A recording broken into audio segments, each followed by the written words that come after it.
Liu Yang, a senior at Shanghai University of Science and Technology, was devastated a month before graduation when a wealthy second-generation heir stole his postgraduate recommendation. Liu Yang then successfully activated his self-developed controlled nuclear fusion device. The nation was shocked. He intended to hand it over to the government in exchange for a job, but the system informed him that the reward had been credited to his account, covering the entire technology tree of a first-level planetary civilization. Overwhelmed by the massive influx of information, Liu Yang fell into a coma. The nation urgently activated its highest level of protection. Such a small device, and its controlled nuclear fusion? A few days later, Liu Yang awoke, and the top-secret files were unlocked. Controlled nuclear fusion? Child's play. How about an interstellar warp drive? Space carriers? Outdated. How about planetary warships? Resource shortages? Don't panic. Asteroid mining technology is ready. You're still fighting over oil? I've already started mining stellar energy. Years later, an alien civilization invaded, its fleet blotting out the sky. In the face of global despair, the main cannons of China's planetary warships were charging. One strike, and the galaxy trembled, utter silence descended. The alien fleet commander was terrified. What kind of power is this? Liu Yang smiled calmly. The Dragon Kingdom Academy of Sciences, Planetary Civilization Research Major, just a recent graduate's project. Alien civilization. Liu Yang smiled slightly. I forgot to introduce myself. I, Liu Yang, am now the Dean of the Dragon Kingdom Academy of Sciences. Alien Civilization. Chapter 1 The Beginning of a New Civilization Room 503, Building 34, Male Dormitory, Shanghai University of Science and Technology. Zhao Peng, lying on his bed, kicked the top bunk. Yangzi, we're going camping tomorrow weekend, wanna come? Liu Yang, on the top bunk, sat cross-legged, his laptop on his lap, typing rapidly. No, I have things to do this weekend. He replied casually, his fingers moving quickly. All the hardware for controlled nuclear fusion was complete, and the core materials were ready long ago. Only the final control program was in place. At the current rate, the control program would be completed in another 2 hours. It seemed that nuclear fusion could be ignited after dinner tonight. What have you been busy with all day? I never see you. You've been so mysterious these past 2 months. Zhao Peng kicked the upper bunk a few times. You'll find out later. You wouldn't believe me now. What? You won't believe me? What are you up to? Writing love letters. Yeah. Don't kid me, Yangzi. For years, I know every single hair on your body. If you could write love letters, your kids would be old enough to run errands by now. Tell me honestly, are you pursuing some goddess? No, I don't have time for a girlfriend. I'm too busy to even look at myself. Then what are you up to all day? Tomorrow. Oh, no, maybe tonight you'll find out. Since the system awakened 2 months ago, Liu Yang's life has undergone a complete transformation. The first technology the system unlocked was controlled nuclear fusion. Liu Yang has been working incredibly hard these past 2 months, spending day and night in the lab. Now he's finally reached the final step of the control program. With his final semester of senior year fast approaching, a time that should be perfect for letting loose and enjoying life, Liu Yang dared not. The system's awakening emphasized that if the host failed to complete the assigned technical task within the stipulated time, he would be humanely destroyed. Currently, there were 94 hours, 36 minutes, and 50 seconds left until the completion time for the first task, controlled nuclear fusion. Liu Yang naturally dared not have any other thoughts. Since the task was issued, he had thrown himself headlong into the project. Therefore, in Zhao Peng's eyes, Liu Yang was like a different person, always leaving early and returning late, rarely seen. Even when he returned to his dorm, he was always frantically typing away on his computer, mysteriously busy with something. You want me to know today? Let me know what. Are you planning something big? Is it some kind of grand marriage proposal? Hearing Liu Yang's words, Zhao Peng's first thought was of 999 roses and heart-shaped candles. After all, senior year was a season for courtship. What are you thinking? So corny. So what big news is it? Don't ask, you'll find out when the time comes. Fine, I won't ask anymore. I want to see what kind of big news you can come up with. After saying that, Zhao Peng stopped asking and took out his phone to play a game. After typing the last line of code, Liu Yang rubbed his hands together and pressed the compile button. The compilation process was incredibly smooth, and it compiled successfully on the first try. The program started, and looking at the futuristic human-computer interface, it would be a lie to say he wasn't excited. He glanced at the clock on the computer. It was 6 o'clock in the afternoon, perfect time. After dinner, he could start cooking. Without further hesitation, he got out of bed. He glanced around the dorm room. Zhao Peng and the other 2 in the dorm were nowhere to be seen.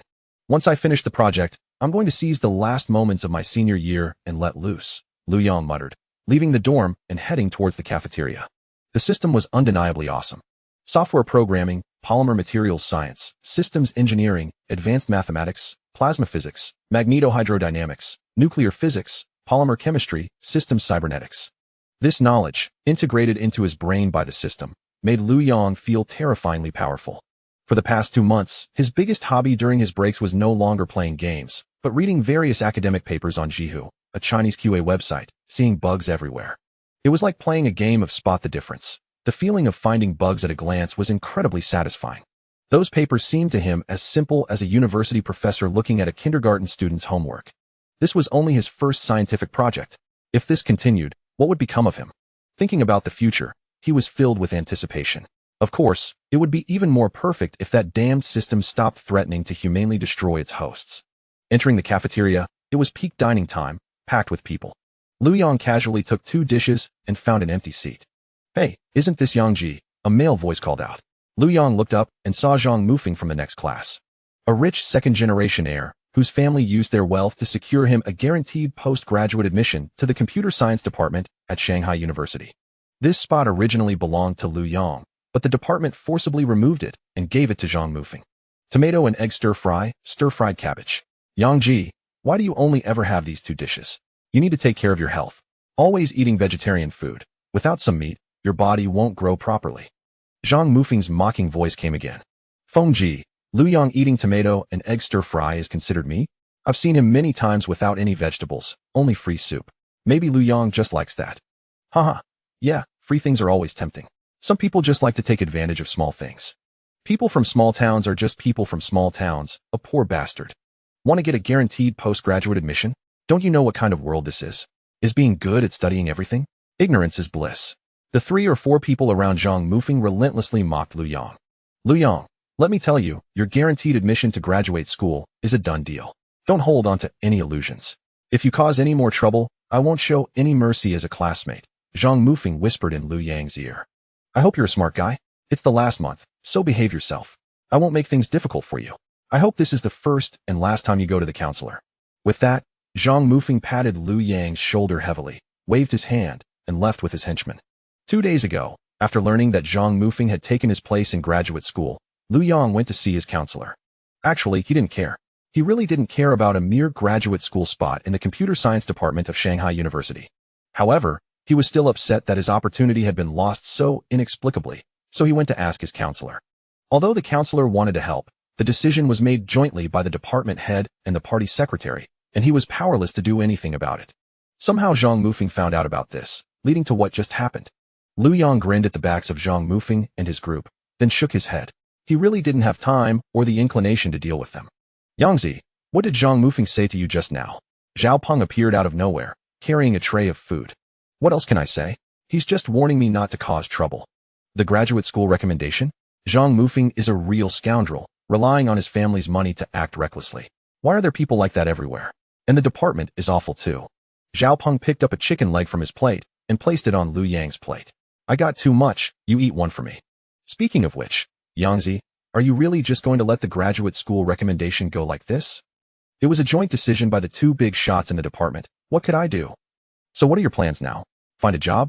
Or prepare to take the graduate school entrance exam in the second half of the year?" "You know my family situation. I can't just do nothing and prepare for the exam. I still plan to find a job first. But the campus recruitment fair is long gone. It would have been better if that bastard Zhang Mufeng had squeezed you out earlier. At least you could have made it to the campus recruitment fair. Now there's only a month left until graduation. The recruiters definitely won't come anymore. What are you going to do?" Zhao Peng said fiercely. "We'll see. I definitely need to find a job. I still have to pay you back. Money is a small matter. With your grades, even without a postgraduate recommendation, you could easily have found a good job at a campus recruitment fair before. Now you can only go to the job market. At the job market, without work experience, you have no advantage," Zhao Peng said. "It's okay, buddy, I'm confident." Sigh.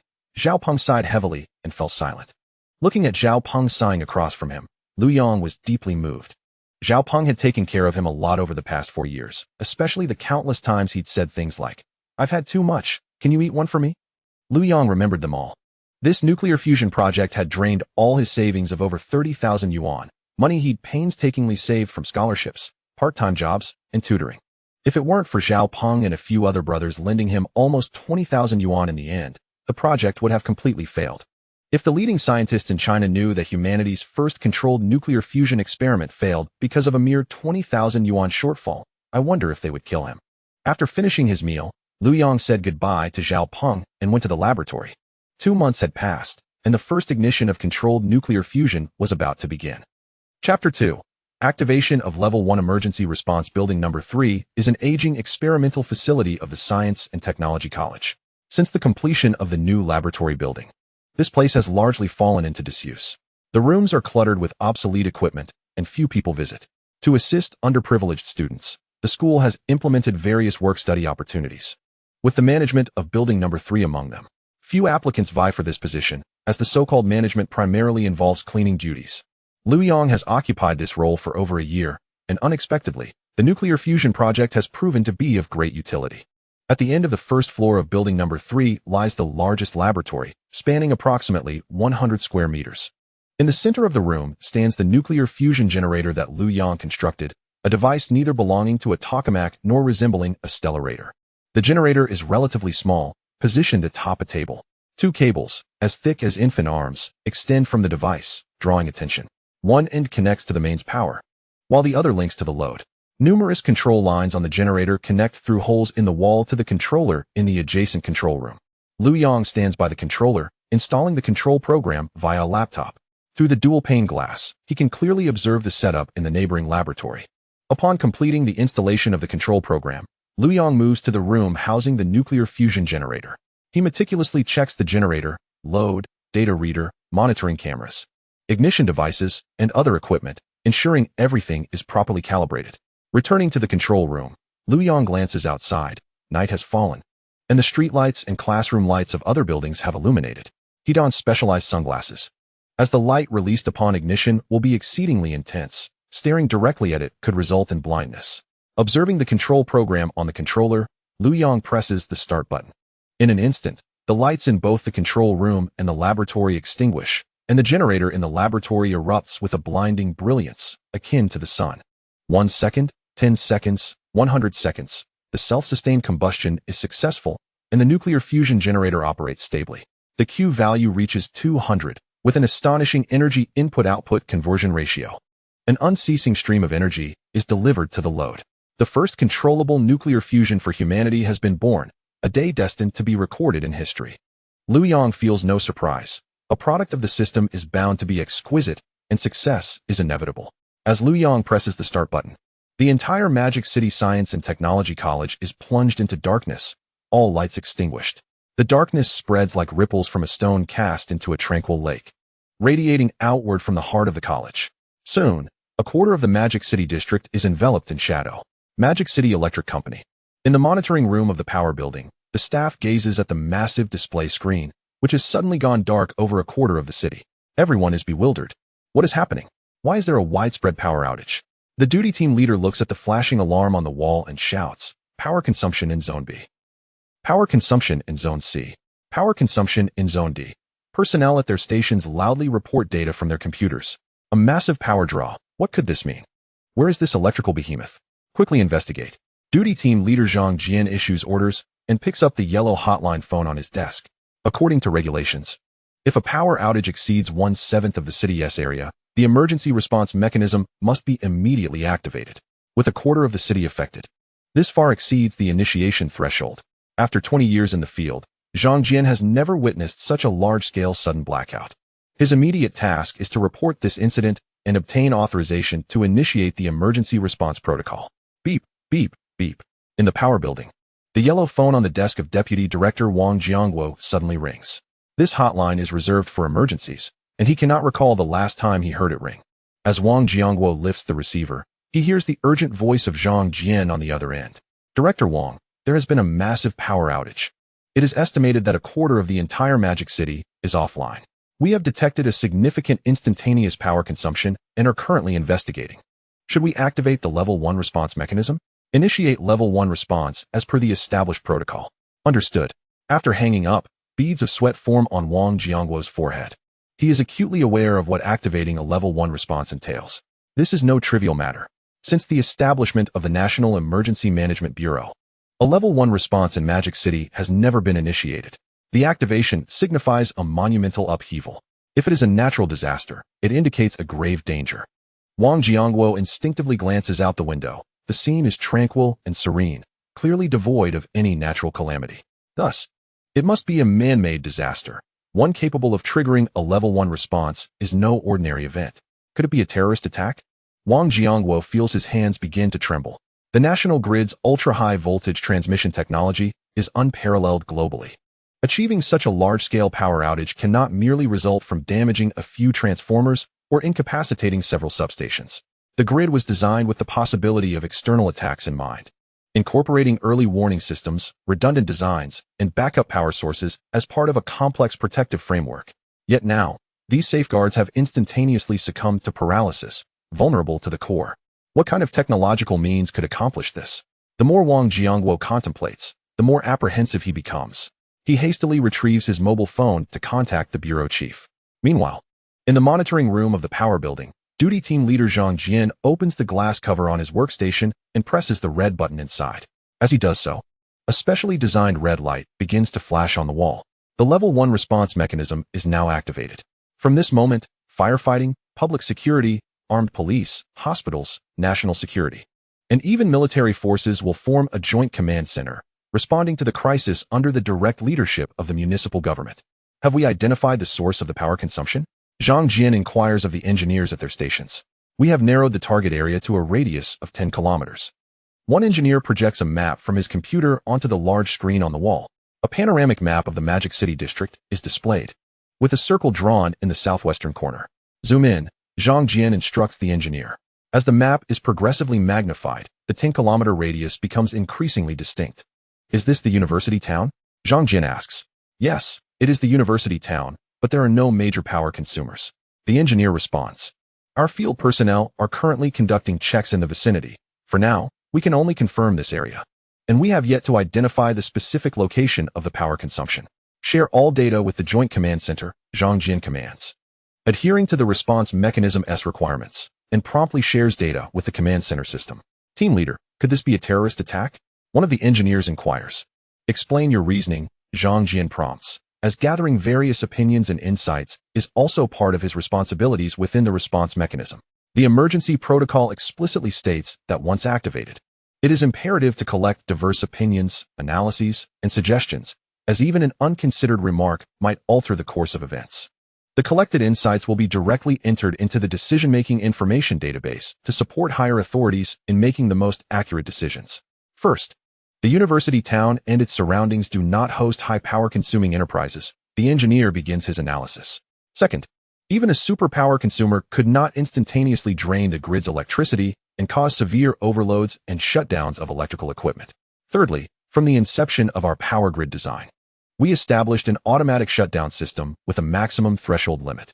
Once the electrical parameters exceed this threshold, the system is programmed to shut down automatically, thereby safeguarding the entire grid. However, in reality, our automatic shutdown system had not reacted in time, and the electricity online was completely depleted. Remarkably, our system's shutdown response time is less than 0.01 milliseconds, indicating that within this minuscule time frame, some device consumed an immense amount of electricity. Consequently, while I remain uncertain about the technology capable of producing such a sudden power outage on this scale, I personally lean towards the likelihood of a terrorist attack. Excluding hardware system failures, the engineer delivered his final conclusion. As soon as his inference was voiced, the monitoring room erupted into a cacophony. Everyone began simulating and calculating on their computers, ruling out natural disasters and equipment malfunctions. The remaining option was solely a terrorist attack. The earlier engineer resumed his analysis, stating, given the ability to rapidly deplete a quarter of the Magic City's power grid, it implies that the adversary's methods of attack are exceedingly advanced. Therefore, instantaneously consuming the entirety of the Magic City's, or even the nation's, electricity is not out of the realm of possibility. If the consumption rate of the national power grid exceeds the generation rate, we would regress to an agrarian era. This is undoubtedly a dimensional strike. Upon concluding his statement, the engineer himself broke into a cold sweat. The monitoring room fell into a profound silence. Chapter 3, Joint Action Command Center. In the underground third floor of the municipal government building, the Joint Action Command Center's hall was filled with personnel from various departments. The massive screen on the wall was divided into 3 segments. One segment incessantly flashed data from relevant departments. Another displayed the available resource inventory for the entire city. And the last offered an aerial satellite view, starkly contrasting the quarter of the magic city shrouded in darkness against the remaining 3/4 illuminated. Strangely, a very bright point of light lingered in the darkened area. Upon the entry of Mayor Wu Hedong into the command center hall, he was immediately captivated by this luminous point on the satellite view. Report to the commander. The Joint Action Command Center is fully assembled, awaiting instructions, reported Deputy Joint Commander. Military Representative Colonel Jiang Xinquan, addressing Wu Hedong. What is the situation? Wu Hedong inquired, pointing at the sole bright spot in the dark region. The current situation remains unclear. Our comrades from National Security have already been dispatched for investigation, and we should receive news shortly, Jiang Xinquan replied. Wu Hedong nodded. On his way here, his secretary had briefed him on the sudden large-scale blackout, and the possibility of a terrorist attack inferred by the Power Monitoring Department left him quite uneasy. Comrades from National Security, what are your thoughts on this incident? Wu Hedong asked, directing his gaze towards the National Security Workstation. Based on our intelligence analysis, we have not detected any signs of a large-scale terrorist attack. However, we have just discussed the analysis report from the Power Department, and their deductions hold some merit. All our action teams have been deployed, and we believe news will arrive soon, replied Dai Bingchen, director of the Magic City National Security Bureau. Wu Hedong nodded again and turned to the police chief, Lin Wanpeng, head of the Magic City Public Security Bureau. Old Lin, what is the situation on your end? In accordance with the response mechanism's workflow, we have intensified security measures at airports, high-speed rail stations, ports, and key establishments, and have increased patrols on the streets. Except for a few personnel assigned to guard duties, the majority have been dispatched, Lin Wanpeng noted. All Coast Guard vessels have also been deployed, he added. Wu Hedong then glanced towards the Armed Police Workstation. The highest-ranking Joint Commander of the Armed Police, Colonel Bian Yushin, stood up, saluted, and reported. Report to the commander. The Armed Police have assembled and are on standby, ready to depart at any moment. Our unit is also fully prepared and equipped. Deputy Commander and Military Representative Jiang Xinquan followed up. This is not a natural disaster. It can only be man-made. Human-made disasters are more terrifying than natural calamities. So we must consider the worst-case scenario. Each department needs to devise contingency plans and be ready for potentially graver situations, Wu Hedong addressed the assembly. Commander, we have video feed coming in from the front, Dai Bingchen, the director of National Security, announced as he projected the video onto the large screen. The screen displayed the face of a middle-aged man. Report, Director, my team has arrived at the perimeter of the light source. The camera then panned to reveal a vast darkness surrounding a brilliant light that illuminated the sky from the ground below. This is the perimeter of the Magic City Institute of Technology. The light source emanates from within the institute. We are currently unaware of the nature of this light source or whether it poses an explosive threat. We request the initiation of an evacuation procedure for surrounding personnel and the implementation of a lockdown in the area, the voice continued from off-screen. What is the situation of personnel on site? Director Dai Bingchen pressed. This is a university town, densely populated. As the camera began to scan, it revealed throngs of people drawn to the dazzling light surrounding the Magic City Institute of Technology. How many special operations personnel do you have on site? Director Dai Bingchen continued his inquiry. Our special operations team consists of only 5 members. We cannot execute evacuation or lockdown at this moment. We request support, came the response. Understood. Please remain on standby and report any sudden developments promptly. Director Dai Bingchen concluded the call. Observing the real-time footage on the large screen, Wu Hedong questioned. Is there still internet access at the Magic City Institute of Technology? Yes, both telephone and internet services are functioning properly. An engineer from the telecommunications department promptly replied. Oh. Wu Hedong nodded. Colleagues responsible for the network ensure to block any related information online. Upon learning that internet access was still available, he promptly issued the directive. Understood. Team leader, the personnel in charge of network operations responded and immediately began the process of online containment. Given the current situation, does anyone have suggestions? Wu Hedong inquired. The university town consists of dozens of higher education institutions, with a combined population of hundreds of thousands. Evacuating everyone will be quite challenging. I propose, first, ascertain the specific nature of the light source. Only by clarifying its characteristics can we formulate a targeted response. Second, evacuate all personnel from the Magic City Institute of Technology. Third, implement a 3-kilometer isolation lockdown centered on the Magic City Institute of Technology. The head of the Magic City Public Security Bureau, Lin Wanpeng, spoke up, recognizing that managing mass incidents was their expertise. Other department heads expressed their agreement. Various commands began to be issued from the Public Security Workstation. Received by Zikin Police Station. Received by Chinin SWAT Team. Received by the Special Police Corps. Received by Salukiao Police Station. As the orders were acknowledged, police cars with flashing lights were seen racing through the streets of the Magic City. James, is there a major incident occurring in the Magic City? Inquired a blonde woman standing by a high-rise window, watching the passing police vehicles below. A major incident? I haven't heard any commotion, James responded, joining her at the window to observe the police cars. I hope this doesn't interfere with our rendezvous with the Dragon Institute's undercover agent. The ignition of nuclear fusion in Longwo has been stably operating for over 1,000 seconds, and we must acquire the core data, the blonde woman mused. Rest assured, Alice. This meeting is, in Dragon Nation's terms, a sure bet. On this planet, only our Great Eagle sauce is worthy of controllable nuclear fusion technology. Other countries can only forever remain our chives, James proclaimed with a hearty laugh. I completely concur with your viewpoint, and I wish our operation smooth success. Alice raised her glass towards James. 3 kilometers from the Magic City Institute of Technology, police cars continued to arrive, setting up barriers and commencing the evacuation of personnel closer to the institute. Ladies and gentlemen, we are currently conducting an emergency curfew drill, and we kindly ask for your cooperation in evacuating. Officers equipped with loudspeakers are stationed at every intersection, guiding the crowd to disperse. An emergency curfew drill on a Friday night? It must be serious. Do you think it could be connected to the strange light emanating from the Technology Institute? It seems quite plausible. I noticed that light right after the power outage. Could it possibly be extraterrestrial? Nonsense. Why would aliens choose to visit the Technology Institute in Shanghai? If they were to visit anywhere, it would surely be Peking University. Come on, let us move. The police are ushering people away.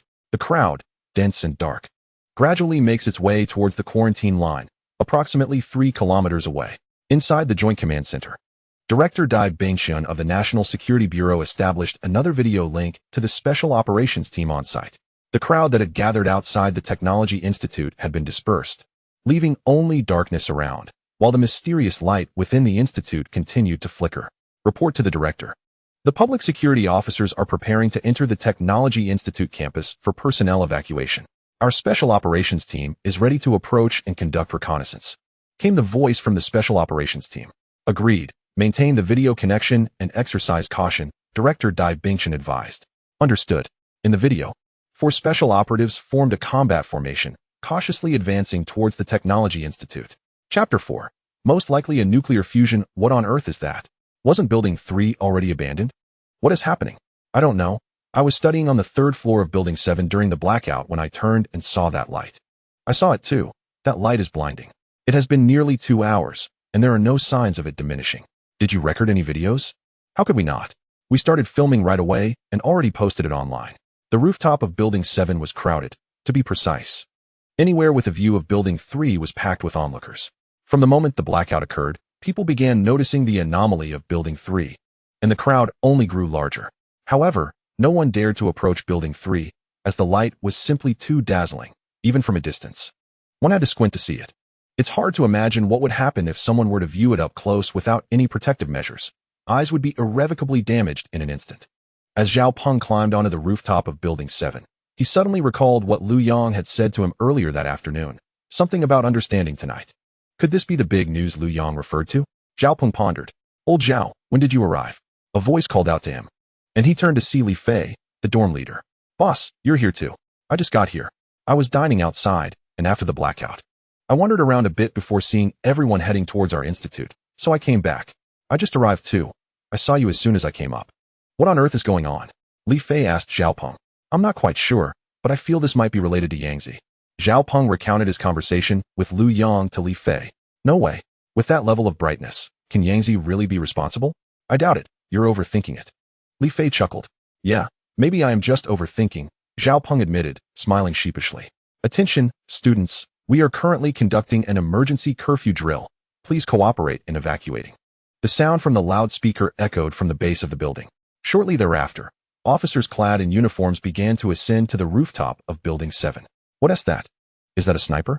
The NSG-1 type. That's the standard equipment for elite SWAT teams. They claim it's an emergency curfew drill, but with this kind of setup. Do you believe it?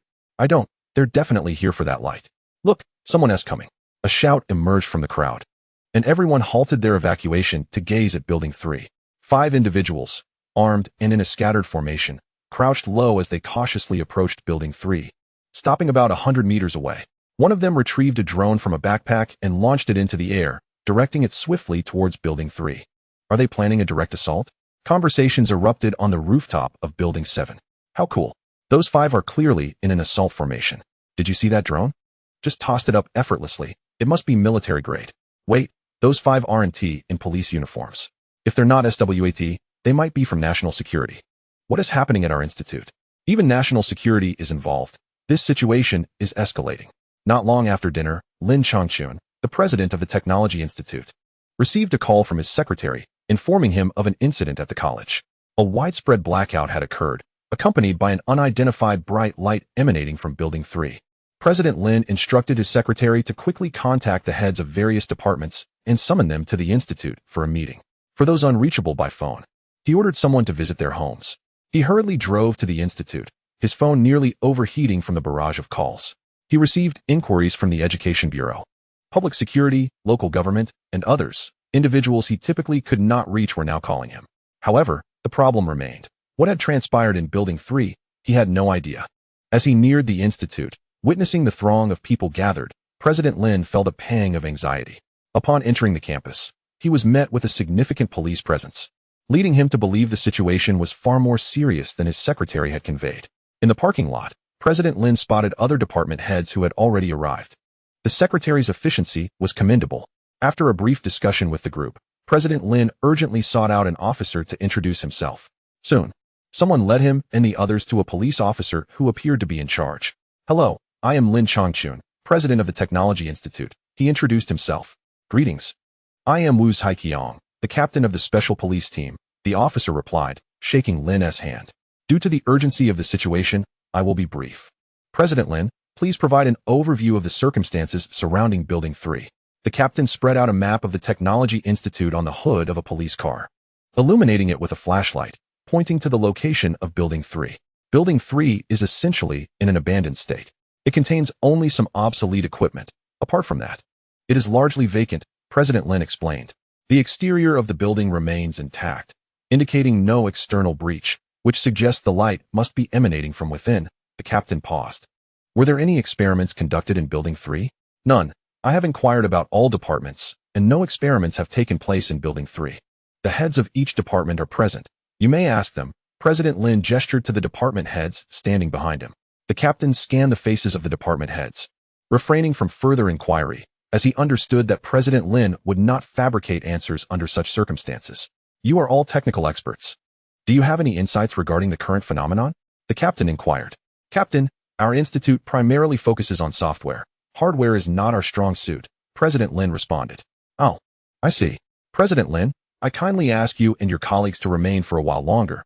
There may be aspects where your cooperation is needed, the captain stated. Certainly. No problem, Captain, President Lin replied.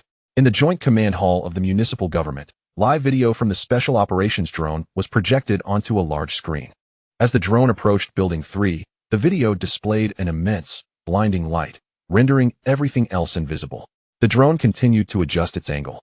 Yet whenever it neared within 30 meters, all that appeared was a glaring white expanse. It seemed reconnaissance by drone was proving ineffective. Commander Wu Hedong turned to his secretary after concluding his remarks. When can we expect the researchers from several institutes in the Magic City to arrive? The secretary glanced at his wristwatch and replied, they should be arriving shortly. Should we send someone to investigate? Suggested the Director of National Security, Dai Bingxian. Let us wait a bit longer for the experts to arrive and hear their opinions. It's prudent to be cautious, don't you agree? Wu Hedong replied. Dai Bingxian nodded and instructed the Special Operations team present to maintain distance and keep watch, awaiting further orders. Understood, came the response from the team over the large screen. Suddenly, the door to the command center swung open, and several elderly researchers from the institute entered under the protection of armed personnel. With no time for pleasantries, the experts immediately dived into their work. After collecting various data and imaging materials from the scene, the first to speak was Chun Mingdong, a senior researcher from the Magic City Institute of Physics. With such high brightness, what are your thoughts, old Zhou? Old Zhou, whose full name was Zhou Bo, was a senior researcher at the same institute and held the highest rank and reputation among those present. Zhou did not respond immediately. His gaze fixed intently on the power consumption statistics provided by the electrical department on his computer. Have you calculated this? Zhou projected the power consumption data onto the large screen. Several researchers focused on the figures, beginning to perform calculations on their own devices. This is impossible. The instantaneous power is alarming. What device could possibly absorb such immense power? Indeed, with such a colossal energy input, what machinery could withstand it? The electrical department's data must be flawed. I've calculated it 3 times. The results cannot be wrong. I also suspect the electrical department's figures are erroneous, the researchers chimed in. Zhou raised a hand to silence them. Everyone, how about we consider this phenomenon in conjunction with the data? He pointed at the solitary, shimmering point of light on the dark screen. The researchers fell silent. For the staggering power consumption combined with the persistent glimmer could only suggest one possibility: self-sustaining combustion, nuclear fusion's self-sustaining reaction. This process involves initiating a nuclear fusion reaction using external energy, which then continues to burn stably without external input, thereby producing a continuous output of immense energy. This is inconceivable, absolutely impossible. The longest recorded self-sustaining fusion reaction in the world is merely our own tokamak ring, lasting just over 1,000 seconds. This light has persisted for at least 2 to 3 hours. How can that be? Indeed. Not to mention that a software department in the Magic City Institute lacks the technological capability for such an achievement. Honestly, I find it hard to believe as well. But take a look at this. Zhou projected the assessment from the special police team regarding the exterior of building number 3 onto the screen. The exterior of building No. 3 remains intact, ruling out the possibility of external intrusion. This implies that the light source emanates from within. The immense instantaneous energy consumption and the prolonged brightness leave me perplexed regarding any other plausible explanation, Zhou concluded, turning to Commander Wu Hedong. Commander, I request to be on site. Chapter 5. Elevation to the highest security level. Commander Wu Hedong regarded the silver-haired Zhou Bo. Old Zhou.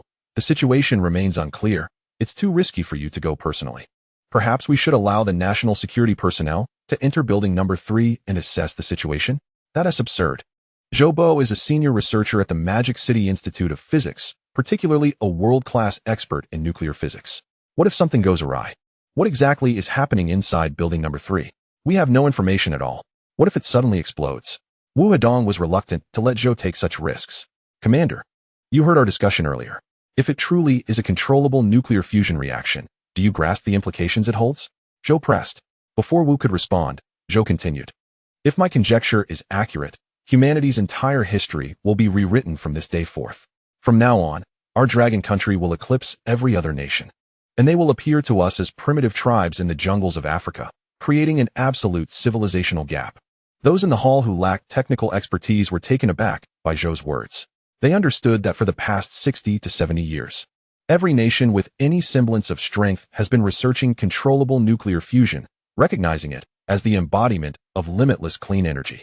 However, the notion of a civilizational gap was something they had never encountered before. Noticing everyone's attention fixed on him, Zhou realized the impact of his statement. Other experts nodded in agreement, fully aware of the groundbreaking scientific advancements that would follow if controllable nuclear fusion were to succeed. Chun Mingdong, a senior researcher, spoke up. Everyone. Zhou's assessment is rather conservative.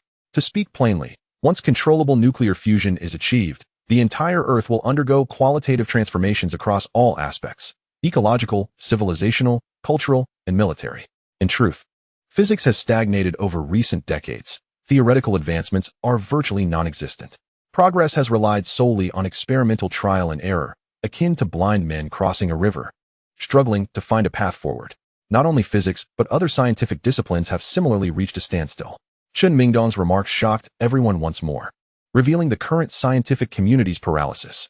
Thus, Earth's civilization has become, as depicted in the three-body problem, essentially locked in place.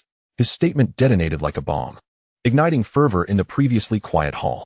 Should controllable nuclear fusion succeed, it would signify a fundamental breakthrough in human technology, a leap for civilization that could swiftly usher in a true exploration of the stars.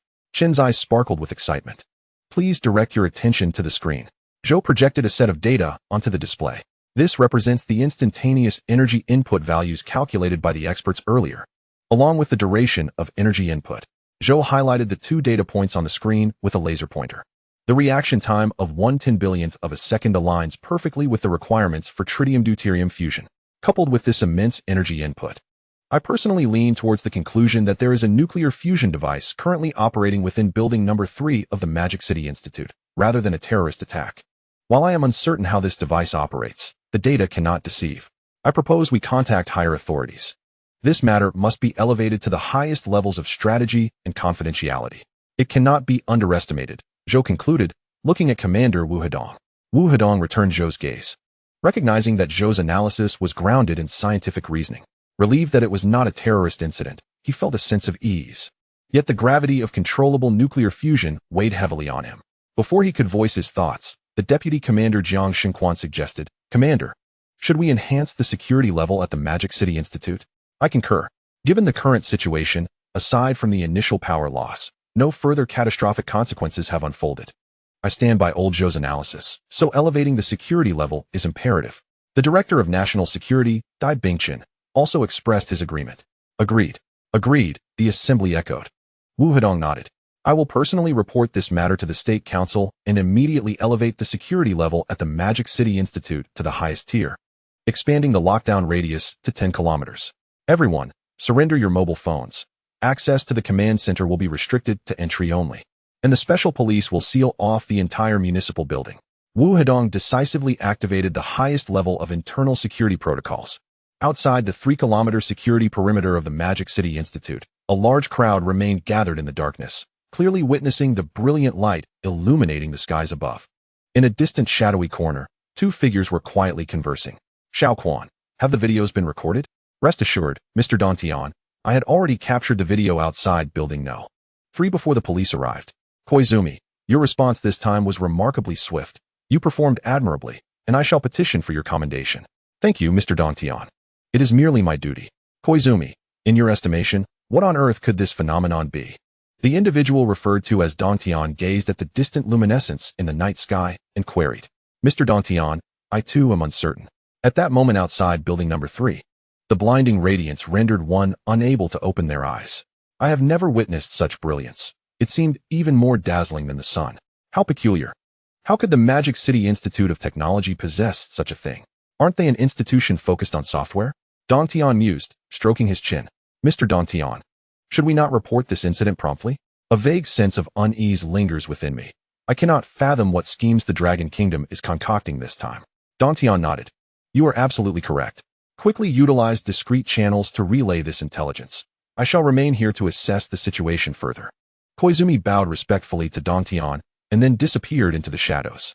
With the issuance of orders from the Joint Operations Command, a new blockade plan was established. A primary line of defense was formed 10 kilometers from the Magic City Institute of Technology, overseen by the Public Security Bureau, 5 kilometers out. A secondary line was managed by the armed police forces, closer to the institute, within 1 kilometer. The third line of defense was entrusted to the Station Heavy Armored Combined Brigade of our military. The campus itself was secured by the Eagle Special Forces Brigade, the Magic City SWAT team, and elite field operatives from the National Security Agency. The firepower configuration was front-loaded with strength, ensuring the utmost security of building number 3. Following the issuance of strict orders, various military vehicles and armored transports began to depart from the barracks, making their way toward designated targets. A multitude of police vehicles sped through the streets. The roar of armed helicopters reverberated through the night sky, creating an uproar among the citizens of Magic City. What is happening? An array of imposing military vehicles, armored transports, radar units, and even tanks filled the streets, seemingly endless.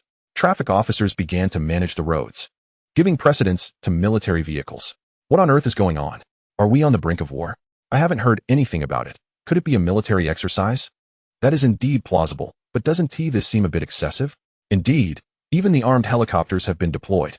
Pedestrians halted to whisper among themselves.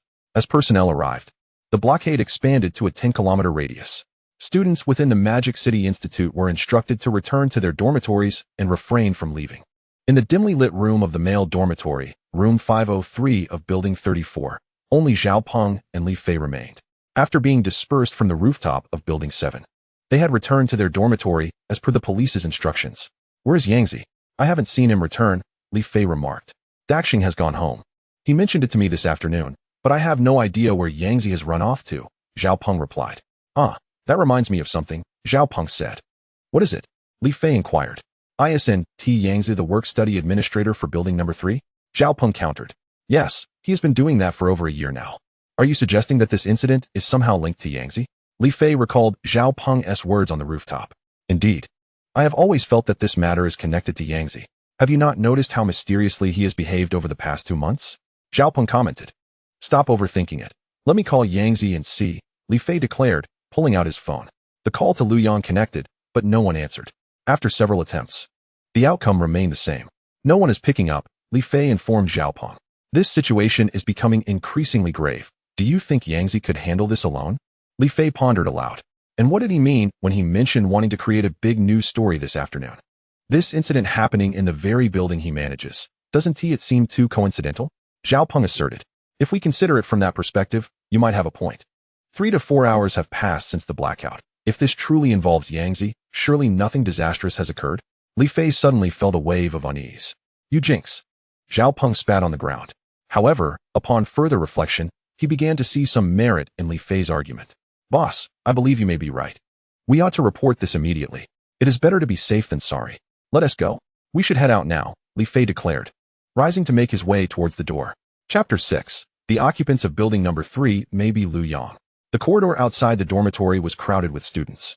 Despite the power outage and pervasive darkness, the events of the day were too sensational for anyone to sleep, and they congregated in the hallway to converse. I just saw helicopters. Wow, the military has been deployed. I saw several myself. They were incredibly impressive. Hick, that SAS-20 armed helicopter, boasting extraordinary combat capabilities. You seem well informed. So what do you think the military is here for? What else could it be? It must be related to the bright light from building number 3. Speaking of which, what exactly is that light? Could it explode? It has been glowing for 4 to 5 hours. If it were going to explode, it would have done so by now. But seriously, how could our school possess such a thing? Indeed, just the brightness alone is terrifying. It's like an artificial sun. An artificial sun? Controlled nuclear fusion? Dude, you're dreaming. Do you even read? Currently, humanity can only sustain controlled nuclear fusion for just over 1,000 seconds. That thing in building number 3 has been glowing for 4 to 5 hours. You need to upgrade your thinking. After saying this, the speaker playfully patted the head of the person next to him. Go on, it's your mind that needs upgrading. I truly think it's a little sun. What is wrong with that? The person who was patted seemed a bit offended. All right, a little sun. If it truly is a little sun, I'll eat dung while standing on my head. The one doing the patting showed no signs of backing down. As they navigated through the crowd, Li Fei and Zhao Peng overheard such conversations. Boss, could it really be controlled nuclear fusion? Zhao Peng felt his mind was utterly overwhelmed. Controlled nuclear fusion? That's beyond my knowledge. I have no idea. Our primary concern should be determining whether this is indeed Yangzi's doing. If it is, and it has already been 4 to 5 hours, then his safety becomes paramount, Li Fei stated. But if the phone lines are down, whom do we report to? The counselor? We can't even leave the dormitory building, Zhao Peng questioned. Why must we find the counselor? There are police officers downstairs. Isn't it the same to inform them? Li Fei suggested. True. You're quite clever, boss, Zhao Peng quickly flattered. Upon reaching the first floor, they spotted 3 police officers at the entrance. Li Fei hurried over and succinctly relayed the sequence of events and his and Zhao Peng's suspicions to the officers. One of the officers immediately reported the situation via walkie-talkie. Within 2 minutes, a police car arrived at the entrance to escort Li Fei and Zhao Peng away. Oh, isn't that Zhao Peng and Li Fei? Why are they being picked up by the police car? A sharp-eyed student on the second floor caught sight of this scene. Yes, I saw it too. Didn't they say we couldn't leave? What has happened now? I don't know. This day just keeps getting more chaotic. As Zhao Peng sat in the back seat of the police car, he gazed out the window. The campus was swarming with armed soldiers, stationed every few steps. And indistinct figures were visible atop every building, likely soldiers as well. The roar of helicopters echoed above. With the military's presence, the magnitude of the situation sent a shiver down his spine. The vehicle soon arrived at the school's grand stadium, where 2 armored vehicles were prominently stationed at the entrance. Upon entering the stadium, a sea of military tents greeted them. The venue had evidently transformed into a military encampment. They were led into the largest tent, where a massive display screen commanded attention. Inside the tent were 7 or 8 individuals, some clad in camouflage, others in police uniforms, and a few in civilian attire. All were adorned with no fewer than 4 stars on their shoulders. Zhao Peng swallowed hard, taken aback by the caliber of individuals present. 2 young students. Could you kindly reiterate the situation you just reported? A kindly colonel clad in military camouflage, adorned with 4 stars, addressed Zhao Peng and Li Fei.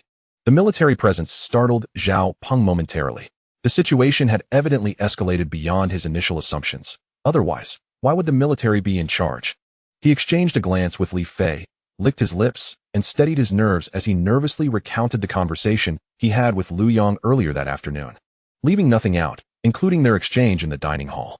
Are you saying Liu Yang explicitly informed you that there would be significant news tonight? The colonel inquired. Zhao Peng nodded affirmatively. Are you certain that his qualification for postgraduate recommendation was indeed usurped? The colonel continued. This is common knowledge among the students in our department.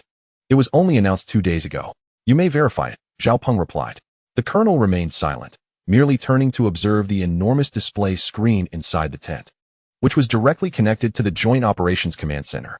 Wang, please investigate immediately, he commanded. Understood, Commander, came the response. The dialogue between Commander Wu Hedong and Secretary Wang from the Municipal Committee resonated through the video feed. Zhao Peng then realized that their conversation had been overheard by others, presumably high-ranking officials, which made his heart race with concern. Liu Yang also mentioned wanting to find a job. The colonel pressed on. Yes, his family isn't in the best financial situation, so Liu Yang said he planned to seek employment first, Zhao Peng replied. He has been the administrator of Building 3 for over a year, correct? The colonel continued. Yes, Zhao Peng nodded. Oh, by the way, there's something I forgot to report to the police, Zhao Peng quickly added. What is it? The colonel asked. Liu Yang is quite frugal. He tutors, works part-time, and saves his scholarship money for graduate studies. However, somehow, he has run out of money and even borrowed quite a bit from us. But I assure you, he is certainly not the type to squander it on frivolities. This is also a significant reason why I suspect something important is happening in Building 3. After all, inventing and creating requires funds, does it not? Zhao Peng elaborated. Thank you, young student. Your information is invaluable, the colonel responded. Commander, Liu Yang is a dear friend of ours. We are genuinely worried about his safety. You won't do anything to him, will you? Zhao Peng's heart was heavy with apprehension, especially since the power had been out for 4 to 5 hours. If Liu Yang was indeed responsible for the blackout, how would they compensate for it? Indeed, Commander, Liu Yang has consistently received scholarships. He is an exceptional student. If you truly intend to detain him, could you perhaps go easy on him? Li Fei, sensing Zhao Peng's anxiety, quickly joined in his plea for Liu Yang. Also, can he hire a lawyer? Zhao Peng asked, realizing that the military was now involved, and his limited legal knowledge did not encompass dealings with military authorities. Upon hearing their concerns, the colonel was taken aback. His orders were to ensure the safety of Building 3, not to apprehend anyone. It was clear that these 2 youths had misunderstood the situation. You need not worry. Young students, have faith in the government. Please remain here for the time being. There may be areas where your cooperation is required, the colonel reassured them. Given the gravity of the situation, Zhao Peng and Li Fei could only nod in compliance. They were subsequently escorted to another tent to wait. Boss, does this mean we have effectively betrayed Yang? Zhao Peng queried Li Fei as they sat alone in the tent. Even if we don't speak, they could easily uncover this information. By informing them, at least they won't mistake Yang for a terrorist during their operations. Did you not see the armed helicopters arriving? Soldiers with weapons are everywhere, if it comes to gunfire. Li Fei sighed. Indeed, it seems the blackout's impact is quite extensive. The military has mobilized. How can we possibly compensate for this? Zhao Peng lamented. Yang is truly unfortunate. His postgraduate recommendation was usurped, and now this incident has occurred. Who knows how many years he might be sentenced to? Li Fei's voice dwindled to a whisper. The 2 sat in silence within the tent, lost in thought. Meanwhile, in the hall of the Joint Operations Command Center, Commander Wu Hedong received confirmation of the troubling news. Commander, we have verified the information. Liu Yang's qualification for direct admission to the computer science graduate program at Magic City University was indeed revoked 2 days ago. The individual replacing him is Zhang Mufeng, a wealthy heir, Secretary Wang reported as he projected the documents onto the large screen. Zhang Mufeng does not meet the criteria for direct admission, indicating that there is likely foul play involved, Secretary Wang continued. With a resounding thud, Commander Wu Hedong slammed his hand on the table. Notify the Discipline Inspection Commission and the Anti-Corruption Bureau to initiate an investigation immediately, regardless of whether Liu Yang is involved. This matter must be thoroughly examined. What era are we living in, where some still dare to commit such brazen acts? A rigorous investigation is imperative, Wu Hedong added. Visibly agitated. By the way, Zhou, have you established contact with Lonk Institute? Wu Hedong inquired of Zhou Bo, a senior researcher at the Magic City Institute of Physics. Yes. The Lonk Institute personnel are already aboard the private jet, Zhou Bo confirmed. Old Lin, how about the Public Security Ministry? Wu Hedong continued, addressing Lin Wanping, the police chief of Magic City. The ministry has already formed a task force and is fully cooperating with us, reallocating resources nationwide, Lin Wanping replied. The Ministry of National Defense has also delegated authority. The entire Eastern Theater Command is fully cooperating, Jiang Xinquan, the military representative, reported without waiting for Wu Hedong to ask. The cordon around Magic City Technology Institute has been established, and the evacuation of relevant personnel has been completed, Lin Wanping added. After hearing the reports, Wu Hedong nodded in approval. Since everything was in place, it was time to initiate contact with Building 3. Chapter 7. Contacting Building 3 Special Operations Team, please respond. Dai Bingshun, the director of the Magic City National Security Bureau, began calling the Special Operations Team stationed outside Building 3. Special Operations Team received. A composite unit has been formed with the Sky Eagle Special Forces and the police's SWAT team, preparing to make contact with Building 3, the Special Operations Team acknowledged. Understood. Firearms must not be used. It is highly probable that Liu Yang, a student of Magic City Technology Institute, is inside. Relevant information has been transmitted. Please review. The team leader instructed. Information received. Special Operations Team acknowledges, came the reply. The operation will be under the full command of Colonel Jiang Baitang of the Composite Unit. Dai Bingchen concluded. The Special Operations Team confirmed their understanding. Inside the largest tent at the Magic City Technology Institute Stadium, Colonel Jiang Baitang was briefing the composite team on their mission. The objectives were clear: establish contact with individuals from Building 3 and protect the experimental apparatus. The Sky Eagle Special Forces were divided into two groups. One would fast rope in from the rooftop, while the other would enter through the ground floor entrance. The police SWAT team and the National Security Special Operations team were tasked with perimeter support. During the contact, the use of live ammunition was strictly prohibited. Unnecessary harm must be avoided, and no experimental items should be touched. Although everyone was uncertain about what the blinding light was emanating from, the extensive mobilization indicated that the situation was far from ordinary. The three groups conducted detailed simulations and assignments, confirming every detail before advancing towards Building 3. The leader of the first group from the Sky Eagle Special Forces, Li Heidao, a seasoned veteran, felt a rare twinge of anxiety as he led his team toward the ground floor entrance. Having fought in countless battles, this was the first time he felt nervous, largely due to the serious demeanor of Colonel Jiang during the briefing. Equipped with specialized anti-glare sunglasses, Li Heidao's team approached the entrance of Building 3. Hearing the deafening roar of helicopters above, signaling that the second group had reached their designated position and was ready to breach. The ground floor entrance was eerily quiet, with only the light perceptible through the anti-glare glasses, as everything else remained shrouded in silence.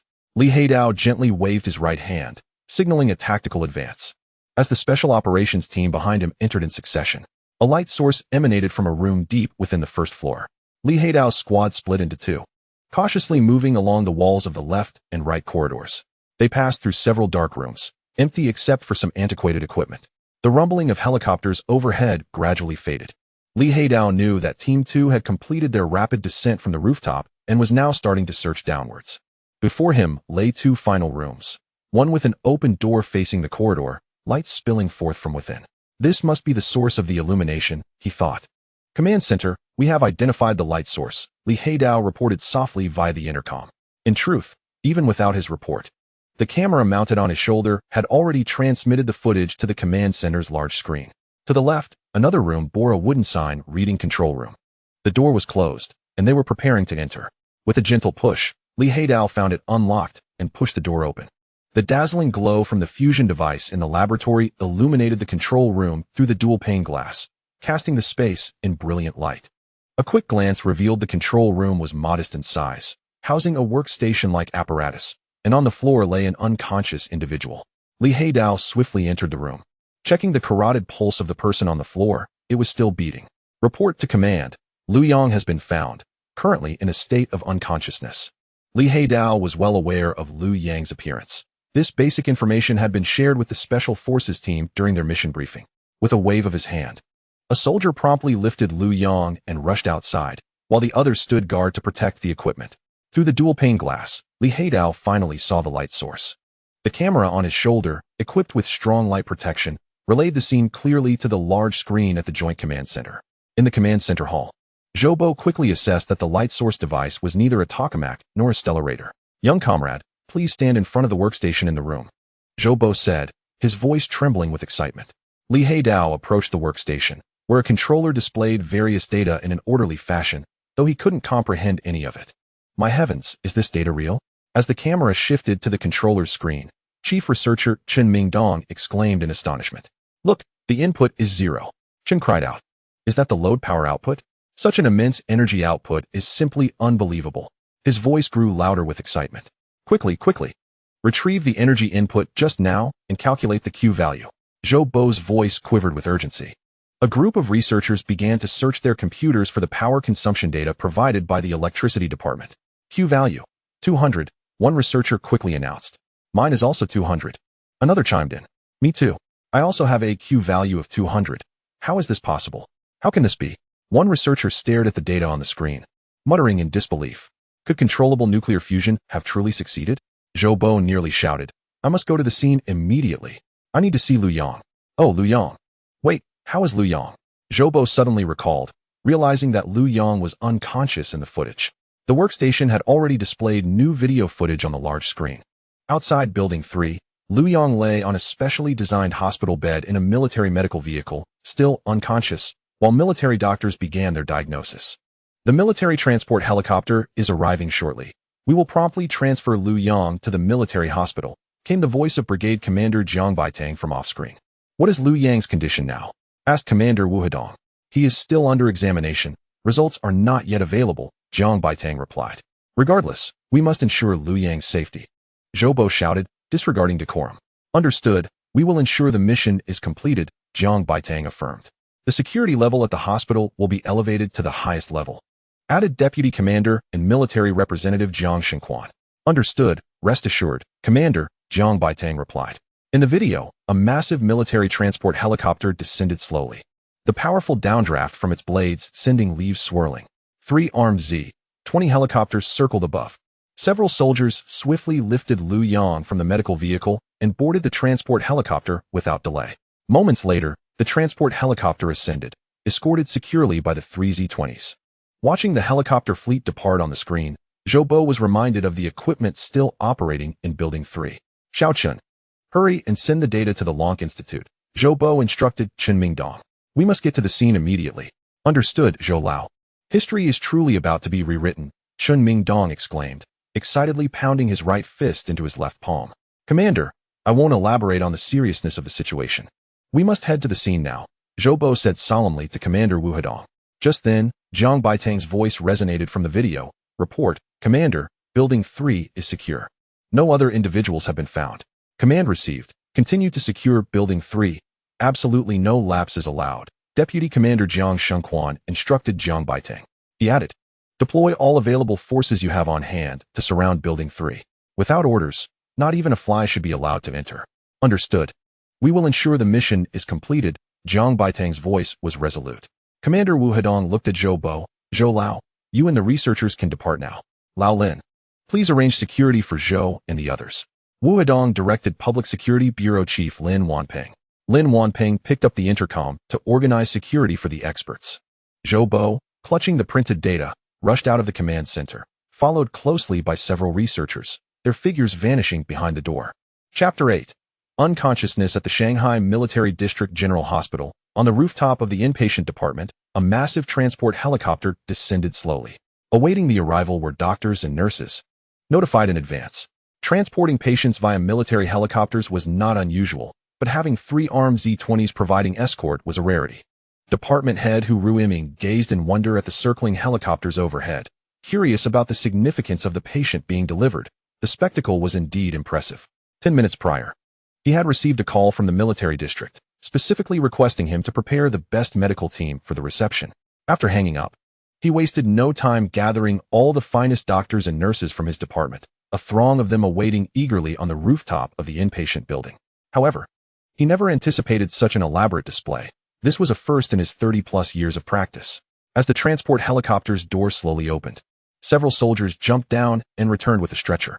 The deafening roar of the helicopter made conversation impossible, so Hu Ruiming waved to the soldiers carrying the stretcher. They hurried over with the stretcher in tow. Upon closer inspection, Hu Ruiming saw that the stretcher bore a young man, covered with a blanket, revealing only his handsome face. The soldiers placed the stretcher onto a gurney brought by the nurses and promptly returned to the helicopter.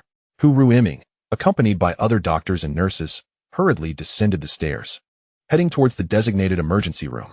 Inside the emergency room, Liu Yang was placed onto a hospital bed, while nurses swiftly attached various instruments to him. The young man was dressed rather ordinarily. Could he be the son of some prominent figure? It seemed unlikely.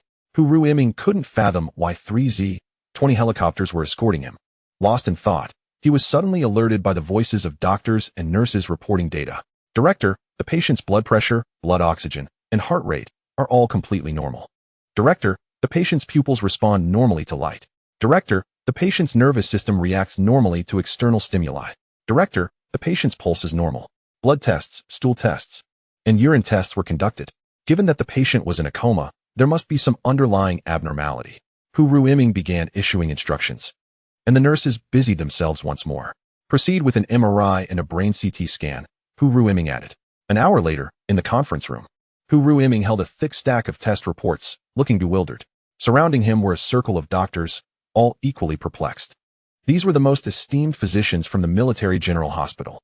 Specialists from internal medicine, surgery, neurology, orthopedics, and even obstetrics and gynecology were present, all wearing expressions of confusion. Every test report for Liu Yang was normal. Not a single indicator was problematic, except for a slightly low fat percentage. How could one be in a coma when everything was normal? The door to the conference room creaked open. All eyes turned expectantly as they awaited the final diagnostic results from the traditional Chinese medicine department. Indeed, several venerable traditional Chinese doctors entered. The pulse is normal. The tongue shows no abnormalities, and the color diagnosis reveals slight spleen and stomach weakness, indicating malnutrition, one elder stated upon entering. Are you saying that traditional medicine cannot identify the cause of the coma? Hu Ruiming asked urgently. The elder nodded. We have all diagnosed the patient. It is as if he is merely asleep and cannot be awakened. We currently find no reason. What about the intense brain activity observed on the CT scan?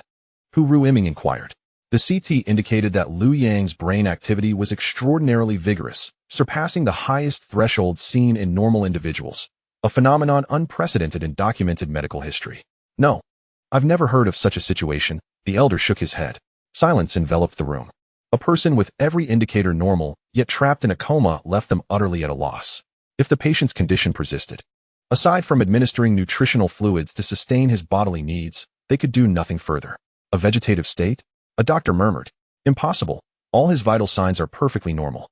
Indeed, if we consider only the indicators, the patient could awaken at any moment. Is there anything else we haven't examined? Hu Ruiming interrupted the discussions. The gathered doctors, glancing at the thick stack of various test reports in their hands, shook their heads. What further tests could be conducted? Even the bone age had been assessed. At least within the Military General Hospital, there were no other examinations available. Director Hu, why not consult with Yanjing and Huaxi for a second opinion? A doctor suggested quietly. Hu Ruiming glanced at the clock on the wall. It was 2 a.m. Very well, please reach out to them. We will arrange a video consultation in 20 minutes, he nodded. In Yanjing and Huaxi, many top medical experts were abruptly awakened by the ringing of their phones. Groggy and irritable, they were compelled to start a video conference. Anyone pulled from their bed at such an hour would hardly be in high spirits. Watching as experts from both locations joined the online meeting, Hu Ruiming exchanged pleasantries before sharing all of Liu Yang's test reports. The experts, initially brimming with frustration, were left in a state of bewilderment upon reviewing the reports. What is this? All indicators are normal, yet he remains in a coma? This question echoed in the minds of all the specialists. The sight of the brain CT report rendered them speechless. The intensity of brain activity was so extreme that one might fear the brain was on the verge of being cooked. Did you perform a brain reconstruction? An expert from Yanjing asked. Yes, the reconstruction report is on page 27, Hu Ruiming replied. The Yanjing expert hurriedly flipped to the specified page. Upon seeing the data, they were taken aback. What? A brain utilization rate of 30%? Are you sure there isn't a mistake? Not only the Yanjing experts, but also several top specialists from Huaxi were astonished. Currently, the average brain utilization rate among humans is between 3 to 5%. The highest recorded in history was Einstein, at merely 11%. A figure of 30% was astonishing. Are you certain your reconstruction data is accurate? One Huaxi expert exclaimed. We conducted the brain reconstruction 3 times, and each time yielded the same results. Hu Ruiming understood their excitement well. He, too, had been incredulous upon first encountering this data. It wasn't until he personally oversaw the procedure that he had to accept this outrageous reality. 30%, without a doubt. Is the patient still alive? I will book the earliest flight for tomorrow. Please ensure someone is at the airport to meet me, an expert from Yanjing insisted. Me too. Count me in. The 20 or so participating experts clamored to secure the earliest flights to Shanghai. Hu Ruiming found himself in a mix of amusement and exasperation. This was supposed to be a telemedicine consultation, yet it seemed to have veered off course. Ladies and gentlemen, let us refocus on the consultation. Do any of you have suggestions? Hu Ruiming attempted to steer the conversation back on track. Fortunately, the patient's condition is stable. Now is the time for me to thoroughly study the test reports. We can discuss any issues when we meet tomorrow, one expert from Yanjing declared, unhesitatingly exiting the video conference. Observing this, the other participants also began to log off to scrutinize the reports further. Hu Ruiming looked at the now empty virtual conference room, feeling utterly helpless. Thankfully, Liu Yang's vital signs were normal. Otherwise, he would truly be at a loss for how to report to his superiors. At the military airport in Shanghai, a plane arriving from Yanjing was preparing to land. On board were a group of esteemed scientists from the Dragon Country Academy of Sciences, each a renowned authority in their respective fields. Should anything go awry with the flight, it would result in irreparable losses for the nation. According to national regulations, it was generally prohibited for so many scientists to share a single flight, yet today, circumstances had led them to be together. The pilot, aware he was tasked with flying such esteemed individuals, felt a knot of anxiety in his stomach. Fortunately, they were accompanied by military fighter jets for protection, otherwise, he would have hesitated to undertake this flight. Little did he know, this journey was merely the beginning. Chapter 9, Confirmation. It is controlled nuclear fusion on board the private plane from Yanjing to Shanghai. Meng Changdong glanced around and remarked, Old Xia, it seems quite a few of you have come. Xia Qingshan, a first-level researcher at the High Energy Physics Institute of the Academy, nodded. A total of 43 of us are here, and I am leading the group. What about you? We have 56 from the Mechanics Institute, and I'm in charge, Meng Changdong replied, flashing a bright smile. Old Xia, is what old Zhou from the Physics Institute in Shanghai said reliable? I can't shake the feeling that this matter seems a bit ridiculous, Meng Changdong continued. Old Zhou is not one to make unfounded claims, but when our director told me, I was taken aback. Controlled nuclear fusion? What a joke. However, after watching the video, it certainly merits a visit, Xia Qingshan responded. I watched the video and reviewed the data, but I still can't believe that the Shanghai Institute of Technology could achieve this. They specialize in software. Meng Changdong clearly found it hard to accept. The Shanghai Institute of Technology? Old Meng, your information is outdated, Xia Qingshan chuckled. Oh, it's not the Shanghai Institute of Technology? Could it be the Shanghai Physics Institute? Meng Changdong exclaimed in surprise. Neither, Xia Qingshan shook his head with a smile. Old Xia, there's no need for such suspense, don't keep us guessing. Meng Changdong urged. I've heard it's a student from the Magic City Institute of Technology who's behind this, Xia Qingshan replied mysteriously, adding at the end. But you must tell anyone. It's a classified matter. Haha, Meng Changdong laughed until he was breathless. Old Xia, when did you become so humorous? A student did this. Haha. The surrounding crowd, drawn in by Meng Changdong's laughter, cast curious glances. Feeling embarrassed, Meng Changdong apologetically gestured to those around him before turning back to Xia Qingshan, saying, Old Xia, it seems you've become obsessed with controlled nuclear fusion. Once this is over, I suggest you take a good break. Xia Qingshan observed Meng Changdong's reaction and recognized his skepticism. He himself had been incredulous when he first heard their director mention it, and even now, he remained doubtful. How could a university student achieve controlled nuclear fusion on their own? Xia Qingshan smiled and deftly changed the subject. Aside from our Institute of High Energy Physics, many others such as your Mechanics Institute, the National Center for Nanoscience, the Process Engineering Research Institute, and the Institute of Theoretical Physics have sent people. The lineup is indeed impressive. Yes, look, it's all led by first-level researchers. This incident in the Magic City is certainly significant, Meng Changdong added. By the way, did you see the escorting fighter jets earlier? Xia Qingshan inquired. Yes, 2 of them. We're receiving treatment akin to that of foreign heads of state this time. Meng Changdong chuckled. Indeed, with over 100 elites from the Dragon Institute sharing a single plane, any mishap would be unthinkable. At this point, Xia Qingshan's pride was palpable. I believe the government is not only concerned about our safety, but must also have other considerations, Meng Changdong remarked. Oh, what considerations? Xia Qingshan asked, puzzled. Well, think about it. In the dead of night, they suddenly dispatch a special plane to bring us here, with fighter jets escorting us the entire way. This indicates that the incident in the Magic City is indeed of great importance. Otherwise, why go to such lengths? It's only a few hours until dawn. Can't we wait that long? Meng Changdong analyzed. Could it truly be controlled nuclear fusion? Xia Qingshan's brow furrowed. We shall know very soon. Fasten your seatbelt. The plane is about to land, Meng Changdong reminded him. The aircraft gradually descended, and after a brief taxi, it came to a steady halt on the tarmac. As the cabin door opened, Meng Changdong was the first to step out, and 4 luxurious buses awaited on the tarmac. The group boarded the buses, with police leading the way. 2 armed military vehicles flanked each bus. The convoy departed the military airport, heading towards the Magic City Institute of Technology. In the first-floor laboratory of Building 3 at the Magic City Institute of Technology, Zhou Bo, wearing specially designed protective sunglasses, gazed intently at the equipment before him, unable to tear his eyes away. The 6 researchers had come directly from the command hall of the municipal building to the Magic City Institute of Technology. Now, standing before the equipment, Zhou Bo found himself utterly bewildered. He did not comprehend it at all. It was fundamentally different from the mainstream magnetic confinement schemes. How, then, was the plasma being confined? How was the high-temperature, high-pressure environment necessary to ignite nuclear fusion achieved? That's nearly 200 million degrees.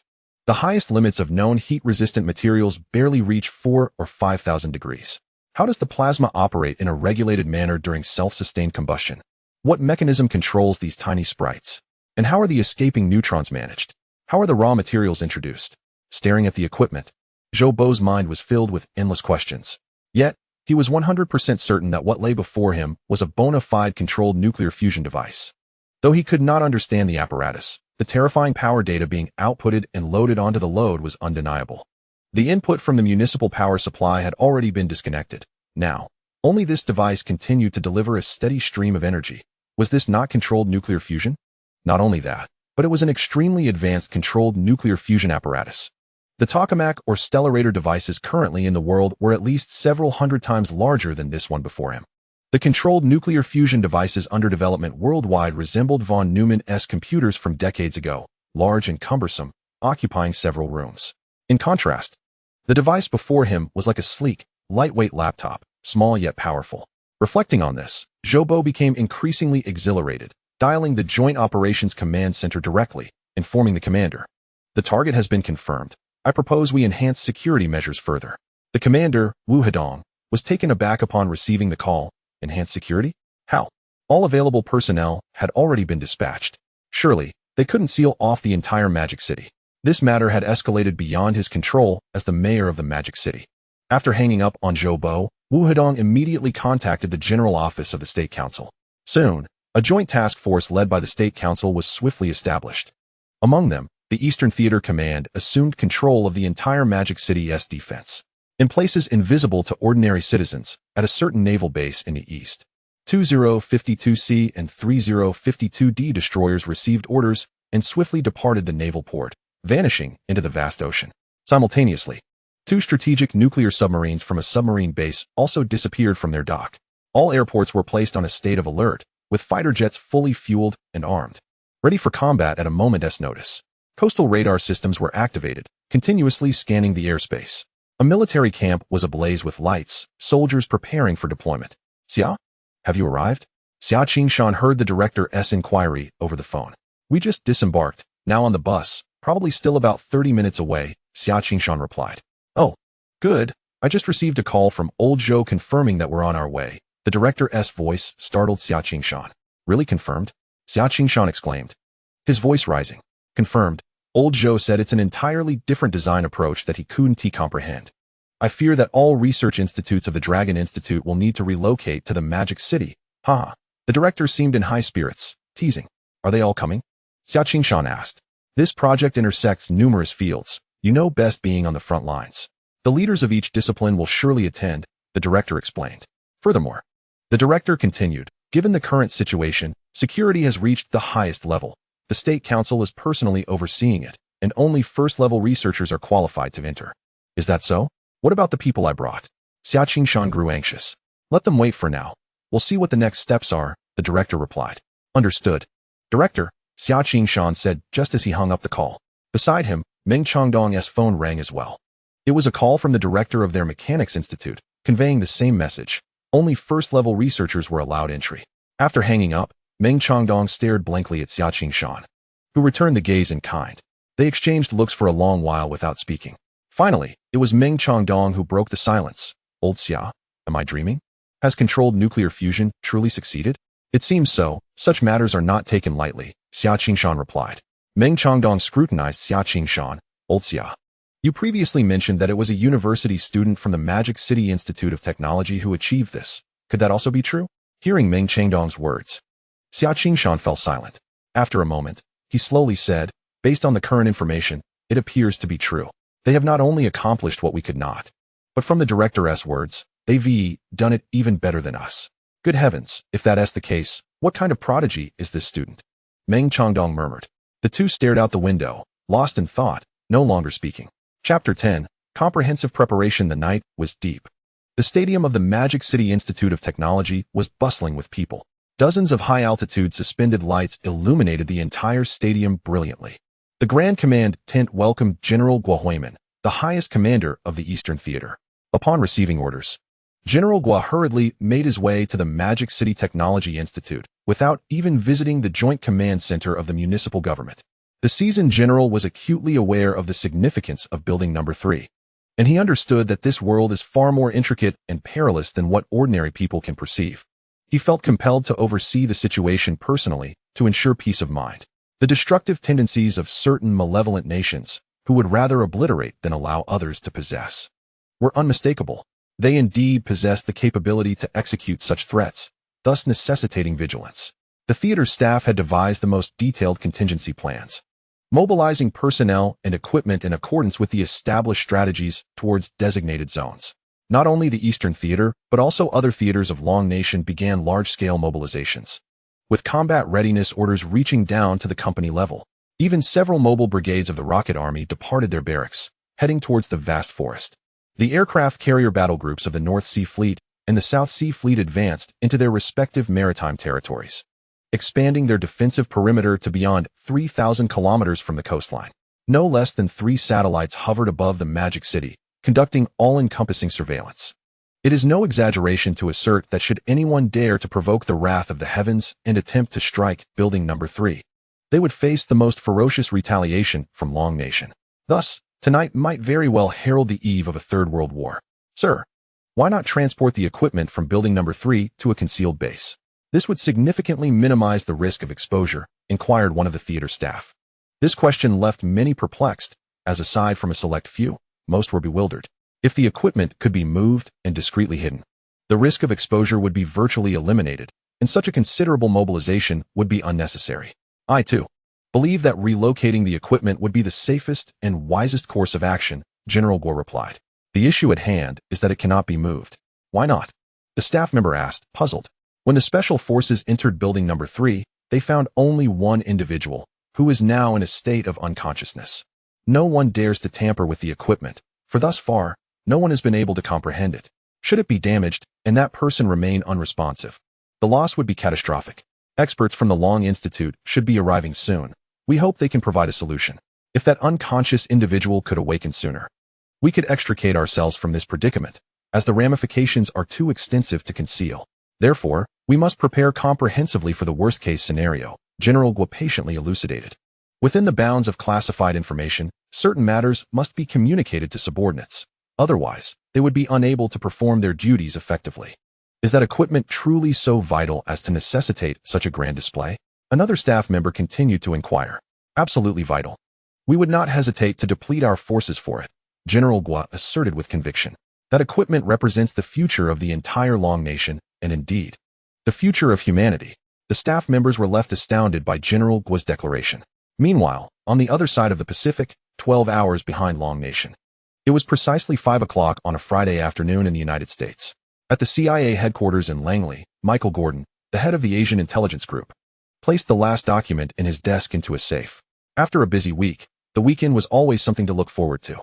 Michael was in high spirits. having invested considerable effort into this weekend's fishing trip. The thought of sailing the vast sea with only Sherry by his side filled him with anticipation. He couldn't help but lick his lips at the thought of Sherry's exquisite beauty and alluring figure.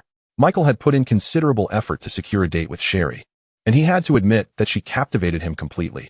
He felt he might genuinely be falling in love, although he had experienced a similar sensation with his previous girlfriend, Stormy. Even if it lasted only 2 weekends, he refused to acknowledge that Stormy's allure was solely due to her stunning appearance and fiery physique. Michael did not consider himself a shallow individual. Of course, if he were to include Michelle, Mary, and the waitress from the cafe, he would have nothing more to say. The perks of being single brought Michael immense relief, as he felt fortunate to have evaded the grave of marriage. Weekends were always something he eagerly anticipated, each one brimming with sweetness and warmth. Glancing at his watch, he saw that it was time to leave work. Knock, knock, knock. A knock at the door interrupted his thoughts. Come in, Michael called. The door opened, and his secretary, Meryl, entered, holding a folder. Michael had little fondness for Meryl. There was no particular reason, other than her age. Who wouldn't prefer a young and attractive secretary? What is it? Michael inquired. Information from the satellite monitoring team.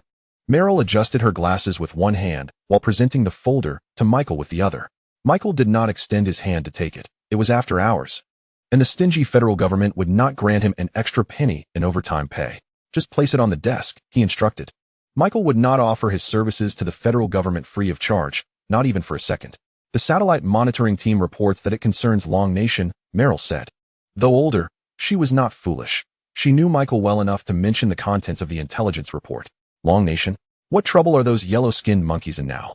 Michael, a blatant racist, adhered to a white supremacist ideology. There has been a widespread power outage in the Magic City, affecting a significant area. Estimated to encompass 1/4 of the entire city, Meryl reported. Haha. Michael erupted in laughter. That's excellent intelligence, but 1/4 is too little. If only the entire nation would experience a blackout. Hearing such good news made Michael feel that occasionally offering a minute or two of free service to the federal government was acceptable. Moreover, there is a noteworthy aspect. A section of the blackout zone has been illuminated for several hours, Meryl continued. And then what? What value does this intelligence hold? Michael asked. The intelligence analysts are concerned that Long Nation may be developing weapons of mass destruction, which is why this report was submitted, Meryl explained. Upon hearing Meryl's words, Michael felt his blood boil. How could the CIA be staffed by such a bunch of imbeciles? Did they lack even basic logical reasoning skills? Dear Meryl, would you develop weapons of mass destruction in New York? Michael retorted. Of course not, Meryl replied. You wouldn't, and neither would the people of Long Nation. Do not forget that the Magic City is their second most important city. What kind of fool would develop weapons of mass destruction in their own significant city? Are they not afraid of accidents? Michael argued angrily. He felt that the intelligence analysts were nothing short of complete fools, their heads stuffed with nonsense. Of course, Meryl, standing before him, was also a certified fool, and Michael suddenly felt despair for the future of the CIA. Observing Meryl, who seemed lost in thought, he felt his anger rising. Is that all? He pressed. Oh, Meryl seemed to regain her focus. The analysts also suggested that it could be that Long Nation is developing some sort of lighting device, as the blackout areas primarily encompass the Magic University town. Michael's frustration intensified. How could the Asian intelligence group of the CIA be composed entirely of such dimwits? Taking a deep breath, he calmed his rage and addressed Meryl. Dear Meryl, it is inconceivable that Long Nation soldiers would wield light bulbs on the battlefield against us. Therefore, do you not think it more reasonable for this intelligence to fall under the purview of the Department of Technology? Our mission is to tackle more challenging matters. We must gather intelligence pertinent to national security. So, dear Meryl, please inform those imbeciles in the intelligence analysis group to use their brains a little more and not waste taxpayers' money. As Michael waved his hand at the dazed Meryl, he said, all right, that's it. Have a pleasant weekend, before departing the office. The document concerning the widespread power outage in the metropolis, along with the peculiar luminous phenomenon, sat quietly on Michael's desk, utterly inconspicuous. Chapter 11. The Wheel of Civilizational Change as the convoy breached the 3-kilometer security perimeter. Xia Qingshan gazed through the window at the dazzling lights illuminating the sky above the Metropolitan Science Institute. Old Meng, look. Xia Qingshan nudged his companion, Meng Changdong, who was still groggy from sleep. Startled, Meng Changdong opened his eyes and turned to behold the radiant spectacle in the night sky.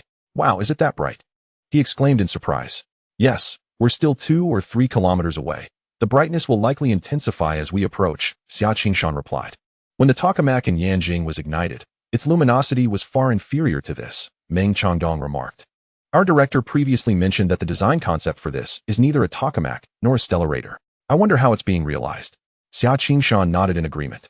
Old Xia, could it be a new theoretical direction that the scientific community has yet to grasp? Meng Changdong inquired.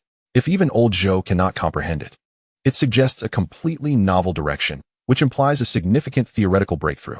Perhaps the stagnation in human science is on the verge of transformation, Xia Qingshan said, his voice trembling slightly. Look, WVE arrived. Meng Changdong pointed towards the entrance of the Metropolitan Science Institute.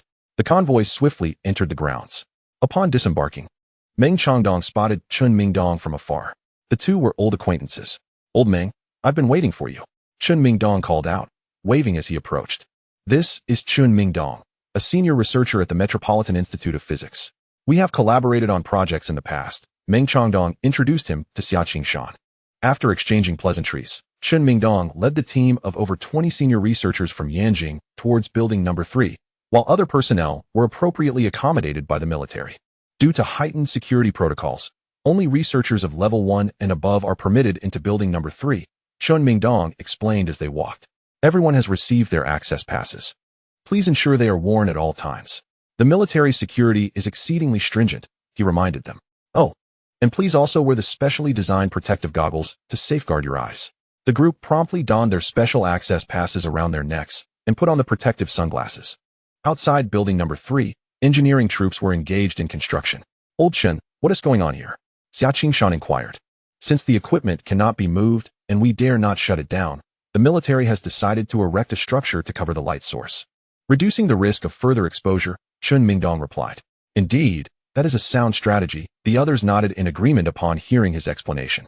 By the way, Old Chun, what about the individual discovered in building number 3? Can we meet them? Meng Changdong recalled the university student Xia Qingshan had mentioned on the plane and asked Chun Mingdong. Old Meng, I sincerely apologize, but that matter is classified at a level 1. You understand the protocol? Chun Mingdong smiled apologetically. Meng Changdong nodded, fully aware of the confidentiality regulations. Upon entering building number 3, the group encountered Zhou Bo standing in the corridor. Zhou Bo is a distinguished figure in the field of physics, and everyone approached to greet him. Everyone, the equipment is located just beyond that open door. Zhou Bo indicated towards the laboratory at the end of the corridor. Only observation is permitted, do not touch. I want to clarify this regulation beforehand. I understand that you are all excited and I empathize with your feelings, but rules are rules, and I must insist on compliance. The significance of this equipment is not something I need to reiterate. We all comprehend that the consequences of any mishap are beyond our capacity to bear. You are the first group to arrive. Soon, the second and third groups will follow. Therefore, please make the most of this opportunity. I will temporarily oversee the internal management of building number 3. I trust you all understand the need for confidentiality and will abide by the arrangements. Zhou Bo stated with a serious demeanor. Once everyone nodded in understanding, Zhou Bo turned and led them towards the laboratory at the end of the corridor. Why is it so small? Xia Qingshan gasped upon seeing the controllable nuclear fusion reactor placed at the center of the laboratory. For years, they had been working on the front lines of nuclear fusion research, dealing with towering structures weighing thousands of tons. The device before him seemed like a petite marvel in comparison. The group of over 20 esteemed researchers surrounded the reactor, examining it from various angles. Some proceeded to the control room to observe and record data from the controllers. In small clusters, they produced notebooks to begin calculations and simulations. Zhou Bo smiled at the sight of their enthusiasm. Their reactions mirrored his own in the past. He understood the fervent desire of researchers for advanced technology and new scientific theories, which is the unwavering pursuit of every scientist. However, he also recognized that the results awaited by these esteemed researchers would likely lead to disappointment and confusion. Beyond mere disappointment, there was an overwhelming impulse to dismantle the device, to comprehend its principles. The yearning to understand its mechanics was almost unbearable. He had traversed this path himself. Only observation is permitted, do not dismantle. How can one truly understand by merely viewing from behind a casing? What can one discern from a distance? Thus Zhou Bo, having grasped this reality, ceased to harbor any expectations from the ever-arriving experts. His primary responsibility was to monitor them and prevent any reckless actions that might damage the equipment. Despite the presence of special forces closely guarding the device, Zhou Bo remained uneasy, feeling the need to supervise personally. A profound fear lingered within him, the dread that even upon disassembly, comprehension would elude them. It was akin to tossing a fully charged laptop into a primitive African tribe. Could one expect the natives to dismantle it and fathom its workings? The disparity of civilization is not merely a matter of discourse. The objective scientific barriers are not only present, but formidable. If the equipment were indeed dismantled and understanding remained unattainable, that prospect was terrifying, utterly despairing. Thus, Zhou endeavored to suppress such thoughts. Do you have an estimate of the output power? Someone suddenly called out. We have made some estimations on our end. Came a voice from the group. Based on the output power of this device, it could easily meet the electricity demand of the metropolis. One group began to elaborate. The annual electricity consumption of the metropolis is nearly 200 billion kilowatt-hours. The Three Gorges Dam generates approximately 800 to 1,000 billion kilowatt-hours annually. It would take nearly 2 Three Gorges dams to satisfy the metropolis's energy needs. If this device utilizes deuterium-tritium as its fuel, based on current energy conversion ratios, a maximum of 300 kilograms of deuterium-tritium would suffice to meet the metropolis's electricity needs each year. If the efficiency ratio could be further improved, we might reduce the consumption to below 200 kilograms. Theoretically, as long as there are several dozen of these small devices nationwide, all power plants could be shut down. Another individual continued. Not just power plants across the nation, those in Southeast Asian countries could also be closed. A mere handful of these small devices could accommodate their electricity needs as well. Researchers rely on data to speak. Data does not lie. Meng Changdong inhaled sharply, having calculated the figures himself and finding them consistent with what had just been stated. How terrifying! How terrifying! This device is so small that 2 strong individuals could easily carry it around. Is humanity truly on the brink of rewriting civilization? Meng Changdong murmured. What if this device were placed on a ship or an aircraft? What purpose would traditional energy sources serve? Electromagnetic cannons and laser weapons. Meng Changdong shook his head vigorously, unwilling to contemplate the implications. Not only him, but every researcher present suddenly grasped the monumental shift of civilization's wheel, advancing with an unstoppable momentum toward them.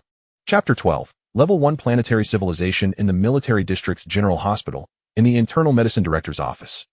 Hu Ruiming was simultaneously on the phone and pouring water into a cup. After concluding a teleconference with experts from Yanjing and Huaxi, he had not taken a moment's respite. He was inundated with calls, his phone tethered to a charger, barely managing to keep it from dying. He spoke incessantly, unaware of how many cups of water he had consumed, yet his throat felt parched. The calls came from eminent figures from all corners, each a personage whose mere presence could shake the very ground of the Dragon Kingdom. They were all inquiring about the condition and treatment of patient Liu Yang. Hu Ruiming could only explain the situation repeatedly, from beginning to end. Not only was he frantically answering calls, but the president and vice president of the hospital had also rushed to his office, with the 3 of them alternating between hanging up one call and receiving another. Finally finishing a conversation, Hu Ruiming took a deep breath and gulped from his teacup, observing the demeanor of the president and vice president as they took their calls. He knew the individuals on the other end must be of great importance. A glance at the clock revealed 3 minutes shy of 6 o'clock. He looked out the window. The horizon was already beginning to glow with dawn's light. After another sleepless night, Hu Ruiming felt the weight of his age. He could no longer endure the late nights as he once did in his youth.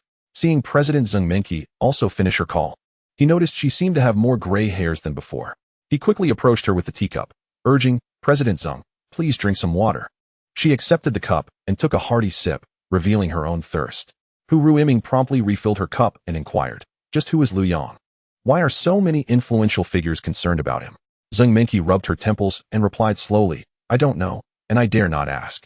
Given the circumstances tonight, this young man must have an extraordinary background." Just as her words fell, Vice President Ai Jiangwo interjected, "I might have heard something." He had just concluded his own call. Hu Ruiming quickly offered him a cup of tea, which Ai Jiangwo accepted eagerly, savoring a generous gulp. "Old Ai, do enlighten us. What is the situation?" Zheng Menqi pressed, noticing Ai Jiangwo's coyness.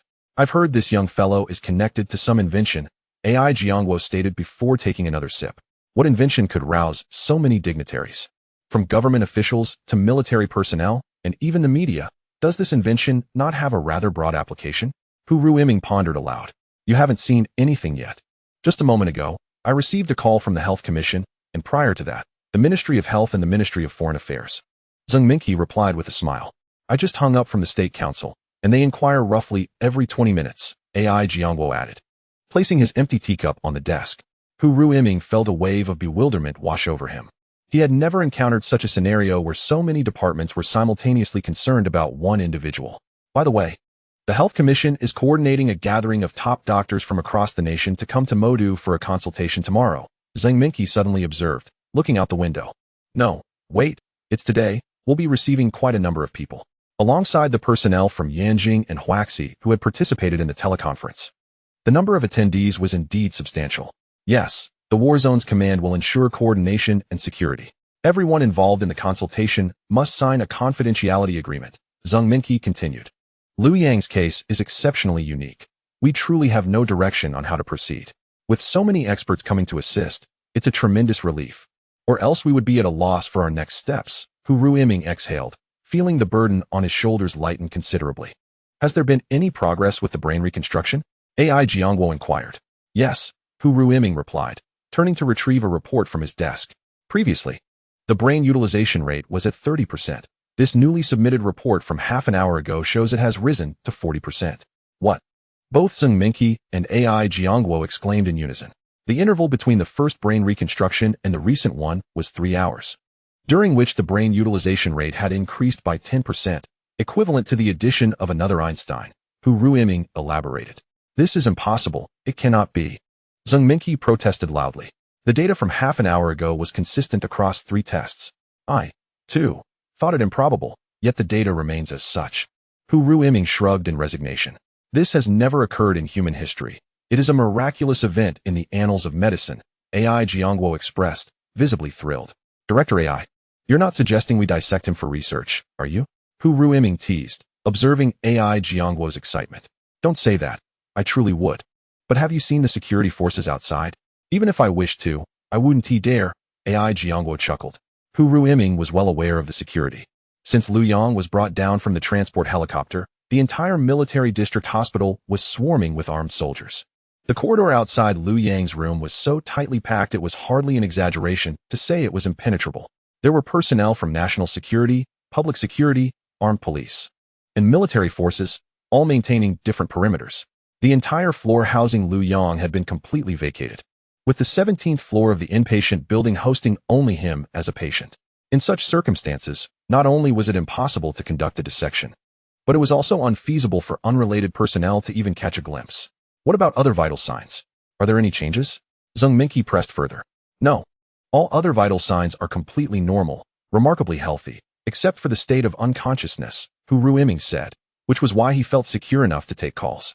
The higher-ups had repeatedly emphasized that everything concerning Liu Yang must remain confidential, particularly all types of reports and specimens, which needed to be kept secure. Director Zheng, we are aware of that.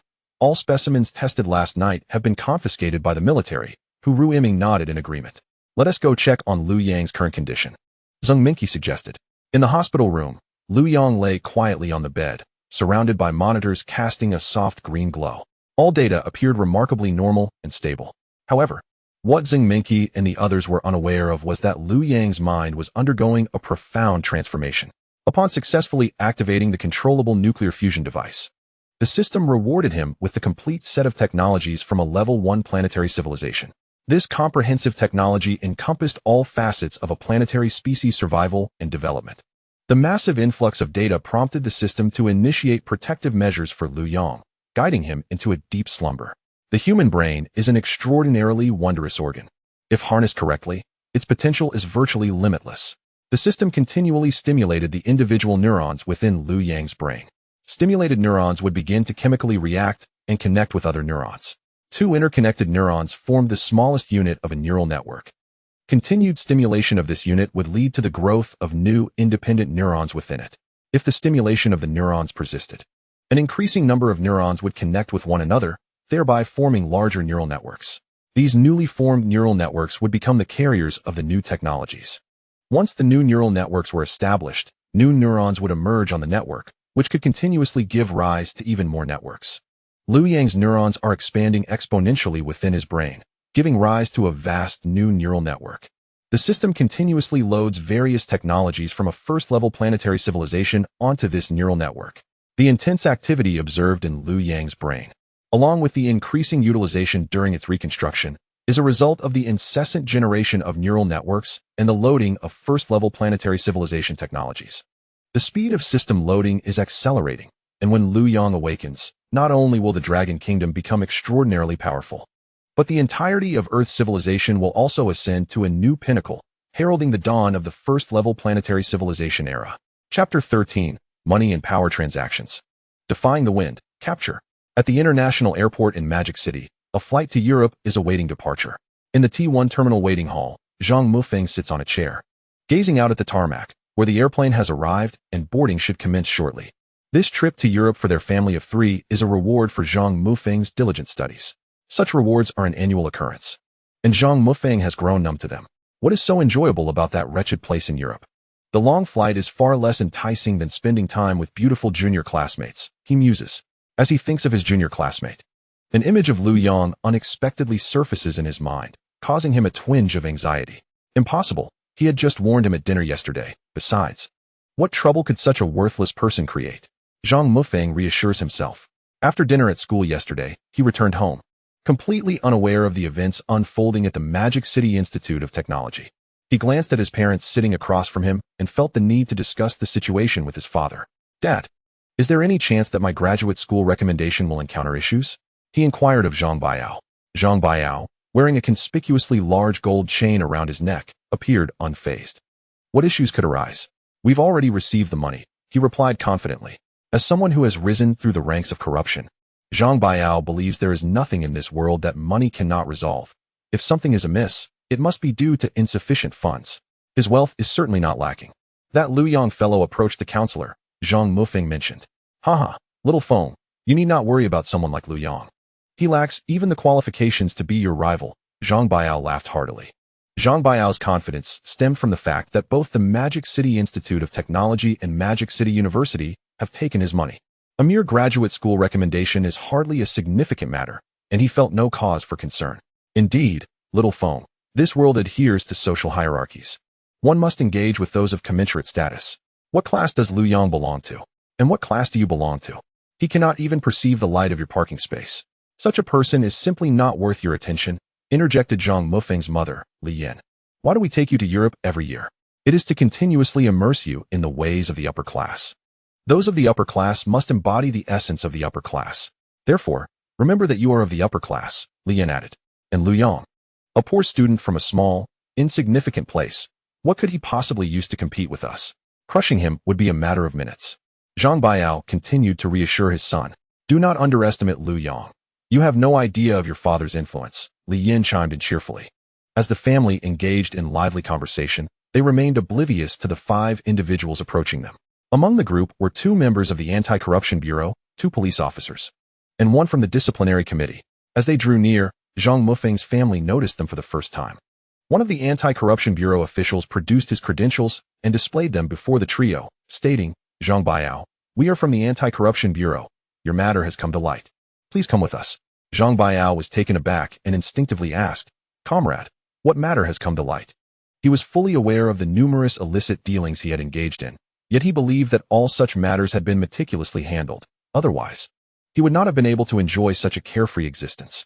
He was confident that no incriminating evidence could be found against him. What could it be?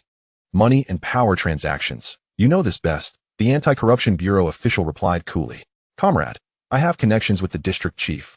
Are you really going to move against me? Zhang Baiao began to adopt a defiant tone. District chief? Huh. The Anti-Corruption Bureau official laughed, and so did the others. Your case has been personally flagged by the mayor. Do you think the district chief can protect you? Zhang Baiao's heart raced at the mention of the mayor. He panicked. How did I offend the mayor? Let me tell you, your case is being jointly investigated by the Public Security Bureau, the Anti-Corruption Bureau, and the Disciplinary Committee. I advise you to cooperate honestly. If we did not possess solid evidence, do you think we would be here? The Anti-Corruption Bureau official's words made Zhang Baiao realize the gravity of the situation, prompting him to reflect deeply on what might have gone wrong. Despite his efforts, he could not pinpoint any suspicious activities. He believed he had covered all his tracks. Comrade, I am willing to cooperate. Please tell me what this is about. He softened upon learning it was the mayor's involvement. Zhang Baiao, your case is being overseen by the municipal government. I advise you to cooperate honestly and refrain from any further illicit thoughts. One of the police officers interjected. Comrade, is it truly that serious? Zhang Baiao exclaimed in shock. Zhang Mufeng and Li Yin were equally stunned upon hearing that the municipal government was overseeing the investigation. They had not anticipated the severity of the situation. Why would the mayor personally flag me? Zhang Baiao stammered. Let us go. Stop asking questions. You will understand everything once we arrive at the bureau. The police officer stepped forward, snapping handcuffs onto Zhang Baiao's wrist. Let us go. The police escorted Zhang Baiao away, leaving Zhang Mufeng and Li Yin to abandon their European trip, trembling as they followed with their luggage. Meanwhile, at the Magic City Institute of Technology Stadium, President Lin Changchun and the heads of various departments had spent the night in a tent. After a discussion with the head of the Magic City Special Police yesterday, they had arranged for a tent for their overnight stay. Having endured a sleepless night, everyone felt quite fatigued. Lin Changchun's mind was still in disarray, as he had yet to grasp the events unfolding at his institution. Suddenly, the entrance of the tent was flung open, and several individuals entered. Lin Changchun hurried to greet them. Excuse me, who are the department head and party secretary for Liu Yang? One of the newcomers inquired directly. Lin Changchun recognized this individual as a police officer who had arranged for them yesterday.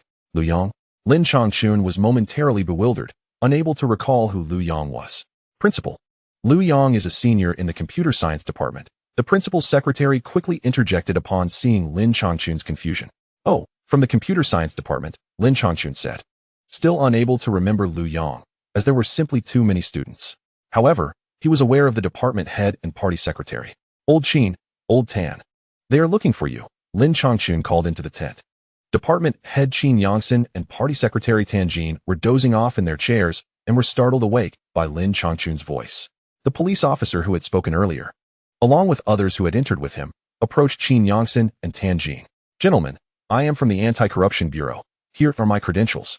One of the anti-corruption personnel displayed his identification. You two are involved in a case. Please come with us to assist in the investigation, he continued. Qin Yangsen and Tan Jin appeared dazed, looking at each other in confusion. Comrade, what is going on? Principal Lin Changchun, taken aback by the arrival of the Anti-Corruption Bureau, swiftly approached to inquire. Are you unaware that Liu Yang's graduate school recommendation was usurped? The anti-corruption personnel responded with a question rather than an answer. Usurped?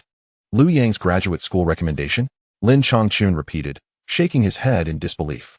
The Anti-Corruption Bureau staff mockingly remarked, You, the principal, seem to be quite busy, allowing your subordinates to act recklessly without your knowledge. They disregarded Principal Lin and signaled to the police to take action. Handcuffs clicked as they were secured around Qin Yangsen and Tan Jin's wrists, and the two were swiftly escorted away by the officers. The onlookers in the tent were left in stunned silence.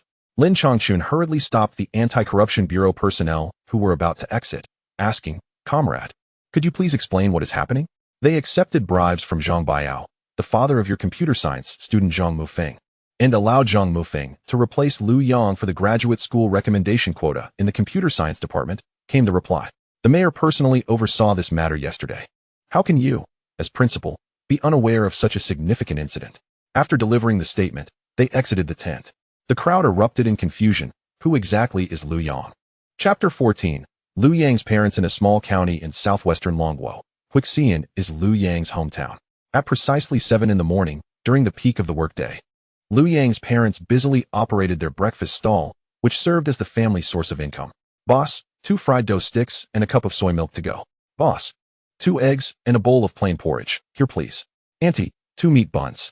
The customers' orders kept Liu Jinbu and Zhang Mei on their toes.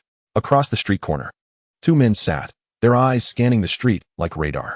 Captain, are these the 2 individuals we are supposed to protect? Bian Feng inquired of Captain Lu Quan.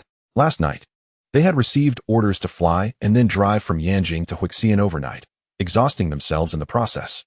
Bian Feng was puzzled as to why their elite team had been dispatched to this small county in the southwest to protect 2 breakfast vendors. Lu Quan glanced down the street, where their 2 surveillance points were positioned at either end. The street had been effectively sealed off by their 3 teams. As a member of the National Security Elite Special Operations Group, Lu Quan's professionalism was unquestionable. Just follow orders without questioning. Why all the unnecessary chatter? Lu Quan raised his hand, aiming to tap Bian Feng on the back of the head. Bian Feng dodged, avoiding the gesture. Captain, we typically protect national officials. Are you certain there's no mistake in protecting these 2 breakfast vendors? Bian Feng persisted, still confused. I share your bewilderment. Who are these 2 individuals that warrant our elite protection? Lu Quan mused, pulling out a cigarette and offering one to Bianfeng before lighting one for himself. The higher-ups did not provide further details. Bianfeng continued to inquire. They only made it clear that these two are of utmost importance and that we must ensure their safety at all costs. Liu Quan exhaled smoke. Wow, that is quite a high level of importance, Bianfeng remarked. Indeed. Why not provide fixed protection then? The higher-ups instructed that we must not let them know of our presence unless absolutely necessary, and that we cannot disrupt their daily lives. We must protect them covertly. That certainly complicates matters, Bianfeng observed, glancing at Liu Jinbu and Zhang Mei by the food cart. Exactly, so we must remain vigilant and focus, avoiding distractions. Liu Quan advised. Hey, Captain, something's happening. Bianfeng suddenly nudged Liu Quan with his elbow. Liu Quan noticed a middle-aged woman, visibly anxious, approaching Liu Jinbu and his wife. Speaking urgently. Before long, Liu Jinbu and Zhang Mei abandoned their cart and hurriedly followed the woman. All teams, we have a situation. Stay close. Liu Quan quickly called into the communicator on his collar, signaling the other two teams as he and Bianfeng followed suit. Chenjia, are they taking action now? Liu Jinbu gasped, breathless, as he ran alongside the middle-aged woman. Yes, the bulldozer is here. The neighbors are trying to block them, and I rushed over to find you. The woman, known as Chenjia, replied, panting. Is there truly no law? Are they allowed to do as they please? Zhang Mei added from behind. Manager Zhang stated that the county committee secretary had approved the demolition, so whether we agree or not, it will happen. Chenjia, with that meager compensation for relocation, we can't even afford a new place. Where are we supposed to live after the demolition? Zhang Mei expressed her frustration. The real estate company planned to demolish their neighborhood. And while everyone generally supported the idea of replacing old houses with new ones, the compensation offered was shockingly low. Not only could they not purchase a new home, but they couldn't even afford to replace their current old house. Hence, the residents were unwilling to move. Eventually, the real estate company, employing unknown means, managed to secure the county committee secretary's approval, and the government issued a directive for forced demolition. Initially, the residents thought it was merely a scare tactic, but the threat turned out to be genuine. Soon, Liu Jinbu and his family arrived at the scene, where two groups were facing off, the neighborhood residents of Sunyang and the real estate company personnel. A middle-aged man in a suit stood atop a bulldozer, using a megaphone to address the crowd. Residents of Sunyang, this is an official government document, he declared, raising a sheet of paper. Today, the demolition of Sunyang is confirmed. You have half an hour to pack up. Once the time is up, our bulldozer will begin tearing down the houses. His demeanor was intimidating. We do not agree. The residents of Sunyang shouted in unison. I am not here to negotiate. I am here to inform you. I advise you to be wise and not act impulsively. The man continued, his voice easily overpowering the crowd. Liu Jinbu pushed his way to the front. Manager Zhang, we are not against the demolition or the government's decision. But the compensation you are offering is far too low. If we demolish, we won't even be able to afford our old houses. What do you expect us to do? The man jumped down from the bulldozer, glaring at Liu Jinbu. I know you. Your name is Liu Jinbu. The residents of Sunyang are merely following your lead. I will be the first to demolish your home. A group of thugs emerged behind the man, their eyes fixated on Liu Jinbu. Liu, don't think you can refuse. You are just a breakfast vendor. Do you believe I want to crush you in an instant? The man threatened. Hearing his words, the thugs raised their baseball bats, ready to act at a moment's notice. Seeing the hostility from the other side, the residents of Sunyang quickly surrounded Liu Jinbu. This was not just his battle, but a collective struggle. Observing the residents' reaction, the man seemed to have anticipated this, gesturing behind him, leading to a larger group of individuals appearing, all wearing hard hats and brandishing baseball bats, outnumbering the residents significantly. Call the police. Call the police. The residents of Sunyang shouted in alarm. Unfazed, the man smirked. Go ahead and call. I'll be right here waiting. Do you know who the new county secretary, Secretary Su, is? He is our chairman's brother-in-law. You think calling the police will help? Let me tell you, even if the wolf warriors come, it won't matter. The demolition must proceed, as I, Zhang Quanxing, have stated. With that, he raised his hand, glancing at his watch. Don't say I didn't warn you. You only have 20 minutes left. Liu, I will be the first to flatten your home, so you can understand the consequences of opposing me. Liu Jinbu and Zhang Mei trembled with rage, yet felt utterly powerless. Under Liu Quan's signal, the elite team members had discreetly positioned themselves near Liu Jinbu and Zhang Mei, prepared to intervene at a moment's notice. They had no regard for the likes of Zhang Quanxing, the ruffian. Liu Quan arrived at the scene and promptly reported the situation. Their current task was to ensure the safety of Liu Jinbu and Zhang Mei, trusting that higher authorities would handle the rest. The man with the pompadour spoke up again. targeting Liu, whom he accused of obstructing the entire Sunyang project. Keep a close watch on him.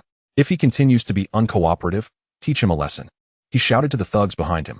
A group of young delinquents brandished baseball bats and began to taunt Liu Jinbu.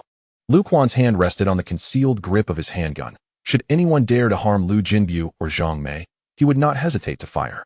In the Grand Command Hall of the State Council building in Yanjing, the Special Affairs Response Team had taken full control of the operations at the Joint Command Center in the Magic City.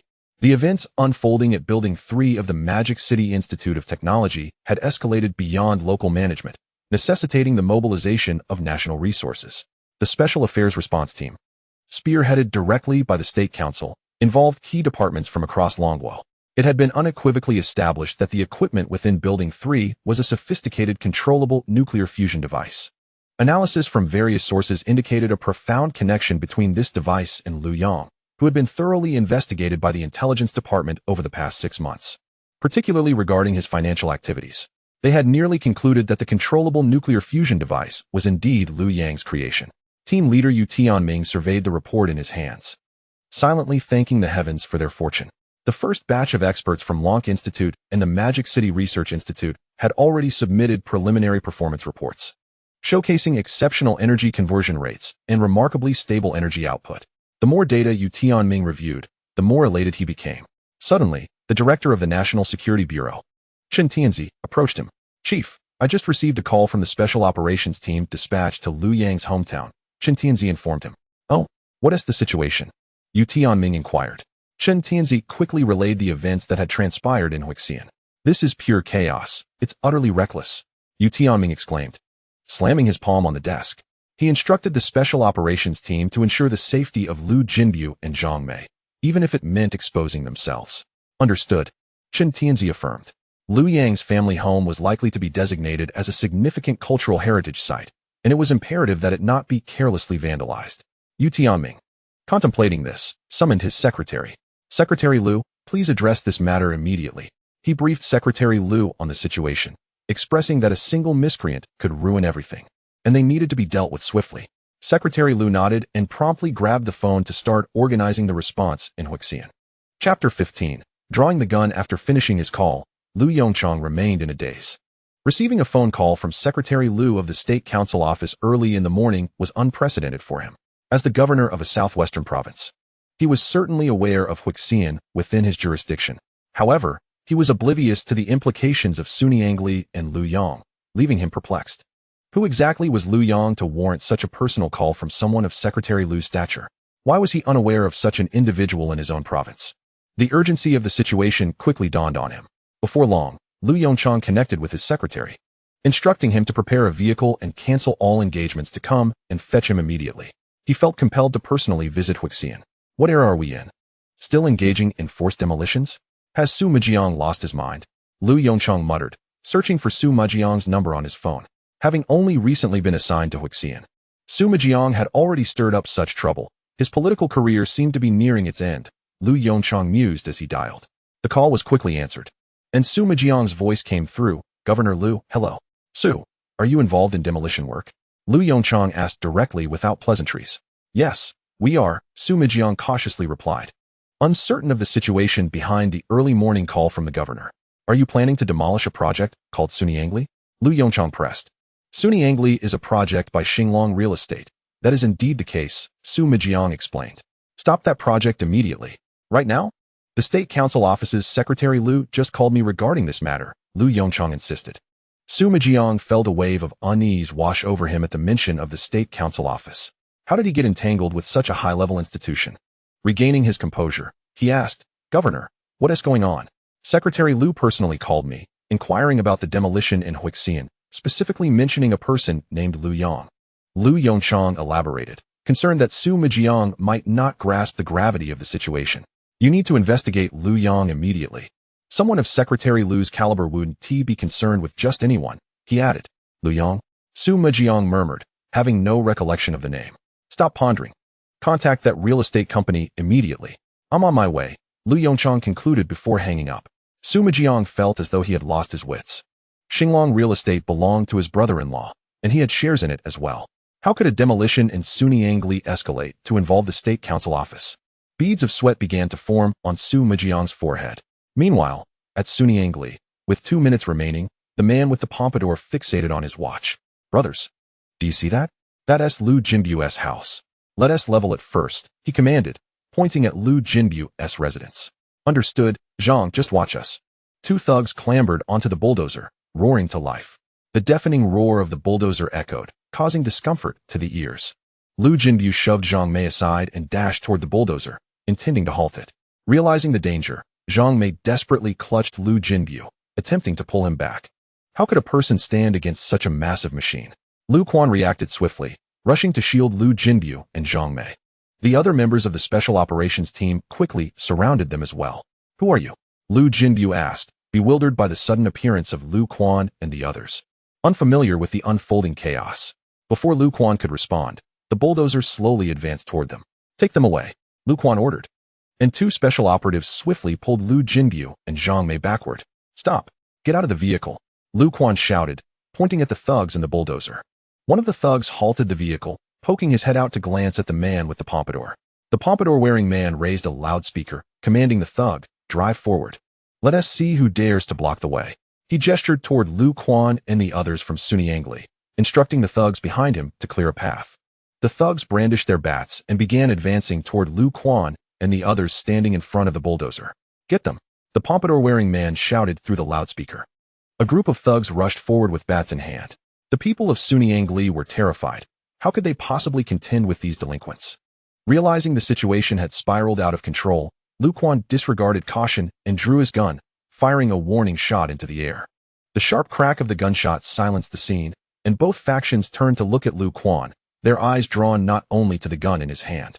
Several individuals were observed brandishing firearms, their muzzles directed at the ruffians, forming a protective barrier around Liu Jinbu and Zhang Mei. You, step down, Lu Quan commanded, aiming his handgun at the thug in the excavator's cabin, signaling him to disembark.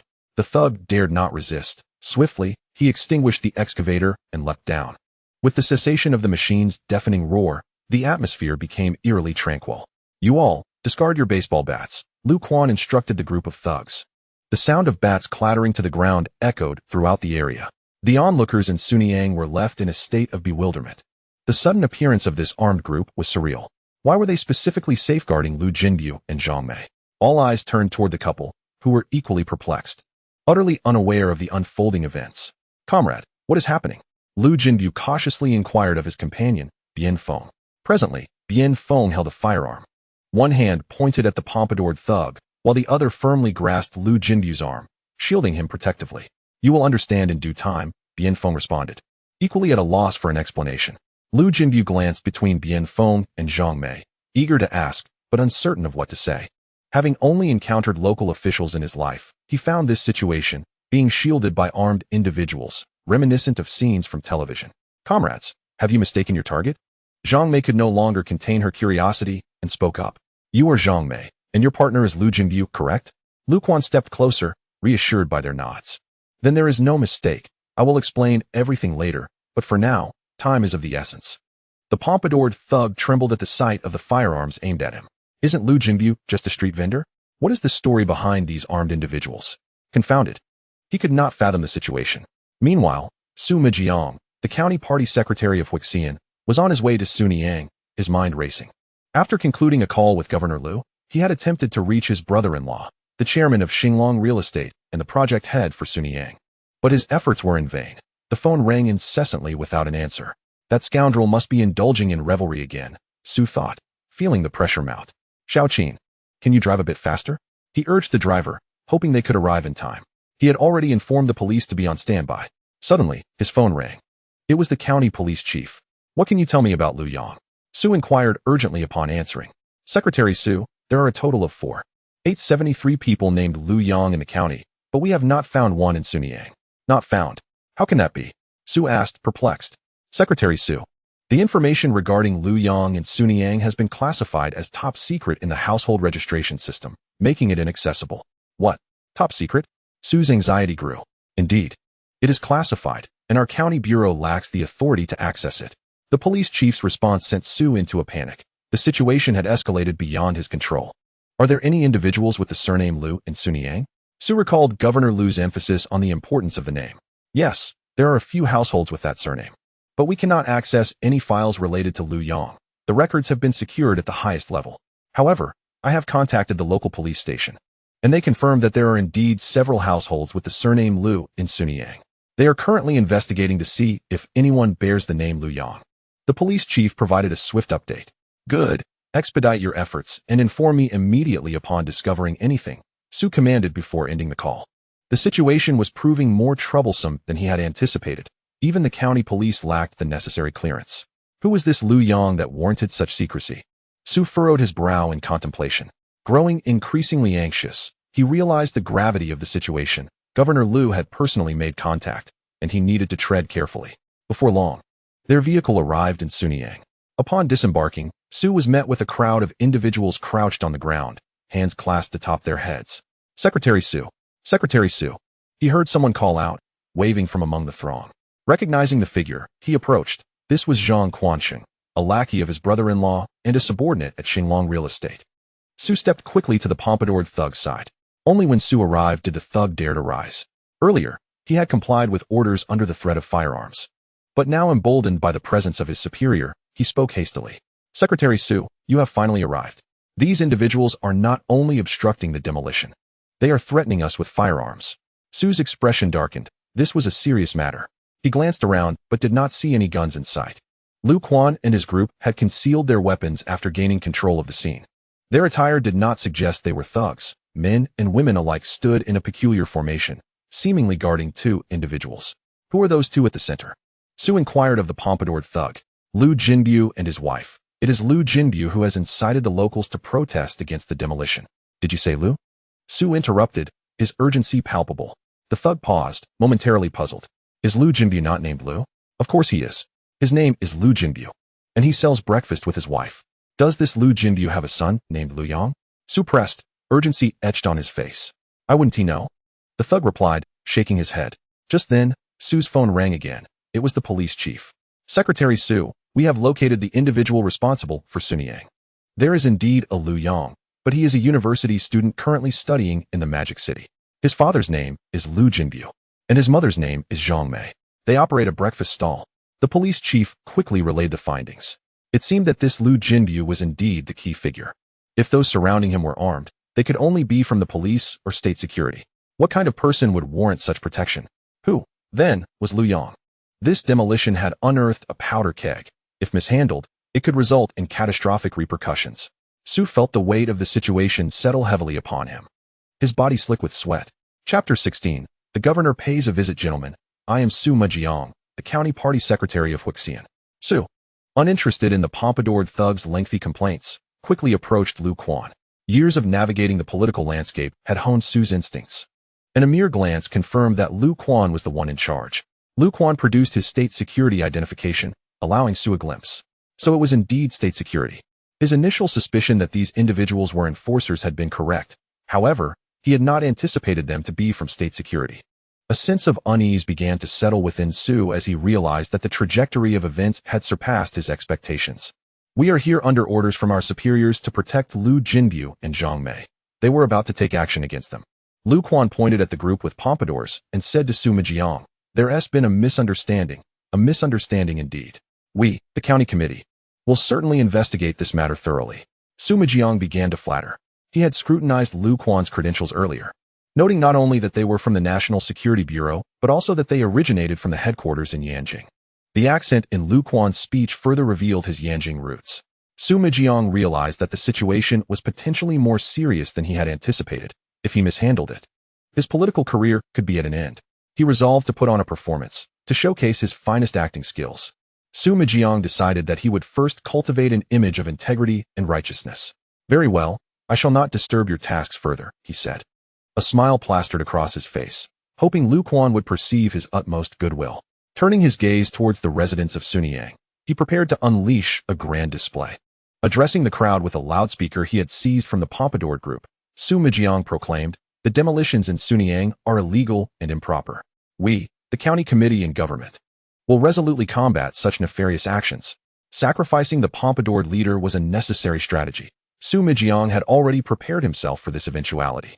The pompadoured leader was left bewildered by Su Mijiang's words. He glanced at the government-approved demolition documents in his hand, and then at Su Mijiang, uncertain of the latter's intentions. Rest assured, the demolition in Sunyang will not take place. Even if it were to occur, it would be done on a basis of fairness and justice. We will ensure that the residents do not suffer. Su Mijiang continued his impassioned performance. The uninformed crowd, hearing Su Mijiang's declarations, erupted into applause. Little did they know, Su Mijiang was the shadowy owner of Xinglong real estate. Would their enthusiasm remain if they were aware of this fact?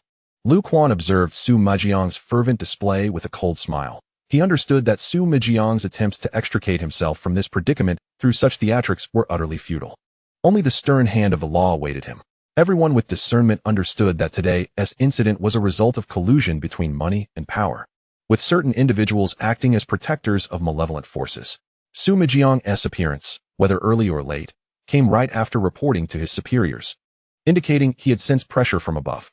Lu Quan firmly believed that for such corrupt officials who exploit the common people, only severe legal consequences awaited them. Lu Quan also sensed the heightened attention from above regarding Liu Yang. He had merely placed a phone call to his supervisor to report the situation. The National Security Bureau and the government were two distinct entities. He was surprised at how swiftly the government had acted. What kind of remarkable individual was Liu Yang? Lu Quan's curiosity deepened. Brother, this place is too chaotic. We should leave, Lu Quan said to Lu Jinbu, who was being escorted by the Special Operations Team. All right, let us go to my home, Lu Jinbu quickly responded. Following his words, Lu Quan and the others formed a protective formation around Lu Jinbu and his wife as they made their way through the crowd. Su Mijiang, in the midst of his performance, noticed that Lu Quan and his group had left without so much as a word, and a sense of foreboding washed over him. He realized he was in deep trouble. Liu Yang's family resided in a modest courtyard, which had been passed down from Liu Yang's grandfather. Upon entering the yard, Zhang Mei and Lu Jinbu hurriedly arranged for the Special Operations Team members to take a seat. Two members of the team stood vigil at the entrance. Due to the urgent situation, I did not have the chance to make a formal introduction. My name is Lu Quan, and here are my credentials, Lu Quan said as he settled in, handing his credentials to Lu Jinbu. Lu Jinbu accepted them with both hands and examined them closely, while Zhang Mei leaned in to take a look as well. Old Lu, these are indeed from National Security, and from Yanjing at that, Zhang Mei whispered to Lu Jinbu. Lu Jinbu nodded, returning the credentials to Lu Quan. My Special Operations Team and I have been ordered by the organization to provide you both with 24-hour personal protection. Lu Quan explained. Why do we need protection? Lu Jinbu pondered, unable to fathom why the state would need to safeguard him and his wife. We are not entirely sure either. Our orders were to do so. Originally, it was to be covert protection, but given today's events, it has to be overt. Lu Quan clarified. After hearing Lu Quan's explanation, Lu Jinbu looked at Zhang Mei, and she looked back at him. They truly could not comprehend why the state would suddenly provide protection for them. We have a son studying at university in Modu, Zhang Mei suddenly recalled Liu Yang. Rest assured, he has protection as well, Lu Quan assured. Though he was not entirely clear on the circumstances, he could surmise a general idea. May I ask, is this the home of Lu Jinbu? A voice suddenly called from outside the gate. Captain, it's County Party Secretary Su Mijiang. One of the team members at the gate informed Lu Quan via wireless communication. Lu Jinbu, unaware of this, quickly rushed to the gate upon hearing the call. Upon arrival, he saw County Party Secretary Su Mijiang standing outside. Had it not been for Su Mijiang revealing his identity earlier at the demolition site, Lu Jinbu would not have recognized his local official. Lu Jinbu hurriedly welcomed Su Mijiang into the courtyard, feeling somewhat awkward in the presence of such a high-ranking official. Upon Su Mijiang's entrance, Lu Quan exchanged a glance with the Special Operations Team, who discreetly withdrew. Su Mijiang immediately grasped Lu Jinbu's hand, saying, Master Lu, I sincerely apologize for the distress caused to you earlier. It is due to our county committee and government's shortcomings that you experienced this. Lu Jinbu, feeling increasingly uncomfortable as Su Mijiang held his hand tightly, stammered, Secretary Su, this is not the government's fault. How can you take the blame? To govern a region is to benefit its people. It is my negligence that has caused you and Sister Zhang to suffer. Su Mijiang spoke earnestly. Xiaoqin, bring the items in, Su Mijiang called out to the entrance. Soon after, the driver, Xiaoqin, entered the courtyard carrying various bags. Master Lu, Sister Zhang, these are my humble offerings as an apology. I hope you will accept them, Su Mijiang said. As they watched Xiaoqin repeatedly enter and exit the yard with a plethora of gifts piled on the ground, Liu Jinbu and Zhang Mei fervently waved their hands in refusal. These are gifts from the county party secretary. How could we possibly accept them? Sima Jiang knew full well that had it not been for Liu Yang, the demolition would have proceeded without incident. It would have gone smoothly. Who could have held him accountable? However, it was precisely because of Liu Yang that the situation had taken a different turn. Since he could not reach Liu Yang, he would target his parents instead. After all, one must grasp at something. The honest and simple Liu Jinbu and his wife were completely oblivious to Sima Jiang's ulterior motives, merely expressing their gratitude verbally. Seeing that Lu Quan and the others remained present, Sima Jiang felt it was inappropriate to linger. So he engaged in small talk with Liu Jinbu and his wife before taking his leave. With national security providing protection followed by a personal visit from the county party secretary, Liu Jinbu and Zhang Mei were utterly bewildered, unable to comprehend what was transpiring. Not long after Sima Jiang departed, another voice rang out from outside. Is this the home of Liu Jinbu? Before the couple had a chance to catch their breath, another inquiry came from outside. Liu Jinbu hurriedly ran out, spotting several vehicles parked outside. It was evident that they were not ordinary visitors. The arrival was none other than Governor Liu Yongchang. Fortunately, Huixian was not far from the provincial capital. Liu Yongchang had managed to arrive just in time. Upon reaching Huixian, he headed straight for Liu Yang, and only relaxed when he saw that the demolition had ceased. The National Security Special Operations Team confirmed Liu Yangqiang's identity before allowing the group to enter the yard. Liu Yongchang was astonished that national security had mobilized, especially from the Yanjing headquarters. What on earth was the situation with Liu Yang? The display of power was astonishing. Liu Yang's parents were under the close protection of elite national security agents. Liu Yongchang, as a provincial governor, had never received such treatment. Liu Yongchang felt increasingly alarmed. The Liu family was one that must be befriended at all costs, and he mentally drew a red line for himself. Liu Jinbu and Zhang Mei were utterly bewildered. The county party secretary had just left when the province's governor arrived. They had no idea how to host such significant figures. The couple fidgeted, feeling awkward as they stood to the side, unsure whether to sit or remain standing. However, Liu Yongchang, being seasoned in the political arena, spoke a few words that eased the tense atmosphere. After engaging in some casual conversation, he assured them that he would conduct a thorough investigation into the forced demolition in Sunyang and provide an explanation to the neighborhood residents. He even issued a phone directive to the relevant officials from the Provincial Anti-Corruption Bureau and the Disciplinary Committee, clearly demanding a prompt resolution. Throughout the encounter, Liu Jinbu and Zhang Mei felt as though they were in a dream, overwhelmed by the governor himself coming to their home to assist in resolving their issues. All they felt was gratitude. After seeing off the governor, the couple finally had a moment to sip some water to calm their nerves. Lu Quan approached with a grin, telling Liu Jinbu, "Brother, you can expect more of such occurrences in the future. You and your wife will gradually get used to it." "What? More to come?" Liu Jinbu was left stunned. Chapter 17. Sima Jiang is in trouble. Team leader Liu, what on earth happened today? After bidding farewell to Liu Yongchang, Liu Jinbu plopped down beside Lu Quan and inquired. Even now, he was still in a fog. The county party secretary's visit, purportedly to apologize, seemed somewhat plausible. But the personal visit from the governor was extraordinary. It was no joke. After all, the governor was akin to a high-ranking official from ancient times. Liu Jinbu had seen such figures on television. How could someone of such stature come to his home without any clear reason? Unable to comprehend it and unsure whom to ask, he could only turn to Lu Quan. "Brother, it's not that I want to keep anything from you. I truly don't know. We are merely following orders." Lu Quan replied, shaking his head in resignation. "Didn't your superiors give you any hints?" Liu Jinbu pressed on. "Yes, team leader Liu, please share something with us. Otherwise, I feel quite anxious." Zhang Mei had also come over, sitting beside Liu Jinbu and addressing Lu Quan. "Sister Zhang, it's not that I'm withholding information. I genuinely have no idea." Lu Quan replied helplessly. He had received the order and set off with his team overnight, traveling thousands of miles just to protect two vendors. He too was curious about the reason behind it. As Bianfeng had previously mentioned, their team was usually tasked with safeguarding state officials. Ordinary citizens were not their responsibility. But now, protecting two vendors was a first for Lu Quan in his career. Seeing that Lu Quan was not fabricating his story, Liu Jinbu and Zhang Mei exchanged glances and decided not to press further. "Team leader Liu, our breakfast cart is still on the street. Can we go retrieve it?" Liu Jinbu asked cautiously. Now that they were under protection, he was unsure if they could move freely and had to inquire. "Brother Liu, we are only responsible for your safety. You may continue with your activities without any psychological burden," Lu Quan explained, understanding Liu Jinbu's honest nature and recognizing his awkwardness. Of course, if you can minimize your appearances in public, it would certainly facilitate our efforts to protect you. Liu Quan added, when they were tasked with protection. The last thing they wanted was for their charges to be in public settings, where uncertainties abounded. Upon hearing this, Liu Jinbu cast a troubled glance at Liu Quan. As did Zhang Mei. Team leader Liu, how long will this protection last? To be honest, my wife and I rely on selling breakfast every day for our income. If this drags on too long, we may not be able to manage. Liu Jinbu rubbed his hands together, appearing quite embarrassed. This left Liu Quan at a loss as well. Previously, they had protected individuals who did not need to face the public to earn a living. The most complex situations they encountered involved delivering speeches in crowds or visiting certain locations. Such scenarios were rare and not the norm. However, Liu Jinbu had to set up his stall every day. How could this be resolved?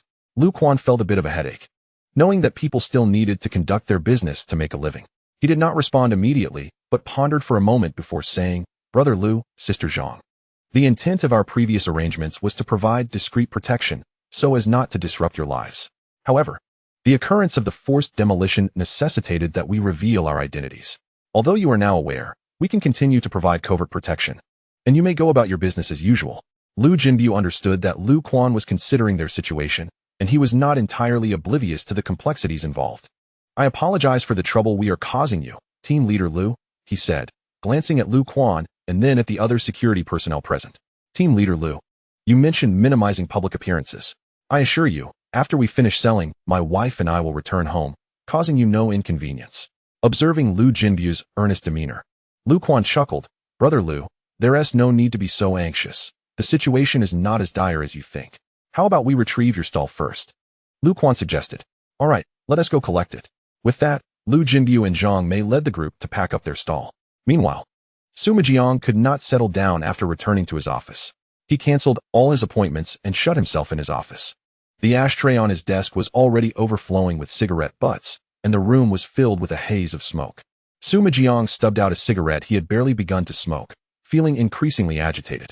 He still had not managed to reach his brother-in-law by phone. He knew this incident had escalated beyond control, especially since the national security personnel had left without so much as a word. Even when they crossed paths again at Liu Jinbu's home, they had ignored him. After decades in the political arena, he understood the implications of such behavior. As the county head of Hui County, it was unacceptable that these outsiders disregarded even basic etiquette. This was not a good sign. Sima Jiang had initially planned to let someone else take the fall for this debacle. While in Sunyang, he had instructed the county police to detain the gang led by Dabaitu on charges of provoking trouble and disrupting public order. However, it now seemed that Dabaitu was not capable of bearing such blame. His qualifications were insufficient. What to do then? Sima Jiang had lost count of how many cigarettes he had smoked, still unable to devise a sound plan. Just then, there was a knock at the door. I told you not to disturb me. Sima Jiang shouted irritably at the door. The knocking continued. He stood up abruptly, storming over to the door to see who was being so inconsiderate. Upon opening the door, he found Ma Chong, the secretary to the governor, standing there. Secretary Su, what are you doing? Is your office on fire? Ma Chong exclaimed, covering his nose with one hand and waving away the smoke with the other. Secretary Ma, please come in, please come in. Sima Jiang quickly ushered Ma Chong into the room. Ma Chong glanced around the office with evident distaste. Let us move to another location. Governor Liu will be arriving shortly, and this place is not suitable. He shook his head as he spoke. Governor Liu is arriving so soon? Sima Jiang had been informed by Liu Yongchang during a previous call that he would be returning, but he had not anticipated his arrival would be so swift. Soon. Governor Liu has already visited Sunyang and even stopped by Liu Jinbu's home. Secretary Su, what era are we in? Your county is still resorting to forced demolitions. How can you, as the county party secretary, allow this? Secretary Ma spoke bluntly to Sima Jiang. Upon hearing Secretary Ma's words, Sima Jiang felt a buzzing in his head. After all, he was the head of a county, a legitimate deputy department-level official. Under normal circumstances, Secretary Ma would never speak to him like this. The tone of Secretary Ma indicated that trouble had indeed come his way. Chapter 18. Liu Sandeo wife, is that Liu Sandeo? Liu Jinbu squinted from a distance at their breakfast stall, noticing a figure that resembled the captain of the urban management team, Liu Sandeo. However, his eyesight was not as sharp as Zhang Mei's, so he hurriedly inquired. Upon hearing Liu Jinbu's words, Zhang Mei, who had been looking down, quickly lifted her head to take a glance. It is Liu Sandeo. She nodded affirmatively, having recognized him clearly. What is he doing here? Liu Jinbu muttered softly. Liu Sandao was a name Liu Jinbu was unfamiliar with. Everyone referred to him as Captain Liu in public, but privately, he was known as Liu Sandao. It was said that he had once mingled with the underworld, wielding a kitchen knife, and had engaged in numerous violent acts. He was a ruthless individual. If words did not align, he would resort to 3 strikes. Over time, he earned the moniker Liu Sandao. Since becoming the captain of the urban management team, he had become exceedingly unreasonable. If he encountered a vendor selling watermelons, he would demand 2. If he met someone selling oranges, he would insist on taking several pounds. Not even the scallion vendors were spared. He would insist on taking a handful. In short, there was nothing that Liu Sandao deemed beneath him. If one did not comply, they could forget about setting up their stall. Disobedience meant instant confiscation. Every day, a small truck accompanied him, serving this very purpose. These were all small businesses. Who wouldn't he fear him? It was unclear what kind of background he had, yet he sat firmly in the captain's position. Lao Lu. Why is Liu Sandao standing in front of our stall? Zhang Mei asked Liu Jinbu. I don't know, but if Liu Sandao is here, it's certainly not for anything good. Haven't we already given him money this month? Why is he back again? Zhang Mei inquired nervously. Let us observe the situation first. If it comes to it, we can just slip him a red envelope, Liu Jinbu replied. Everyone knew Liu Sandao had a penchant for money. If he lingered around the stall, it usually indicated he was up to no good. At this point, it was prudent to offer a red envelope. Typically, after receiving it, he would leave, only to return later, resembling a gangster collecting protection fees. However, refusing him was not an option unless they intended to cease their business. Lao Lu, come here. I want to discuss a business deal with you, Liu Sandao called out, waving at Liu Jinbu and Zhang Mei as he approached. Captain Liu Jinbu hurriedly jogged to Liu Sandao's side. Lao Lu, I have a relative who wants to sell breakfast, and I think your stall is quite good. How about I take it off your hands for 500? Liu Sandao proposed, casually peeling a boiled egg he had taken from Liu Jinbu's breakfast cart. Liu Jinbu glanced at the pile of eggshells accumulating at Liu Sandao's feet, indicating he had already consumed several. Captain Liu, what business are you referring to? Liu Jinbu inquired. Liu Sandao swallowed the egg in a few bites and took a cup of soy milk, slurping it down before responding. Lao Lu, I have a relative who wants to enter the breakfast business. I think your stall is excellent. How about 500 for it? He then rubbed his egg-peeling hand on Liu Jinbu's shoulder. Liu Jinbu turned to look at Liu Sandao's hand on his shoulder, unable to express his anger, and merely smiled apologetically. Captain Liu, we still need this to run our business.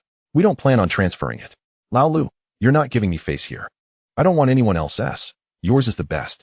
Think it over, Liu Sandao said, clearly displeased. Captain Liu, I truly can't part with it. I sincerely apologize. Fine, Lao Lu, take care of yourself. With that, Liu Sandao patted Liu Jinbu's shoulder heavily and turned to leave. Lao, this is bad. We've seriously offended Liu Sandao, Zhang Mei said to Liu Jinbu. Our breakfast cart was just replaced. We spent over 2,000 on it. He wants to take it for 500. That's outrageous. What should we do next? Zhang Mei asked anxiously. Liu Sandao would certainly not let this slide. Let us pack up and head home for now, Liu Jinbu replied, uncertain of how to reassure Zhang Mei, deciding to take it one step at a time. Lu Quan had witnessed everything. After leaving Liu Jinbu's place, he and his companions dispersed, surrounding Liu Jinbu and Zhang Mei for protection. To the casual observer, they appeared no different from ordinary passers-by. However, to those in the know, it was evident that Liu Jinbu and Zhang Mei were under their close guard. Lu Quan had overheard the earlier conversation between Liu Sandao and Liu Jinbu. As for a person like Liu Sandao, while Lu Quan felt furious, unless Liu Sandao physically attacked Liu Jinbu and his wife, he had no means to confront him. Reporting the matter to higher authorities was the only option. But this was not the time for that. It would have to wait until later. As Liu Jinbu and his wife packed up their stall, several nearby vendors gathered around. Lao Lu, what did that Liu fellow want with you? Someone asked Liu Jinbu. He said a relative wants to enter the breakfast business and is willing to pay 500 for my cart. 500? Isn't that outright robbery? Your cart is practically new. It's worth at least 2,000, one person remarked. Liu Sandao doesn't have a relative. I know he plans to resell it at a higher price after acquiring it from Lao Lu. He is playing both sides, another added, spitting on the ground in the direction Liu Sandao had gone. Really? Liu Sandao is getting bolder. Isn't this blatant robbery? Indeed. They conversed, exchanging opinions, primarily condemning Liu Sandao. After a while of venting, it seemed their anger had subsided slightly. Lao Lu, you've really angered Liu Sandao this time. He is the type who holds grudges. You need to be cautious, someone cautioned Liu Jinbu. I think we can't just let this slide. We should report him, suggested a middle-aged woman. Report him? What would you report? Did he steal your scallions or garlic? An elderly man quickly retorted. This scoundrel comes to us for money every month. Can't we report that? Do you have any evidence? Did you record it? The elderly man's words silenced the middle-aged woman. Reporting requires evidence. Liu Sandao is still firmly in his position, which indicates he has connections, the old man continued. Without connections, reporting would be futile, he added. The old man's comments left everyone silent. They were all small business owners. Who had any connections? If they did, why would they be doing this? A few cents here and there. If they could leverage connections for a job, wouldn't that be preferable? They chatted idly for a while but couldn't reach any conclusions, gradually dispersing. For Liu Jinbu and Zhang Mei, all they could offer was sympathy. Beyond that, there was little they could do. However, the conversation sparked a thought in Zhang Mei. Lao Lu, didn't Secretary Su leave you his number when he visited our home? Zhang Mei asked Liu Jinbu. Should we call Secretary Su after we get home and discuss this? It might not be appropriate to trouble Secretary Su about this matter. Liu Jinbu replied. Zhang Mei pondered for a moment before nodding. Indeed, it's not appropriate. After all, Liu Sandao was merely discussing business. Don't worry too much, dear. Let us take it one step at a time, Liu Jinbu reassured her as they continued to pack. Unbeknownst to them, the Secretary Su they mentioned was currently being grilled like a steak on a hot plate, facing the heat from all sides. Chapter 19. The events in Sunyang must be thoroughly investigated. In the meeting room of the County Committee Government Building, the leadership team of Huixian was present in full force. While Liu Yongchang was addressing these officials, the subject of his discourse was the demolition incident that took place today in Sunyang. Comrades, what era are we living in? How can Huixian still be plagued by forced demolitions? Is the State Council's Order Number 590 merely ornamental? I have personally visited Sunyang, and many citizens have expressed their concerns, not only regarding today as forced demolition, but also about previous instances of coercive relocation, where water and electricity were cut off. Today nearly sparked a large-scale violent confrontation, with a real estate company organizing hundreds of individuals armed with baseball bats on site. What are they intending to do? Should they resort to violence simply because the residents disagree? Liu Yangqiang's anger was palpable as he slammed his hand on the table, exclaiming, "This is utterly lawless. The state has granted officials power, not for them to act recklessly. This matter will be directly followed up by the Provincial Discipline Inspection Commission, the Procuratorate, and the anti-corruption comrades. It must be investigated thoroughly." Sitting below, Su Mijiang felt a tremor in his legs upon hearing these words. Hadn't he maneuvered through many channels to secure this opportunity? He had hoped to enjoy a stable position within this territory after moving from the provincial level. However, before he could even settle in, he was confronted with such a calamity. If the province truly took charge of this matter, how could his minor transgressions withstand scrutiny? In mere moments, everything could be exposed, and the Discipline Inspection Commission's tea is not easy to swallow. Just as Su Mijiang was engulfed in anxiety, he heard Liu Yangqiang's voice again. "Comrade Mijiang, I urge you and the county committee to swiftly address the mess in Sunyang. The residents must be allowed to resume their normal lives." "Yes, Governor Liu, we will handle it immediately after the meeting," Su Mijiang quickly assured, standing up. "Good. Then let us conclude the meeting. Everyone should return to their duties. I will remain here to observe the implementation of your actions," Liu Yongchang declared, bringing the brief meeting to a close. The leadership team of Huixian dared not linger, swiftly exiting the meeting room. "Governor, are we not leaving today?"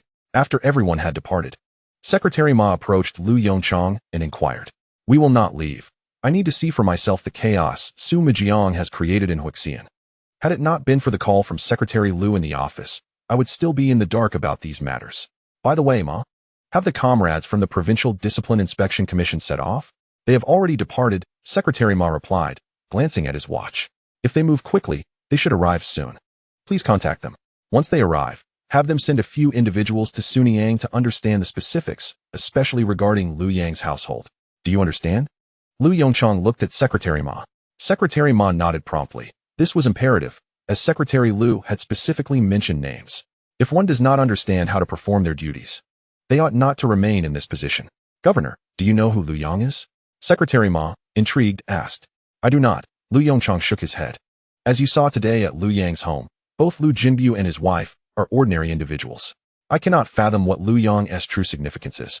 However, the fact that Secretary Liu personally intervened suggests that he is not to be underestimated. In any case, the demolition incident in Sunyang must be resolved satisfactorily. Do you comprehend?" Liu Yongchang looked earnestly at Secretary Ma. "I understand, and I will follow up on this matter diligently," Secretary Ma assured Liu Yongchang. With a nod of approval, Liu Yongchang acknowledged him. At that moment, Lu Jinbu and Zhang Mei had just arrived home, pushing their breakfast cart. The neighborhood residents quickly surrounded them, and Lu Quan exchanged glances with Lu Jinbu. Lu Jinbu hurriedly explained, "These individuals are my old neighbors." Lu Quan then stepped aside. "Jinbu, I saw Secretary Su visiting your home earlier. What did he say?" Sister Chen inquired of Lu Jinbu. Had it not been for Sister Chen's timely notification, the forced demolition might have succeeded. Sister Chen, Secretary Su mentioned that he would investigate the relocation matter and provide us with an explanation. Explanation my foot. Uncle Lu, that fellow is just stringing you along. The owner of Xinglong Real Estate is his maternal uncle. A young man spat on the ground vehemently. "Erzi, are you serious?" Sister Chen asked urgently. "Aunt Chen, it's true. One of those individuals brought by the big-headed guy is my elementary school classmate. I recognized him during the standoff and called him. He discreetly shared this information with me," the young man, referred to as Erzi, assured them. Moreover, the documents the big-headed guy was holding were legitimate, indeed issued by the county government. Erzi's words reignited the crowd's anxiety. So, are they still going to force the demolition? Do they truly fear no legal repercussions? What should we do? This constant uproar cannot continue. Indeed, just a few days ago they cut off our water and electricity. And now they have bulldozers on site. What are we to do? Sister Chun interjected, continuing to question Erzi. But wait, the police took the big-headed guys away, right? Aunt Chun. They arrest some while letting others go. It's all a staged act. Do you truly believe it? Erzi's remarks set off further discussions among the crowd. Seeing the commotion, Sister Chin seemed to lose her patience. She approached Lu Jinbu and quietly asked, "Jinbu, I noticed a convoy parked outside your home after Secretary Su left. Is that not Governor Liu?" "Yes," Lu Jinbu nodded. "Is he here for the Sunyang demolition issue?" Sister Chin pressed on. "Yes. Governor Liu also stated he would conduct a thorough investigation." "Really?" "Indeed," Lu Jinbu affirmed with a nod. "Everyone, please calm down." Hearing Sister Chen's call, the crowd quieted. Before Sister Chun could speak, Lu Jinbu addressed everyone. "Dear neighbors, why don't we discuss this at my home?" Lu Jinbu felt it was inappropriate for everyone to linger on the roadside, so he invited them in. Before long, the courtyard was filled with people, and Sister Chun relayed the news of Governor Liu's visit to the crowd. This revelation caused another uproar among the residents. "Old Liu, why did Governor Liu come to your home?" Someone asked the question that piqued everyone's curiosity. "That is the provincial governor. And he came to the home of a breakfast vendor. It's indeed intriguing." The convoy had parked directly in front of Lu Jinbu's home, as if it were intentionally arranged. Consequently, the discussion shifted from the demolition to gossip. Yet, Lu Jinbu remained oblivious to the true reason behind Governor Liu's visit. He stammered, unable to articulate a clear response. Amidst the chaos, Lu Quan approached Lu Jinbu and informed him, "Someone else has arrived outside." Chapter 20, Watching Him Rise. Watching him fall upon hearing Lu Quan's announcement of more arrivals, Lu Jinbu hurried to the gate. He saw Su Mijiang entering with several individuals. Lu Jinbu quickly stood to greet them. As the crowd turned to see Su Mijiang, whispers filled the air. "What brings him here? Is he scheming something again?" They murmured discreetly, wary of being overheard by Su Mijiang. "Master Lu, I apologize for the intrusion," Su Mijiang said as he spotted Lu Jinbu. He addressed the gathered crowd. "It's wonderful to see so many neighbors present. I was hoping to find you all." With Liu Yangqiang's directive for Su Mijiang to clean up the mess, he had no choice but to comply. Upon exiting the meeting room, he had brought his entire team to Sunyang. As the situation in Sunyang grew increasingly sensitive, Su Mijiang found himself overwhelmed and disoriented, knowing he must first pacify the residents before swiftly restoring the damaged roads, water, electricity, and other essentials. What lies ahead remains uncertain. We can only proceed step by step. Perhaps the words of Erzi have had an effect, as the crowd no longer exhibits the enthusiasm they once had for Su Mijiang. Noticing the lack of response to his remarks, Su Mijiang appears somewhat awkward. However, being a seasoned official, he quickly shifts the conversation to criticize de Baitu and others. This prompts the residents of Sunyang to engage in lively discussions. Observing this, Lu Jinbu hastily brings over some benches for Su Mijiang and the other county leaders. Just as Su Mijiang is speaking confidently at Liu Yang's home, a team from the Provincial Discipline Inspection Commission arrives. They received a call from Secretary Ma en route, dividing into two groups, one to meet with Governor Liu at the county committee and the other heading straight to Sunyang. Upon entering the conference room, the leader of the disciplinary group greets Liu Yongchang. "Xiao Zhao, have you arrived?" "Yes, our other team has already gone to Sunyang," replies the person referred to as Xiao Zhao. The situation in Sunyang is dire, undoubtedly involving collusion between money and power. This time, You must conduct a thorough investigation. It is of utmost importance. Liu Yang instructs Xiaoqin seriously. Governor Liu, we have received numerous reports regarding Sima Jiang. We were already preparing to take action against him. And today we received directives from the organization. Isn't that fortuitous? Xiao Zhao remarks with a smile. Oh, is Sima Jiang truly corrupt? Liu Yang inquires. Governor Liu, we have verified the reports, and Sima Jiang has indeed committed several offenses. This time, we might uncover significant issues through him, Xiao Zhao asserts. That would be excellent. These corrupt elements must be dealt with decisively. Liu Yang appears pleased upon hearing Xiao Zhao's words. Governor Liu, our other team is currently en route to Sunyang to gather information and to ensure Sima Jiang is detained to prevent any complications. Proceed according to your investigation protocols. I will fully support your efforts, Liu Yang states, patting Xiao Zhao on the shoulder.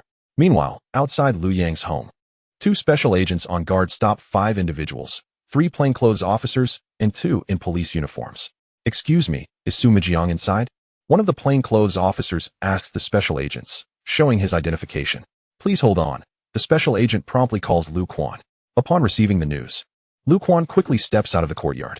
After presenting his credentials, he checks the identification of the other 4. Both groups are taken aback. The Provincial Disciplinary Committee did not anticipate encountering a special task force from the Beijing National Security Headquarters in such a small place as Huixian. Likewise, Lu Quan did not expect the Provincial Disciplinary Committee to arrive so swiftly. When he saw Sima Jiang earlier that morning, he sensed that the man was destined for downfall. But he never imagined it would happen so quickly. Clearly, powerful forces are propelling this matter forward. Yet, Liu Jinbu and his wife are merely ordinary citizens. Why would the higher-ups be so concerned? Lu Quan finds himself increasingly perplexed. As the 5 members of the disciplinary commission enter the courtyard, Sima Jiang, who had been speaking animatedly, suddenly falls silent, staring intently at the newcomers, 3 in plain clothes and 2 in police uniforms. He does not recognize any of them, and a sense of foreboding wells up within him. The residents of Sunyang notice Sima Jiang's sudden silence. They turn to see the newcomers. Liu Jinbu also spots them, confused as to why unfamiliar faces are appearing at his home. The 5 individuals, having identified Sima Jiang in the crowd, approach him without hesitation, displaying their credentials. One of the plainclothes officers states, "We are from the Provincial Disciplinary Committee. Comrade Sima Jiang, please accompany us to assist with our investigation." Sima Jiang, seated on a bench, nearly topples over. The 2 police officers quickly move to support him, escorting him outside without delay, one of the disciplinary officers following closely behind. The onlookers from Sunyang are left in stunned silence. Many, like Liu Jinbu, had only recently met their local official, Sima Jiang, and had yet to familiarize themselves with his appearance. In the blink of an eye, he is taken away by the disciplinary committee. Although they are all ordinary citizens, most are aware of the disciplinary committee's reputation. Clearly, Sima Jiang is not above reproach. Otherwise, why would the committee seek him out? As the crowd remains bewildered, one of the remaining disciplinary staff speaks up. Greetings, residents of Sunyang. My name is Hao Dong, and I am a member of the Provincial Disciplinary Committee. We are here to investigate the demolition incidents in Sunyang. If any of you have information to share, please do so. Upon hearing Hao Dong's words, the small courtyard buzzes back to life as the residents eagerly begin to relay their experiences. Hao Dong and his colleagues diligently take notes. After a lengthy discussion, the crowd gradually disperses, leaving only the members of the disciplinary committee behind. Given their presence, Liu Jinbu decides to bring up the matter of Liu Sandao as well. The committee members take detailed notes. During this time, Liu Jinbu also makes calls to summon several street vendors selling breakfast to provide additional information regarding Liu Sandao. By the time they finish, it is already afternoon. Exhausted, Liu Jinbu and Zhang Mei slump into their chairs, overwhelmed by the events of the day. They feel as if they are still dreaming, but one thing is certain. Sunyang will not be facing demolition anytime soon. The troubles that plague them have passed. And with the intervention of the disciplinary committee, Liu Sandao is unlikely to continue his arrogance. At last, peace has been restored. Chapter 21. Internet Information Blockade in the Command Hall of the Special Affairs Response Group of the State Council in Beijing. The public relations staff are executing the plan for an internet blockade. The Special Affairs Response Group in Modu acted promptly to suppress online news. Now that the Beijing Special Affairs Group has taken full control, they have mobilized more resources to implement a larger-scale blockade. However, mere suppression is insufficient. It is essential to generate new focal points to capture public attention. Once the focus shifts, the heat surrounding Modu will diminish. Chief, I believe we should proactively create some online hotspots, the public relations officer suggests to group leader Yu Tianming. Yu Tianming nods, fully aware that the public relations officer's assessment is correct. The commotion in Modu last night was too significant, and many residents were aware of it. For instance, the deployment of the combined brigade to Modu Technology Academy and the 10-kilometer blockade require reasonable explanations. Currently, Liu Yang remains in a coma, and the elite team led by Dean Xian has just arrived at Modu Technology Academy. Whether they can successfully relocate the controllable nuclear fusion device remains uncertain. As long as the device in Building 3 remains operational, the 10-kilometer blockade around the university town cannot be lifted. Fortunately, the engineering corps has overnight constructed scaffolding around Building 3, which at least serves to obscure its glow, somewhat reducing exposure risk. Do you have any good suggestions from the Public Relations Department?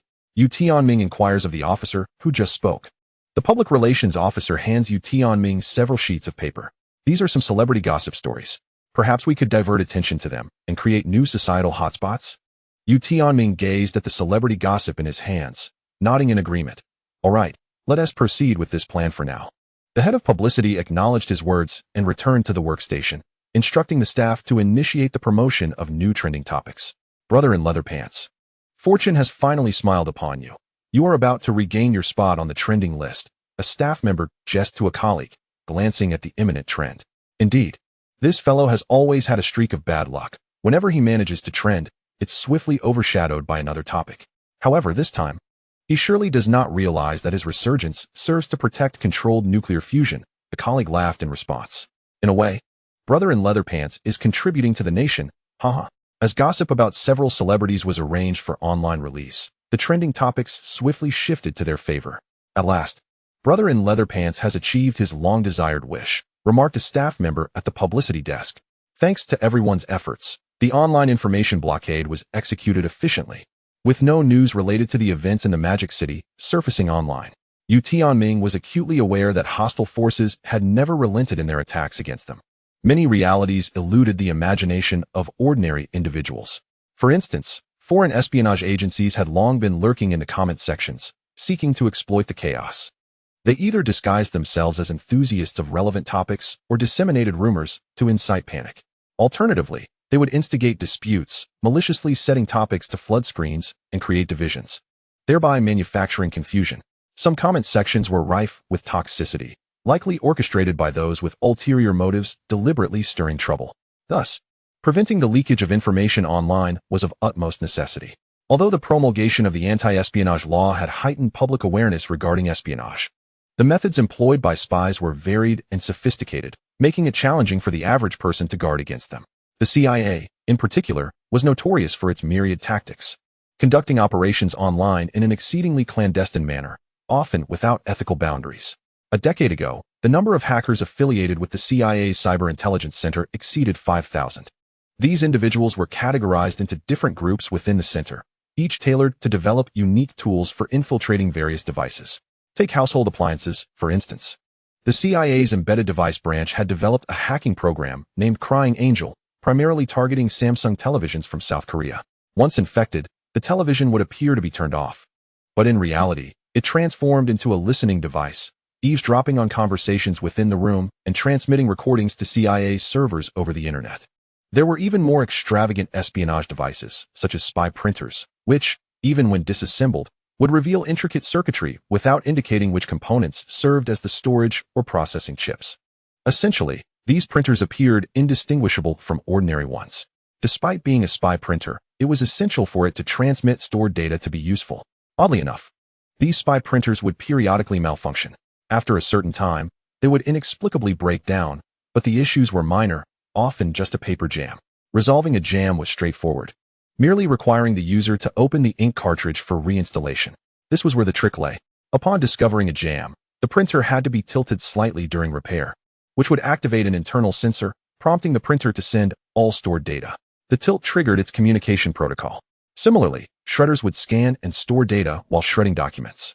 When the internal waste bin filled up and was removed for disposal, the shredder's communication protocol would activate, sending the stored data out. In their quest for intelligence, these operatives spared no effort. During the construction of our embassy in Australia in the late 80s and early 90s, The Australian intelligence and security agencies covertly installed numerous listening devices, virtually blanketing each floor, compelling us to reconstruct the embassy.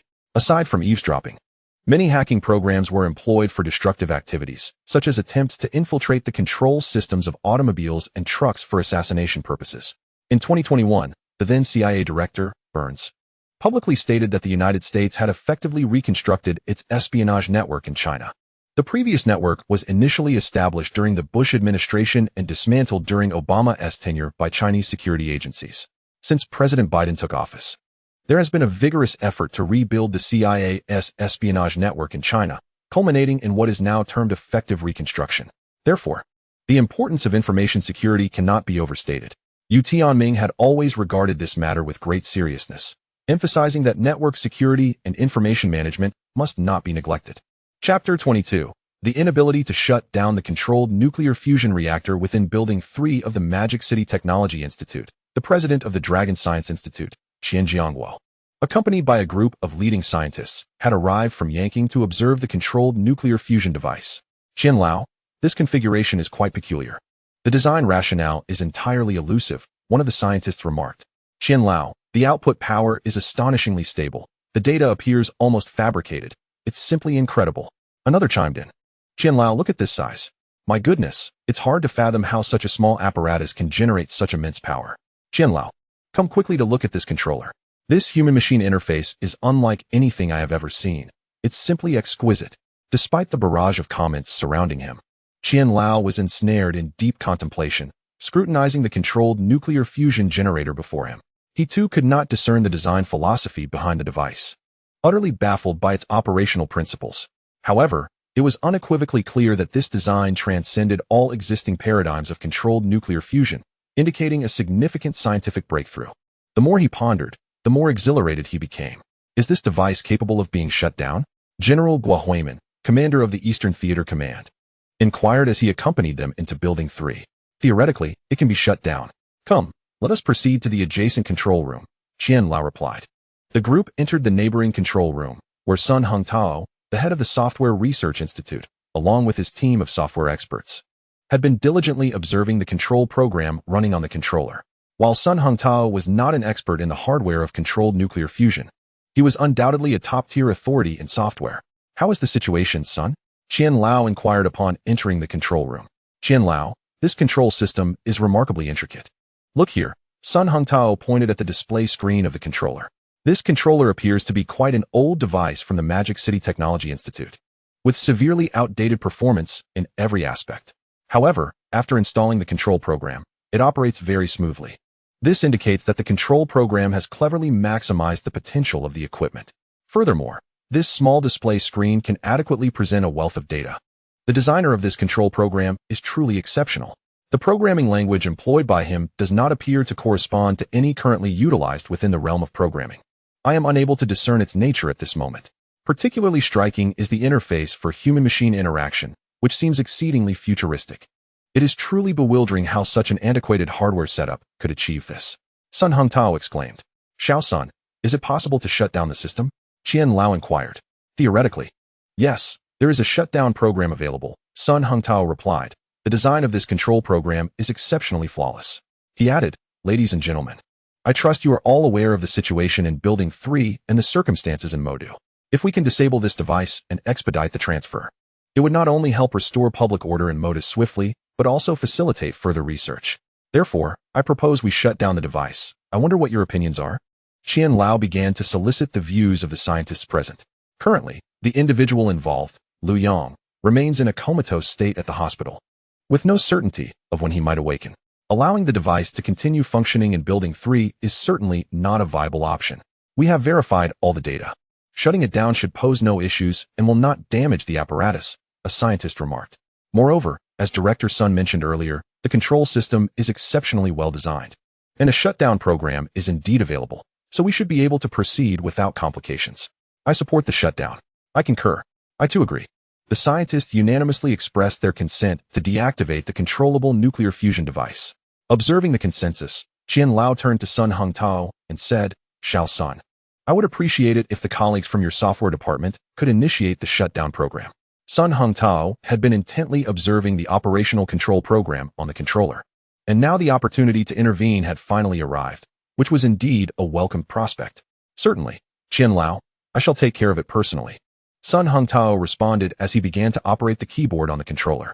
After a flurry of keystrokes, the anticipated shutdown of the controllable nuclear fusion did not occur, leading the assembly to turn their gazes towards Sun Hongtao. Xiao Sun, what is happening? Qianlao asked. Qianlao, the system is completely inaccessible, Sun Hongtao replied. Oh, is this software truly that formidable? Qianlao questioned. Please hold on, I will attempt again. With that, Sun Hongtao retrieved his laptop, connected it to the controller, and prepared to continue his efforts to crack the system. The others quietly stood aside, watching as Sun Hongtao tinkered away. 10 minutes passed with no response. 20 minutes elapsed. Yet still no reaction. The senior scientists from the software department gathered around, eager to assist Director Sunday. 30 minutes later, there remained no sign of progress. Qianlao, we are unable to bypass the security. Even attempting to circumvent it proves futile. This program has no vulnerabilities, Sun Hongtao stated, not disheartened, but rather exhilarated. This software design was unprecedented in his experience. It is known that there are no firewalls he cannot breach, and today he encountered the first. Is it truly that impressive? Qianlao was taken aback by Sun Hongtao's words. Indeed, Qianlao, I refer to it as perfect software. I have never encountered such immaculate design. Sun Hongtao articulated with fervor. In terms of cracking capabilities, the software department has represented the pinnacle of domestic strength. It is not an exaggeration to assert that on a global scale, their expertise ranks among the top 3. If we cannot unravel it, then no one else shall succeed.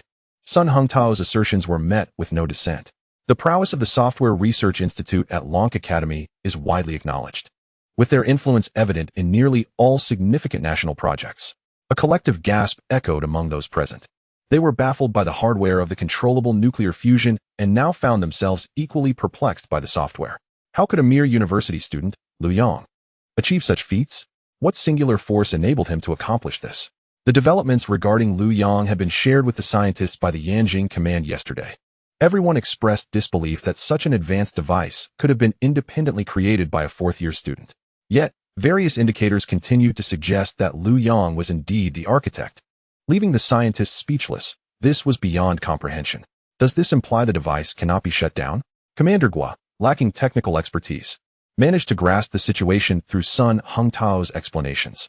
Well, if we cannot even access the system, shutting it down is out of the question, Sun Hongtao lamented. Qianlao, what shall we do?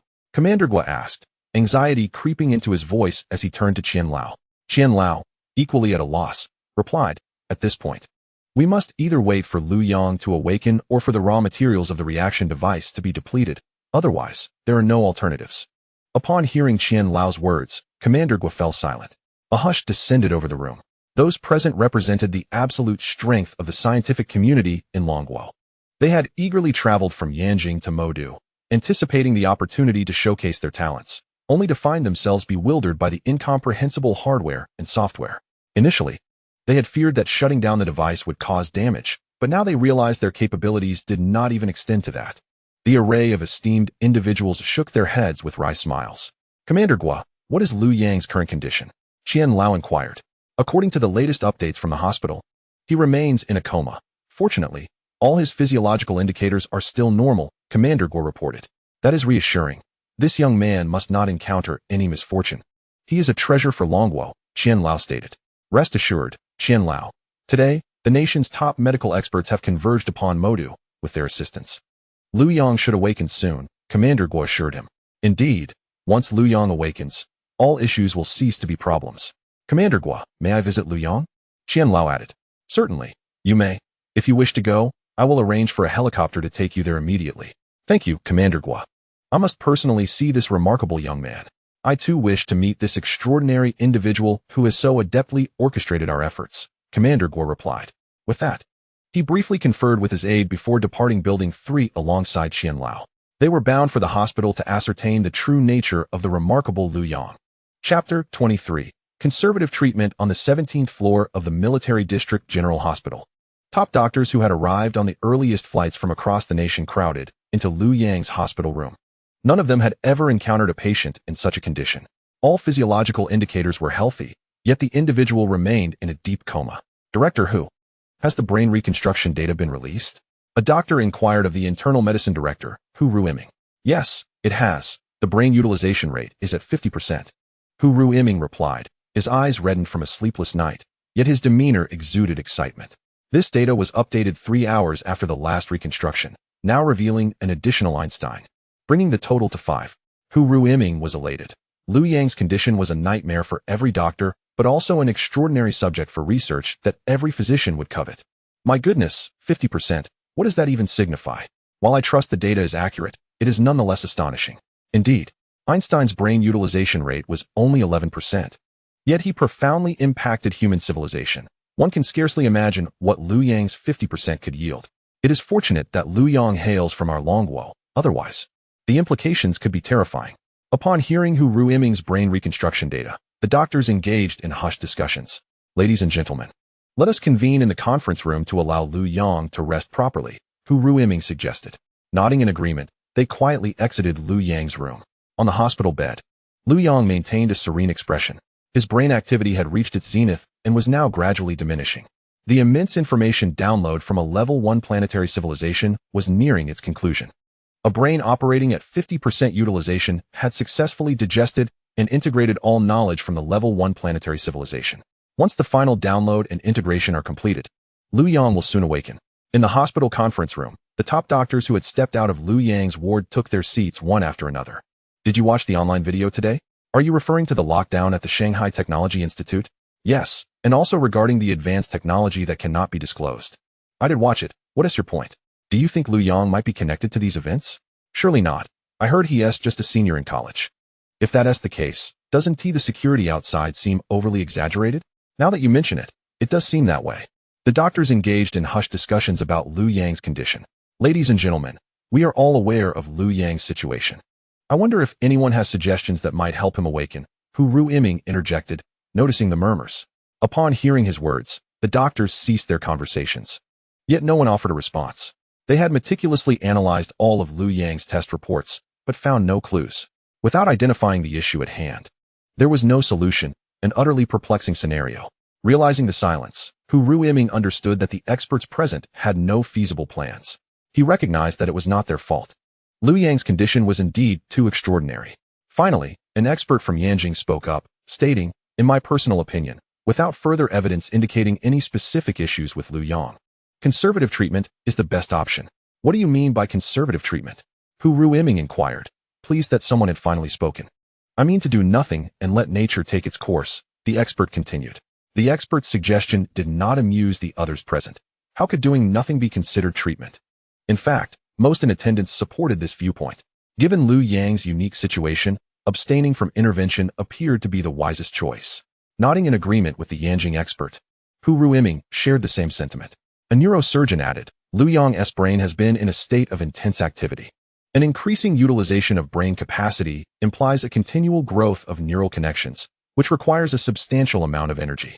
Strangely, his body shows no signs of excessive energy consumption. Even his glucose levels remain normal. This is indeed peculiar, as if some external energy is continuously supporting the growth of his neural connections. I cannot comprehend this situation. Thus, I concur with Dr. Ma's recommendation. The best course of action is to refrain from intervention and allow nature to unfold. This opinion garnered further agreement among the attendees. Moreover, the brain's intense activity generates significant heat. Under such extraordinary levels of cerebral exertion, Liu Yang's brain should have overheated long ago. Yet, his body temperature has consistently remained at a normal level. Could this suggest that there exists a protective mechanism we have yet to uncover? Another neurosurgeon posited. Without understanding this protective mechanism, any intervention we attempt may disrupt its balance, potentially causing irreversible harm to Liu Yang. Therefore, I also support Dr. Ma's suggestion of conservative treatment. This statement received widespread endorsement from the audience. Observing that many had spoken, Liu Yang said, thank you for your insights. You have all been summoned from afar to Shanghai, so you must understand the significance of this matter. Those in favor of a conservative treatment approach for Liu Yang, please raise your hands. A chorus of hands shot up in agreement, approving the conservative treatment unanimously. Very well, I shall submit the treatment plan. Additionally, you will all need to remain in Shanghai for a while. I trust you are aware of this? Liu Yang asked.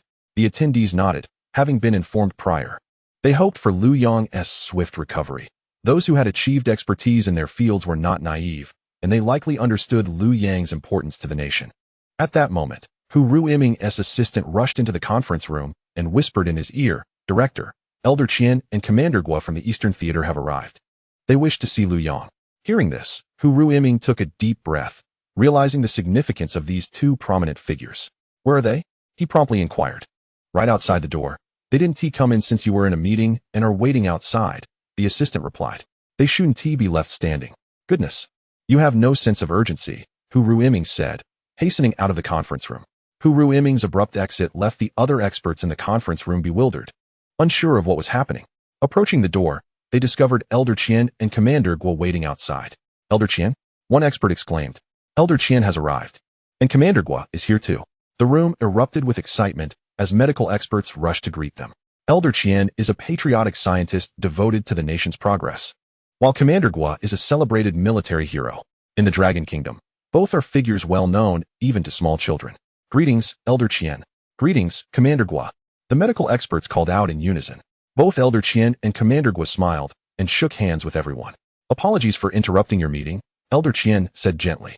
"Commander Guo and I simply wanted to check on Liu Yang's condition and did not intend to disrupt you all. My apologies." Commander Guo clasped his hands together in an apologetic gesture. "Elder Qian, Commander Guo, please, this way. Liu Yang's ward is over here." Hu Ruiming quickly navigated through the crowd, leading Elder Qian and Commander Guo, for if he delayed, the elite medical professionals would transform into starstruck fans. After all, the phenomenon of idolizing someone knows no age. And if Elder Qian and Commander Guo were to be cornered by them, the duration of their entrapment was unpredictable. Meanwhile, in Liu Yang's hospital room, the download of the primary planetary civilization had concluded.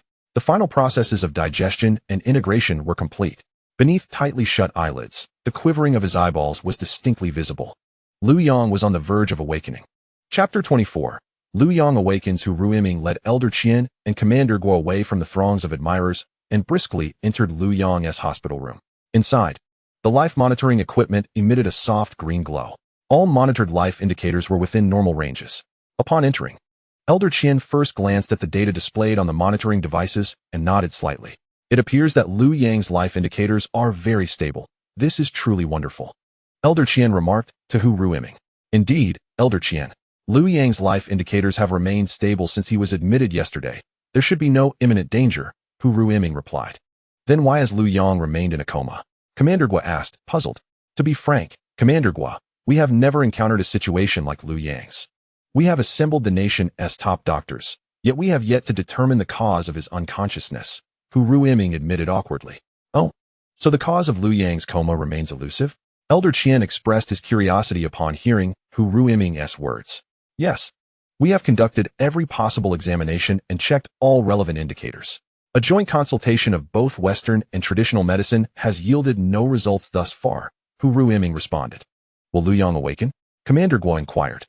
"If we only consider the indicators, Liu Yang is essentially in a state of sleep, meaning he could awaken at any moment. However, without understanding the cause of his coma, it is equally possible that he may remain unresponsive indefinitely. What will ultimately happen is uncertain," Hu Ruiming explained. Upon hearing Hu Ruiming's words, Elder Qian and Commander Guo exchanged glances. Commander Guo spoke urgently. "Xiao Hu, Liu Yang is of paramount importance to Longguo. You must devise a means to awaken him." Hu Ruiming nodded promptly. "Commander Guo, we are doing our utmost, but Liu Yang is in a rather unique situation." He proceeded to recount the details of Liu Yang's cerebral reconstruction. 50%, equivalent to 5 Einsteins. Upon finishing Hu Ruiming's account, Elder Qian inhaled deeply. "Could it be that this young man has evolved?" Commander Guo remarked, gazing at Liu Yang's youthful visage on the hospital bed. "One could say so. A 50% utilization of brain capacity may very well signify a pivotal moment in human evolution," Elder Qian added gravely. The significance of Liu Yang transcended mere controlled nuclear fusion. He embodied an infinite future, Elder Qian elaborated. "Controlled nuclear fusion? Evolution of the species? An infinite future?" Hu Ruiming found himself utterly bewildered by Elder Qian's statements. Although he was a medical professional, the concept of controlled nuclear fusion represented the forefront of technology, a fact widely acknowledged. Elder Qian is the mysterious device in Building 3 of the Shanghai Institute of Technology related to controlled nuclear fusion? Hu Ruiming summoned his courage to inquire. Elder Qian hesitated briefly, realizing he had inadvertently revealed classified information. Xiaohu, that is a top-secret matter. You must adhere strictly to confidentiality protocols, he responded without directly answering.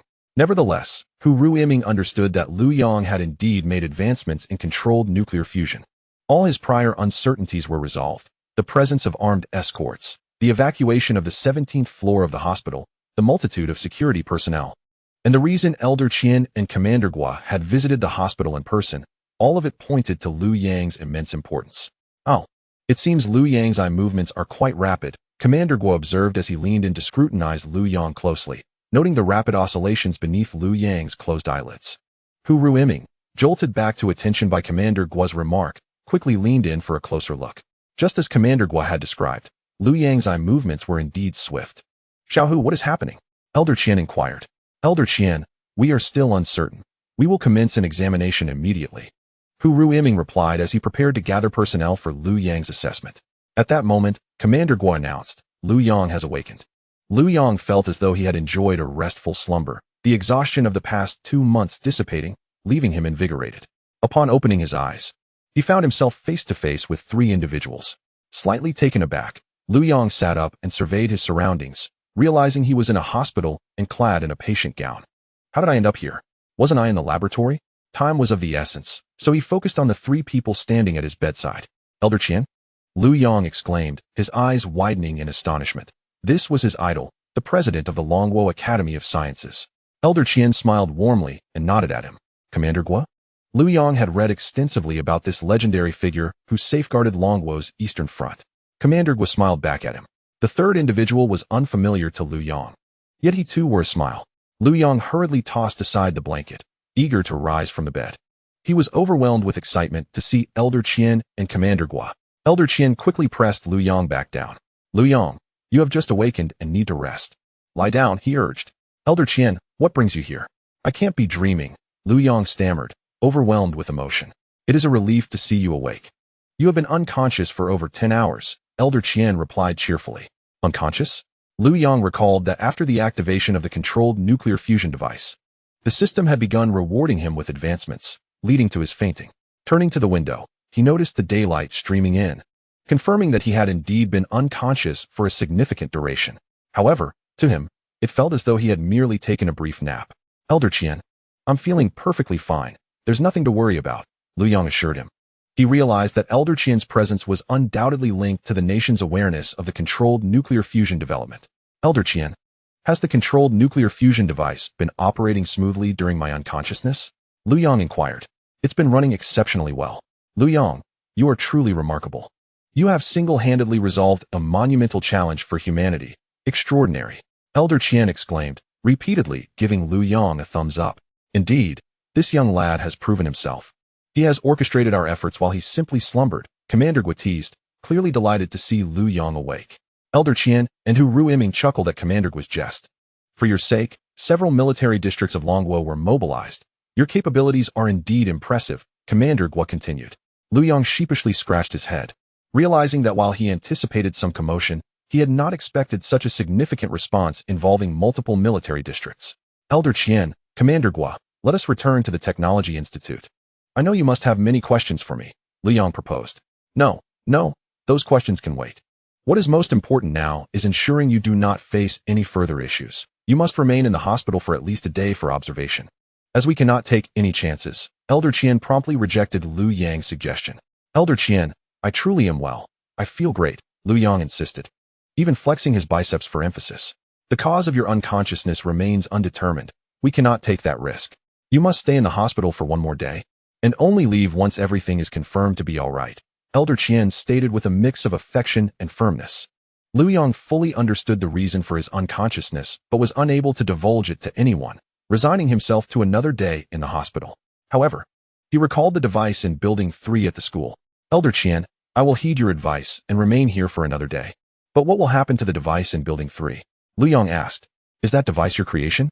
Elder Qian inquired seriously, recognizing that now was the appropriate moment to address it. Liu Yang nodded. While Elder Qian had previously speculated, hearing Liu Yang confirm it left him in disbelief. Very well. Since you cannot be discharged now, could you tell me how to deactivate the device in Building 3? Elder Qian asked. Liu Yang nodded and conveyed the deactivation method and password to Elder Qian. Elder Qian promptly contacted other personnel at the Institute to relay the instructions and password. Once the device was confirmed to be shut down, Elder Qian sighed with relief and ended the call. Young Liu, I must ask, would you be willing to relinquish this device to the state? Elder Qian probed, fully aware of the device's immense value. Yes, Elder Qian. I intended to submit it to the state all along, Liu Yang replied earnestly, meeting Elder Qian's gaze with sincerity. Excellent. For the sake of confidentiality, we must relocate the device immediately. Is that acceptable? Elder Qian continued. That is fine. Please take the computer as well. It contains valuable data and is not secure at the school, Liu Yang advised. Understood. We will arrange for that immediately, Elder Qian responded, pulling out his phone to make the necessary calls. Commander Gui did the same, summoning his adjutant to initiate arrangements. Chapter 25. Meeting the medical experts. Elder Qian and Commander Gui swiftly completed their preparations. The equipment and computer would be discreetly transported by military aircraft. Elder Qian also contacted Yu Tianming, the head of the Beijing Special Affairs Response Team, to report Liu Yang's awakening. Yu Tianming firmly supported the decision to have Liu Yang remain in the hospital for an additional day of observation. When Elder Qian conveyed this news to Liu Yang and explained the nature of the special task force, Liu Yang realized the high rank of the other party. Consequently, he had no choice but to obediently remain in the hospital for another day of observation. Elder Qian harbored numerous questions for Liu Yang, particularly regarding the research aspect. Yet recognizing that Liu Yang had only just awakened, he deemed it an inopportune moment for inquiry and suppressed his thoughts. Then, Elder Qian noticed Dr. Hu Ruiming, who had just conducted a preliminary examination on Liu Yang, and realized he had yet to introduce him. Ah, Liu, allow me to present Dr. Hu Ruiming, your attending physician. Elder Qian began. Thank you for your efforts, Dr. Hu. Liu Yang expressed his gratitude. No need for thanks. I have done nothing. You woke up on your own, Doctor. Hu waved his hand dismissively. You should be aware that you are not merely thanking Dr. Hu. There are dozens of top-tier experts from across the nation gathered in the conference room. All for your sake, Commander Gui chimed in with a cheerful demeanor. Liu Yang was taken aback, feeling a surge of gratitude for the rapid mobilization on his behalf. May I meet these experts? I wish to express my thanks. He inquired of Dr. Hu, aware that he should heed Dr. Hu's judgment. Upon hearing Liu Yang's request, Dr. Hu hesitated, glancing at Elder Qian and Commander Gui, who both nodded in affirmation. He then asked Liu Yang, are you truly feeling well enough? Absolutely, Liu Yang assured him. Very well, then let us introduce you to them. We were just in a consultation, and everyone has been anxiously discussing your condition and treatment plan. Now that you are awake, their minds will be at ease, Dr. Hu stated. Following Dr. Hu, the group exited the ward, and Liu Yang was startled by the visible security presence in the corridor. It became clear that many individuals had been mobilized on his behalf. Upon reaching the conference room, they pushed the door open. Liu Yang has awakened? An expert exclaimed loudly. The previously engaged discussions among the experts ceased abruptly, and they turned to see Liu Yang entering the room. The atmosphere, which had been subdued, erupted with excitement upon witnessing Liu Yang, once deeply comatose, now vibrant and standing before them. The experts surged towards Liu Yang, evidently eager to ascertain the circumstances of his sudden awakening. Observing the throng, Dr. Hu quickly shielded Liu Yang and the others behind him, recognizing the gravity of their status. Any mishap would be a burden too heavy for him to bear. Everyone, please, do not push. Let us sit and speak one at a time, Dr. Hu called out, attempting to restore order. As the experts heeded Dr. Hu's request and returned to their seats, he promptly arranged Liu Yang and his companions in the prominent positions of the conference room. Dr. Hu, you just left for a short while. How did Liu Yang awaken? What kind of magic did you perform? One expert jested, unable to contain his curiosity. Indeed, old Hu, how did Liu Yang wake up? Did Elder Qian bring a new treatment plan? Another chimed in. Dr. Hu, looking somewhat constipated, regarded the experts. He wished to respond, but was at a loss for words. Liu Yang had awakened on his own, and it was not due to any actions of his. Ladies and gentlemen, Liu Yang awoke on his own. Neither Elder Qian, Commander Gui, nor I did anything. I, too, am particularly eager to understand Liu Yang's condition, so I suggest you direct your questions to him, Dr. Hu deftly deflected the inquiries.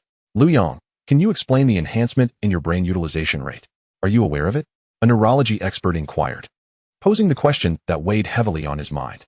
Liu Yang, all your indicators are normal, yet you fell into a deep coma and then inexplicably awakened. Are you cognizant of this situation? A physician from Huaxi probed further. Liu Yang, your brain utilization rate has reached 50%.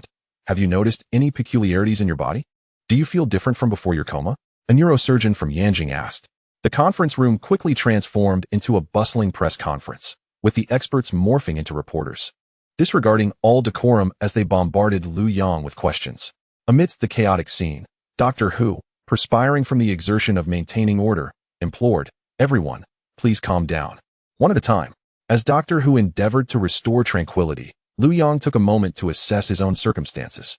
During the journey from the ward to the conference room, he had comprehensively grasped his current state, with a 50% brain utilization rate.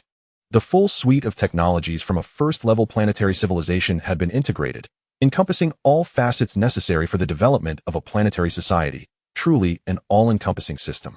Had his brain not undergone extraordinary enhancement, he believed it would take him several days merely to comprehend the names of the various branches of this technology. Among these advancements, controllable nuclear fusion was merely the foundation of this first-level planetary civilization.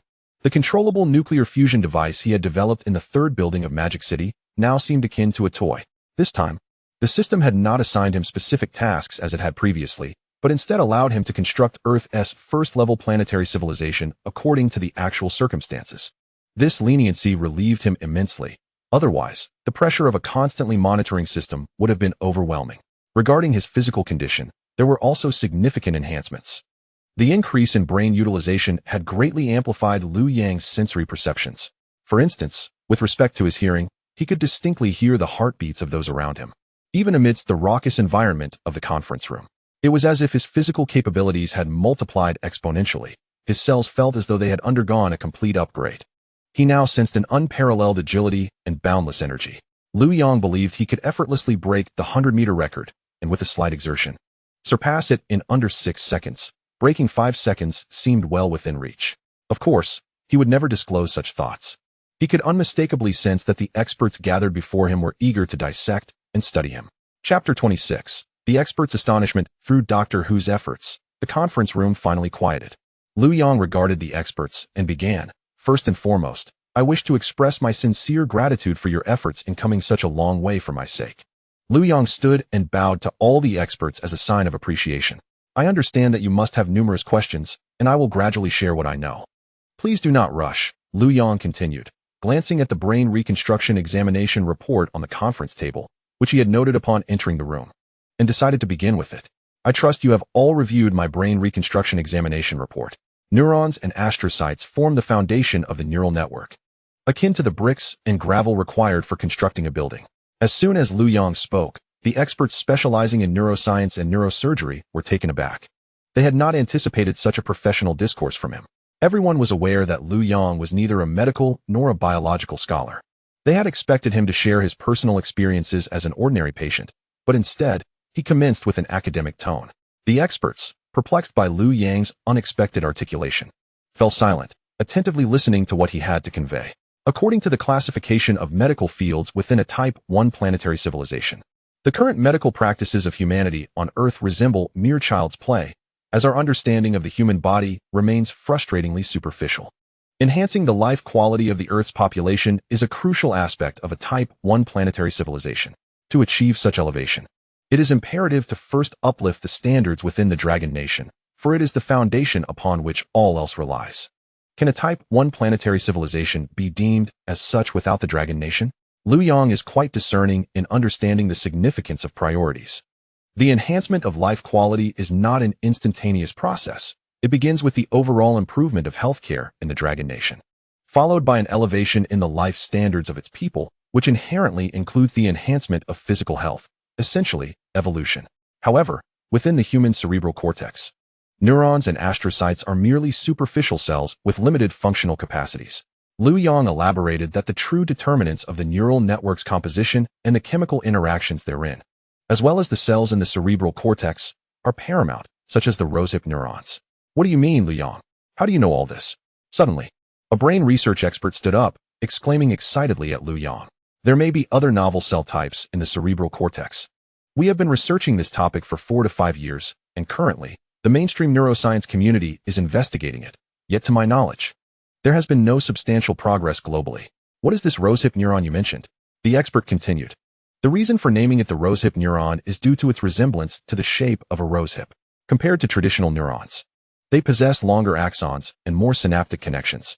Liu Yang's explanation became increasingly sophisticated and academic, leaving those not involved in neuroscience utterly perplexed. They stared blankly at Liu Yang, wondering if he was merely a senior student or perhaps a software developer. Is it common for students today to be so accomplished across disciplines? The neuroscience experts, who initially engaged with Liu Yang, now found themselves merely taking notes as he spoke extensively, their recording devices capturing his every word. Oh, so that's how it is. The molecular mechanisms required for synaptic information transmission are entirely different. No wonder our experiments always yield errors. It's a matter of mechanism, exclaimed one of the recording experts, caught up in Liu Yang's discourse. Indeed. Different types of cortical cells have completely different mechanisms of information transfer. According to Liu Yang, rosehip neurons play a critical role in cognitive processes in the brain. My goodness, this is a monumental technological breakthrough, another neuroscience expert shouted. The others, who lacked knowledge in brain science, were bewildered. How could this possibly signify a technological breakthrough? Elder Qian and Commander Guo exchanged glances, realizing that Liu Yang exceeded their expectations. Observing the excitement among the neuroscience experts, a gene researcher could no longer contain himself. Liu Yang, may we discuss matters pertaining to human genetics? He implored. Current research directions in human genetics have deviated. The focus should be on junk genes. Liu Yang's mention of junk genes ignited the gene expert's enthusiasm, indicating Liu Yang's extensive knowledge in genetics. These junk genes are pivotal to biological complexity and genomic evolution, carrying information far beyond our current understanding in biology, physics, chemistry, geology, and climatology. For instance, the inactive pseudogene on chromosome 9, GGTA1. To this day, nearly all other mammals on Earth retain an active version of this gene, while only humans and certain narrow-nosed primates have discarded it. This gene is closely associated with vision and olfaction, and its inactivation has significantly diminished our sensory capabilities. Liu Yang continued. The gene expert was astounded by Liu Yang's expertise, hastily retrieving his phone to record and frantically jotting down notes. He was well aware of the inactive pseudogene on chromosome 9, and that their research group had been investigating GGTA1 for quite some time, albeit with limited progress. Without solid theoretical guidance, they relied on trial and error, hoping for serendipity. With luck, one might succeed in 10 experiments. Without it, one might never succeed. The loss of GGTA1 activity has rendered our immune system incapable of effectively guarding against gal from tick bites during immune responses, resulting in red meat allergies. Liu Yang's statements struck the gene expert with sudden clarity. Red meat allergies had troubled the medical community for years. Red meat encompasses pork, beef, lamb, chicken, duck, and other meats. Some individuals, once perfectly healthy, would unexpectedly suffer severe allergic reactions, potentially leading to cardiac arrest. The medical community spent years uncovering that these individuals' allergens were red meat. However, the perplexing question remained. Why did these patients, who had consumed red meat for decades, suddenly develop allergies? For many years, the true cause of the allergies had eluded discovery, thus hindering effective treatment options. It turned out to be the gal from tick saliva, ultimately traced back to the inactivation of the pseudogene GGTA1. Upon hearing Liu Yang's explanation, the gene expert's hand trembled as he gripped his pen. He was overwhelmed with excitement. Liu Yang's logic was impeccable, and the theoretical foundation was robust. Simple experiments could validate his claims. He yearned to rush to the laboratory immediately to begin testing. Yet he was reluctant to miss a single word of Liu Yang's discourse. Meanwhile, Liu Yang continued his exposition at a measured pace. Once red meat allergies manifest, that person is likely destined to a life of vegetarianism. How can one defend against such small creatures as ticks? Prevention is nearly impossible. However, what if GGTA1's activity could be restored? Liu Yang elaborated, while the gene expert scribbled furiously. The rest of the audience sat in stunned silence, utterly captivated by the unfolding dialogue.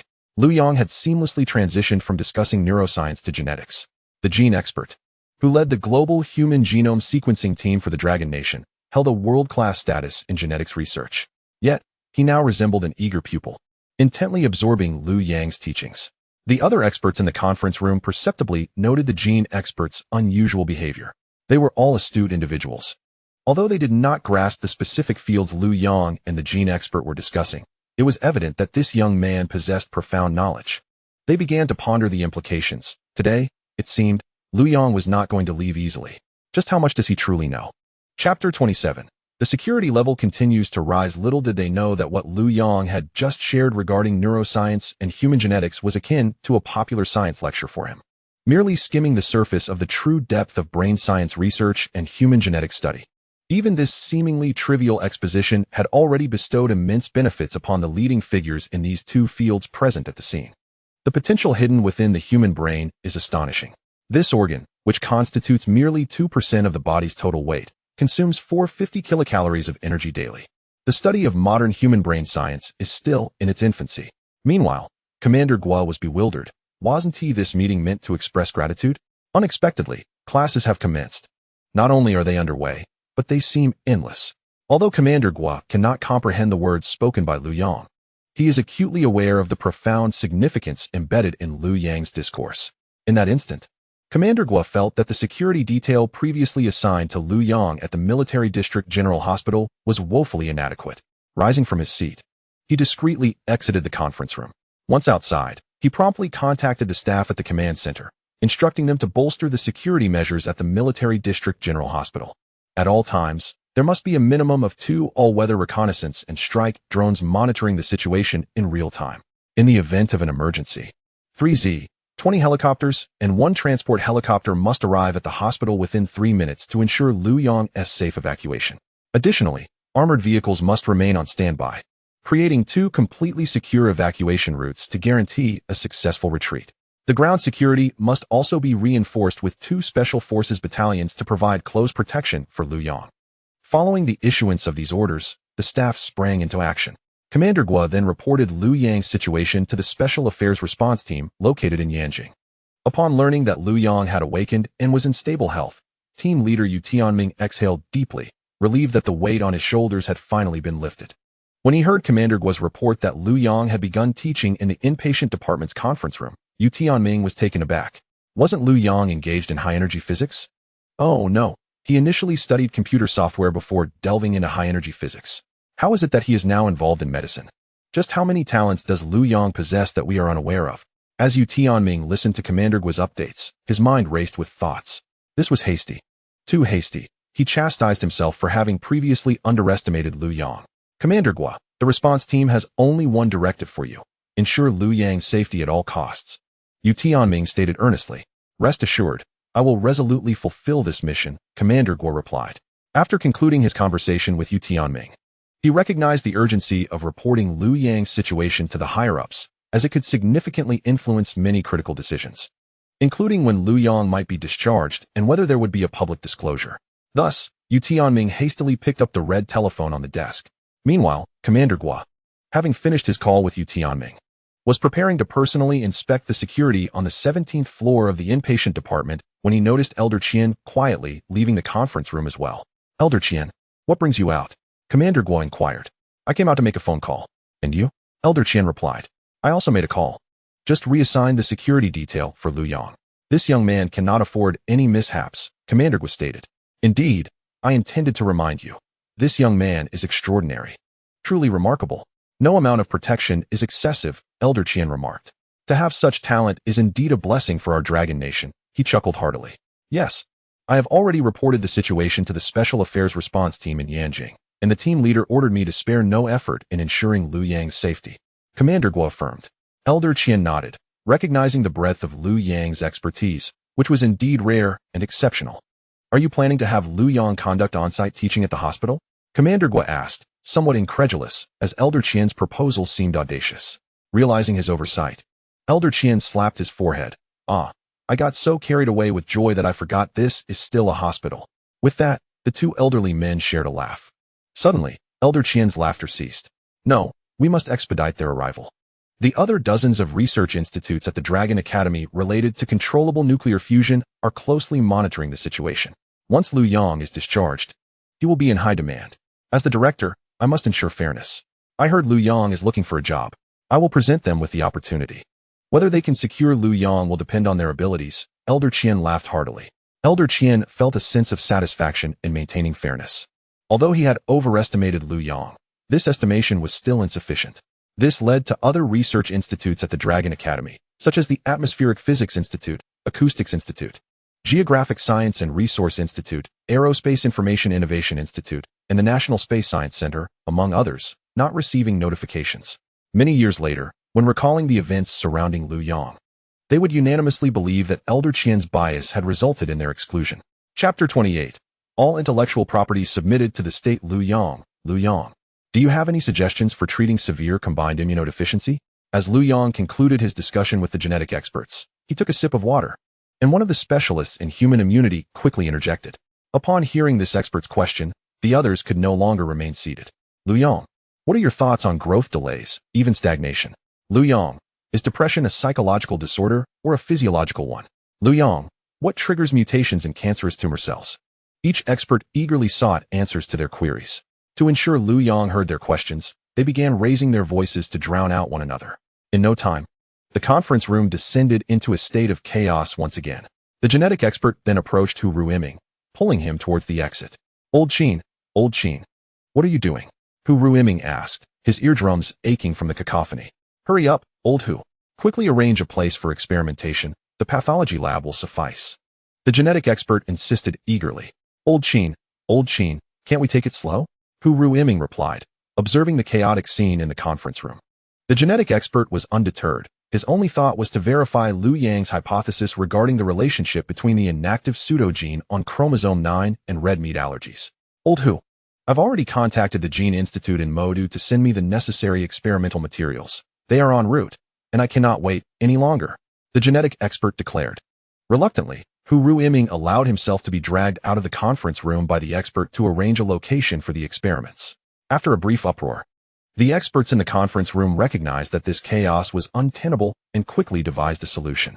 Experts were categorized according to their respective fields, with specialists from similar domains forming groups to collectively discuss a theme and pose questions to Liu Yang. After Liu Yang addressed their inquiries, it was the turn of the next group, ensuring everyone had their opportunity to engage. One must acknowledge that the experts, being individuals of high intellect, quickly established an orderly atmosphere amidst initial chaos.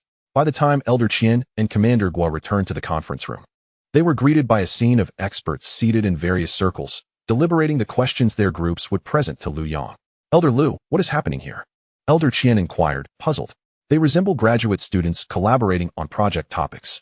Liu Yang chuckled and recounted the events that had transpired. Upon hearing this, Elder Qian experienced a moment of clarity. The priority of questions was determined by the size of each group, with larger groups asking first. A decision that met with unanimous agreement. Soon, a representative from the largest group, the clinical internal medicine team, raised their question. Liu Yang, our group's inquiry pertains to the physiology, pathological mechanisms, and treatment of severe combined immunodeficiency. This query was remarkably precise. Severe combined immunodeficiency, colloquially referred to as bubble boy disease, is a lethal hereditary immunodeficiency disorder. As Liu Yang began to speak, the members of the clinical internal medicine group felt the depth of his expertise and began taking notes fervently. The term bubble boy disease is a consensus label among professionals studying severe combined immunodeficiency, clearly indicating Liu Yang's familiarity with the subject. In this condition, the patient's immune system is fundamentally compromised. Even minimal exposure to the most common bacteria, fungi, or viruses in the environment may lead to life-threatening infections. When categorized based on the production of T lymphocytes, B lymphocytes, and natural killer cells, severe combined immunodeficiency can be divided into 4 phenotypes. As Liu Yang elaborated, the experts became restless, beginning to engage in quiet discussions amongst themselves. Liu Yang had ushered them into uncharted territory. Once afflicted by severe combined immunodeficiency, patients endure immense suffering, rendering their existence almost unbearable. Humanity remains powerless against this disease, seemingly without recourse. Now, Liu Yang had provided a clear direction, transforming their aimless exploration into a guided path. It was no wonder the experts were exhilarated. Validating my statements is straightforward. A simple pathological examination can easily confirm them. Liu Yang even thoughtfully outlined the procedure for pathological testing, detailing which reagents to use at each step. Although the experts were eager to commence experiments immediately, reason dictated that they should refrain from doing so. They recognized that seizing this moment was crucial, as future opportunities to engage with Liu Yang might be scarce. The significance of Liu Yang was now abundantly clear to all. Individuals of his caliber would likely be difficult to encounter again. The experts feverishly recorded notes, aware that once experimental validation was achieved, it could incite a whirlwind of change within the medical community. The self-attack of white blood cells was merely the surface manifestation. An unseen hand, namely our adaptive immune system, was orchestrating the entire process. At this juncture, the experts from the clinical internal medicine group began to falter in comprehension. As they ventured beyond their realm of knowledge, Liu Yang had opened the gateway to this knowledge void, and the experts eagerly absorbed the wealth of information he generously shared. The intricate and exquisite nature of the human immune system began to unveil its mysteries, layer by layer. Time flew swiftly as everyone remained immersed in the sea of knowledge. Suddenly, with a loud bang, the conference room door was forcefully swung open. An expert from the field of genetic research, Mr. Qin, rushed in, brimming with excitement. "We did it. We succeeded. The experiments confirmed that red meat allergy is indeed caused by a pseudogene on chromosome 9. Mr. Qin exclaimed, disregarding all decorum. "Liu Yang, what now? How should we treat it?" Mr. Qin, almost frantic, approached Liu Yang, his eyes fixed intently upon him, trembling with excitement and anticipation. Mr. Qin had conducted 3 experiments, each corroborating Liu Yang's hypothesis. He was overwhelmed with joy. A perplexing ailment that had long plagued humanity was finally on the brink of resolution. Unable to contain his elation, he sprinted up to the 17th floor, having no time to wait for the elevator. The previously tranquil conference room erupted into a flurry of discussions among the experts. Liu Yang, observing the breathless Mr. Qin, remained silent, instead focusing on writing at the table. In a short while, Liu Yang handed Mr. Qin a page filled with chemical formulas. "Mr. Qin, this is the chemical formula and manufacturing process for treating lupus erythematosus. Given the current capabilities of pharmaceutical companies, it should be produced swiftly," Liu Yang stated calmly. The conference room buzzed with excitement. What is this? A new drug? Does Liu Yang not comprehend the immense significance of this? The potential economic benefits alone were staggering, not to mention the monumental honor it would bring. Liu Yang had casually scribbled this on an A4 sheet and handed it over with little fanfare. The experts were now anything but composed, including Elder Qian and Commander Gua. Questions about the drug's efficacy seemed foolish now. Liu Yang's display of talent had instilled unparalleled confidence in everyone present. "Liu, is this wise? Shouldn't we consider legal measures to secure your intellectual property?" Elder Qian inquired softly, concerned for Liu Yang's welfare. The young man was still naive, and Elder Qian wished to protect him from potential exploitation. Upon hearing Elder Qian's words, Liu Yang paused. He had not contemplated intellectual property, as he did not view this as proprietary knowledge. It was akin to a university professor assisting a kindergarten child with a math problem. It seemed too simple to warrant any claim of ownership. Liu Yang had forgotten that his knowledge system had diverged significantly from that of Earth. What he deemed inconsequential was regarded as invaluable by others. Suddenly, the key realization struck him. "Elder Qian, I will submit my intellectual property to the state. Not only this, but also all innovations related to controlled nuclear fusion and any future technological advancements will be entirely handed over to the nation." Liu Yang's composed declaration once again left the room in stunned silence. Chapter 29. The Troubles of Yu Tianming in Yanjing. Within the underground 3rd floor of the State Council's administrative building, the monitoring hall of the Special Affairs Response Team was buzzing with activity.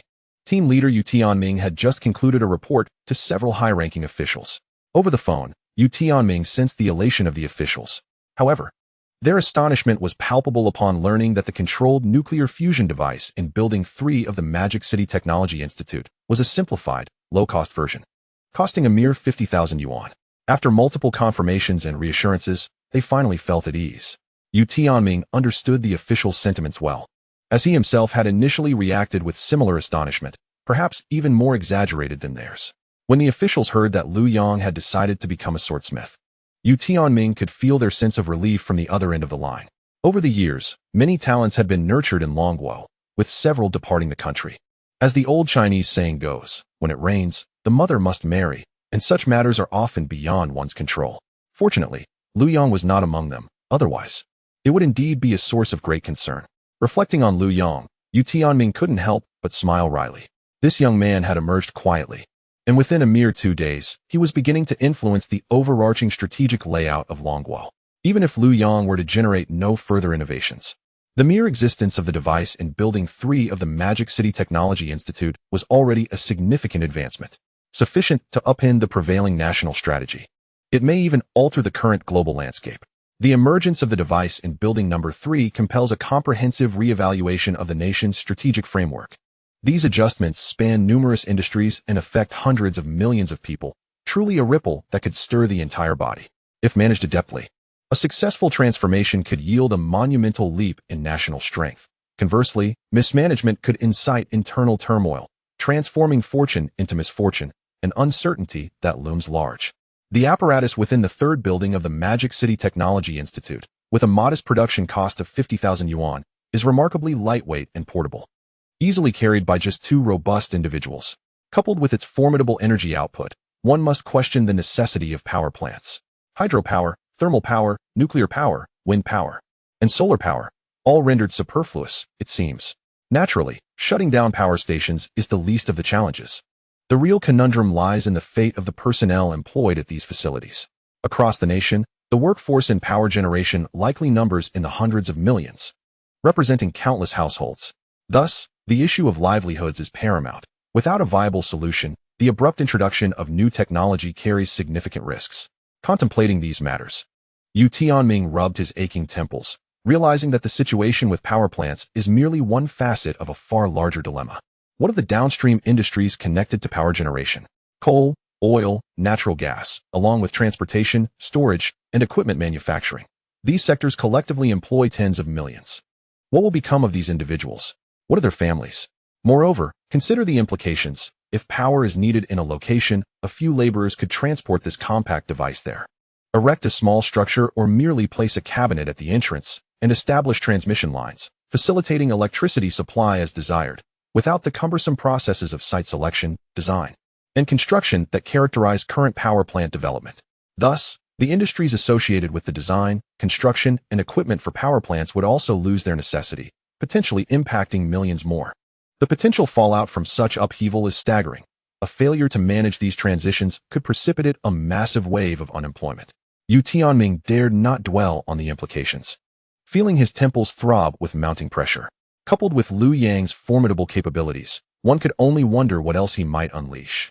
Just this morning, a simple visit to express gratitude had inadvertently led to the emergence of a new pharmaceutical. As these thoughts swirled in his mind, Yu Tianming felt a chill run down his spine. The enormity of the situation was overwhelming. He resolved to summon Liu Yang to Yanjing post-haste, not only to ascertain the depths of this young man's resources, but also to facilitate a meeting with several influential figures who could benefit from Liu's expertise in technology, aiding them in their decision-making. Suddenly recalling the new drug, a matter of life and death that could not be delayed, he wondered about the progress made by the Health Commission. He called for Secretary Liu. "Xiao Liu, what is the status of the new drug developed by Liu Yang this morning?" Yu Tianming inquired. "Following your earlier directive, the Health Commission and the Drug Administration have established a dedicated task force to coordinate efforts in the Magic City. They informed us that the first drug is already in production for samples," Secretary Liu replied. Yu Tianming keenly detected an unfamiliar element in Secretary Liu's response. "Xiao Liu, what do you mean by the first drug? Is there a second?" "Oh right, I forgot to update you on the latest news while you were reporting to higher-ups. My apologies, team leader," Secretary Liu acknowledged his oversight. Yu Tianming waved his hand. "Quickly, tell me about this second drug." The medical experts from the military hospital in the Magic City, who had converged from across the nation, had formed several groups based on their specialties to seek Liu Yang's insights. The team studying lupus erythematosus learned from Liu Yang that the condition arises from white blood cells attacking the body itself. They conducted experiments at the military hospital, confirming Liu Yang's hypothesis. Liu then provided them with the chemical formula and manufacturing process for a specific treatment for lupus. Thus, in addition to the previously developed drug for meat allergy, a second drug emerged. The Health Commission and the Drug Administration have coordinated with another pharmaceutical company to produce samples. Secretary Liu relayed this information in one breath, then swallowed hard, realizing he had spoken too rapidly. Yu Tianming's eyes widened in astonishment. How could it be that so soon a second drug had been developed? Lupus, often referred to as the immortal cancer, had previously left humanity at a loss. Liu Yang had managed to create a remedy so effortlessly? He exhaled deeply, reminding himself to remain calm. After all, he was no longer young, and his heart could not endure frequent shocks. He silently reiterated the need for composure as he took deep breaths. After a considerable time, Yu Tianming felt his heartbeat steady. Observing his chief's actions, Secretary Liu understood well what was transpiring. Once Yu Tianming had regained his composure, Secretary Liu cautiously continued. As for the third drug, before he could finish, Yu Tianming interrupted. What? There's a third one. The effort he had just put forth seemed futile as his heart raced anew. Not only is there a third, but also a fourth and a fifth. Secretary Liu elaborated after a moment's thought, deciding it was best to convey the information all at once. The third pertains to anesthesia, the fourth addresses hypertension, and the fifth is for cardiac ailments. That's all. Just 5 in total, he added swiftly. Hearing this, Yu Tianming could hardly contain his emotions, feeling an urge to chastise Secretary Liu. 5 new drugs in less than a day. Was it too ostentatious to describe this achievement as extraordinary? While the shock was immense, the joy was palpable. Yu Tianming recognized the vast patient populations these medications could save. The Health Commission and the Drug Administration had coordinated with 5 pharmaceutical companies, all of which had commenced trial production, with relevant clinical trials already arranged. They were indeed overwhelmed with work, Secretary Liu noted, beaming with satisfaction. After dismissing Secretary Liu, Yu Tianming felt the pressure in his temples return. He held no doubts regarding the efficacy of Liu Yang's new drugs. After all, the experts at the military hospital were the finest in the nation, and they trusted Liu Yang. What troubled him was the impending personnel displacement, first in power generation and now extending into the pharmaceutical industry. What course of action could he take? He resolved to report the situation. Thus, Yu Tianming reached for the red telephone on his desk. Chapter 30. Hu Ruiming enlightened at the military hospital in the Magic City. Hu Ruiming, the head of internal medicine, had lost count of how many times he had ventured to the inpatient department to receive deliveries. Due to the complete lockdown of the 17th floor, he was compelled to retrieve items personally. The experts who had attended Liu Yang's lecture had dispersed. Yet several teams had already obtained experimental results aligning with Liu Yang's conclusions. Consequently, the enthusiasm among the experts had surged, prompting them to embark on even more research projects. This group monopolized all the testing facilities at the military hospital. 2 groups have even monopolized the MRI and CT scanning rooms. Fortunately, today is the weekend and the patient load is manageable. Otherwise, it would have been quite chaotic. In arranging for these experts, Hu Ruiming felt akin to a spinning top, perpetually in motion with scarcely a moment to catch his breath. After much effort, he finally managed to settle everything, only for new issues to arise with the equipment and materials as various experiments commenced. Some experimental apparatus and materials were not available from the military hospital. Thankfully, in the bustling metropolis, resources are abundant, and he could swiftly requisition supplies from other institutions. Hu Ruiming found himself in a bittersweet predicament, running errands for the experts conducting experiments, receiving equipment and materials from various sources. As a physician, he deeply understood the significance of medication. A good drug can swiftly alleviate a patient's suffering and extend their survival. Today, Liu Yang had presented 5 new drug formulations and manufacturing processes, which brought Hu Ruiming great joy. In the elevator, a young nurse accompanying Hu Ruiming to fetch supplies noticed her director grinning to himself and asked, "Director, what has got you so happy? Did you win the lottery?" "I'm exceedingly pleased, more so than winning the lottery. We are about to acquire 5 new drugs." Hu Ruiming replied cheerily. "Director, are you saying our hospital will be introducing new medications?" The nurse queried, clearly not grasping Hu Ruiming's meaning. "No, it's our nation that has developed 5 new drugs," Hu Ruiming clarified. "Director, these new drugs aren't related to this, are they?" the nurse inquired, lifting her bag of experimental materials. "Indeed, they are quite relevant." Hu Ruiming admired the nurse's cleverness. As a medical worker, she understood that the development of a new drug is no small feat, yet her understanding remained somewhat superficial. The true challenges were far beyond her comprehension. "Director, is developing a new drug really that difficult?" the nurse asked. Hu Ruiming nodded. "Difficult doesn't he begin to describe it. It's exceedingly challenging." In a buoyant mood, Hu Ruiming decided to enlighten the nurse. "Let us take the development of a small molecule drug as an example. First, we must conduct preclinical studies and laboratory research, focusing on pathology and therapeutic directions. These stages are merely theoretical refinements. Just considering the time involved, these 2 aspects alone require considerable duration. Sometimes, after years of research, one may discover that their initial therapeutic direction was incorrect, necessitating a complete overhaul or a shift in focus." Upon hearing this, the nurse gasped, "Director, it really sounds like developing new drugs isn't easy at all." Hu Ruiming chuckled. "This is just the beginning. There is much more to come. Once we have a theoretical foundation, we proceed to identify new compounds." The nurse nodded, acknowledging this as basic knowledge for a nurse in Western medicine. Assuming all goes well and we synthesize the desired compounds from our preliminary research, we must then identify the drug targets and ascertain the pharmacological and toxicological profiles. This includes studying the absorption, distribution, metabolism, and excretion of the compound in animal models. To gather data, we then commence animal experiments. Based on the experimental data, we adjust the compounds accordingly, repeating this cycle until we finalize the molecular formula. Once the molecular formula is established, we move to the production phase. If we cannot manufacture the compound on a large scale, the drug cannot be promoted beyond the laboratory.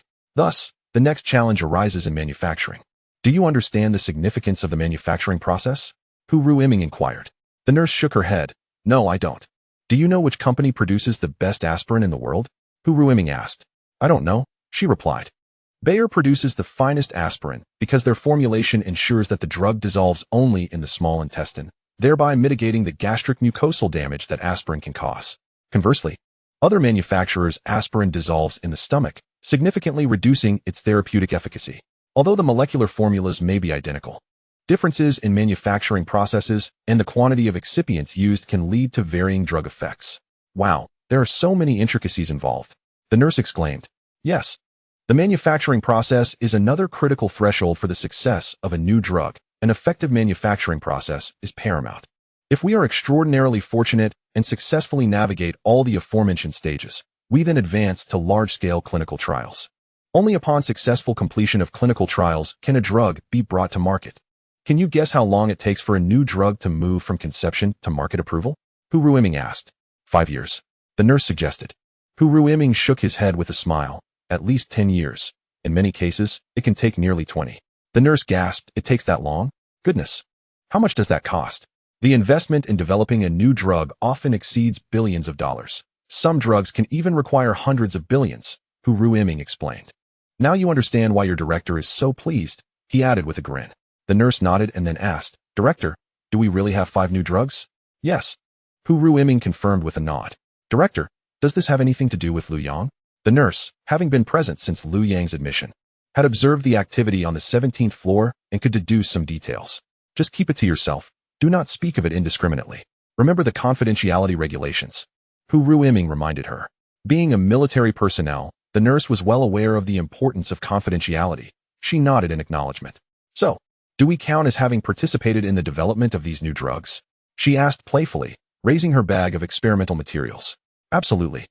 We both run countless errands for this new drug development, Hu Ruiming jested. At this moment, the elevator arrived at the 13th floor, where the pathology lab was already overcrowded with 3 groups of experts. Hu Ruiming had come to deliver materials to one of the groups. As the elevator doors opened, before Hu Ruiming and the nurse could exit, a few individuals rushed in. Spotting them, Hu Ruiming recognized members of one of the groups conducting experiments. Director Liu, what is the rush? He inquired of one of the individuals. The group had been engaged in a low conversation, but upon hearing Hu Ruiming, they looked up. Old Hu, our experimental results are in, and they completely align with Liu Yang's hypotheses. We're on our way to find him now, said Director Liu. Hu Ruiming gasped in surprise. He was aware that their research was focused on diabetes. Isn't that rather quick for results? With a clear direction and detailed experimental steps. The experiments practically conduct themselves, Director Liu chuckled. So, it seems there is hope for diabetes treatment? Hu Ruiming asked. Aware of the chronic nature of diabetes and its large patient population. Indeed, based on Liu Yang's guidance, we identified the true underlying cause, and with that knowledge, the rest will follow swiftly, Director Liu replied enthusiastically. All right, I won't keep you any longer. You must hurry to find Liu Yang. Aren't you supposed to deliver those materials? Hu Ruiming urged. After Director Liu finished speaking, he pushed Hu Ruiming out of the elevator and pressed the close button. Hu Ruiming was taken aback. Could it be that the 6th new drug was about to be unveiled? Suddenly, he realized he had made a grave mistake. He had misjudged his own position, reducing himself to a mere errand runner. This was the military general hospital, his own territory. How could he be so foolish as not to organize people and pose questions to Liu Yang regarding the research topics? The current expert group was merely executing the steps Liu Yang provided. Even a fool could accomplish such tasks. The academic elite had already completed the examination questions. Could they not simply copy the answers? Once the experimental operations succeeded, Liu Yang would present the chemical formulas and manufacturing processes for the therapeutic drugs. The expert group would then synthesize the compounds in the laboratory and delve deeper into the theoretical aspects. The pharmaceutical factory would begin trial production upon receiving the manufacturing processes, while simultaneously organizing personnel for clinical trials. Those experts who thoroughly understood the drug's theory would be equipped to oversee the clinical testing of this new medication. In this manner, several new drugs could be advanced systematically and without delay. Hu Ruiming felt a sudden clarity. Liu Yang was churning out new drugs as if they were free. How could the contributions of an errand runner compare to the accomplishment of personally resolving a research topic? Not to mention, how many high-quality papers could emerge from a single research topic? Realizing all this, he scolded himself for being a fool. He slapped his forehead, thrust the materials into the hands of a nearby nurse, and hurried towards the emergency exit. With Liu Yang present, he had to secure several topics and elevate the overall research theoretical level of the Military General Hospital. Chapter 31. A misguided kindness from Hu Ruiming. Hu Ruiming dashed down the emergency exit from the 13th floor of the inpatient department. In a flurry, he arrived at the director's office. Director Zheng Minqi, in her 60s, felt overwhelmed and had been contemplating resigning from her position. But the military headquarters had not approved her request. After staying up all night due to Liu Yang's matters, she had received experts from across the country in the morning and dealt with various hospital affairs, which had taken a toll on her health. Just as she found a moment to rest, lying on the office sofa, Hu Ruiming burst in without knocking. Director Zheng, we need to gather the staff immediately. Seeing Hu Ruiming's frantic demeanor, Zheng Minqi's heart sank. Could it be that Liu Yang had encountered another problem?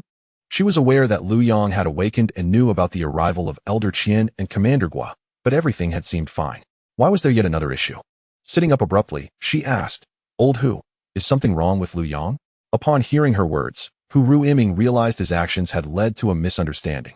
He quickly clarified, "No, it's not Liu Yang. He is perfectly fine." Relieved that Liu Yang was not the issue, Zheng Minqi sighed. "Then why are you in such a hurry? I finally found a moment to take a nap, and you've disrupted everything. You're a grown man. Can't you be a bit more composed? Always so reckless."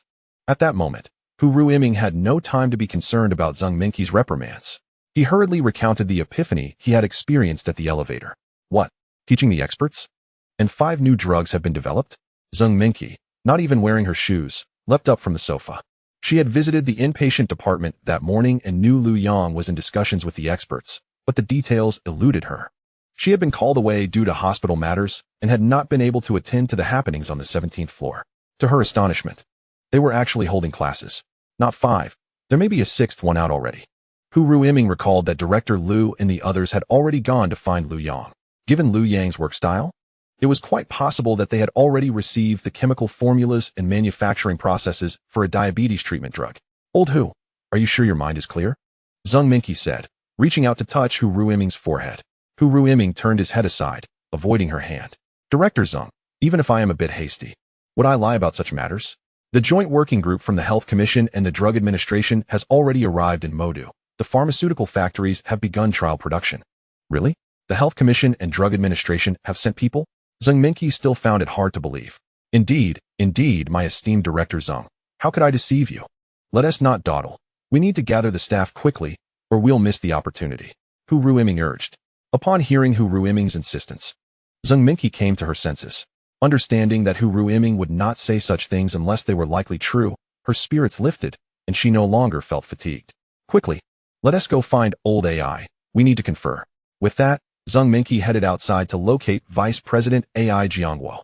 "Director Zheng, your shoes," Hu Ruiming called out from behind. Zheng Minqi suddenly realized in her excitement she had forgotten to put on her shoes. She hurried back to don them, and the two finally stepped out. Vice President AI Jiangguo was in a similar situation to Zheng Minqi, largely unaware of the events on the 17th floor. After listening to Hu Ruiming's summary, AI Jiangguo was equally bewildered. The 3 of them deliberated and concluded they must seize this opportunity.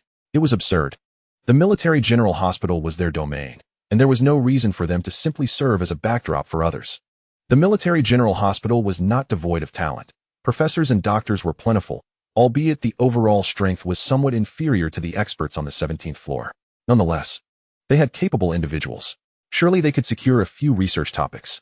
With this clarity, the 3 began to delegate tasks and make phone calls. Before long, doctors from various departments of the Military General Hospital arrived in response to the phone notifications, crowding Vice President AI Jiangguo's office. The sight of the hospital's elite being summoned, even some off-duty doctors being called back from home, stirred whispers among the crowd, who were puzzled about what was happening. After a brief wait, Zhang Minqi noted that everyone had gathered and turned to Hu Ruiming. Old Hu, please update everyone on the situation. Due to confidentiality regulations, Hu Ruiming could not divulge too much information. He briefly summarized Liu Yang's guidance of the expert group in developing new drugs, withholding any mention of Elder Qian or Commander Gua. As for security details, the armed helicopter escort, and the controlled nuclear fusion at Building 3 of Modu Technology Institute. He dared not utter a word. These were classified secrets. Liu Yang, the one who underwent 50% brain reconstruction yesterday, asked a doctor who had participated in Liu Yang's consultation the night before. What? 50% brain reconstruction? Dr. Ma, are you still half asleep? Exclaimed a doctor who had not attended the consultation. Dr. Ma is telling the truth. I was the one who performed the reconstruction, said another doctor. I replicated the procedure as well. Those were the results. I was stunned, another doctor added. I did the initial 30%. That was truly exhilarating.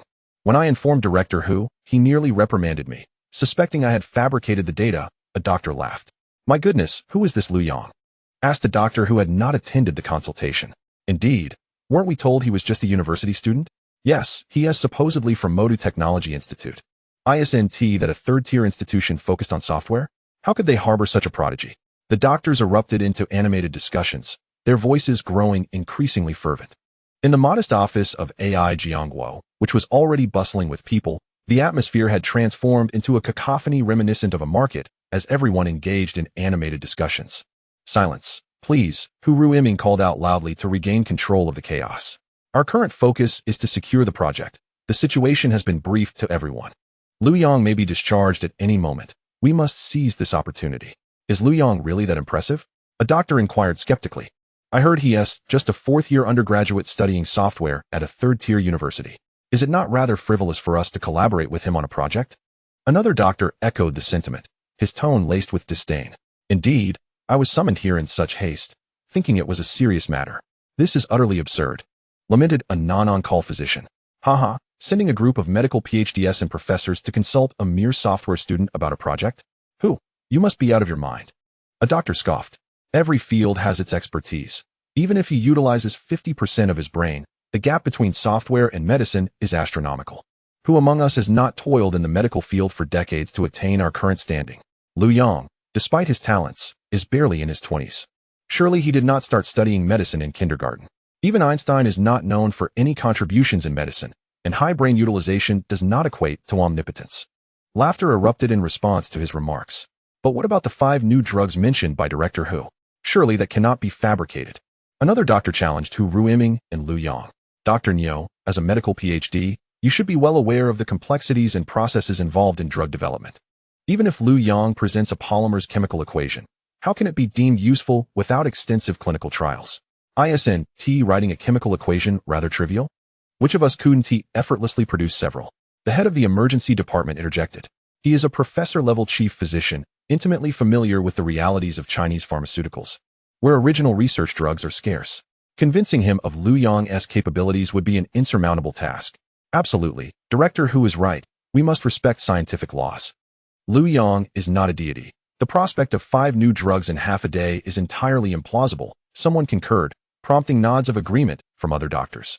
Hu Ruiming, taken aback by the lack of appreciation for his intentions, declared, everyone, my previous comments were entirely voluntary. Those interested may stay. Those uninterested are free to leave. Frustration bubbled within him as he realized that being a good Samaritan was a thankless endeavor, so he ceased further persuasion. Upon hearing Hu Ruiming's words, the previously quiet office erupted anew. Dean Zhang Minqi exchanged glances with Vice Dean AI Jiangguo. Neither spoke, but both recognized the underlying emotion in Hu Ruiming's voice. The opportunity had been presented. Whether it would be seized was a matter of personal choice, as they could not force anyone to stay. Thus, they remained silent, observing the unfolding scene. Before long, several doctors who had expressed doubts led the way out of the office. Witnessing their departure, others who were uncertain began to follow suit, ultimately resulting in the majority vacating the room. In the end, only 3 remained, including Dr. Niu, who had earlier voiced dissent. Looking at the trio of young doctors, Hu Ruiming asked, have you made your decision? They nodded in affirmation. Excellent. Let us proceed, Hu Ruiming urged, unable to contain his eagerness. The group, comprising Hu Ruiming, Dean Zhang Minqi, Vice Dean Ai Jiangguo, and the three young doctors made their way to the inpatient department. Chapter 32. Regenerative Technology. As Hu Ruiming and his team entered the conference room on the 17th floor of the inpatient department, they witnessed Liu Yang handing an A4 sheet to Dean Liu. Liu Yang, is this the chemical equation and manufacturing process for the antihypertensive drug? Dean Liu inquired, excitement evident in his voice. Liu Yang smiled and nodded. Yes, Dean Liu, this is indeed the specific medication for hypertension. Given suitable laboratory conditions, it should be synthesized swiftly and easily. Thank you, Liu Yang. I can't express my gratitude enough, Dean Liu said with palpable enthusiasm. Let us commence the synthesis immediately. Please hold on, Dean Liu. Director Hao from the Health Commission interjected, stopping Dean Liu, who was about to leave. My apologies, Director Hao. I almost forgot about you. Dean Liu replied sheepishly, handing the A4 paper to Director Hao. After taking a photograph, Director Hao returned the paper to Dean Liu. Dean Liu, the pharmaceutical factory is eagerly awaiting the start of trial production. We've been clever with the Drug Regulatory Bureau. We've already arranged for the factory. And now we simply need to relay the manufacturing process for them to begin production immediately, Director Hao proclaimed, adopting a dramatically exaggerated pose of self-congratulation, which elicited laughter from the group. The overall atmosphere was buoyant, leading to light-hearted banter. Oh, isn't that our courier, Hu? Dean Liu jest upon spotting Hu Ruiming entering the room. Effective immediately, Courier Hu Ruiming is out of a job. He has returned as the head of internal medicine. Hu Ruiming quipped, influenced by the jovial ambience. Hearing Hu Ruiming's comment, laughter erupted once more. Liu Yang, this is our research group from the military hospital. We too wish to embark on a project, Hu Ruiming announced, approaching Liu Yang with a smile. What topic do you wish to explore? Liu Yang inquired. He was prepared to play along, especially now that the joint working group from the Health Commission and the Drug Regulatory Bureau had arrived, solidifying his resolve. Given that he could not leave the hospital, surrounded by so many esteemed figures in the medical field, and with the collaborative efforts of the Health Commission and the Drug Regulatory Bureau at hand, it was prudent to initiate the pharmaceutical endeavors. Whatever could be accomplished should be done now. Future opportunities to dedicate time to this might not arise again, as the tasks ahead were numerous. If these medical experts comprehended his explanations and conducted the necessary drug experiments, their capabilities would ensure that clinical trials for a new drug would pose no challenge. Consequently, the timeline for bringing new drugs to market would likely shorten, enhancing the overall standard of medical care. Thus, as soon as a group concluded an old project, Liu Yang would promptly assign them a new one. The groups were thrilled. It felt akin to receiving accolades without effort. Who would not welcome such an opportunity? Each team brimmed with enthusiasm. We haven't yet brainstormed. Perhaps you could assign a topic? Hu Ruiming, now wiser, thought it best to let Liu Yang dictate rather than exhaust himself. After a moment of contemplation, Liu Yang suggested, Director Hu, how about a topic on regenerative technology? The military hospital was not an ordinary institution. It primarily served the armed forces, where injuries such as severed limbs were commonplace in times of war. Thus, Liu Yang proposed a relevant project to Hu Ruiming's group. Regenerative technology? Hu Ruiming exclaimed, instantly captivated by the grandeur of the topic. We are indeed interested. Naturally. Who would not be? The other three young doctors in Hu Ruiming's group gazed on with wide eyes. They had witnessed the earlier interactions between Dean Liu and Director Hao. Dean Liu alone was a figure worthy of their admiration. Moreover, Liu Yang was accompanied by esteemed individuals like Qian Lao and Commander Gua, alongside the joint working group from the Health Commission and the Drug Regulatory Bureau awaiting the formulation and manufacturing processes. It was clear that Liu Yang was no ordinary individual. Three young individuals stood before the eminent figures, their legs quivering with a mixture of trepidation and exhilaration. They felt a profound sense of relief, recognizing that their decision to remain and join the research group was perhaps the most astute choice of their lives. Wait a moment, Liu Yang, what did you just say? Professor Qian interjected suddenly. What was the topic you proposed for Xiaohu and the others? Regenerative technology. Why do you ask? Liu Yang replied calmly. Regenerative technology? As in limb regeneration? Professor Qian's tone grew increasingly urgent.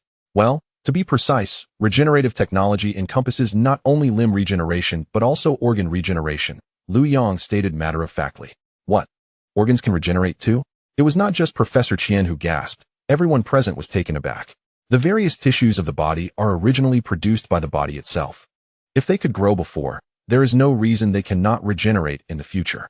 It is merely a matter of genetics, nothing so enigmatic. Liu Yang spoke as if discussing a trivial matter. In fact, Many lower organisms such as crabs, sharks, starfish, salamanders, earthworms, and octopuses possess regenerative abilities.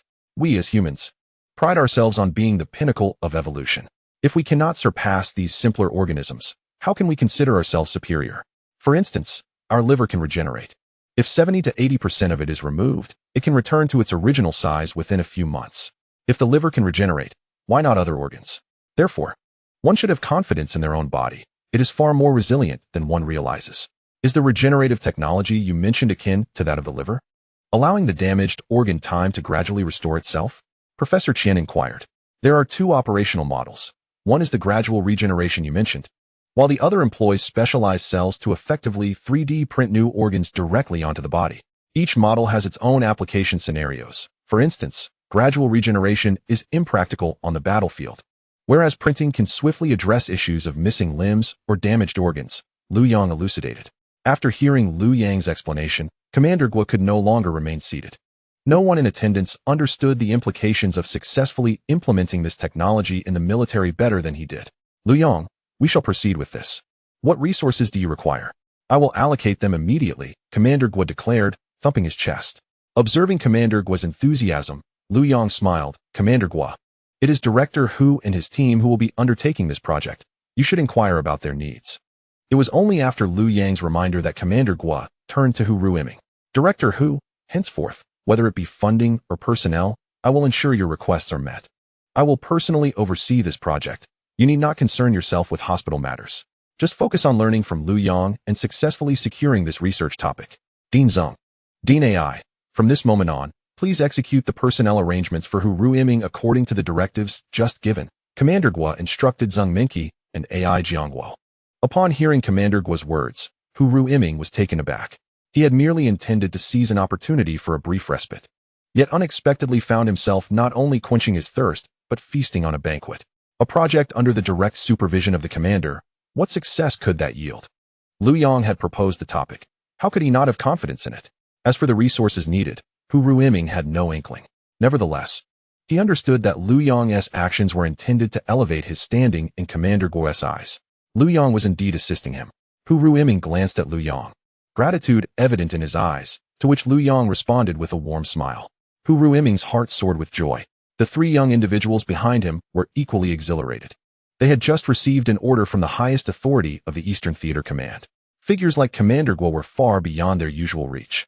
Yes, we will ensure the task is accomplished, Hu Ruiming proclaimed, saluting Commander Guo with a crisp military gesture. The deans, Zeng Minqi and AI Jiangguo, were left in a daze. They had merely come to discuss a research topic, and now found themselves stripped of their own department head. Chapter 33. How to Arrange Liu Yang.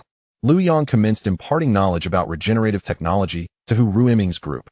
Dean Liu and his colleagues, regardless of their diabetes drug trials, set aside their concerns and began feverishly taking notes. The concept of regenerative technology was extraordinarily advanced. Organs and limbs produced by one's own body inherently lacked the complications of rejection. The mere ability to regenerate signified a complete resolution of the issue. Organ transplantation would become a relic of the past. Patients would no longer languish in despair awaiting compatible organs, nor would there be a nefarious market for organ trafficking. This was nothing short of a revolution in medicine. In light of this, diabetes could wait. Everyone was enraptured by Liu Yang's academic discourse. Since the topic was unfamiliar to all present, Liu Yang took his time in explaining it. Meanwhile, Professor Qian had quietly slipped out of the conference room. He needed to contact the heads of the Life Research Institute at Long to ascertain their progress. Initially, Liu Yang's discussions had primarily revolved around medical applications, and Professor Qian had not felt an urgent need. However, the emerging topic of regenerative technology transcended the bounds of medicine, encompassing far broader domains. He needed the scientists studying life from Long to arrive without delay. Resolute, Professor Qian first dialed the number of the director of the Institute of Genetics and Developmental Biology, as their research was most closely aligned with the current topic. After a few rings, the call connected. Professor Qian, we've just landed. I was about to report to you. Came the voice of Gao Qingbo, the director. How many people arrived on your flight? Professor Qian inquired. From the Animal Institute, the Plant Institute, the Microbiology Institute, and our own, a total of over 50 individuals, Gao Qingbo responded. And the others? They're on another aircraft. The Air Force allocated us 2 planes, and we flew separately. Good. Everyone should proceed directly to the 17th floor of the inpatient department at the General Hospital of the Military District in Modu. The security is quite stringent. So call me upon arrival, and I will send someone to escort you. Otherwise, entry will be denied. But weren't we supposed to go to the Modu Science and Technology Academy? What happened? You'll find out upon arrival. And please, move swiftly. Understood, Gao Qingbo acknowledged. After hanging up, Professor Qian turned to see Director Hao from the Health Commission, Director Sun from the Drug Administration, Dean Zhengminqi, and Vice Dean Ai Jiangguo exiting the conference room. Director Hao, what brings you here? Professor Qian inquired. Professor Qian, the new medications for hypertension and heart disease have already arrived. The General Hospital of the Military District has arranged for clinical trials, and we are heading to observe. Director Hao replied. Oh, the drugs were produced so quickly? Professor Qian, not particularly versed in the pharmaceutical industry, asked. Indeed. The engineers at the pharmaceutical factory stated they had never encountered such an exceptional drug production process. The craftsmanship can only be described as perfect, leading to an exceptionally smooth production process, Director Hao explained. Really? Professor Qian expressed skepticism. Absolutely. Engineers from several pharmaceutical companies have reported that the drugs are ready and are being dispatched to designated clinical hospitals, Director Hao affirmed. Liu Yang is certainly not exaggerating. Professor Qian mused. Professor Qian, we have struck gold this time. Just think about the value of the patents Liu Yang has contributed to the country. If the clinical trials succeed, how much do you suppose they could be worth? Director Hao queried. 30 billion? Professor Qian ventured a bold estimate, believing it to be an outrageous figure. 30 billion? You would need to add at least 2 more zeros to that. Director Hao chuckled. 300 billion? Professor Qian's eyes widened in disbelief, unable to fathom Director Hao's assertion. 300 billion is a conservative estimate. Currently, there are a total of 5 medications. Aside from the one for red meat allergies, the other 4 are highly effective drugs for conditions with vast patient bases. Once these medications demonstrate significant efficacy, their market value becomes immeasurable. I merely estimated 300 billion as a conservative figure, Director Hao remarked with a smile. My goodness, I never anticipated the medical market to be so vast, Mr. Qian responded. Indeed, Mr. Qian, the medical market is exceedingly immense. However, many pharmaceuticals hold patents in Europe and America, while the majority of our domestic offerings are generic drugs. Consequently, the lion's share of market profits is appropriated by foreign companies. Director Sun of the Drug Administration explained. The investment required for drug development is substantial, and without the ability to reap profits, domestic companies find it increasingly challenging to invest in research and development, thus perpetuating a vicious cycle.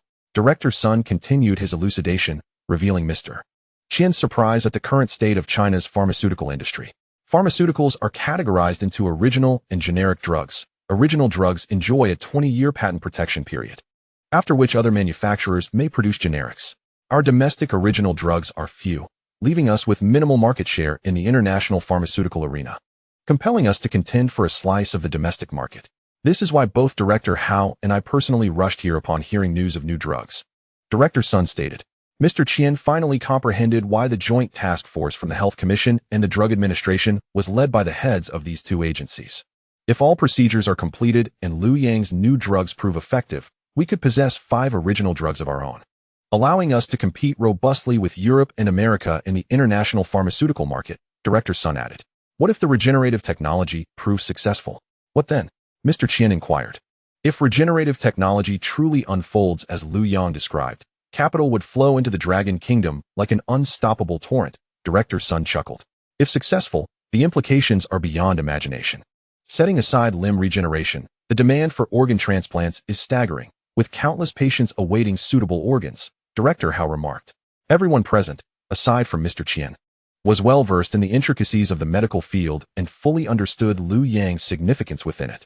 After exchanging a few more pleasantries, they bid farewell to Mr. Qian and returned to their duties. Observing their departing figures, Mr. Qian fell into contemplation. He lacked expertise in the pharmaceutical sector and felt powerless to assist. However, it seemed Liu Yang's emergence could potentially alter the unfavorable landscape of the Dragon Kingdom's pharmaceutical industry, possibly securing a position for the nation in the international medical market. Though Mr. Qian was not knowledgeable about medicine, he understood that a country's strength must manifest across all fronts. Without any weaknesses, less significant issues arise. How could Liu Yang's potential be maximally harnessed? This was the question occupying Mr. Qian's thoughts. How should Liu Yang be positioned within the Dragon Institute of Science? Liu Yang's displayed abilities were impressively diverse, spanning multiple disciplines. Controlled nuclear fusion pertains to high-energy physics, while pharmaceuticals can be categorized under bioengineering. Regenerative technology, however, covers a broad spectrum. It could easily fit within bioengineering, genetics, or developmental biology. Currently, no research institute within the Dragon Institute comprehensively encompasses the fields Liu Yang has showcased. Should they perhaps refrain from assigning him altogether, allowing him to choose his own path? Mr. Qian suddenly recalled Liu Yang's assertion that, as long as there was research funding, he would be satisfied with any institute. It appeared that the young man had already made up his mind. Selecting a specific institute was merely a facade, as his true intention was to continue his independent research. This realization seemed more reasonable to Mr. Qian. Thus, he formed a clear plan regarding Liu Yang's future at the Dragon Institute, knowing precisely how to proceed. Chapter 34. The Spy Beyond the Perimeter. 10 kilometers from the lockdown perimeter of the Shanghai Technology Institute, Dong Tianping and Koizumi Ken had been lying in wait for an extended period. Observing the Dragon Kingdom's police forces at the perimeter, Dong Tianping felt a sense of helplessness. Today, he and Koizumi Ken had circled the entire 10-kilometer lockdown, attempting to find a breach, yet the Dragon Kingdom's defenses proved impenetrable, offering no semblance of an opening. Dong, what do we do now? Koizumi Ken inquired. Earlier, their deployed drones had been intercepted by radio jamming the moment they crossed the 10-kilometer line and were confiscated by the Dragon Kingdom police. Dong Tianping shook his head in resignation. They had lost 7 drones in various directions today, and he could not think of a better solution. Fortunately, they were not the only ones to suffer losses. Dong Tianping once witnessed over a dozen drones being simultaneously jammed, plummeting to the ground like rain. Observing the downfall of others' drones alleviated some of his frustration. Koizumi, the Dragon Kingdom's jamming technology is formidable. Our drones cannot penetrate their defenses. And I am at a loss for alternatives, Dong Tianping lamented. What shall we do then? The Cabinet's Intelligence Investigation Office has issued direct orders for us to uncover what is hidden within Building 3 of the Shanghai Technology Institute at any cost, Koizumi Ken replied, visibly anxious. The officials at our Ministry of Foreign Affairs International Intelligence Bureau seem to only heed the misguided commands of the Cabinet's Intelligence Investigation Office. In this situation, even if we were to risk our lives, we cannot breach the Dragon Kingdom's police perimeter. How can we investigate? Dong Tianping retorted with frustration. Dong Tianping had ample reason to be upset. The previous night, they had toiled tirelessly, and not long after sending back the footage Koizumi captured outside Building 3, clearer videos appeared on the Dragon Kingdom's internet, rendering their efforts absurdly comical. Consequently, Dong Tianping faced a harsh reprimand from his superior, who accused him and Koizumi Ken of incompetence, suggesting they were merely filling in with existing videos from the Dragon Kingdom's network. This accusation incensed Dong Tianping, as it called into question his professional integrity, an affront he could not abide. Before dawn, he again rushed to the Shanghai Technology Institute with Koizumi Ken, vowing to uncover the truth behind the Dragon Kingdom's activities. Alas, while intentions were noble, the disparity in capabilities left him feeling despondent. After a long day, not a single drone had successfully breached the outermost defenses of the Dragon Kingdom. It was important to note that this was merely the outer perimeter of the Dragon Kingdom's police, who knew how many more guards were stationed within the 10-kilometer lockdown. Contemplating this, Dong Tianping felt bitterness rising in his mouth, uncertain how to report back to the Ministry of Foreign Affairs Intelligence Bureau. Those officials seemed utterly oblivious to the challenges of espionage, as if they believed that a mere command would compel the Dragon Kingdom to divulge all its secrets. Truly a pack of fools, Dong Tianping silently cursed. Dong Tianping, look, it's Adams.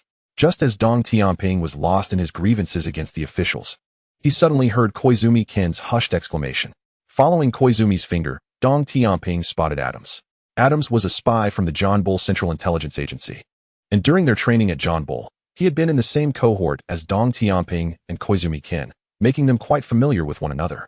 Adams was concealed within the crowd, his attention evidently focused on the police at the perimeter.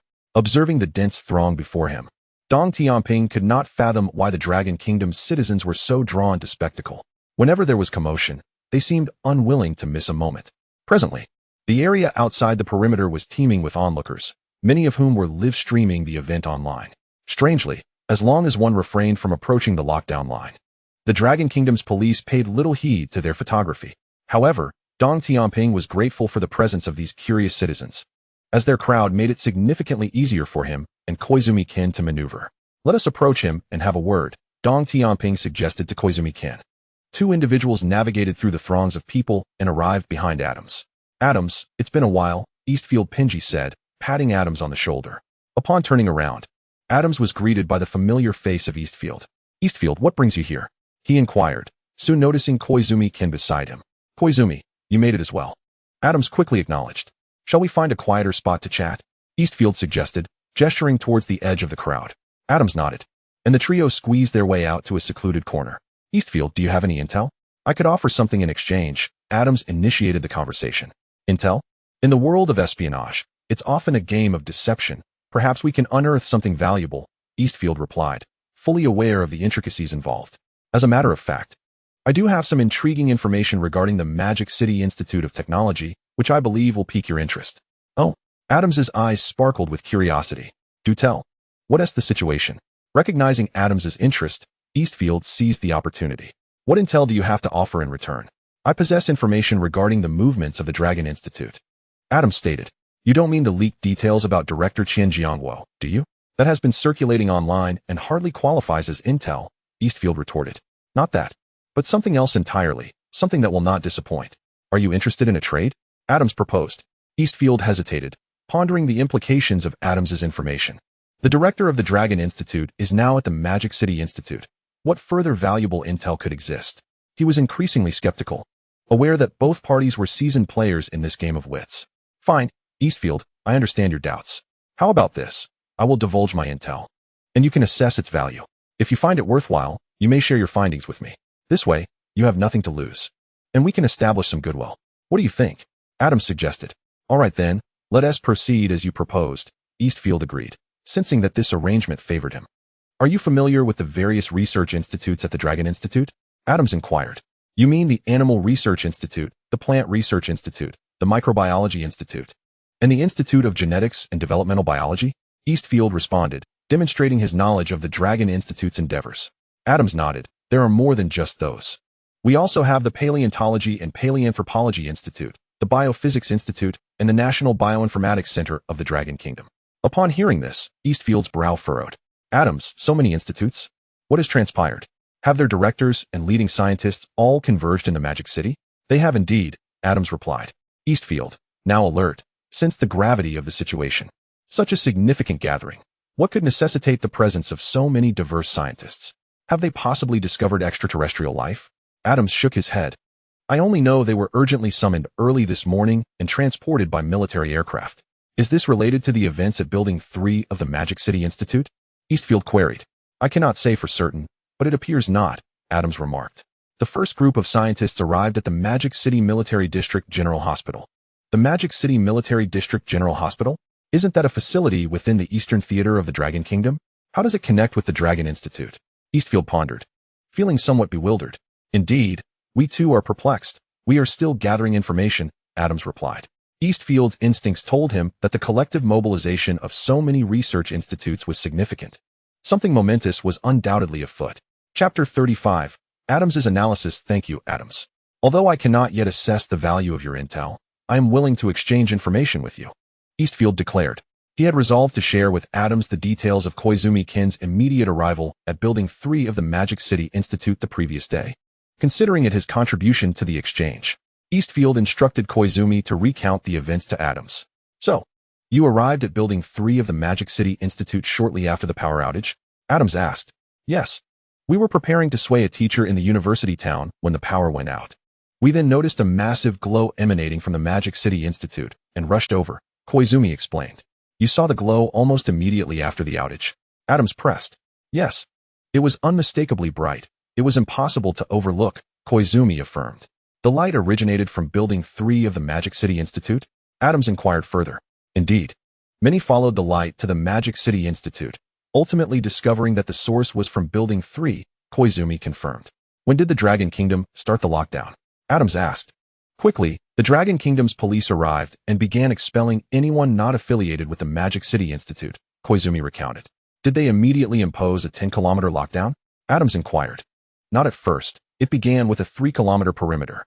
Later, the military enforced a 10-kilometer restriction, Koizumi clarified. Adams fell silent, contemplating the information. After a moment, he continued. And the intense glow persisted throughout? Yes, when I returned around 4 in the morning, it was still shining brightly, Eastfield interjected, recalling how he had remained at the perimeter until then. When did the power return? Adams asked.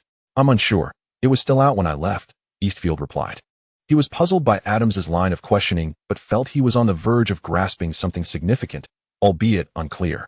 Power outage, glow, persistent brightness, lockdown, martial law. Adams murmured to himself. Suddenly, he raised his fist in exclamation. My God, could it be controlled nuclear fusion? Adams appeared startled by his own deduction, momentarily lost in thought. His voice had risen, drawing the attention of nearby individuals, prompting Eastfield and Koizumi to glance around nervously. Fortunately, only a few onlookers cast fleeting glances before returning to their own conversations. Eastfield sighed in relief. Being exposed due to Adams's outburst would have been disastrous. Adams, lower your voice. Do you want to get us killed? Eastfield admonished, pulling Adams aside. Adams snapped back to reality. My apologies, Eastfield. I was momentarily overwhelmed by my own thoughts. I assure you, it won't happen again. Eastfield chose not to dwell on the incident and instead asked, Adams, what do you mean by controlled nuclear fusion? While Eastfield was aware of the term, he only knew it as a concept capable of providing limitless energy. Eastfield, do you know about self-sustaining combustion? Adams inquired. Eastfield shook his head in confusion. And you, Koizumi, are you familiar with it? Adams directed his question to Koizumi. Kazuya Koizumi shook his head, appearing even more bewildered than Heiji Higashida. Indeed, this subject represents a knowledge gap for most spies. After all, the progress of controllable nuclear fusion in various countries is relatively similar, all still lingering at the level of second-scale reactions. There is truly no need to squander the precious manpower of spies on such inquiries, and it is understandable that they do not receive training in this area. My own knowledge stems purely from personal curiosity, which is why I possess a modicum of understanding. You are all familiar with controllable nuclear fusion, I presume? Adams inquired once more. Both Higashida and Koizumi nodded. In the initial phase of controllable nuclear fusion, energy must be input to stimulate the nuclear fusion of the raw materials. Once the stimulation is successful, the raw materials will ignite spontaneously, continually generating energy, much like the sun. Adams thoughtfully elaborated on the process of nuclear fusion. Once the energy input ignites the raw materials, the input will be severed, and the stable combustion of the materials, which continuously releases energy, is termed self-sustaining combustion. After the power outage yesterday, Koizumi had observed a tremendous light emanating from building number 3, which persisted even after the power was cut. Doesn't this resemble the self-sustaining combustion I just described? Adams asked the two.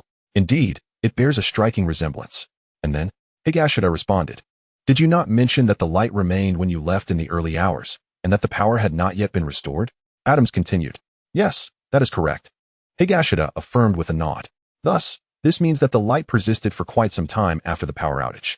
Does this not indicate that this self-sustaining combustion is remarkably stable? Otherwise, it would have surely extinguished by now, Adams queried. The two nodded once more. Their expressions akin to earnest students attentively listening in class. Koizumi had previously mentioned that the Dragon Kingdom's police initiated a 3-kilometer lockdown, which was soon expanded to a 10-kilometer radius by the military. Do you not find the Dragon Kingdom's response rather excessive? Higashida, of course, was aware of this, but was uncertain what could warrant such a significant reaction from the Dragon Kingdom. Adams's analysis resonated with Higashida. Anything that could justify such a large-scale military response must be far from trivial. Therefore, this indicates that the Dragon Kingdom has not only developed a self-sustaining combustion that can persist for an extended duration, but that it is also remarkably stable. This is nothing short of catastrophic for us, Adams realized, nearly gasping, and hastily covered his mouth with his hand. No, I must report this immediately. It is far too serious. After a moment, he seemed to recall something. Higashida, I suggest you promptly relay my analysis as well. If the Dragon Kingdom has indeed mastered controllable nuclear fusion technology, it would spell utter disaster for both our nations. Upon hearing Adams's words, Higashida grew anxious. Adams, are you serious about what you just said? Higashida, in the words of the Dragon Kingdom, it is better to believe in the possibility than to dismiss it. It is never a mistake to prepare early, Adams replied. Higashida nodded. You are right, Adams. I will report your analysis and the matters concerning the Dragon Institute immediately. Farewell. Adams. With that, Higashida hurriedly left with Koizumi. Chapter 36. The Yamato Nation, Ministry of Foreign Affairs, Foreign Intelligence Bureau in the Yamato Nation's Ministry of Foreign Affairs, the director, Shoinju Akairo, was perusing the intelligence transmitted by Higashida. His brows were nearly knitted into a tight twist. Just when he had hoped for a peaceful weekend to spend quality time with his family, he was pulled back by these pressing matters, leaving him quite discontent. However, there was no choice. Hearing that the intelligence was urgent, Shoin had no option but to abandon his family and return to the office. Quada, what is your take on this intelligence? Shoin inquired of Kamiyada Natsunoya, who was seated across from him at the desk.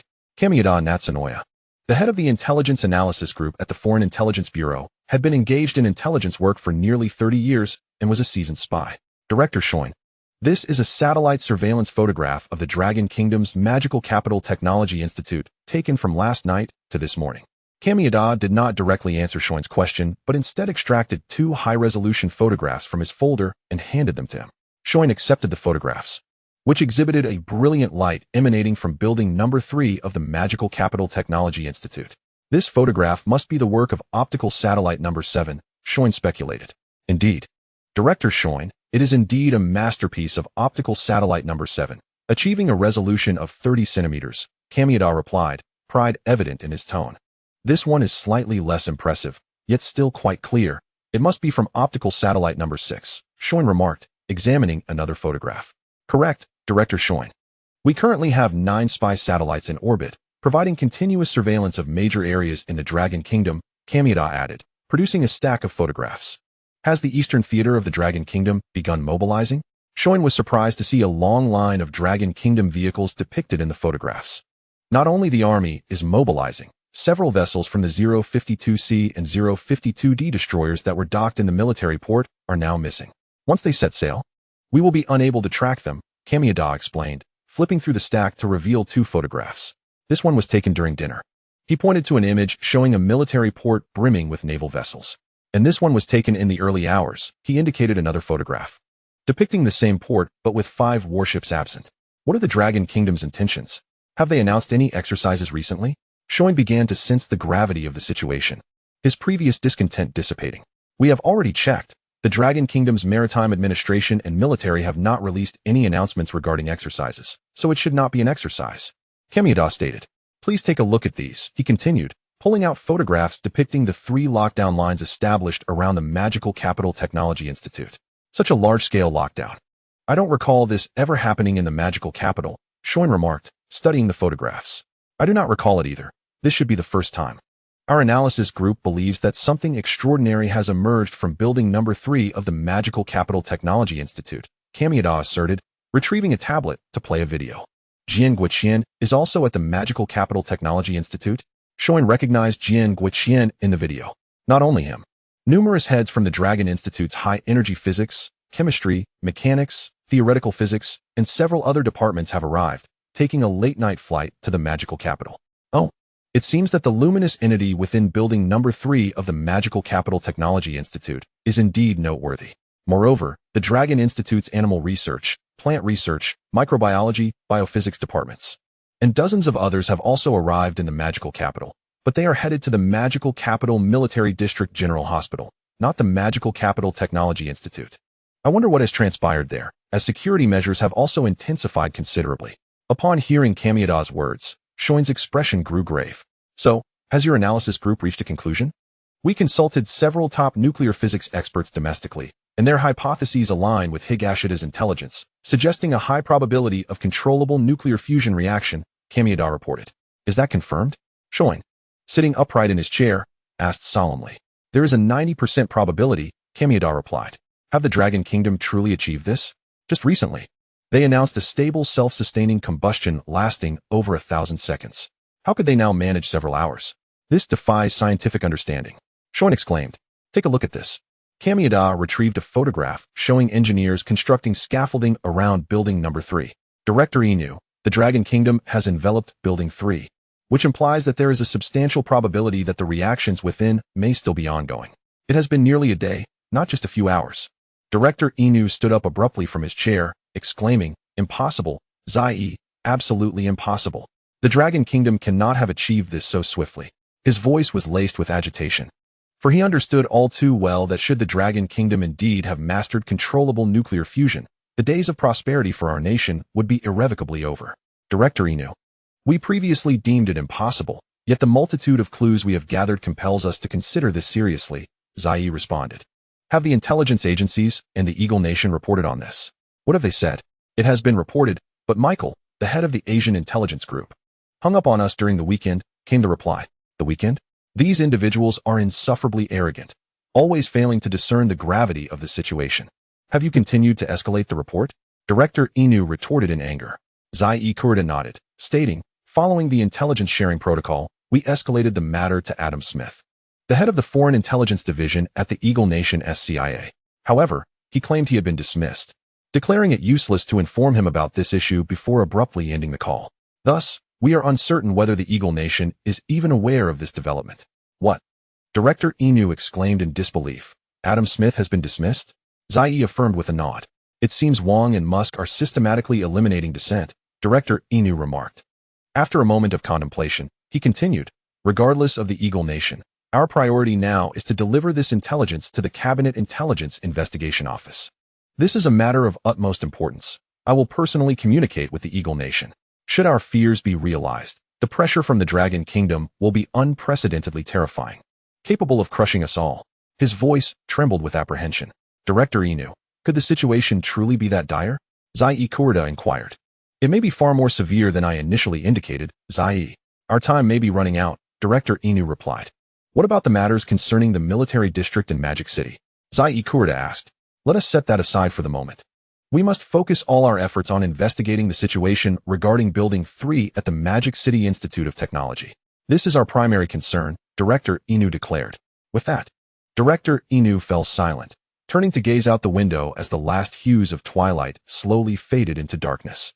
Chapter 37. The actions of the Yamato Nation. The Cabinet Intelligence Investigation Office of the Yamato Nation serves as its highest intelligence authority, directly overseen by the Chief Cabinet Secretary. The head of the Cabinet Intelligence Investigation Office, known as the Cabinet Intelligence Officer, meets weekly with the Chief Cabinet Secretary to report on significant domestic and international intelligence, aiding the government in its decision-making. When the current Cabinet Intelligence Officer, Daishao Hiroki, entered his office, he found Director Inu and the head of the Intelligence Analysis Group, Zai Kurita, had been waiting for quite some time. Upon seeing Daishao Hiroki, Director Inu quickly stood and bowed respectfully. My apologies for interrupting your dinner, Lord Daishao. Zai, standing beside him, also bowed deeply, nearly touching his forehead to the floor. Director Inu, it is quite rude to disturb someone's weekend. I trust the intelligence you wish to convey justifies my hasty departure from the dinner table, Daishao Hiroki responded in a stern tone.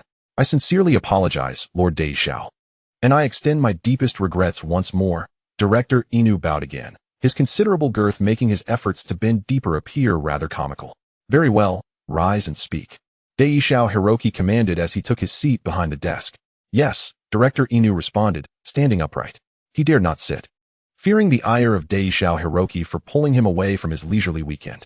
Lord Daishao, the Dragon Kingdom may have successfully acquired controllable nuclear fusion technology, Director Inu announced, placing a folder on Daishao Hiroki's desk. Upon hearing this, Daishao Hiroki's brow furrowed as he quickly opened the folder to review the photographs and intelligence analysis report from the Foreign Ministry. His expression grew tense, his gaze sharpened. What is the reliability of this information? He inquired with a serious tone. There is at least a 90% probability. We have verified this with some of the nation's foremost nuclear physicists, and their analysis report is included. Director Inu stepped closer to the desk, extracting a paper report to hand it to Daishao Hiroki. As Daishao Hiroki examined the document, his frown deepened. Didn't the Dragon Kingdom recently claim they could only sustain operation for over 1,000 seconds? How have they made such rapid advancements? Indeed, the Dragon Kingdom is cunning, employing deception that is difficult to decipher. It is quite possible that their recent announcement regarding the 1,000 seconds of stable operation was merely a smokescreen. And they have already succeeded, Director Inu speculated. That seems implausible. There are numerous illogical elements within this scenario. Daishao Hiroki shook his head, dismissing Director Inu's conjecture. Please enlighten us, Lord Daishao, Director Inu urged. Based on the deployment of the Dragon Kingdom's military and police, it does not appear to have been premeditated, but rather spontaneous. This indicates that their military and police were likely unaware beforehand, which presents a first point of suspicion. For an event as significant as igniting controllable nuclear fusion, comprehensive national preparations would have been required, particularly concerning security measures that must be put in place ahead of time. Is the situation in Magic City not rather frivolous? Both Director Inu and Zai Kurita nodded in agreement with Deishao Hiroki's observations. Secondly, why at the Magic City Institute of Technology? Your report states it is merely a third-rate institution in the Dragon Kingdom, primarily focused on software. If they were to pursue controllable nuclear fusion within an academic setting, wouldn't it be more advantageous to utilize a more prestigious institution for resources? Thus, this point also lacks coherence. Finally, igniting controllable nuclear fusion necessitates an immense amount of energy. How could they possibly fail to coordinate with the power department beforehand, resulting in a blackout affecting a quarter of the city? Hence, I deduce that the ignition of controllable nuclear fusion at the Magic City Institute of Technology is not an action sanctioned by the Dragon Kingdom, but rather a civilian endeavor. A civilian endeavor? Director Inu exclaimed in astonishment. Deishao Hiroki nodded affirmatively. Do you mean to suggest that the actual inventors of this controllable nuclear fusion could be individuals from the Magic City Institute of Technology? Director Inu quickly grasped Deishao Hiroki's line of thought. Indeed, while this may sound entirely implausible, as Sherlock Holmes once stated, one must eliminate the impossible, and whatever remains, no matter how improbable, must be the truth, Deishao Hiroki asserted. Therefore, should we now focus our investigation on suspicious individuals at the Magic City Institute of Technology? Director Inu inquired. Deishao Hiroki looked at Director Inu, nodding in approval of his quick response. Your reaction is commendable, Director Inu. Indeed, from this moment forward, all our efforts must be concentrated on the Magic City Institute of Technology in search of this individual. Understood, Lord Deishao. I will promptly arrange for more teams to enter the Dragon Kingdom. We shall surely obtain information swiftly, Director Inu proclaimed. Indeed, this matter must be prioritized above all else. We must exhaust all means to locate this person, Deishao Hiroki declared, his excitement palpable. Once this individual, the true inventor of controllable nuclear fusion, is secured, they will be heralded as a hero of the Yamato people. Lord Deishao, what if this person has already been protected by the Dragon Kingdom, rendering us unable to reach them? Director Inu asked. Let us commence by targeting his family. If they are absent, we will proceed with his beloved and friends. In any case, to gain control over this individual, we must employ every conceivable tactic. Damao Hongii forcefully slammed his hand on the table, declaring that regardless of the methods employed, this person must be secured. Hey! Exclaimed Xiao Quan Xiaolang, fervently stomping his feet. We must act swiftly. It has only been a little over a day since the incident at the Magic City Technology Institute. The longer we delay, the more challenging our actions will become once the Dragon Country is prepared. I will coordinate with the self-defense forces to provide you with the most elite operatives. After all, conducting operations on Dragon Country's territory poses significant difficulties, necessitating an enhancement of your operational capabilities, Damao Hongii stated. Your foresight is truly commendable, Lord Damao. Xiao Quan Xiaolang promptly flattered him. If all goes smoothly, and personnel are evacuated, I will personally liaise with the naval self-defense forces to establish a maritime evacuation route for you. Thank you, Lord Damao. I shall return immediately to formulate an action plan, awaken the slumbering ones in Dragon Country, and dispatch the most elite team, Xiao Quan Xiaolang responded. Damao Hongii nodded, emphasizing that everything must be executed with haste, without delay.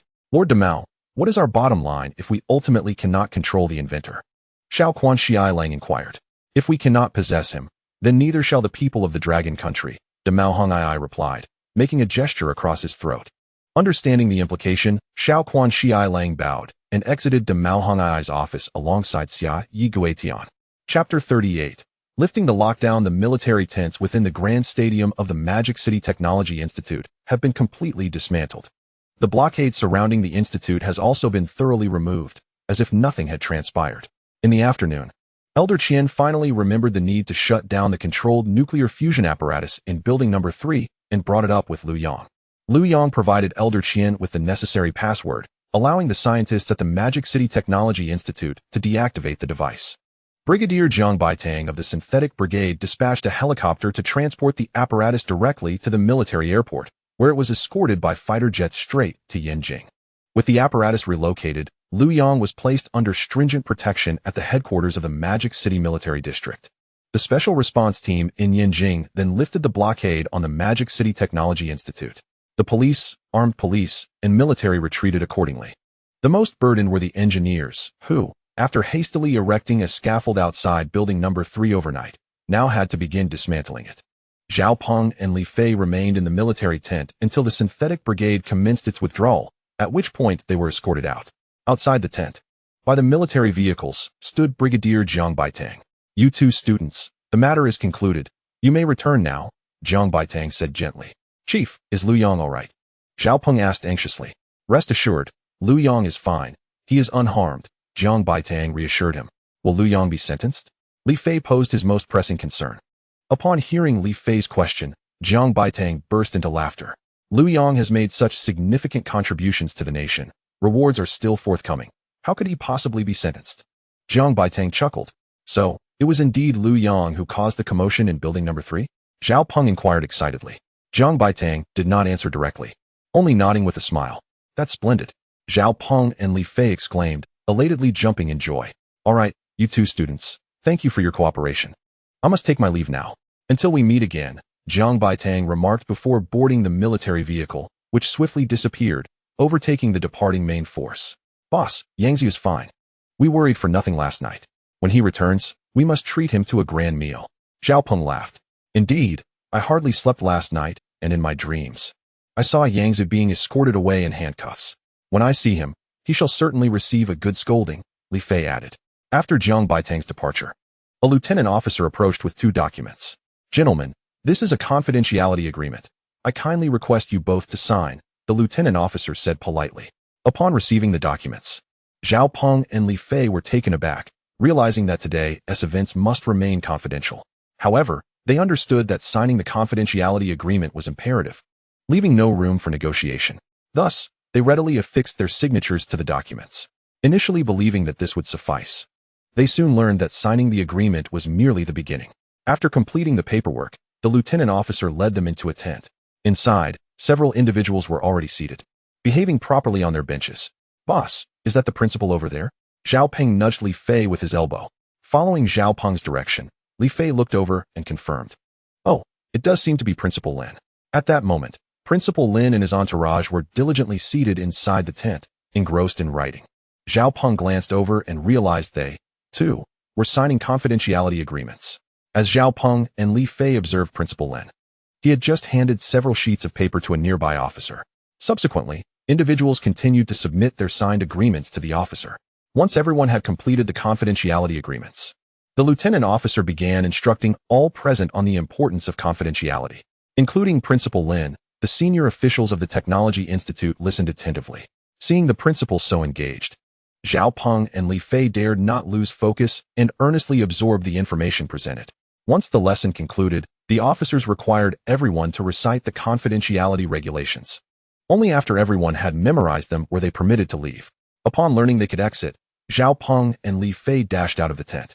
Inside, Principal Lin and his group were finally free to converse, having all signed confidentiality agreements, as long as they refrained from discussing matters with outsiders.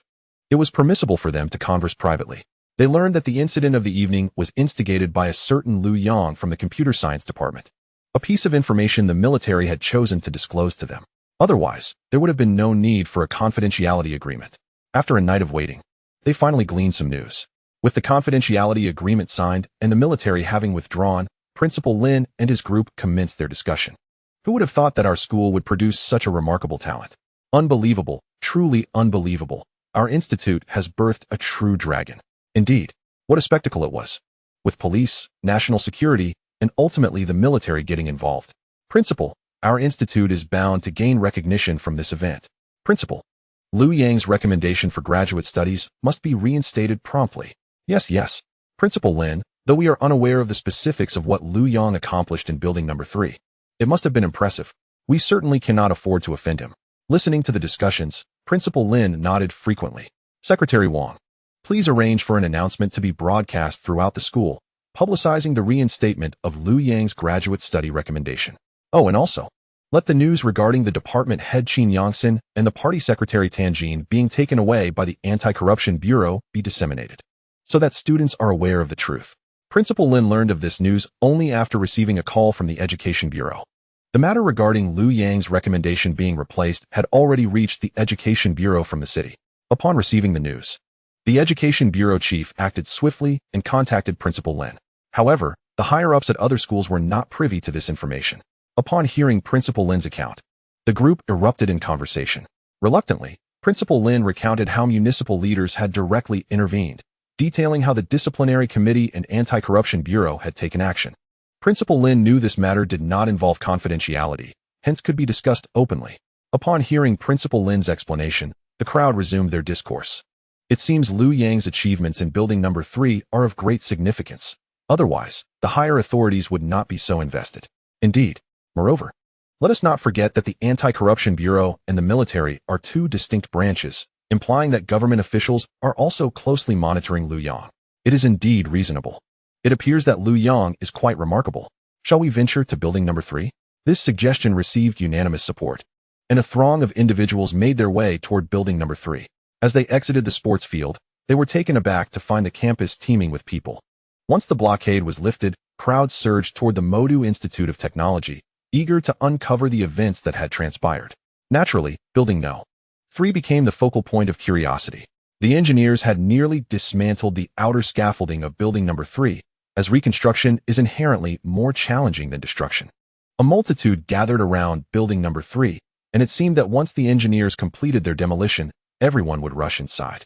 Upon witnessing such a scene, Principal Lin was startled. With such a large crowd, a stampede could spell disaster. He promptly summoned all the security personnel from the academy and prohibited entry to building number 3. As the crowd realized they could not enter, they gradually dispersed. Yet, what had truly occurred at Modu Institute of Technology? Not only were students from other schools curious, but the students of this institution were equally intrigued. The most suitable place for a large gathering and conversation seemed to be the cafeteria, with building number 3 off limits. The crowd redirected their attention toward the cafeteria. Soon, the various dining halls of Modu Institute of Technology were overflowing with patrons, and the food service counters were inundated with orders. Chapter 39. Awakening Xiao Yekingzi. Thanks to Principal Lin, after the engineers departed, Zhao Peng and Li Fei managed to enter building number 3. They strolled around but found no discernible changes from before. Exiting building number 3, they bid farewell to the principal and followed the stream of people to the cafeteria. They had just attempted to call Liu Yang, but his phone was off and went unanswered. When the Eagle Special Forces discovered Liu Yang in building number 3, he was already unconscious. His phone and computer were confiscated and sealed by the military, leaving him without access to his device, thus rendering Zhao Peng and his companions unable to contact him. Zhao Peng and Li Fei successfully acquired their meals and finally found a spot to sit down. Boss, when do you think Yangzi will return?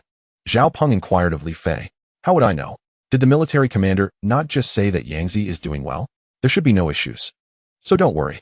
Boss, do you think Yangzi might be under state protection? Is that even a question? Of course. After causing such a commotion, who else would the state protect if not him? While Zhao Peng and Li Fei were engrossed in their conversation, they were interrupted by a voice. Old Zhao, old Li. You two have been released? Li Fei turned toward the voice and recognized it as Ma Daya from their dormitory. Both Li Fei and Ma Daya were members of the university basketball team and shared a good rapport, along with their dorm mates. Daya, what do you mean by released? You really can't speak properly, Li Fei teased. Hearing Li Fei's words, Ma Daya took no offense and plopped down beside them. The other two individuals accompanying Ma Daya also joined them at the table. I saw you and old Zhao being taken away by the police last night. Ma Daya chuckled. He had witnessed the police escort Zhao Peng and Li Fei away from the second floor. Daya, what do you mean by taken? Old Zhao and I were merely reporting to the police, so don't tarnish our reputation. What? Is the incident at building number 3 related to you too? Ma Daya jest. Old Li, I might believe you can shoot from half court, but if you claim the incident at building number 3 is connected to you, that is just absurd. I know your level too well. Of course, it's unrelated to me and old Zhao, but I do know who it concerns. Oh. Ma Daya's interest was piqued, as the two individuals beside him leaned in to listen. Come on, old Li, spill it. Just as Li Fei was about to speak, Zhao Peng elbowed him sharply twice. Boss, Zhao Peng shook his head at Li Fei. You can't say anything now. Catching on to Zhao Peng's warning, Li Fei realized that Liu Yang was a sensitive topic and must not be carelessly divulged. The confidentiality agreement had only just been signed, and should he let slip any information, he would find himself in a precarious situation. It's nothing, I know nothing, Li Fei hastily assured Ma Daya. No, you definitely know something. Observing Li Fei's sudden change in demeanor, Ma Daya sensed that he was privy to some information. Daya, stop prying, as the saying goes. Curiosity killed the cat, Zhao Peng interjected. At that moment, the school's public address system crackled to life. The announcer quickly delivered a news bulletin. primarily concerning the restoration of Liu Yang's qualifications for graduate school recommendations, along with the arrest of the computer science department head and the party secretary by the Anti-Corruption Bureau. The announcement also included the school's plans for a special rectification to ensure similar incidents do not occur in the future. Upon hearing the broadcast, Ma Dia's eyes widened in astonishment. Yangzi has been vindicated? He glanced at Li Fei and Zhao Peng, noticing their calm demeanor. You two must have known about this beforehand. Ma Dia remarked. Dia, you're great in many ways, but your relentless curiosity is excessive. Some matters are not meant for you to know, Li Fei responded, feeling a sense of pride at Ma Dia's surprised expression. In this day and age, who can sign a confidentiality agreement? Not to mention, many individuals go their entire lives without ever seeing one. Thus, Li Fei felt a rush of excitement. Oldly, that's not fair. You're not sharing the scoop with your buddies. Observing Li Fei's smug expression, Ma Dia was convinced that these two had insider information. Last night, they had spent the entire night in a military tent, and now their calmness regarding Liu Yang's restored qualifications was suspicious. Ma Dia believed that Li Fei and Zhao Peng certainly had something to share. He had noticed that just as Li Fei was about to speak, Zhao Peng had elbowed him, prompting him to fall silent. This subtle gesture did not escape Ma Dia's notice. Ma Dia produced a pack of cigarettes, offering one to Li Fei and Zhao Peng, lighting them both up. Old Zhao, you must share at least a little with your buddy? Ma Dia smiled. Dia, it's not that we don't want to share, we truly cannot. It's a matter of confidentiality, Li Fei replied, feeling conflicted as the provisions of the confidentiality agreement replayed in his mind. Dia, what Old Li says is true. It's not that we don't wish to share, but we simply cannot. Otherwise, given our relationship, why wouldn't we tell you? Zhao Peng added. Fine, if you want to tell, I want to push you. But I can at least make my own guesses. Since Ma Dia was convinced that the two had information, he was not about to give up easily. The events of last night at the school had been monumental: police involvement, military presence, and a lockdown. Armored vehicles had even entered the campus. Such occurrences might only happen once in a lifetime. If he could not uncover the truth behind what had transpired, Ma Dia would be restless. Dia, I advise you not to speculate. You wouldn't want to be invited for tea later, Li Fei chuckled at Ma Dia. Tea sounds good. I enjoy tea. Ma Dia brushed off Li Fei's warning, still eager to learn what had happened at building number 3 last night. Ma Dia had an inexplicable feeling that the events of yesterday were linked to Liu Yang. Their dormitory comprised 4 individuals, all of whom he knew well. He was aware that Dexiong had gone home, but now only Li Fei and Zhao Peng remained. Since dinner last night, he had not seen Liu Yang. Now, early in the morning, the school announced the restoration of Liu Yang's qualifications, and the department head was arrested. If the events of last night had no connection to Liu Yang, Ma Dia found it hard to believe. Thus, he tentatively asked, the incident at Building No. 3 last night, could it have been caused by Liu Yang? Initially, he had merely thrown the question out there, not truly believing it himself. However, upon saying it, he noticed the sudden change in Li Fei and Zhao Peng's expressions, and he realized he had likely hit the nail on the head. This left Ma Dia a bit startled. Day, be careful with your words. We know nothing. We have said nothing, Zhao Peng remarked, dragging Li Fei away in haste. After watching their retreating figures, it took Ma Dia quite a while to recover from his shock. He never expected that Liu Yang was indeed in Building 3. Meanwhile, outside the gates of Magic City Institute of Technology, Xiaoyi Qingzi had just alighted from a taxi. 30 minutes prior, she had received a personal directive from the Foreign Affairs Ministry's International Intelligence Agency, specifically from the esteemed Shaigzun 11. Without delay, she rushed to the institute. For years ago, Xiaoyi Qingzi arrived in Magic City as an international student, with no assignments from her superiors, remaining dormant until today when she was called upon. Even within the Foreign Affairs Ministry's Intelligence Bureau, fewer than 10 people were aware of her true identity. The awakening today hinted at the mission's significance. Upon witnessing various videos online that morning, she sensed something was amiss. What astonished her even more was that the agency director personally awakened her. It was only when he disclosed the details of her assignment that she grasped its gravity. Remember, at all costs, she mentally reiterated the director's final words. Straightening her dress, Xiaoyi Qingzi lifted her gaze to the throng of people surging into the institute. She hastened her steps to join them. Chapter 40. Intelligence. As Xiaoyi Qingzi stepped through the gates of Magic City Institute of Technology, Zhang Mufeng had just arrived at the boys' dormitory. Since his father, Zhang Baiao, had been taken from the airport that morning, his mother, Li Yan, had contacted numerous connections in an attempt to gather information about his father, but to no avail. Though she reached out to express shock upon learning of Zhang Baiao's arrest, and many began to feel anxious. These individuals had often benefited from Zhang Baiao's favors, promising to assist, but ultimately cutting off communication. By the afternoon, many had blacklisted her number, and those few who could be reached claimed to have no news. After waiting all day, Zhang Mufeng could no longer remain idle. He needed to speak with Liu Yang. If confrontation was futile, then humility was the way forward. Zhang Mufeng was adaptable. What was pride worth? If he could earn Liu Yang's forgiveness, perhaps the situation could still turn around.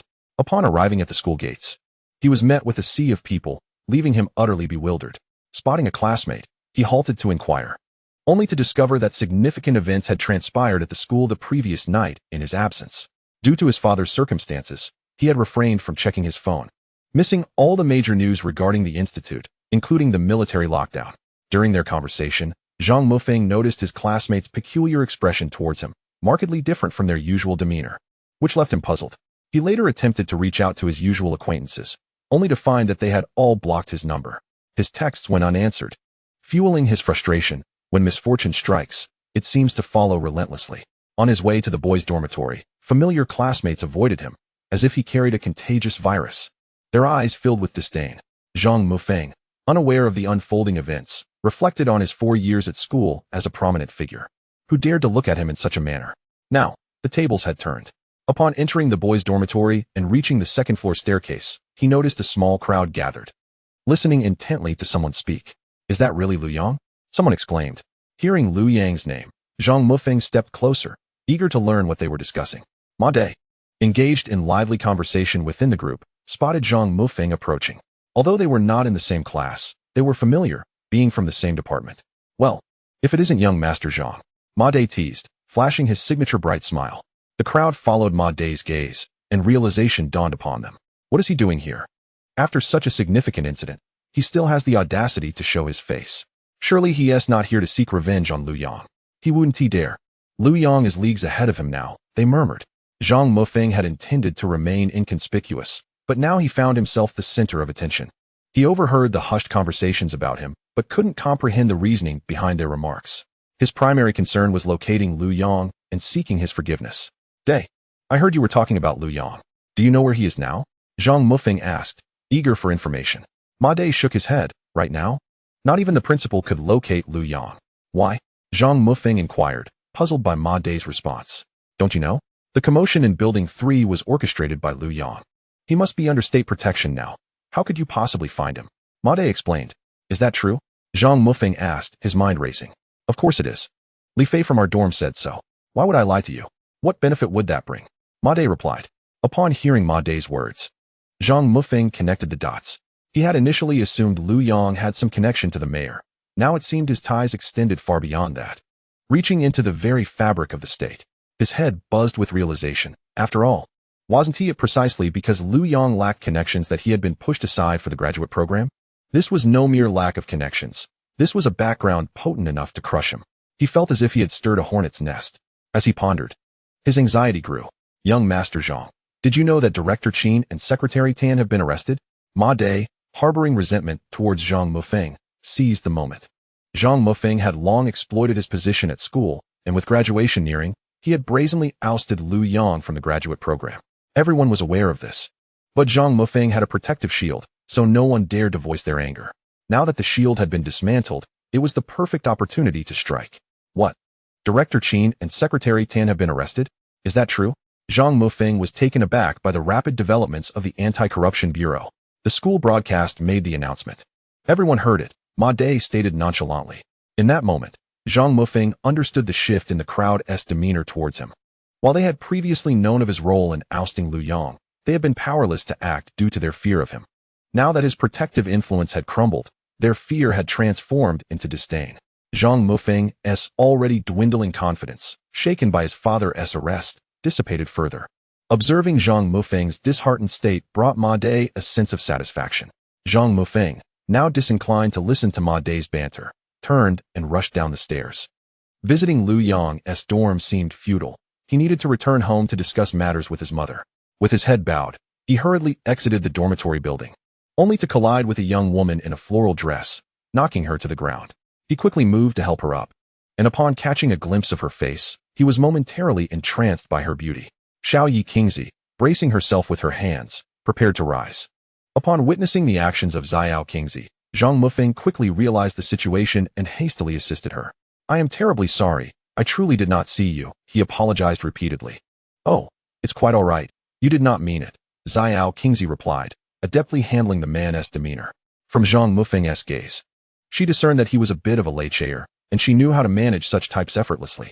With Zhang Mufeng's support, she attempted to take a step, only to emit a soft whimper. Zhang Mufeng, inhaling the subtle fragrance that wafted from the young woman, felt as though he had lost his senses entirely.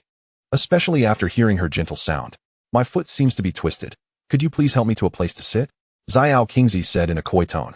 Upon hearing her words, Zhang Mufeng nodded fervently, as though a chick pecking at grains, eager for such an opportunity. His earlier intention to return home and discuss matters with his mother was promptly set aside. After all, he thought, it was hardly a loss to spend time with a beautiful girl. After finding a place to sit, the two engaged in conversation. When Zhang Mufeng learned that her visit to the school was born out of curiosity, he began to embellish the tales he had heard. You mean the light from Building 3 was created by Liu Yang from your department? Xiao Qingzi inquired. Indeed, the rumors are quite vivid. It must be true. Zhang Mufeng responded. Mufeng, you are quite impressive to have such a classmate, she complimented, prompting Zhang Mufeng to become even more animated. He shared everything he knew about Liu Yang, including that he hailed from Huixian in a southwestern province. Eventually, they exchanged contact information before bidding farewell. Xiao Qingzi did not anticipate discovering the instigator behind the events in Building 3 so easily. However, she was astonished to learn that this individual was merely an undergraduate student nearing graduation. Could it truly be Liu Yang? Though uncertainty gnawed at her, she followed protocol and transmitted the intelligence. Thus, a coded message drifted toward the Foreign Intelligence Agency of the Japanese Ministry of Foreign Affairs. Chapter 41. The hunting operation. Xiao Qingzi had always possessed great confidence in her appearance. After parting ways with Zhang Mufeng, she continued to meander through the Magic City Institute of Technology. It was not long before she effortlessly charmed several male students from the institute. Fortuitously, two of these young men belonged to the same department as Liu Yang, and their accounts regarding Building 3 aligned with Zhang Mufeng's, attributing the spectacle to Liu Yang. Yet, the precise nature of the apparatus in Building 3 remained elusive. In summary, all available clues pointed towards Liu Yang. Thanks to modern communication methods, Xiao Qingzi was able to conveniently liaise with the Foreign Intelligence Agency of the Japanese Ministry of Foreign Affairs. Encrypted communications offered a high degree of security. In this era, engaging in espionage was significantly less perilous than during World War II. There was no longer a need to risk exposure while sending telegrams. Director Matsushita had given her clear instructions to maintain close surveillance on the Magic City Institute of Technology and to seek out more intelligence.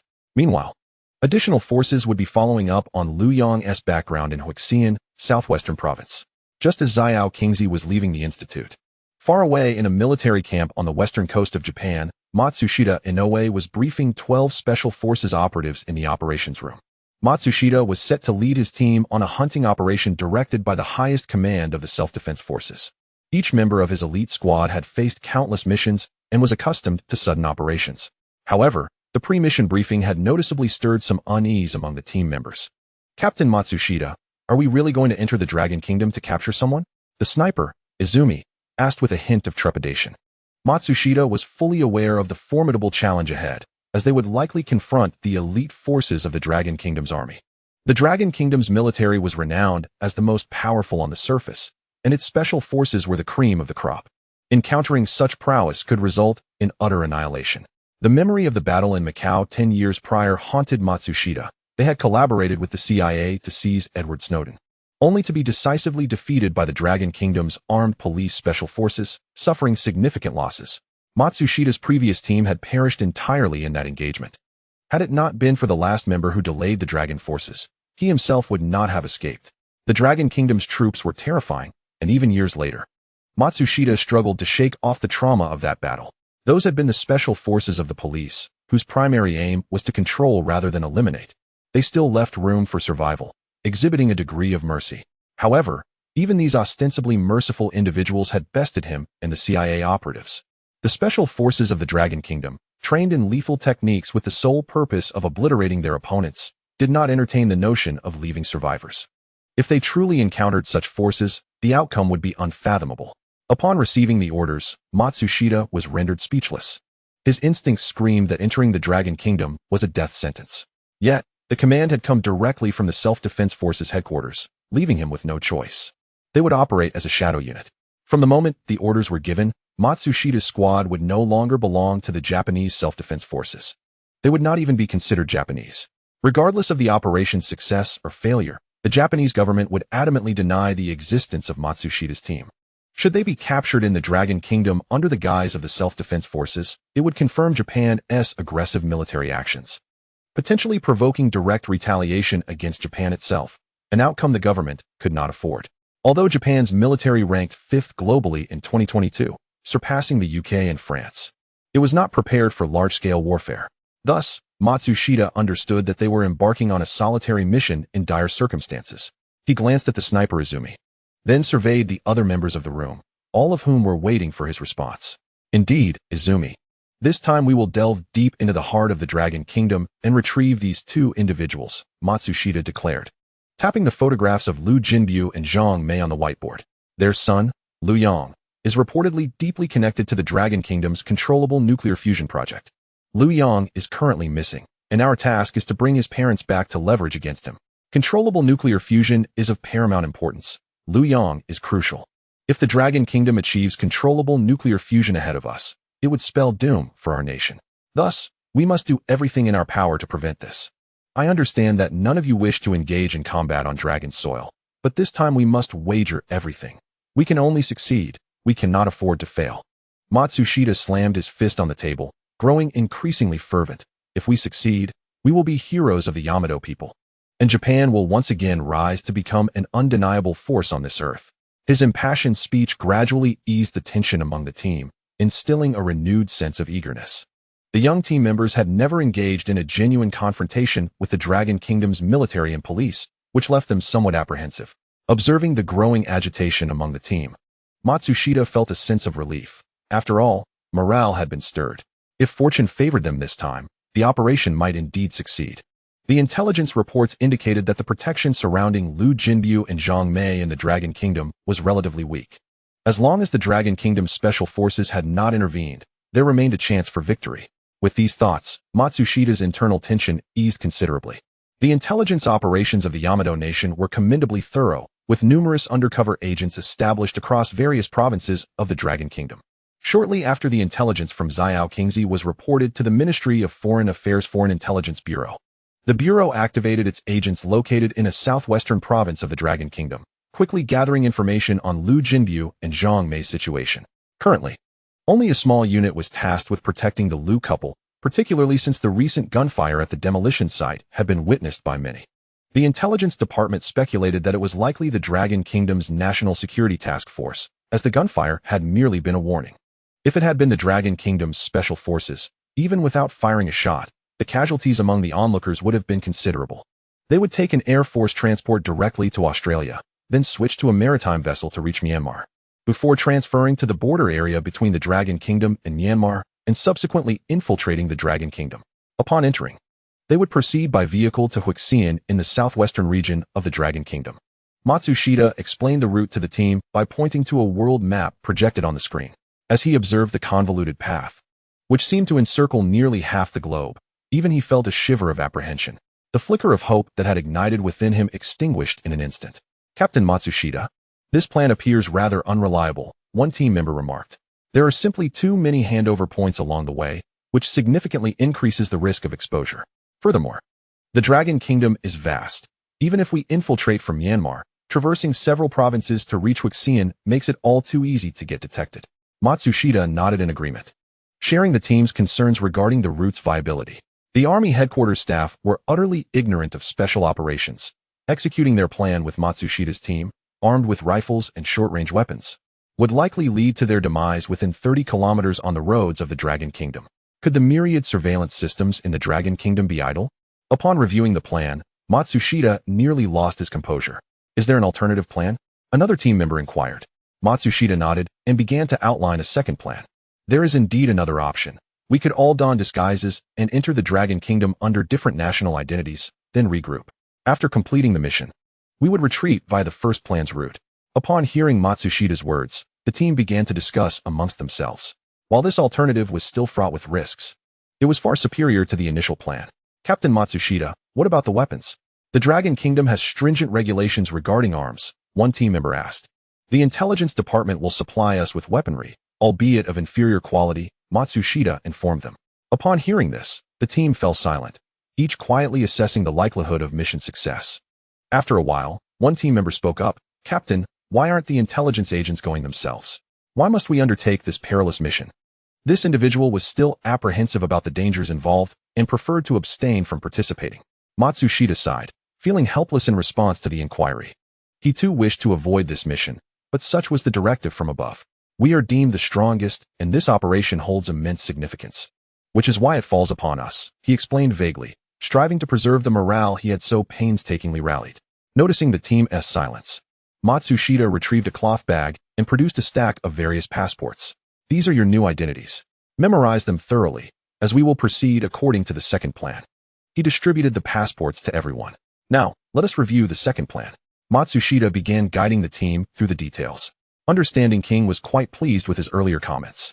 Make America great again.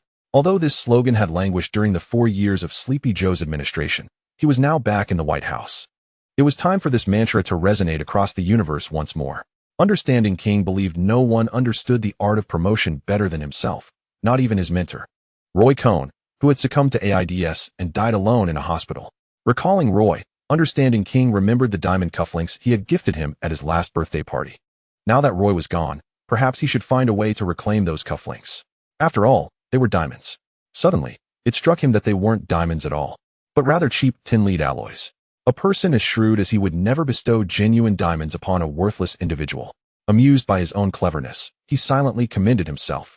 Dear Understanding King, I extend my heartfelt gratitude for your leadership in the charity gala, which raised a total of $3,843. Thank you for your generosity. May God bless you. Father Gila approached Understanding King, making the sign of the cross in gratitude. After receiving the notification, Father Gila had arrived at a small hotel near the White House yesterday, all in preparation for today's charity event. Despite his dry throat from speaking, the affluent attendees had only managed to donate a little over $3,000. What could such a sum accomplish? Father Gila felt a deep bitterness, yet appearances must be upheld. After all, $3,000 was better than nothing. $3,843. Why is there an odd 43? Understanding King queried, his attention fixating on the peculiar number. Was it that thoughtless individual who was so miserly? Father Gila blinked, uncertain how to respond. He was confident that when the donation box was presented to Understanding King, it was indeed he who had placed the 43 inside. Father Gila felt he could swear before the gods, as he had personally carried the donation box at that moment. As Father Gila pondered how to articulate his thoughts, Understanding King seemed to recall something. He waved his hand dismissively. Dear Father Gila, there's no need to dwell on the particulars. They are inconsequential. What matters is that the charity gala was a resounding success, is it not? Father Gila exhaled in relief, promptly responding, all thanks to you, dear Understanding King. Without your brilliant leadership, none of this would have been possible. This marked the third charity gala hosted at the White House this month, and Understanding King was particularly fond of socializing. What could be more legitimate than a charity event? Father Gila had grown weary of such galas. Had they not managed to raise even a modest sum each time, he would have ceased attending long ago. Understanding King, delighted by Father Gila's words, relished hearing such sagacious remarks. Of course, it would be even more perfect if we could replace Your Excellency with Your Majesty. The good news was that more and more individuals around him had begun to master this style of speech. Even Time magazine had released a special issue featuring him with a crown on the cover, leading Understanding King to entertain the notion that perhaps he could truly ascend to the status of Your Majesty. Did not that wretched old woman from the House of John Bull wear a crown for decades? Now that she had passed, her son, who was of a similar age, could wear it. Why not him? If he exerted himself further, this transition could occur even more swiftly than he anticipated. Dear Father Gila, I find myself unable to refute your words. All I can do is accept them. Understanding King said, smiling broadly. By the way, dear Father, make America great again. Understanding the desire to conclude the conversation with Father Gila, the leader proclaimed, let Eagle Sauce be great again. Father Gila promptly responded. This phrase has since become a common expression among the upper echelons of Eagle Sauce, often utilized at the commencement or conclusion of dialogues. However, Father Gila felt a twinge of unease. Somehow, uttering these words conjured memories of the Nazis from World War II. The only distinction between them and the Nazis now lay in the absence of a particular gesture. Could the leader be the next Hitler? A shiver unexpectedly coursed through him, prompting a hasty departure. $43. How careless of me. Next time, I must ensure the Secret Service agents intercept him. For I cannot allow this elder to present the fundraising box before me again. After all, $43 is still money. Gazing at Father Gila's retreating figure, the leader made a resolute decision. In matters of wealth accumulation, he believed no one possessed greater understanding than himself. Your Excellency, this urgent intelligence requires your attention, stated Tom, the intelligence director, as he approached with a document in hand. Tom, a trusted confidant, had consistently posed challenges during Zhou's 4-year administration, yet his loyalty had not gone unnoticed. Otherwise, he would not have been appointed to such a critical position. Having transitioned from real estate, Tom had followed the leader for over a decade. Even when the leader's cherished daughter abandoned him, Tom remained steadfastly by his side. Such is the essence of loyal Tom. The leader accepted the document from Tom. Casting a cursory glance, acknowledging his advancing age, he knew no one understood the importance of safeguarding one's eyesight better than he. Under poor lighting conditions, reading printed text was strictly inadvisable. Even if visibility were not an issue, it was best to refrain from reading. Of course, exceptions existed, notably when it came to tweeting. In that realm, any strain on his eyesight would be justified. Tom, just tell me directly, what is the matter? The leader inquired, returning the document to Tom's hands. Your Excellency, it seems Dragon Nation may have developed controllable nuclear fusion. Tom's voice lowered significantly. My heavens, Tom, how many drinks have you had tonight? Are you already intoxicated? The leader mused on Tom's deteriorating alcohol tolerance. In matters of controllable nuclear fusion, the leader was confident that few possessed greater knowledge than he. After all, he had an uncle who was a physicist. Though his uncle had passed away decades ago, what did that matter? No one understood controllable nuclear fusion better than he did. Noticing the leader's jovial demeanor, Tom felt a sense of urgency. Dear Majesty, the veracity of this intelligence is remarkably high. Japan and John Bull have already confirmed it. What? Please repeat that. The leader's smile broadened, his face wrinkling like a sun-dried orange. This intelligence is indeed credible. Japan and John Bull have corroborated it, Tom reiterated, enunciating each word carefully. The leader's expression faltered, not that, but the preceding part. Prompted by the leader's reminder, the astute Tom quickly recognized his oversight. Dear Majesty, he began. Tom, remember, never speak of such matters in public, do you understand? The leader's countenance transformed once more into that of an orange peel. Understood, Dear Majesty, Tom replied, not being foolish enough to misunderstand the gravity of the situation. Hearing Tom's words, the leader's smile shone even brighter. Let us proceed to the office and investigate what these Dragon Nation yellow-skin monkeys are up to. With that, they exited the banquet hall. Chapter 43. The Cabinet Meeting of John Bull, London. The office of the director of the CIA's 5th Division was filled to capacity. This report is based on the intelligence from atoms, combined with satellite imagery analysis, Director Aris stated, directing attention to the document displayed on the large screen. He listened attentively to the analysis provided by the intelligence analysts. This data reflects the thermal readings of the ground in Magic City, an analyst noted, highlighting a set of figures with a laser pointer. According to the calculations of 5 high-energy physicists, the likelihood of controllable nuclear fusion occurring in Building 3 of the Magic City Technology Institute is exceptionally high. The analyst turned the page to magnify the concluding section of the report, which detailed the calculations and deductions made by the 5 top physicists from John Bull. This is a satellite photograph from Japan. They have only captured the deployment of naval vessels from Dragon Nation's Eastern Fleet. The analyst displayed several high-definition satellite images captured by Eagle Sauce's satellites. The North Sea Fleet and South Sea Fleet of Dragon Nation have vanished? Director Aris exclaimed. Indeed. They have completely disappeared and are currently untraceable, replied the analyst. It appears Dragon Nation is undertaking significant maneuvers, Aris mused, stroking his bare chin. Has Australia detected anything? Could they have retreated there? None detected. No one knows their whereabouts, the analyst responded, projecting a world map on the screen, indicating the East China Sea and Western Pacific Ocean. If Magic City is indeed capable of controllable nuclear fusion, it is highly probable their fleet will be deployed in this area for vigilance. Aris gazed at the vast expanse of ocean, fully aware that finding them would be an insurmountable challenge. Has there been any communication from the Prime Minister's office? He inquired. Initially, following Adams' intelligence, skepticism prevailed. However, an increasing volume of evidence suggests Adams' hypothesis may well be accurate. The 5th Division promptly reported the intelligence to the Prime Minister's office. Yet a response has yet to be received. Meanwhile, at 10 Downing Street, chaos reigned. As the highest political decision-making body of John Bull, 10 Downing Street served as the central nervous system of the government. Yet, this very center was engulfed in endless disputes. I don't care. This news must be contained. No one can know. The Chancellor of the Exchequer declared vehemently, embodying the stance of the vast majority of cabinet members. If this information leaks, energy stocks will plummet to rock bottom, irretrievable. Not merely energy stocks, but all stocks associated with energy sectors would disintegrate instantaneously. The speed of their demise would eclipse that of severing the stock exchange's internet connection. The entire financial market of John Bull would collapse in an instant. Without a financial market, what remained for John Bull? How could they contend with Dragon Nation then? By sheer obstinacy? Thus, the news must be suppressed. The Chancellor's agitation nearly led him to draw a weapon against the foolish Prime Minister. Of course, he bore no firearm. Had he possessed one, he felt certain he would have acted upon that impulse. The Chancellor had vested interests, standing as he did behind a multitude of financial titans. If 10 Downing Street served as the political brain of John Bull, then the financial district represented its financial intellect. He was merely a puppet pushed forth by these titans. He had to diligently safeguard their interests, otherwise he would find himself ousted by the following day. Resignation would be the most dignified outcome. A mysterious demise would be the most terrifying fate.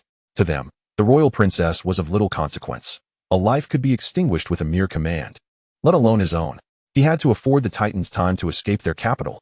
For the news of Dragon Nation's success in controllable nuclear fusion had arrived with startling abruptness, catching everyone unprepared. Once this information attained confirmation at the national level, the stock market would be awash in lament. Many of the Titans' fortunes were tied to traditional energy stocks, without allowing them to flee. He could not predict how he himself would perish. Thus, the situation must be prolonged. No action should be permitted that might suggest Dragon Nation's success in controllable nuclear fusion. Should such actions be detected by the discerning, it would undoubtedly affirm the reality of Dragon Nation's achievement. At that point, no fool would step forward as a buyer, leaving no avenue for escape from the stocks, including for himself. Fortunately, the Chancellor was not alone in this endeavor. Each cabinet member represented vast interests behind them. After a heated argument, everyone present felt utterly exhausted. They were all elderly gentlemen, their vitality long since diminished. Well, gentlemen, let us calm ourselves. How should we respond to the controllable nuclear fusion incident in the Dragon Nation's magical city? Prime Minister Murphy, nearly 70 and unable to contend with the fervor of his peers, conceded. In any case, until the Dragon Nation acknowledges this matter, our best course of action is to maintain silence. The Chancellor of the Exchequer promptly reiterated his stance. Agreed, we must keep quiet. Other cabinet members echoed his sentiment. Are we to do nothing? Prime Minister Murphy found it incredulous. Did these cabinet members possess no sense? If the Dragon Nation successfully advanced this technology, it would spell doom for John Bull. Your Excellency, I believe we should observe how Eagle Sauce reacts, suggested the Minister of Defense, proposing a compromise that seemed to satisfy everyone. After all, the current John Bull was merely a subordinate to Eagle Sauce. As a subordinate, they could only follow the direction of their leader's fist. Indeed, that is an admirable plan. We must actively strengthen our communication with the wise king and refrain from acting blindly, the foreign minister stated. Correct, at least until next Wednesday, we must seal all information. The Chancellor of the Exchequer quickly proposed a definitive timeline. Why next Wednesday? It is the weekend now. 3 days are ample time for the gentlemen of the financial city to transfer their wealth. By then, whatever decision Prime Minister Murphy makes, whether to confront or negotiate with the Dragon Nation, will be irrelevant. As for the ensuing chaos in the financial markets, what concern is that to us? All right, gentlemen, let us vote by show of hands, Murphy said wearily, feeling that if this wretched meeting did not conclude soon, he might perish. I shall count the votes, the Chancellor of the Exchequer exclaimed with unusual enthusiasm, volunteering for the task. Those in favor of aligning with Eagle Sauce and keeping the news under wraps until at least next Wednesday, please raise your hands. The Chancellor himself led the way. Observing the entire cabinet raise their hands in agreement, Murphy silently followed suit. Excellent, gentlemen, it passes unanimously. I am delighted that we have reached a consensus so efficiently. It is my honor to work with you all, the Chancellor of the Exchequer beamed, finally achieving the desired outcome. All right, everyone, you may disperse. The weary Prime Minister Murphy waved his hand. No one wished to linger. It was imperative to swiftly prepare for the impending storm from the Dragon Nation. Soon, the once boisterous conference room was left desolate, devoid of any presence. Chapter 44, Technology and Science. Oldly, how is it? Has the result come in? Gao Qingbo persistently urged senior researcher Old Li. Gao Qingbo, the director of the Genetic and Developmental Biology Research Institute at the Dragon Science Academy, had received an urgent directive from Elder Qian that morning, leading a team of elite researchers aboard a military chartered flight to the magical city. Accompanying him were 7 or 8 other institutes, all focused on life sciences within the Dragon Science Academy. Upon landing, the group hurried to the headquarters of the military district. When he first saw Liu Yang, Gao Qingbo felt somewhat bewildered, unsure why Elder Qian had summoned them so far to attend a lecture by a young man. At that moment, Liu Yang was explaining regenerative technology to Ru Iming's group. Within just a couple of minutes, Gao Qingbo understood why Elder Qian had been so insistent. Liu Yang's discourse was remarkably avant-garde. In the brief span of 2 hours, Gao Qingbo discovered that several topics he had grappled with for ages in the field of genetics became clear under Liu Yang's elucidation. Gao Qingbo was elated, as were his fellow experts from other institutes within the Dragon Science Academy. Director, the results are in, Old Li indicated, pointing at the computer screen. Gao Qingbo rushed over to scrutinize it closely. This was a simulation based on the genetic immune gene deconstruction that Liu Yang had guided them in designing. If the deconstruction succeeded, it would unveil the mysterious relationship between numerous diseases and genetic immune genes, potentially eradicating many ailments at the genetic level. This would be a groundbreaking achievement, leading to the complete disappearance of various diseases from the human realm. As Gao Qingbo gazed at the display, meticulously tracing the data with his finger, he found the simulation results to be entirely consistent with Liu Yang's theoretical predictions, truly astonishing. After reviewing the final data, he exclaimed, "Incredible. Absolutely unbelievable," he murmured. The accuracy of the simulation results implied that the secrets of the genetic immune genes concerning many diseases had been thoroughly exposed, granting humanity the hope of eliminating these afflictions from this moment forth. Moreover, this annihilation would occur at the genetic level, ensuring a permanent solution. Although Gao Qingbo had mentally prepared himself through Liu Yang's theories, he could not maintain his composure upon witnessing the simulated outcomes. Old Gao, how are your results?" The director of the Animal Institute called out to Gao Qingbo. Hearing his name snapped him back to reality. "Our results align perfectly with Liu Yang's theoretical predictions." "Ours too." The Animal Institute's director's voice rang high, clearly filled with excitement. "So do ours, completely in line," chimed in the representatives from the Plant Institute.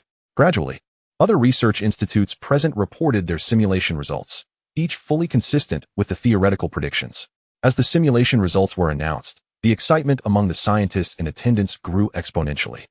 Those who had dedicated their lives to the forefront of life research understood all too well the complexities and mysteries of the human body. Achieving even the slightest progress had historically proven exceedingly difficult, yet today, in merely 2 short hours of instruction, they had made monumental strides in the exploration of life. Last year's Nobel Prize winner in biomedical sciences, the American geneticist Robert Will, had merely discovered a disarray in the expression of a set of genetic genes leading to the occurrence of Down syndrome. As for the underlying reasons for this disarray, he had been completely at a loss, let alone how to rectify it. Thus, Robert Will had been awarded the Nobel Prize in biomedical science, without contest. After all, his research represented the cutting edge of human exploration in genetics. By such standards, everyone present today could easily attain a Nobel Prize in biology, and with great ease. They not only understood the diseases caused by issues in specific genetic genes, but also comprehended the reasons behind these genetic malfunctions. Most importantly, they knew how to treat them. It is not an exaggeration to assert that research in the field of human genetics had been remarkably elevated today. "Liu Yang, I cannot thank you enough," Gao Qingbo said, approaching Liu Yang with a smile. Liu Yang looked at Gao Qingbo and replied with a smile, "Director Gao, this is merely the beginning. Our goal now is to eradicate all existing diseases in humanity. Once we achieve that, there will be even greater discoveries ahead." "Even greater discoveries?" Gao Qingbo's eyes widened at Liu Yang's words. Liu Yang nodded with a smile. Gao Qingbo now held unwavering faith in Liu Yang, for after all, Liu Yang had just guided them to a significant breakthrough. Who else could they trust?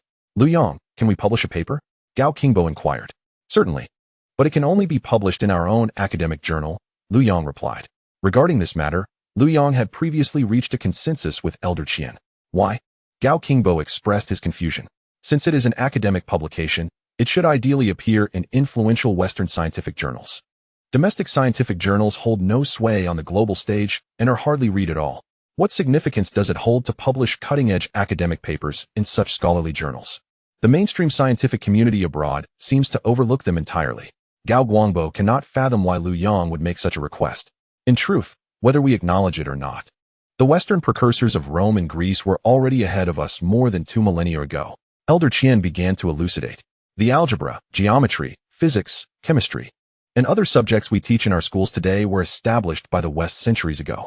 While ancient Chinese technology was indeed formidable, it is regrettable that it never achieved systematic and scientific advancement.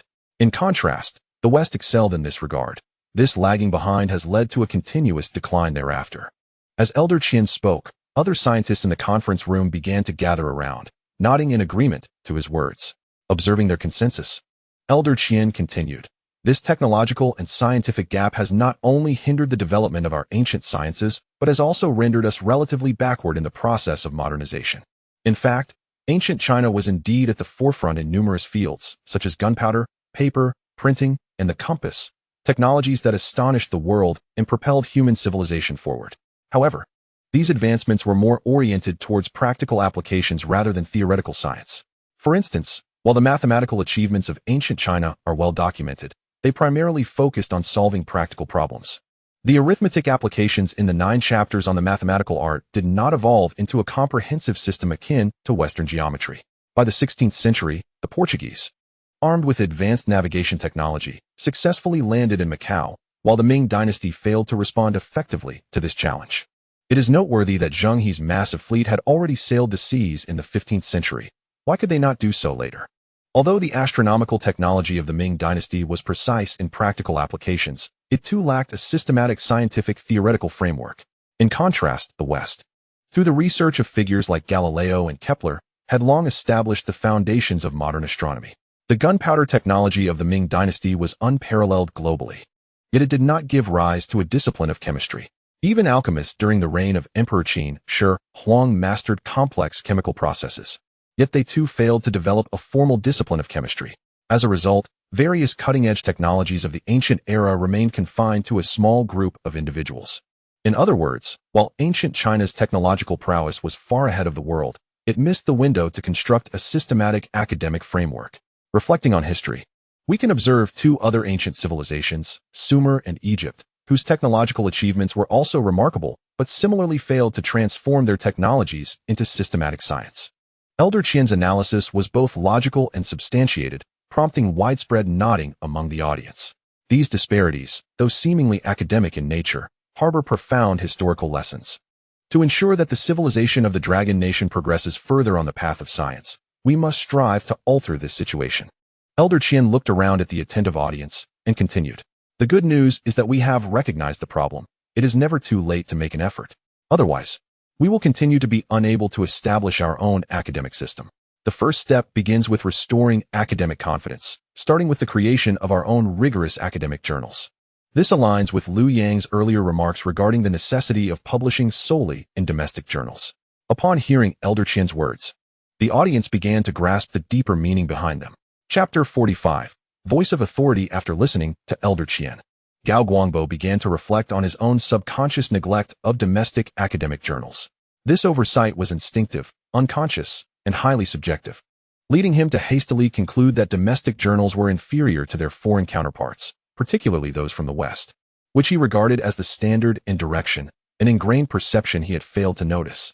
At that moment, he thought of the father of the hydrogen bomb in the Dragon Nation, Mr. Yu, who had never traveled abroad, yet produced a hydrogen bomb using a technology entirely different from that of the West. Mr. You followed a research path that diverged significantly from Western methodologies, achieving results that far surpassed those of his Western counterparts. The design of Mr. Yu's hydrogen bomb is currently the most stable and reliable in the world. Not to mention, the annual maintenance costs of his bomb are merely a fraction of those incurred by Western models. While Western hydrogen bombs must be dismantled and destroyed upon expiration, Mr. Yu's design continues to remain viable. Gao Guangbo realized where his shortcomings lay. During the exchange between Elder Qian and Gao Guangbo, numerous scientists had already gathered around. Gao Guangbo's inquiry mirrored their own concerns. Initially, they too struggled to comprehend why Liu Yang insisted that papers could only be published in domestic academic journals. Now, like Gao Guangbo, they found themselves in contemplation. After a moment, Gao Guangbo spoke. Elder Qian, I understand my problem now, cultural insecurity. Upon hearing Gao Guangbo's words, Elder Qian nodded appreciatively. Indeed, Xiao Gao, we have lost our cultural and academic voice for far too long, which has negatively impacted our cultural confidence. It is time to reclaim that voice, Elder Qian remarked. At this juncture, Liu Yang interjected, stating, if any of you wish to publish papers, the first author will be each of you present here. There is no need to include my name. I merely provided you with direction. And the problems are yours to solve. Liu Yang's words reignited excitement in the previously quiet conference room. Those engaged in research know that a high-quality paper carries significant weight, making the designation of first author highly prestigious. The topics Liu Yang had shared could each create substantial waves in their respective fields. Now, Liu Yang was offering all these opportunities to them without reservation. How could this not excite the scientists present? Liu Yang understood that fame and fortune meant little to him. After all, his mission is to elevate the entire Earth civilization to a Type 1 planetary civilization. He cannot achieve this alone. He must cultivate a group of capable individuals. It is impossible to expect a horse to run while refusing it grass. Liu Yang humbly added, these technologies are merely the tip of the iceberg, if everyone is willing. There are even more groundbreaking developments ahead. There is no need to fear technology leaks. Even if others grasp the theory, without the corresponding equipment, they cannot achieve it technically. Listening to Liu Yang, the atmosphere became even more animated. Liu Yang, are you suggesting that the next step will involve hardware development? A scientist inquired. Liu Yang nodded affirmatively. Exactly. For instance, regarding genetic inheritance and diseases, while we understand the causes, to directly address them at a more microscopic level during treatment, we must possess picometer technology. Upon hearing Liu Yang's words, some scientists gasped in astonishment. Picometer technology? 1 nanometer equals 1,000 picometers. Is that truly feasible? Humanity has only just begun to grasp nanotechnology. Picometers seem far too distant.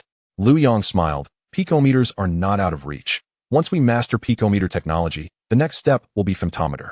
Thus, without hardware support, it matters little if others understand the theory, Liu Yang added. His confidence inspired everyone present, elevating the excitement in the room. We now stand at the forefront of research. It is time to restore our academic confidence. Since Liu Yang has said so, everyone can proceed boldly with their research and papers, Elder Qian remarked. Observing the enthusiasm of the attendees. Gold will always shine. When we stand firmly at the forefront of technology, it will not be us who must learn English, but foreigners who will need to master Chinese. Haha. Without the knowledge of Chinese, they will be unable to access the most cutting-edge research, and their overall proficiency will increasingly lag behind ours. So, what is there for us to worry about? We are not the ones at a disadvantage, quipped Mr. Qian. His words prompted a lively exchange among the attendees. Mr. Qian was right. We must seize this opportunity to reclaim our academic discourse power. Indeed, the authority of academic discourse profoundly influences other cultural domains, for the advancements in scientific research epitomize the pinnacle of civilization. The more progress we achieve in scientific research, the greater the value of our culture becomes. Thus, the authority in other fields will also return to our hands. The contest for discourse power is rooted in strength. Without it, one can only be subjected to the dictates of others, forced to play by their established rules, while they retain the power to set those rules, leaving us as mere passive participants. Domestic journals are not lacking in quality. Rather, there is a dearth of high-caliber papers. A high-quality paper often represents a specific research direction, serving as a guiding light for numerous researchers, marking a transition from technology to the academic framework. Its value is immeasurable. Those scientists who have toiled on the front lines of research understand this principle all too well. At that moment, the conference room door swung open, and 2 individuals entered. Liu Yang, the clinical effects of the drug are remarkable, exclaimed one of the newcomers. As they stepped inside, Liu Yang recognized them. Director Sun from the Drug Administration and Director Hao from the Health Commission, with Director Sun being the one to speak first. Mr. Qian, Liu Yang. The clinical tests for hypertension and heart disease have yielded outstanding results, Director Sun declared excitedly as he approached. Mr. Qian observed the enthusiastic Director Sun, aware that they had previously gone to observe the clinical trials. Mr. Qian was taken aback by how quickly the results had emerged. What is the matter, Director Sun? Mr. Qian inquired. Director Sun, barely able to contain his excitement, replied, Mr. Qian, didn't the pharmaceutical company send over the finished hypertension and heart disease medication? The hospital had arranged clinical subjects early on, as the patient populations for these conditions are vast. It was quite easy to assemble the participants. You won't believe it. The drug is simply miraculous. As soon as the patients took it, all their indicators improved significantly. Especially for heart disease, the results were instantaneous. Over 100 patients involved in the heart disease trial now feel incredibly healthy. The instruments reveal no cardiac issues whatsoever. Diabetic patients' blood sugar levels are plummeting, quickly returning to normal, and they experience no discomfort at all, Director Sun said cheerfully. Director Sun, as I always say, this is just the beginning. Even better things are yet to come, Liu Yang replied calmly.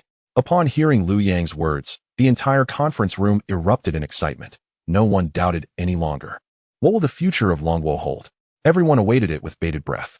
Chapter 46. Preparing to start from the military industry at the General Hospital of the Military District in Modu, Liu Yang, having worked tirelessly throughout the day, was ordered to take a mandatory rest. Even though he felt no fatigue, he could not resist the persistent insistence of the hospital staff. Even Mr. Qian weighed in, stating that if Liu Yang did not rest, he would not either. Considering Mr. Qian's advanced age of over 80, having accompanied Liu Yang throughout the day, Liu Yang obediently returned to his ward. In the afternoon, the military delivered his mobile phone. His computer was also taken to Yanjing along with the equipment from Building 3. Once he received his phone, Liu Yang first spoke with his parents, who chattered away for quite some time. Liu Yang learned that the National Security Bureau had specially dispatched elite personnel from Yanjing to protect them, and to his surprise, a special operations team from the Eastern Theater Command had also arrived in Huixian that afternoon, with 2 top-tier forces from different systems providing close protection. Liu Yang felt the weight of the nation's regard for him. He contemplated whether he should bring his parents to Yanjing once he had settled there. They had labored for a lifetime, and now that he was working, it was time for them to enjoy some rest. On the other hand, Liu Yang was acutely aware that the items he would produce in the future would only become increasingly advanced, and that the interest of those with ulterior motives in him and his circle would continue to grow. Bringing his parents closer would ensure their safety. Upon hearing that they could live with their son in Yanjing, Liu Jinbu and Zhang Mei were overjoyed. After a bit more conversation, they hung up.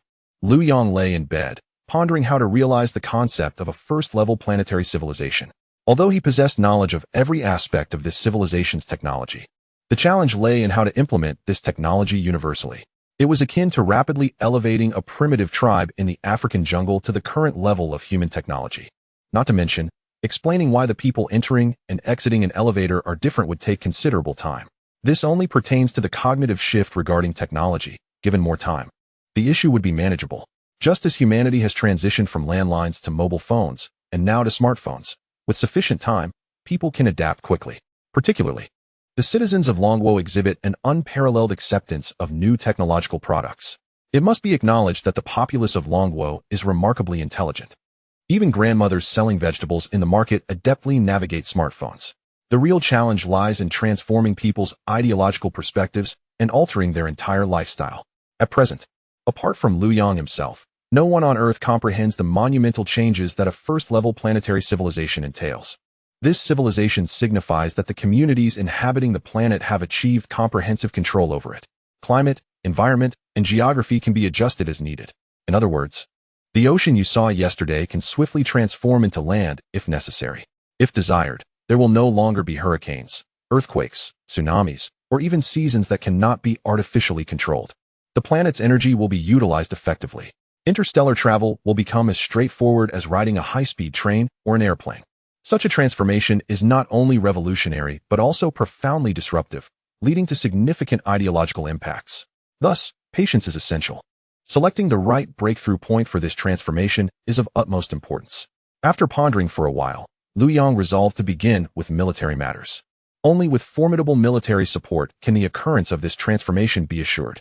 The stakes involved in the transformation process are immense, and it will inevitably encroach upon the interests of many. At that juncture, Liu Yang will be viewed as a thorn in their side, and Longguo will become their target of elimination.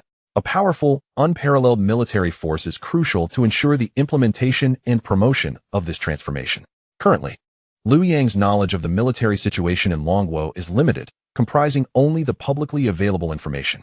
He envisioned a plethora of military-related technologies in his mind: energy shields, aerospace fighters, near-Earth orbital motherships, high-energy laser cannons, laser guns, transforming mechas, plasma engines, genetic soldiers, and highly intelligent mechanical soldiers. Each of these could deliver a disruptive blow to the nature of modern warfare. The question now is, which one should he prioritize? What does Longguo's military need most? Unable to resolve his thoughts, Liu Yang decided to set them aside for the time being. Noticing that it was nearly 9 in the evening, he figured Commander Gua had not yet retired for the night. Thus, he picked up his phone and called Commander Gua of the Eastern Theater Command. Liu Yang, is there something you need? Commander Gua replied, still awake. Commander Gua, I have a matter I would like to consult with you. Oh, what is it? Speak. I wish to understand the equipment that the Dragon country's military is urgently in need of. Do you have thoughts on military armaments? Commander Gua responded swiftly. I have some immature ideas, but I am uncertain if they are appropriate, which is why I seek your insight. Liu Yang humbly replied. Please wait. I will be right there. Such matters cannot be adequately conveyed over the phone. They must be discussed in person.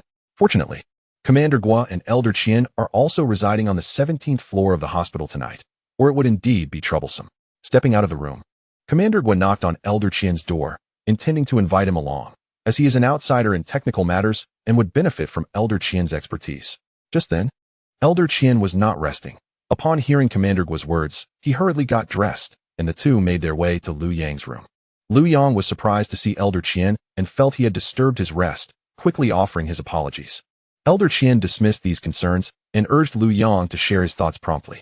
Observing the eager expressions of Elder Qian and Commander Gua, Liu Yang refrained from being overly modest and outlined his ideas, ranging from energy shields to plasma engines, and culminating in intelligent mechanical warriors. Are you implying that you can produce all these items? Elder Qian's voice was laden with skepticism. Although he had witnessed Liu Yang's capabilities throughout the day in life-related fields, the abrupt transition to military technology seemed overwhelmingly vast. Indeed, Liu Yang nodded, indicating that the challenges were manageable, requiring only time and funding. Seeing Liu Yang's demeanor, Elder Qian's doubts diminished somewhat, as Liu Yang's assertions were grounded in realizable possibilities. What would be the total funding required to accomplish all of this? Commander Gua could hardly contain his excitement. Lacking technical knowledge, he did not share Elder Qian's apprehensions, nor did he comprehend the concept of technical barriers or the difficulties of interdisciplinary endeavors. He solely trusted Liu Yang, since Liu Yang had expressed confidence. He had no reason to doubt. As for choices, only children make choices, adults take everything. It is difficult to articulate all at once, Liu Yang noted. The technologies involve primarily new materials, which are not yet available on Earth, making it impossible for him to estimate costs accurately. Commander Gua realized his query was too broad and shifted direction, asking which technology among these is the most mature. All are quite mature, with no significant implementation challenges. Liu Yang replied, causing Elder Qian, who was listening, to lose his composure entirely. Liu, are you truly not jesting? Elder Qian asked with utmost seriousness. Each of these technologies, if presented individually, could outclass everything globally. Now Liu Yang claims that all are mature. This is extraordinary. Liu Yang remained silent, merely affirming with a nod. Liu, do you comprehend the implications of these technologies being realized? Elder Qian was visibly agitated, recognizing that this would fundamentally alter the nature of warfare, allowing us to execute a dimensional strike against other nations on Earth. Just like Elder Qian struggled to find an appropriate analogy. Just like machine guns against swords and spears. Commander Gua interjected. Yes, precisely, like machine guns against swords and spears, an absolute dimensional strike. Elder Qian exclaimed, rising to pace excitedly within the hospital room. Elder Qian, Commander Gua, these are merely the beginnings. There is even better to come, Liu Yang asserted with unwavering certainty. There is even better? Elder Qian and Commander Gua exchanged astonished glances. Indeed, there are superior technologies. These are merely foundational elements, Liu Yang affirmed. However, he was acutely aware that he could not divulge too much, especially as no tangible outcomes in military armament had yet been realized.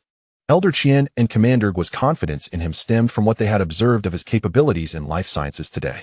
Yet, others may not share their trust. Given the current state of human technology, producing an aircraft carrier would require the collaboration of numerous experts from diverse fields, let alone a space battleship, which presently exists only in the realm of science fiction. Liu Yang understood the gravity of the situation. Gaining trust would not be instantaneous and necessitated solid results as a foundation. Therefore, Commander Gua, Elder Qian, from your esteemed perspectives, what does our nation most urgently require to enhance its military capabilities? Liu Yang seized the moment while the two were still processing the information. We must first determine our course of action, then secure resources to expedite development. With concrete results, I will gain influence and be able to promote reforms according to my vision. Although Liu Yang had yet to enter society, he could still grasp these fundamental principles. Commander Gua found himself in a quandary. He had never anticipated such sudden fortune. He desired all of Liu Yang's options. feeling that any of them would significantly benefit the current military of the Dragon Country. How was he to choose? Observing Commander Guo's conflicted expression, Elder Qian understood his dilemma. Thus, he proposed his perspective. Commander Guo, research requires time. Should we not begin with improving existing equipment? This would maximize the performance of current assets and enhance the overall combat effectiveness of the troops, avoiding waste. Simultaneously, it would allow time for the development of new equipment. Once the new gear is ready, a complete upgrade would be most efficient. What do you think? Elder Qian inquired of Commander Guo.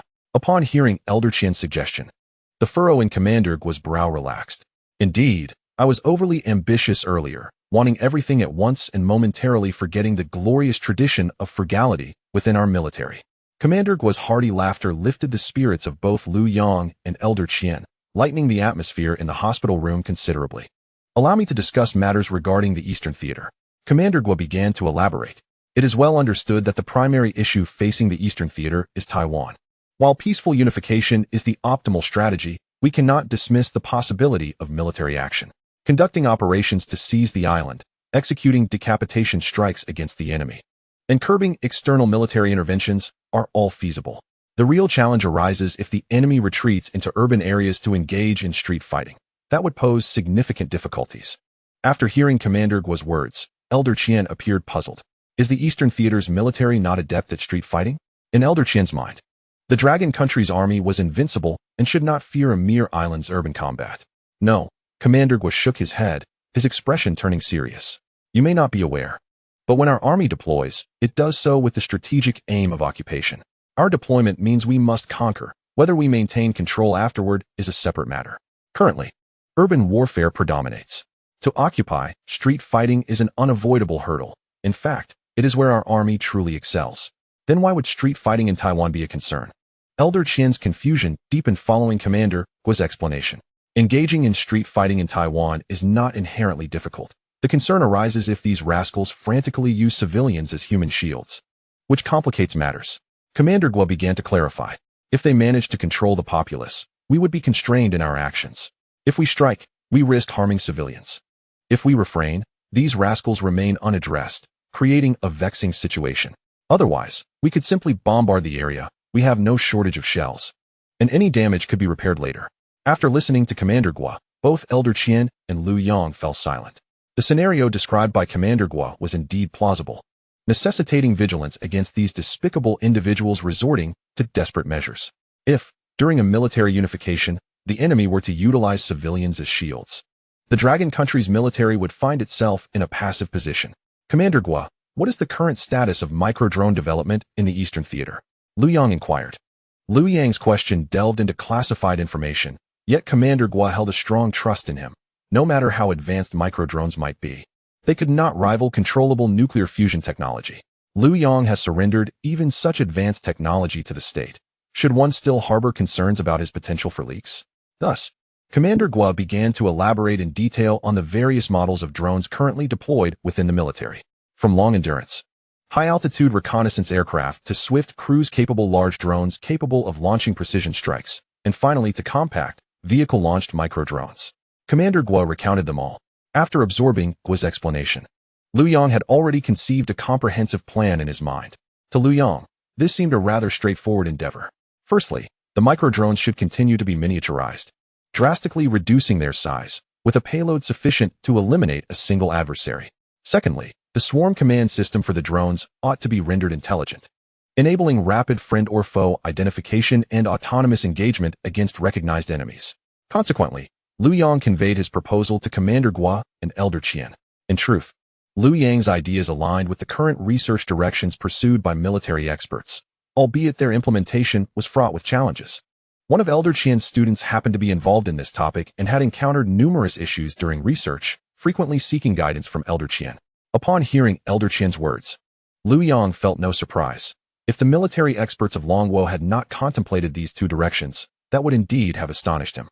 The most pressing concern regarding the miniaturization of drones is the issue of payload capacity. A smaller drone carries less energy, which, while adequate for flight, is insufficient to support other vital components such as cameras, data transmission devices, flight apparatus, and warheads. Without these essential elements, even the smallest drone would lack practical significance. Furthermore, There is the challenge of the control system. Achieving situational awareness in a combat environment, distinguishing friend from foe, and autonomous strikes are feasible with minimal control. Yet large-scale autonomy becomes exceedingly complex. Such a control system demands advanced artificial intelligence. Thus, fulfilling operational requirements on both software and hardware fronts presents significant obstacles. Elder Qian shared the research progress he was aware of with the two men. Listening to Elder Qian's analysis, Commander Guo furrowed his brow once more. Chapter 48. The White House meeting in the White House. Within the office of the President, a gathering of 8 individuals, including the Secretary of Defense, the Director of the CIA, the Intelligence Chief, the Secretary of State, and the President's close ally, Musk, were crammed onto the office's sofa. Since the President had ousted Sleepy Joe and reclaimed the White House, he had replaced all the furniture. The previous sofa felt too large to him. In this room, only he could sit comfortably, while anyone else entering must maintain a sense of reverence. A wide, plush sofa would only allow these individuals to relax, diminishing their awe. Thus, the original sofa was the first to be replaced with the current hard, smaller version. Not only was the sofa changed, but the desk was replaced as well. And even the toilet in the restroom was remodeled. After all, it was taxpayer money, so there was no reason to feel regretful about it. Regarding enjoyment, the President believed no one comprehended it better than himself. Had it not been for the immense symbolic significance of the White House's color, he would have contemplated painting it gold, as that hue would complement his hair splendidly. As the President pondered what else to change, Musk, seated on the sofa, nudged the Secretary of Defense, Lewis, to claim a bit more territory for himself. Lewis, unwilling to concede, subtly exerted pressure, jostling his shoulders to occupy the largest area of the sofa backrest. Unfortunately, the CIA Director, Johnson, found himself in a less fortunate position, squeezed tightly against the armrest, the hardwood pressing painfully against his ribs. A similar predicament unfolded on the opposite sofa, where Secretary of State, Sheila, an elderly woman, fared even worse than Johnson. Observing the writhing figures on the sofa, the President felt their behavior was exceedingly rude. He contemplated removing the sofa altogether, suggesting that these individuals might as well stand. Clearing his throat, the President prepared to speak. Indeed, the occupants of both sofas ceased their fidgeting and turned their attention to him.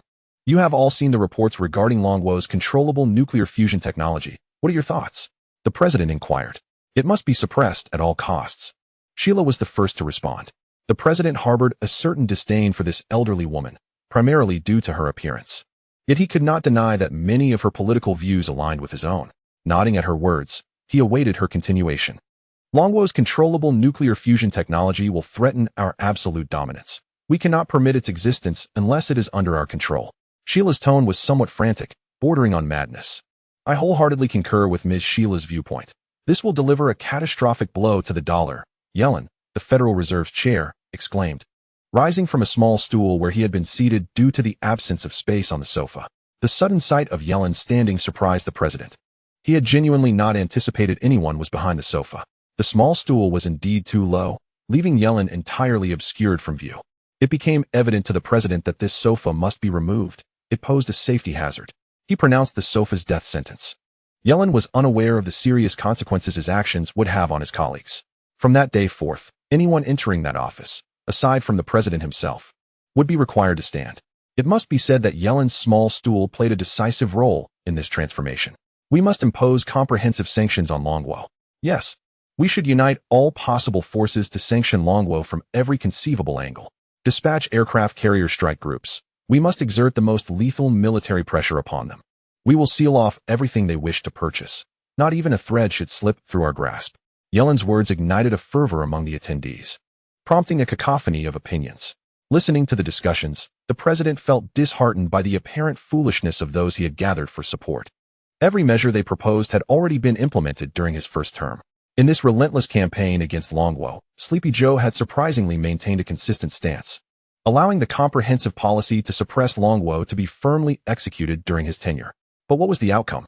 After 6 or 7 years, Longwo not only endured but grew stronger. In 2016, sending 2 aircraft carrier strike groups had instilled considerable anxiety in Longwo, prompting 3 naval admirals to personally oversee operations at sea. Yet, in the brief span of a few years, the balance had shifted. Longwo's vessels frequently disrupted the normal operations of the aircraft carrier groups, leaving them unable to respond effectively. Suppression. How could one truly suppress them? You all need to provide me with feasible plans. The president, increasingly agitated, thumped the desk decisively. All right, gentlemen and ladies, please share something I don't already know. Sensing the president's frustration, the room fell silent as everyone began to contemplate. The military threats had been exhausted without effect. The trade war had inflicted wounds on both sides. The chip embargo had failed, as Longwo had developed its own chips. Even the industrial design software has been restricted from the people of the Dragon Nation. Yet they have not been confined in their manufacturing prowess. Rather, they have grown increasingly audacious. They have even launched their 6th-generation fighter jets, astonishingly, 2 variants at that.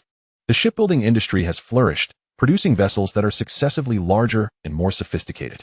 How does one even compete in such a realm? Numerous esteemed institutions have faced sanctions. Yet these have proven utterly ineffective, as the Dragon Nation has continued to innovate and invent without restraint over the years. Remarkably, despite the adversities, the populace of the Dragon Nation remains resilient. They have explored every conceivable avenue, yet the Dragon Nation stands tall, seemingly more vigorous than ever. The onlookers, troubled and disheartened, prompted the wise leader to suppress his frustration at their apparent folly. Observing the leader's growing displeasure, it became evident that if he did not produce some tangible results soon, he might reach a breaking point. The golden-haired leader, when provoked, could be quite formidable. To avert further escalation, CIA Director Johnson promptly raised his hand, eager to speak. Chapter 49. When necessary, strike the Dragon Nation. Johnson, proceed, the leader commanded. Eyeing the raised hand. Esteemed leader, Japan has devised a plan to capture Liu Yang's parents as leverage against him. Upon receiving the leader's attention, Johnson swiftly delivered a report on Japan's operation. Liu what? The individual responsible for controllable nuclear fusion? The leader often struggled to recall the names of those from the Dragon Nation, finding them quite cumbersome. Liu Yang, Johnson quietly reminded him. It matters not what he is called, the leader replied dismissively, feeling somewhat foolish from Johnson's reminder, which diminished his regard for him. Has Japan commenced their operation? The leader inquired. The intelligence report from Japan is nearly finalized, Johnson carefully responded, aware that his earlier reminder had backfired. When it came to special operations, the leader believed no one understood the domain better than himself. After all, his orchestrated assassination of Soleimani in Iran had been remarkably successful. Detailed Japan's plan further. The leader resolved to scrutinize their strategy, as he was well versed in this field. Johnson promptly retrieved the plan from Japan and began to read it aloud, and before long, he had finished. Tom, what are your thoughts on Japan's strategy? The leader now called upon Intelligence Director Tom, recognizing the opportunity for the leader to shine. Tom quickly replied, Esteemed leader, in the realm of special operations, I cannot think of anyone more qualified than you. It would be most prudent for you to provide the analysis. Tom's flattery brought a smile to the leader's face. Seeing Tom gain favor, the others could no longer remain silent, and the previously quiet meeting room erupted with voices. Your actions against Soleimani in recent years are regarded as the most exemplary special operation of this century, even included as a case study at West Point. Thus, you are undeniably the foremost expert in this arena, Defense Minister Lewis boldly asserted. Seated beside him, Musk chimed in, Dear esteemed leader, regarding the operation targeting Liu Yang's parents, you alone possess the authority to speak, as you are the expert in this field. Agreed, completely concurred. Only you can lead the Eagles to greatness once more. The chorus of agreement echoed, even if it strayed from the topic at hand, each expressing their unwavering loyalty. The leader basked in their praise. All his efforts to garner support were for this very purpose, to assert his dominance. This was the sensation he craved, utterly exquisite. Once the flattery subsided, the leader spoke slowly, suggesting that Japan should first test the waters, as the Dragon Nation was not to be trifled with. While the leader often appeared outrageous, it did not render him foolish. On the contrary, he was quite astute. Having encountered the Dragon Nation on numerous occasions, he was well aware of the risks. It was time to allow their junior allies to take the lead. If Japan succeeded, it would be tantamount to a victory for them. If they faltered, they could still intervene later. Let Japan bear the brunt of the initial confrontation. Diverting the Dragon Nation's attention is most advantageous, the leader articulated. His years in business had not been in vain. He believed no one understood the intricacies of strategy better than himself. Johnson, Lewis, Tom, CIA, Defense Department, Intelligence Office, you three must collaborate seamlessly to devise a detailed plan. Ready for immediate action, the leader decisively commanded the three departments. Not only military confrontation, we shall employ every conceivable tactic, overt and covert. It matters not, so long as we can subdue the Dragon Nation, He continued sternly. Military, political, rhetoric, economic, assassination, terrorist attacks, however you choose to proceed. Even if it means poisoning the Dragon Nation again, our objective remains to bring them down. The leader set forth his bottom line. Instantly, everyone rose to assure their unwavering commitment to counter the Dragon Nation. By the way, what is the status of the USS Truman? The leader recalled the aircraft carrier strike group previously dispatched to engage with the Houthis. Perhaps this strike group would soon be directed toward the Dragon Nation, with a geographical advantage in their favor. Johnson, the defense minister, appeared flustered, stammering without providing a clear answer. He faced a genuine dilemma. The performance of the Truman strike group had been dismal against a mere Houthi force, derisively dubbed the Flip-Flop Army. To think they could exchange blows with the Truman strike group, armed with rudimentary artillery and inferior drones. The Houthis had launched 3 large-scale assaults within a single day against the Truman aircraft carrier and its accompanying vessels, leaving the entire strike group exhausted. One could only imagine the missile interception resources expended. Though the Houthi artillery lacked precision, their sheer numbers were overwhelming. If this continued, once their missile defense was depleted, it was only a matter of time before the Houthis would land a hit. The resulting humiliation for the Eagles would be unbearable. Moreover, 2 MQ-9 Reaper drones had already been taken down by these Houthis. Each drone costs approximately $32 million. With these 2 losses, the Houthis had effectively destroyed a total of 16 Reapers over the years. Johnson was astounded by the lackluster performance of his forces, uncertain how the battle had unfolded. The Eagles had gained no advantage over the Houthis, and behind the scenes, there were whispers of collaboration. A whole shipload of weapons had been seized by the Houthis. After capturing a vessel, they utilized its armaments against the Truman strike group. Now, the ship's owner was compelled to pay a ransom. The most absurd part was that all the weapons had originally been sold by their own side. To be attacked with one's own weapons was a predicament beyond reason. Johnson, what is the situation? The leader, noticing Johnson's silence, grew visibly displeased. Johnson was genuinely anxious. He could not possibly disclose that the Truman strike group had been engaged in a back and forth with the Houthis. The leader would surely berate him severely. Currently, everything is under control. Although completely defeating the Houthi forces will require some time, we still maintain the overall advantage, Johnson finally reported vaguely, with no other options left. Very well, let us proceed. Notify the Truman to be prepared to turn around at any moment and participate in the blockade against the Dragon Nation. We must not harbor excessive hopes regarding the land of the rising sun. The wise leader is well aware of the true nature of that nation. They may serve as cannon fodder, but achieving significant results will be challenging. The sagacious leader has made the call for American greatness once more. Johnson has discerned the leader's intention to take comprehensive action against the Dragon Nation. Yet, has the leader forgotten the lessons of 2016? However, Johnson dares not inquire further. It suffices to follow orders. The leader's thought process is beyond the comprehension of a mere defense minister. Understanding it would require dissection, and that is the domain of biologists. Very well, let us first allow the land of the rising sun to test the waters, and inform our allies to prepare their plans for immediate action. Ultimately, the leader concluded that he has no superior strategy against the Dragon Nation, and can only proceed step by step. And gentlemen, ladies, it is time to shift the wealth invested in energy stocks, but do so with utmost delicacy. We wouldn't want to alarm the small investors.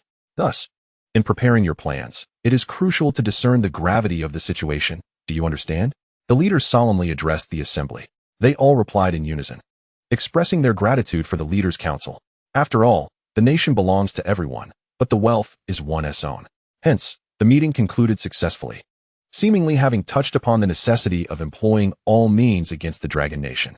However, the specific agreements reached were not clearly articulated. Nevertheless, all present distinctly remembered the urgency to divest from energy stocks. Thus, this meeting was both efficient and fruitful. Chapter 50, Military Strength Enhancement Plan. After conversing with Elder Qian and Commander Gua, Liu Yang felt a sense of clarity. The solution was straightforward and direct. Large-scale intelligent swarms of ultra-small drones would first achieve precise identification of friend or foe. They would then autonomously engage, approaching the target and executing self-detonation decisively. There is no need for convoluted strategies. While this may be difficult with current technology, Liu Yang possesses a first-level Planetary Civilization's technological prowess. Achieving it is merely a matter of executing a plan. Liu Yang understood that once a prototype is developed, Commander Gua's concerns could be entirely alleviated. Since there was little more to discuss on this front, Liu Yang deftly redirected the conversation elsewhere. The trio engaged in lengthy discourse. granting Liu Yang a more profound understanding of the current global military landscape. The world is not as tranquil as it appears to the average observer. Beneath the seemingly calm surface, turbulent currents and lethal threats abound. Certain malevolent forces have long cast their covetous gaze upon the Dragon Nation, dreaming of devouring it whole. Even if they cannot, their singular goal is to bring it to its knees. Do not be deceived by the 5 ruffians making a show of force. In the realm of international relations, there are no eternal friends, only perpetual interests. Should we find ourselves helplessly torn apart by these ravenous wolves, an even greater pack will soon descend upon us, relentlessly tearing at the flesh of our great nation. For instance, in 2016, the American forces organized 2 carrier strike groups, accompanied by a host of allies wielding their blades. Fortunately, the nation withstood the pressure and demonstrated a resolute willingness to fight. We are not soft persimmons. The crisis was thus averted.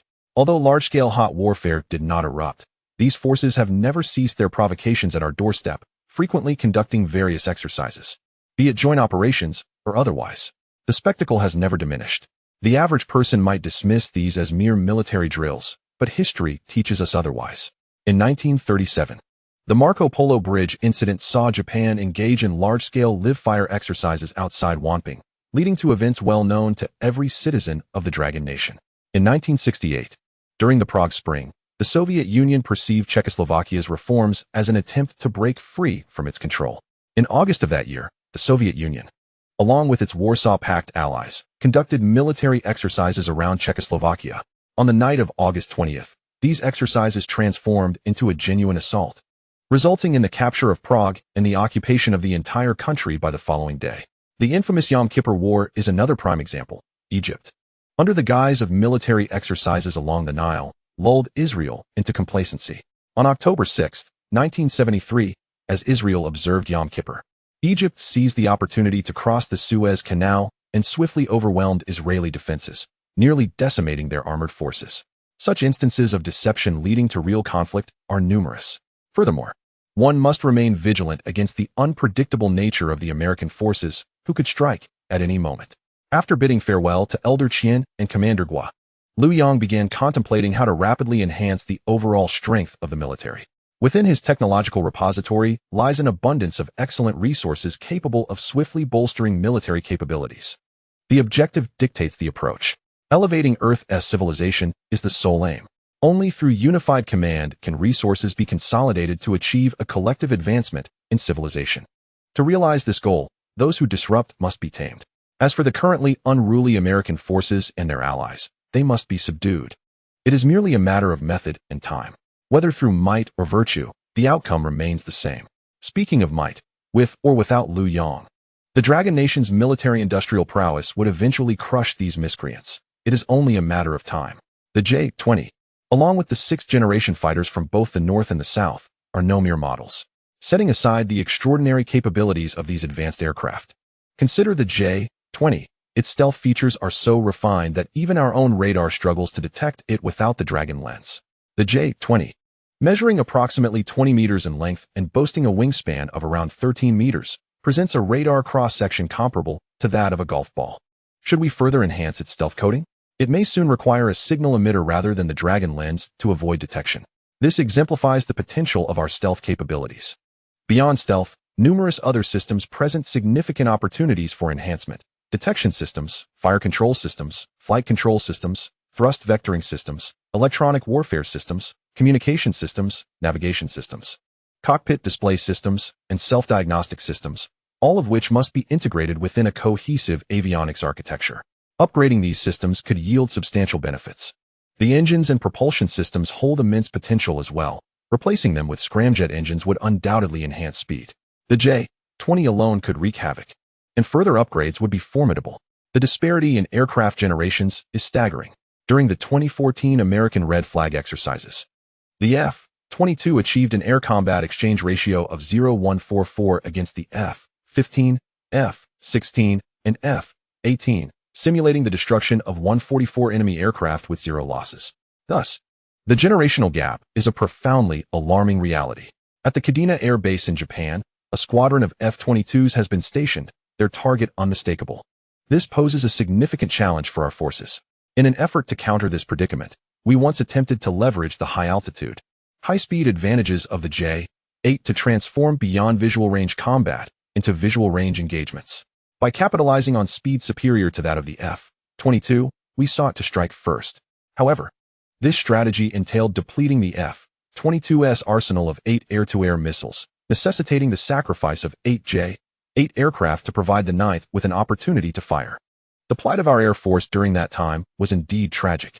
Only when we ourselves possessed the J-20 will we realize that our past concerns were perhaps unfounded. In the presence of fifth-generation aircraft, fourth-generation models struggle to even detect them. As for the J-8, a quasi-third-generation fighter, it is entirely outmatched, even if given the opportunity. It would be incapable of detection, let alone engagement. In the face of absolute power, numerical superiority holds no significance. The current deployment of the J-20 ensures unassailable airspace. And what if we were to implement slight modifications to the J-20? Would it not further solidify our advantage? Turning our attention to the Navy. Let us not speak of aircraft carriers, but rather the remarkable 055 destroyer. In 2022, it ventured alone, pursuing a Nimitz-class carrier strike group for over 20 days, covering 100 nautical miles. During this time, the carrier group was rendered utterly helpless against it. Are the 112 launch cells merely ornamental? With a mere upgrade to its propulsion system and enhanced protection, its existing combat capabilities are already formidable. Moreover, there remains ample room for further enhancements to the 055 and other vessels, such as cruisers and attack submarines, to be upgraded without extensive modifications.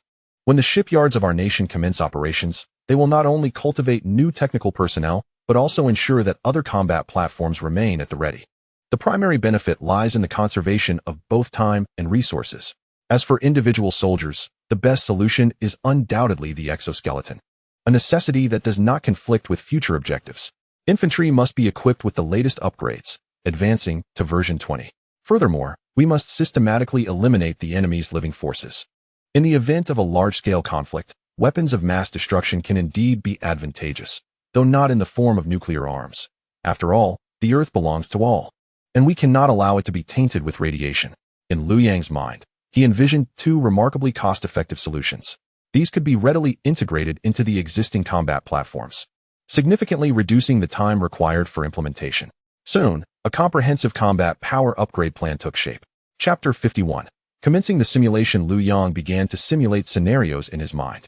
If everything were to proceed as he envisioned, upgrading existing weapon systems and engaging in actual combat with the enemy, what would transpire? Naturally, the hypothetical adversary would be the United States, as one must confront the most audacious. The enhancement of armaments fundamentally revolves around two directions: absolute defense and overwhelming offensive capability. Since humanity's inception of conflict, development has continually progressed along these two paths without any novel breakthroughs.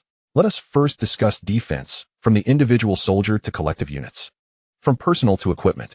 For instance, individual soldiers will undoubtedly don exoskeletons. There is no debate on this matter.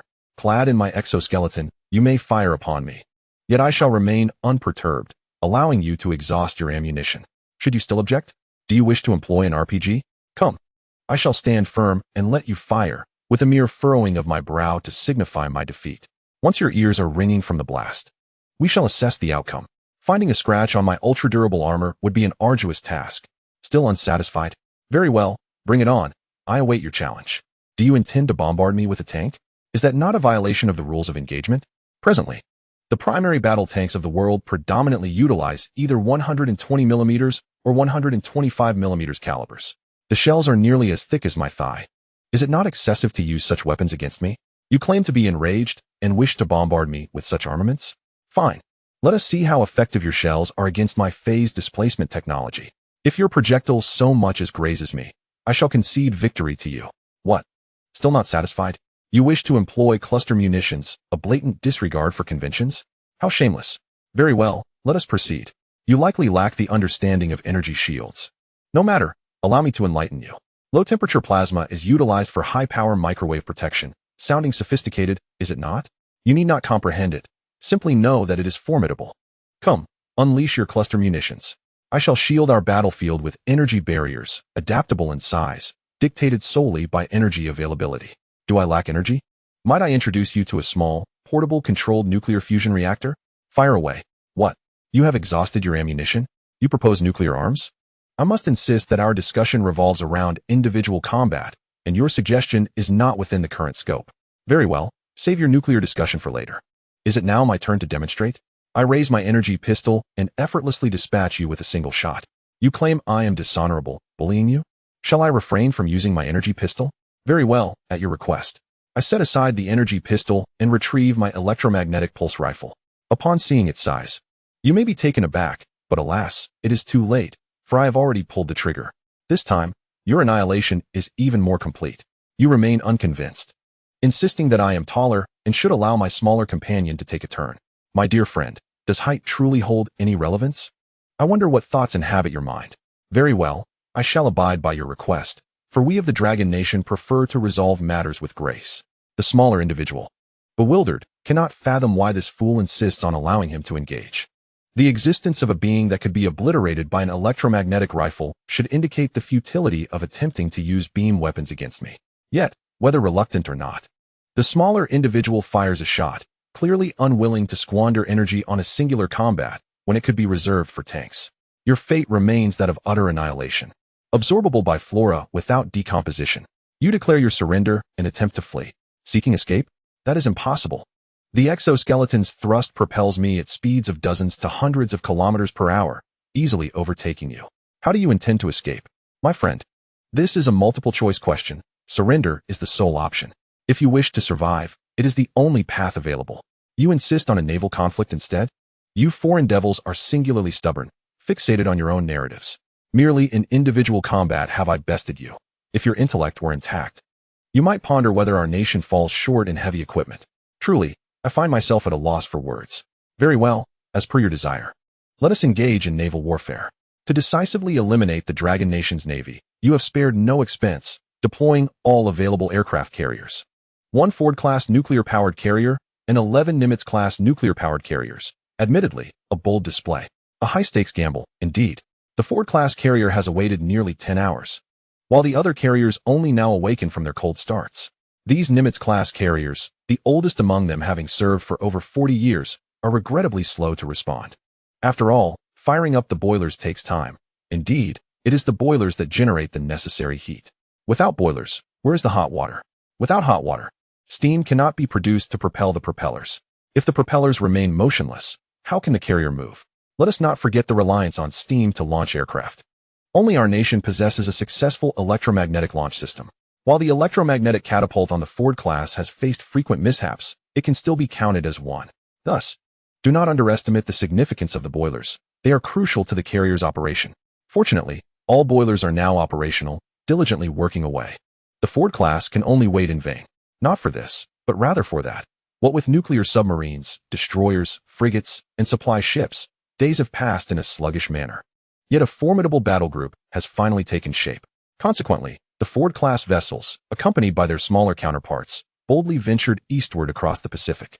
All available forces from Australia, Japan, and the United Kingdom mobilized, joining your ranks mid-journey. It was a scene of overwhelming spectacle, with the skies filled with noise and throngs of people. As everyone feasted and sang, the fleet advanced at a brisk pace of 30 knots, creating an atmosphere of jubilance. During this period of assembly, you inadvertently achieved a strategic victory by sowing discord among the various branches of the Dragon Kingdom's military, including air, land, sea, and the rocket forces. Everyone coveted a piece of this enticing prize, but facing a motley crew of lesser forces, it was economically impractical to deploy the entire might of the Dragon Kingdom's military. Thus, within the Ministry of Defense, heated debates ensued over how to allocate this bounty. Ultimately, a draw was conducted, and by a stroke of luck, the Navy emerged victorious. Naturally, those who did not win were displeased. The Army, Air Force, and rocket forces compelled the Navy commander to host a lavish feast. A significant cut was taken from the Navy's portion. Thus, the first phase of your strategic objective was achieved, creating rifts within the Dragon Kingdom's military branches. Unexpectedly, internal strife erupted within the Navy, as all three major fleets sought their share of the spoils. The Ministry of Defense found itself in a quandary, unable to favor any one faction among its own nurtured forces. In accordance with tradition, another draw was held, and by chance, the East Sea Fleet was selected. Those who were not chosen expressed their dissatisfaction, leading the North and South Sea Fleets to pressure the East Sea Fleet commander for a grand meal, taking their cut as well. At this juncture, the second phase of your strategic goal was realized, further deepening the divisions among the three fleets. Did you anticipate this? The Dragon Kingdom's own forces were fracturing. What a surprise! The East Sea Fleet, lacking an aircraft carrier, the advanced 055 destroyers, and even nuclear submarines, was nothing more than a fleet devoid of significant assets. Upon learning this news, you were elated, envisioning the total annihilation of the East Sea Fleet within your grasp. However, unbeknownst to you, discord was also brewing within the East Sea Fleet, with various ship commanders vying for their share of glory. The fleet command struggled to manage the situation, as all were equally treasured. Adhering to the usual protocol, they resorted to a draw, leaving the outcome to chance. Ultimately, a commander of a 052D destroyer emerged lucky and was selected. Those who did not win were understandably disgruntled, resulting in a harsh reckoning for the captain of the destroyer. Thus, without any direct action on your part, the third step of your strategy was effortlessly achieved, furthering the rifts within the East Sea Fleet. Upon hearing this, you found it hard to believe. If the Dragon Kingdom truly operated in such a manner, it would be tantamount to self-destruction. You envisioned overwhelming their 052D destroyer before confidently approaching the Dragon Kingdom's coastline to commence your spree of plunder and destruction. Such atrocious acts were not foreign to you, thus leaving no moral burden. Did you truly believe that a single 052D destroyer could contend with the entire naval elite of the Five Eyes Alliance? What kind of imagination could conceive such a notion? You considered the information to be dubious. If it were true, you would be ridiculed mercilessly. Indeed, not only did you doubt it, but I too found it hard to accept. Yet, events unfolded as they did. How surreal. Chapter 52. Commencing simulation to the Pacific was vast. And after a lengthy journey, your formidable battle group had traversed half the distance. At this point, you received a call from the Dragon Kingdom's 052D destroyer. They claimed to have sealed off half of the Western Pacific and audaciously demanded that you retreat. You found their arrogance intolerable. Such words ought to have originated from you. This time, however, the Dragon Kingdom had succeeded in their bravado, igniting your fury. You ordered the launch of aircraft to teach this presumptuous adversary a lesson. However, the radar observer informed you that the 052D was still 3,000 kilometers away. Your finest F-35s could not cover such a distance. Upon hearing the radar observer's report, your frustration intensified. You commanded the launch of the most advanced Tomahawk Block V anti-ship cruise missiles. Yet another voice reminded you that the missile's maximum range was only 2,000 kilometers. This was disheartening. You were left to listen to the 052D's crew boast on the communication channel. Regaining your composure, you resolved to bide your time until the target fell within range. At a speed of 30 knots, covering 1,000 kilometers would take several hours. But you believed the advantage lay with you. 2 hours later, a report from the radar observer jolted you awake. The Dragon Kingdom's 052D was approaching within 2,000 kilometers of your position. You were astonished. In merely 2 hours, the distance had diminished by 1,000 kilometers. Was the 052D racing towards you? Your surprise was understandable. When the 052D was completed, everyone was taken aback. A cruising speed of 400 knots per hour, was it not akin to flight? You insisted this was impossible. Such a speed did not exist. How could you compare this to the first steam locomotive invented by John Bull's engineer, Trevithick, which traveled at a mere 5 kilometers per hour? Now, the Dragon Kingdom's high-speed trains effortlessly reach 350 kilometers per hour. When you divide 350 by 570, it equates to a factor of 70. The 052D's transition from 30 knots to 400 knots only represented a tenfold increase. Was that truly implausible? Had it not been for the spirit of economy, the 052D's hull would have been upgraded significantly. Otherwise, achieving a 3- or 4-fold increase would have posed no difficulty. After hearing my explanation, you were bewildered yet found it somewhat reasonable. However, you could not dwell on this for long. You rushed to the operations command room, ordering the launch of the latest anti-ship Tomahawk missiles. Engaging a fast-moving target felt akin to targeting an aircraft, and your confidence wavered. Fortunately, the Tomahawks did not disappoint. Soon, the command room erupted in cheers as they successfully struck the target. Strangely, however, the chatter on the channel persisted. Were they not supposed to be sunk? The entire command room was baffled by this anomaly. You could not have foreseen that the 052D was equipped with a plasma shield. This was not your fault. Such technology existed only in your science fiction films, and its reality was unexpected. Unwilling to concede defeat, you continued launching several more Tomahawks, hoping to breach the 052D's defenses. The Tomahawks performed admirably, all striking their intended targets. Yet, The incessant chatter on the channel continued, as the 052D's crew engaged in lively conversation. The radar observer informed you that the 052D was still advancing at high speed toward you, leaving you in a state of confusion. Struggling to comprehend the situation, the radar screen suddenly lit up with multiple blips. The 052D was initiating an attack. Aware that the 052D possessed 64 missile launchers, you swiftly commanded preparations for interception. Oddly, the missiles being launched by the 052D exhibited peculiar flight patterns. Their attack angles were exceedingly steep, soaring high above the entire battle group rather than targeting it directly. It seemed unnecessary to intercept. These blips detonated at their peak altitude without warning. What were they attacking? Was the accuracy of the Dragon Kingdom's forces truly so poor? You are confused, as is everyone else, uncertain of what the people of the Dragon Nation intend to do. From the combat units exploding high above, a multitude of white powder descends, swirling in the air. Shortly thereafter, the 052D emits a massive beam of laser energy, striking the vicinity of the explosion. That white powder is a potent refrigerant, which, under the immense energy of the laser, swiftly creates an ultra-low temperature zone. This zone generates descending cold air, and the potent refrigerant, under the impact of the laser energy, causes the temperature to plummet further, thus forming the seeds of a tornado amidst the rising warm air. Before long, a slender funnel cloud manifests in the sky, and when the tail of the funnel touches the sea, the water it siphons transforms it into a white mass. It rapidly thickens, evolving into a super tornado, one that far exceeds anything you have previously encountered. Alarmingly, there is not just one of these tornadoes, but 10. Meanwhile, the 052D has vanished from sight. In the distance, the sky reverberates with a cacophony of explosions. Again, the colossal beam of light illuminates the epicenter of the explosions. Before long, you witness another slender funnel cloud emerging. After a brief interval, a similar scene unfolds yet again.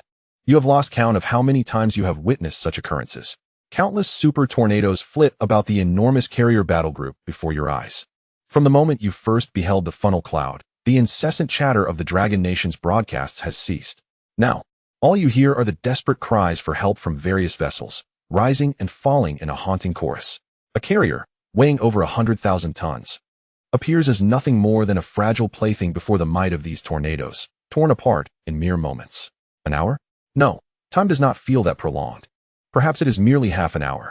Floating in the frigid waters of the Pacific, you behold no intact warships. Your forces have been utterly annihilated. Yes, annihilated. The leaked fuel ignites, casting the sky in a crimson glow. The immense tsunami generated by the tornadoes hurls submarines, which had sought refuge below the surface, up into the air, where they shatter upon their descent. You are bewildered as to why your deity would suddenly send forth tornadoes to assist the Dragon Nation. Despair consumes you. Even God seems to have abandoned your side. However, you soon realize that perhaps you have misjudged the divine intervention. It must be the handiwork of the Dragon Nation. It is that infernal 052D, a weapon of meteorological manipulation. How could the Dragon Nation possibly have developed a practical meteorological weapon? With this realization, despair envelopes you once more. The Dragon Nation has obliterated the elite naval forces of the Five Eyes Alliance with nothing more than a single missile destroyer. You are indignant. How could they disregard the rules of warfare and resort to meteorological weapons? The 052D approaches, its high-speed waves propelling you far away. You watch as the 052D careens across the debris-strewn surface of the water, heedless of the destruction around it. Soldiers at the bow fire 2 rounds, and 2 capsized warships swiftly sink into the depths. You hear no sound, only see 2 dazzling beams of light. They are laser cannons. You are astonished that the Dragon Nation has equipped itself with such technology, and on a vessel as small as the 052D, no less. You ponder how such a diminutive destroyer can wield such immense power. You are oblivious to the advancements in compact nuclear fusion.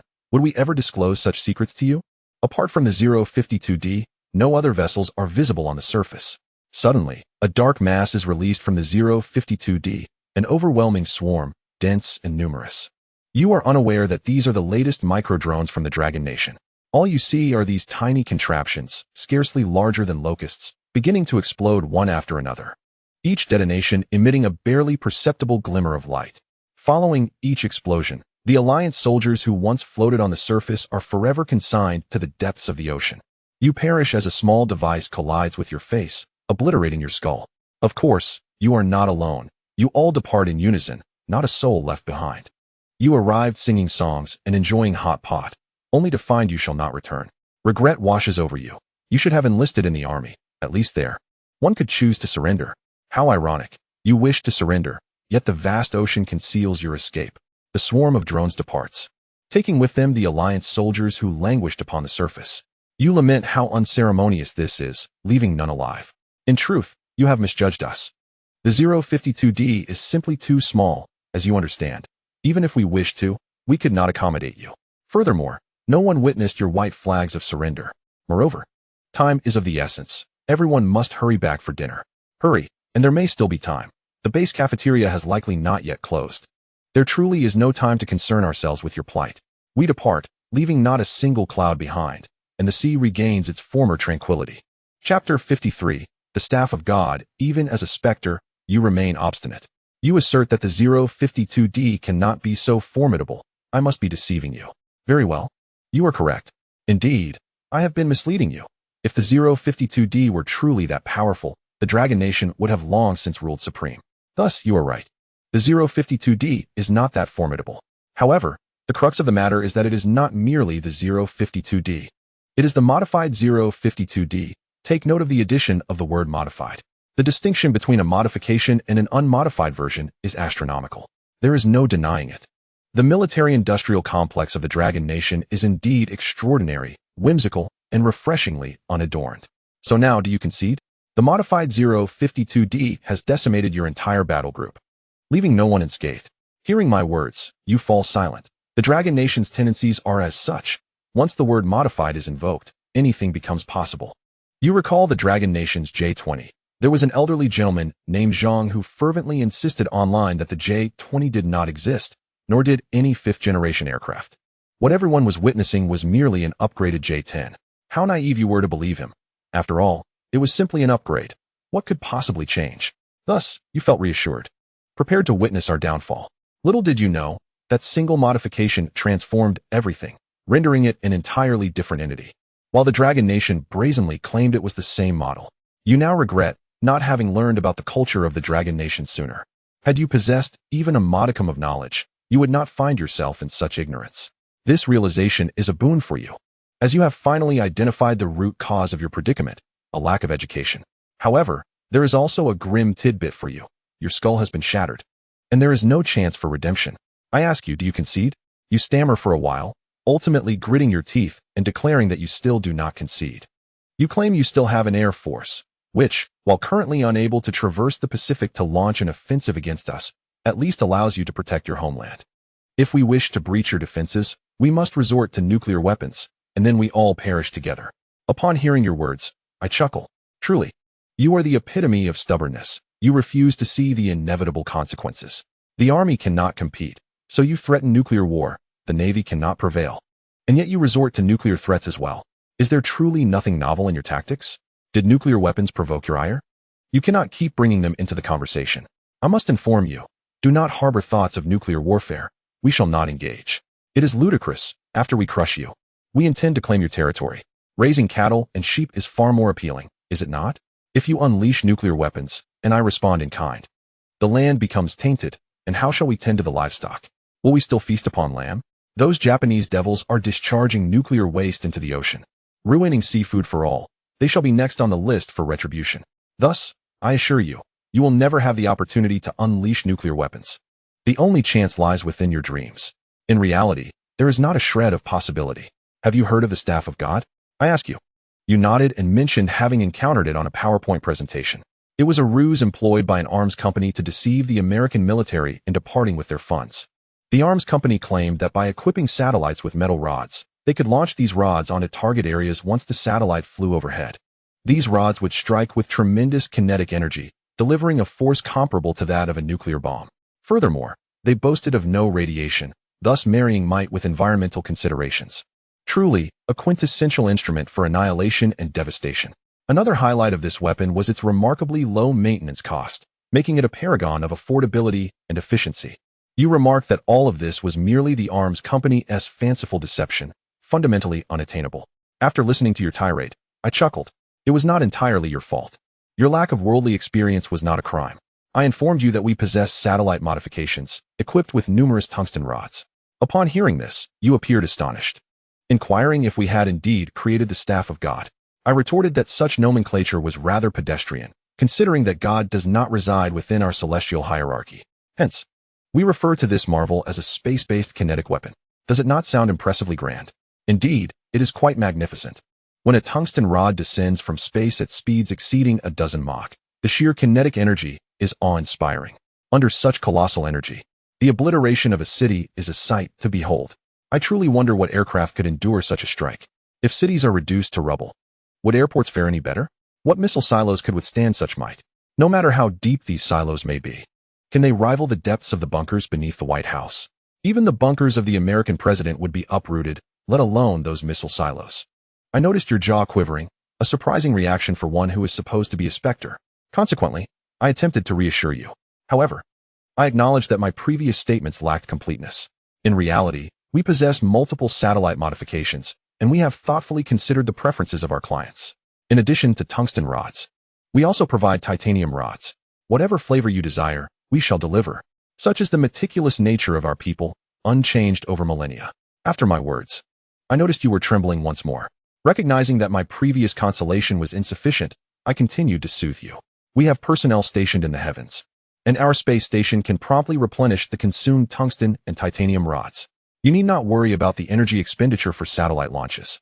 The staff at the space station can easily manage it with a bit of overtime. Evidently, my reassurances had an effect, as your shivering ceased. You declared your intention to surrender, your resolve unwavering.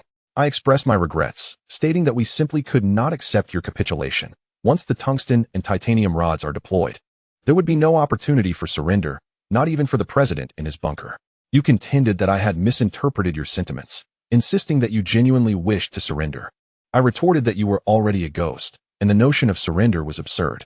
You asserted your desire to join the underworld of our nation, hoping to be reincarnated within its borders in your next life.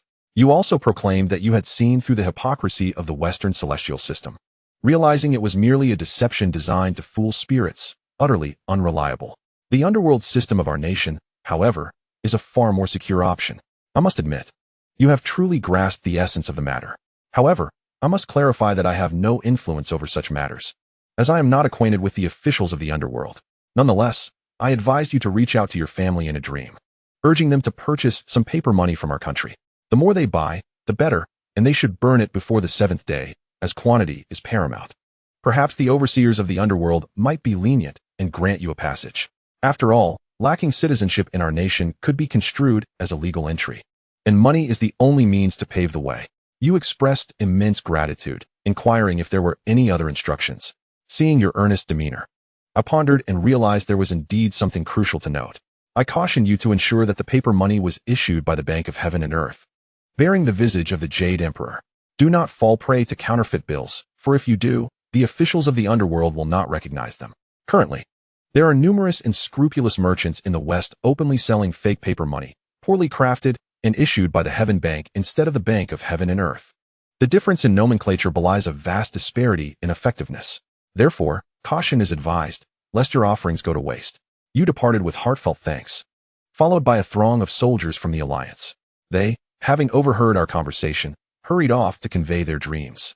Watching your ghostly figures fade, I reflected on my own benevolence.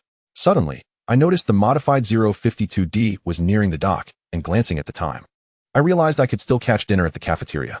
Chapter 54, More Nuclear Submarines. Just as I was about to enter the cafeteria, your spirit drifted back once more. I questioned your return, having thought you were off to convey your dreams. You replied that a thought had struck you, and you needed to remind me. I inquired what it was, and you revealed that you had neglected to account for the American nuclear submarines. While the fifth-generation ballistic nuclear submarine, the Columbia class, has yet to materialize, there remain 18 Ohio-class strategic nuclear submarines, each equipped with 24 launch tubes. Each tube carries a Trident II submarine-launched ballistic missile with a maximum range of 11,000 kilometers, capable of accommodating up to 8 multiple independently targetable re-entry vehicles. You asked how to deal with these 18 strategic nuclear submarines, expressing concern over their numerous warheads, which could pose a significant threat if they were to launch a surprise attack. I appreciated your awareness in recognizing where the danger lay. It was not in vain that I imparted this knowledge to you. I inquired whether you had studied anti-submarine warfare. You mentioned having some understanding of submarine detection. Acknowledging the technological limitations of active sonar, passive sonar, and magnetic anomaly detectors. Activating active sonar to locate submarines is akin to shining a flashlight in the dark, as it gives away your position. In the realm of cutting-edge anti-submarine technologies, including gravity gradient sensors and terahertz radar, there are issues concerning technological maturity. Thus, locating submarines, particularly nuclear-powered ones, in the vast ocean is exceedingly challenging. It was evident that your ties to our underworld system were of paramount importance to you. I asked if you were aware of the technology that utilizes weak electromagnetic fields in the ocean to detect submarines. You shook your head, indicating that you had never encountered the term. Seeing your earnestness, I decided to enlighten you further. Submarine propellers generate faint electromagnetic waves. Detecting these waves would allow for the identification of submarines. Traditionally, it has been believed that using microwaves to detect targets underwater is nearly impossible, as seawater rapidly absorbs electromagnetic waves. Currently, only long waves can propagate underwater. Long waves are also the primary means of communication between strategic missile submarines and land. However, we possess devices capable of detecting low-frequency electromagnetic reflections from the seabed or those emitted by submarine propellers, allowing us to locate submarines. Each instrument has a detection range of 1,000 kilometers. By deploying these devices throughout the Pacific, the entire ocean would become transparent to us. You expressed concern that this technology would only be effective against submarines with propellers, questioning how it would apply to pumpjet propulsion systems. I wanted to reassure you that pumpjet systems also generate low-frequency electromagnetic wave reflections. Yet, I feared my reassurances might still be insufficient. Thus, I inquired if you had ever heard of wake magnetic field detection technology. You acknowledged knowing about wakes, but were unfamiliar with wake magnetic field detection technology. Not understanding is perfectly acceptable. I assure you, there is no need for self-doubt. Observing your insatiable curiosity, I realized that a brief exposition is indeed warranted. Allow me to enlighten you. Whether through propeller propulsion or pumpjet propulsion, turbulence generates a magnetic field.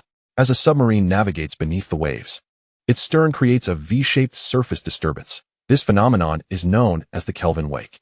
The interaction between seawater ions, influenced by the submarine's movement, and the geomagnetic field results in the formation of a new magnetic field, albeit a faint one, that remains detectable. The strength of this magnetic field varies with the submarine's dimensions, depth, and velocity. For instance, an increase in speed augments the magnetic field's intensity, while a decrease in depth also enhances it. Conversely, a longer submarine produces a weaker magnetic field, while a wider hull amplifies it. The Virginia-class attack submarine, equipped with advanced acoustic and vibration damping systems, is renowned as the most challenging nuclear submarine to detect, often likened to an oceanic black hole. With a length of approximately 100 meters, a width of about 12 meters, a submerged displacement of 9,000 tons, and a maximum underwater speed of 25 knots. This formidable vessel generates a wake magnetic field strength that falls well within the sensitive detection range of our airborne wake magnetic field detectors, rendering it virtually invisible. If even this oceanic black hole cannot elude detection, one can only imagine the fate of other submarine classes. Of course, this detection instrument is not limited to aircraft. It can also be mounted on ships, deployed at sea, or even suspended from a hot air balloon. Its versatility across various platforms emphasizes its adaptability. If strategically positioned along key maritime routes, such devices could render American submarines transparent. Given the industrial prowess of our nation, saturating the oceans with such technology would not pose a significant challenge. Although sound-absorbing tiles can obscure sonar signals and propulsion systems can mitigate vibrations through buoyancy valves, numerous methods exist to reduce sonar detectability. However, I focus solely on wake detection. Unless one remains stationary, movement inevitably creates a wake, and with it, a magnetic field. Once I detect your wake magnetic field, there is no escape. Through the detection of wake magnetic fields, we can identify all nuclear submarines whose signatures closely resemble the ambient noise of the ocean. I sense your unease has lessened considerably. However, I recognize that assuaging a ghost's apprehensions is no simple task, prompting me to elaborate further. The deployment of underwater sensor arrays, in conjunction with high-resolution anti-submarine radar, and supported by reconnaissance satellites, can effortlessly track the movements of submarines measuring 100 meters in length and 10 meters in width, traveling at submerged speeds of 20 knots. Who does this refer to? None other than the Virginia class, the very vessel we are discussing. Indeed, submarines produce ripples on the ocean's surface, reaching heights of several centimeters, an unavoidable consequence of their advanced technology. To observe such minute disturbances is to directly apprehend their presence. Moreover, numerous unmanned underwater vehicles exist. But we shall not delve into those here, as they possess their own complexities, provided their numbers are sufficiently abundant. Not only submarines, but even the fish in the sea could be accounted for with remarkable precision. Returning to the subject of submarines, once detected, the only fates awaiting them are destruction or surrender. This is a matter that requires no further elaboration, as modern methods for neutralizing submarines are plentiful. Even the Virginia class can be readily apprehended. Other classes, such as the Los Angeles, Virginia, and Longfin, can all be assessed against the Virginia class standards. I ask you, does this not instill a sense of security? You exhale deeply, prompting me to ponder, can a ghost truly breathe? Yet, these musings are secondary. You raise a new concern. What if an Ohio-class ballistic missile submarine disregards protocol and launches a nuclear missile? I commend you for your insight. As I am well aware that American military personnel are adept in matters of flexibility, they seldom struggle in seemingly hopeless situations. However, contemplating the worst-case scenario can facilitate prudent preparations. You have likely encountered the concept of a quantum shield in both land and naval warfare. This device, also referred to as an energy shield, is not defined by its nomenclature, but rather by its capacity for scalability. As long as sufficient energy is supplied, one can manipulate it as desired. Once I activate my quantum shield, your nuclear missile will detonate in vain. Admittedly, this is a last resort, as the detonation of a nuclear device would undoubtedly result in contamination. The trajectory of an intercontinental missile typically comprises 3 phases: the boost phase, midcourse phase, and terminal phase. Consequently, interception systems are categorized into boost phase interception, midcourse interception, and terminal phase interception. During the boost phase, when the missile is newly launched and traveling at lower speeds, interception is most effective. We shall not discuss this phase to avoid any perception of unfair advantage. Instead, let us focus on midcourse and terminal phase interception. In the midcourse phase, the missile operates outside the atmosphere, a period that constitutes 90% of its flight path. Due to fuel limitations, missiles in this phase generally traverse a fixed trajectory in outer space, with the exception of our own Qian-Suisun ballistic model. I am aware that you have been researching the Sangui ballistic trajectory, also known as the skip trajectory.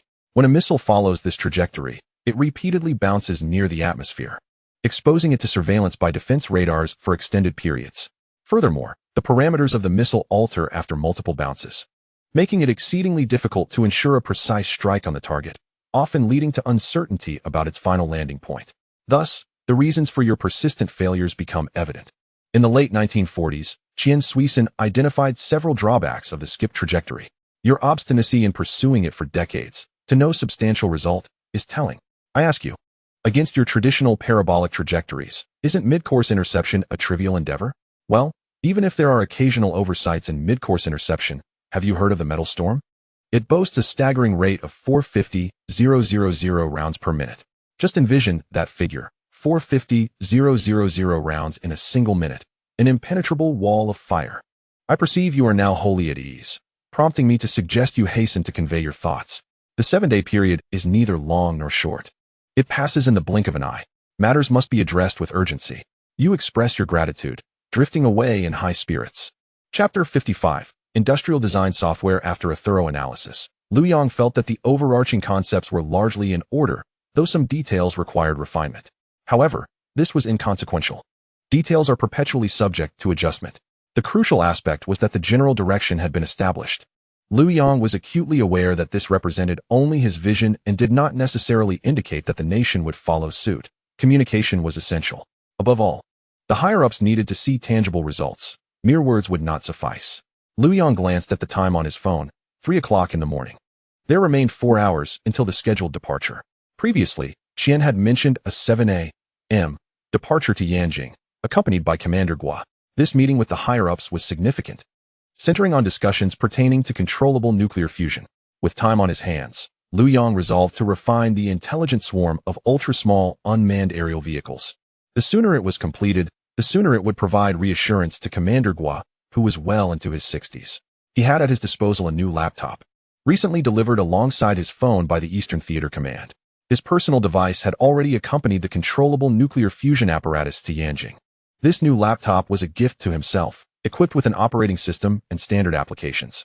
It lacked specialized software, and even if it had, Liu Yang would not have regarded it highly. Particularly, industrial design software is paramount in the realm of industrial design. Liu Yang made the decision to develop it himself. For Liu Yang, this endeavor hardly qualifies as research and development. It merely requires transcribing from his mind. He perceives himself as a literary scribe, tasked with the mission of transcribing the technology he envisions. After all, why would the system reward him with a Class 1 planetary civilization otherwise? With the correct answers already at his disposal, why would one stubbornly engage in what they term as research and development? It seems foolish. The 50% brain utilization rate is not a mere boast. Liu Yang's speed of execution is astonishing. So much so that it seems he leaves an afterimage in his wake. By the time he finally presses the software launch button, 3.5 hours have elapsed. This task's difficulty exceeded that of the controllable nuclear fusion control program by a mere half hour. The offerings from a Class 1 planetary civilization are indeed top-notch. The industrial design software operates with unparalleled fluidity. Had his computer's configuration been slightly superior, its performance would have been even swifter. However, the excellent modular code design and the clear, concise code structure render the software resource efficient, making it entirely adequate for his current laptop. The Class 1 planetary civilization evidently holds the Dragon Kingdom civilization in high esteem, as the programming language provided is written in the characters of the Dragon Kingdom. Efficient, rapid, rigorous, and precise, these characters, as the oldest written language on Earth, have endured for millennia and contain profound mysteries. The absence of knowledge does not equate to the non-existence of these mysteries. The characters of the Dragon Kingdom not only harbor countless undiscovered secrets, but are also remarkably resilient. Otherwise, they would have long been lost to the annals of history. Legend has it that Kangja created characters amidst howling winds and earth-shattering transformations. It seems likely that there was a potent resonance with other civilizations in the cosmos. The ancestors of the Dragon Kingdom must have established a connection with more advanced civilizations through their writing eons ago. Such an exceptional written language deserves vigorous promotion and application in all spheres. Excellence is not merely a claim, it is substantiated. For instance, the people of the Dragon Kingdom are universally acknowledged as the most intelligent on Earth, a testament to the efficacy of their written language. What else could account for this?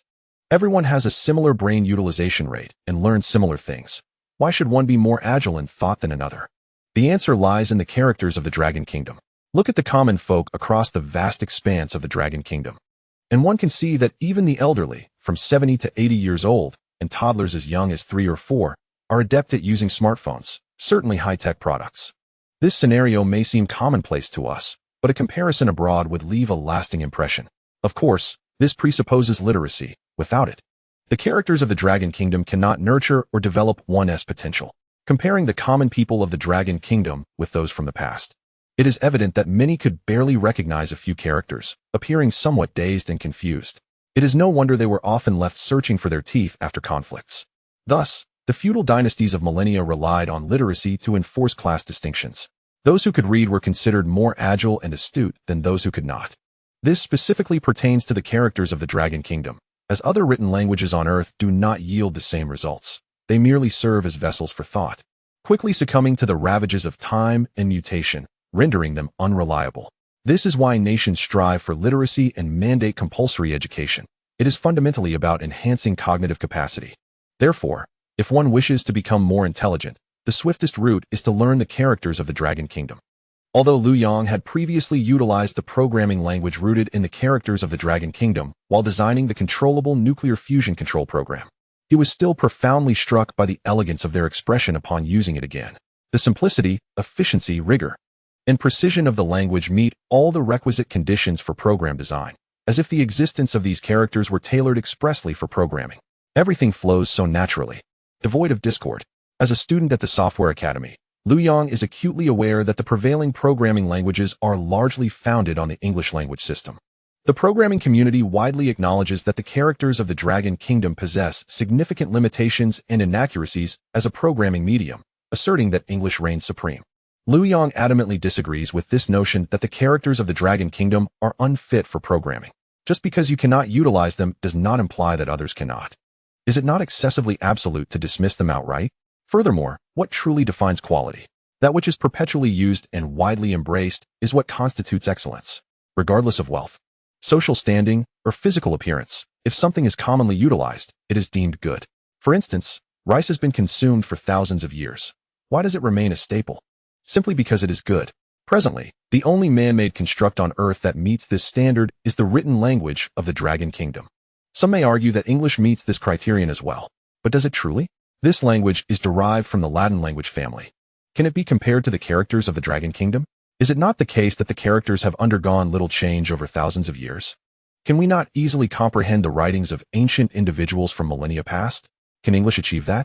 Consider the term pneumonultramicroscopic silicovolcaniconiosis, a medical term, albeit just a word. Does it not make your scalp tingle? This is why Western medical students suffer tremendously. Even though English is their mother tongue, they must memorize countless terms to retain them. This particular term refers to silicosis, a form of lung disease caused by silica dust. Such is the marvel of written language. Does it not make you appreciate the intricacies of the characters of the Dragon Kingdom? With the industrial design software complete, Liu Yang has half an hour remaining and takes the time to freshen up. For him at this moment, enduring several days without rest is hardly an issue. After preparing himself, Liu Yang awaits departure.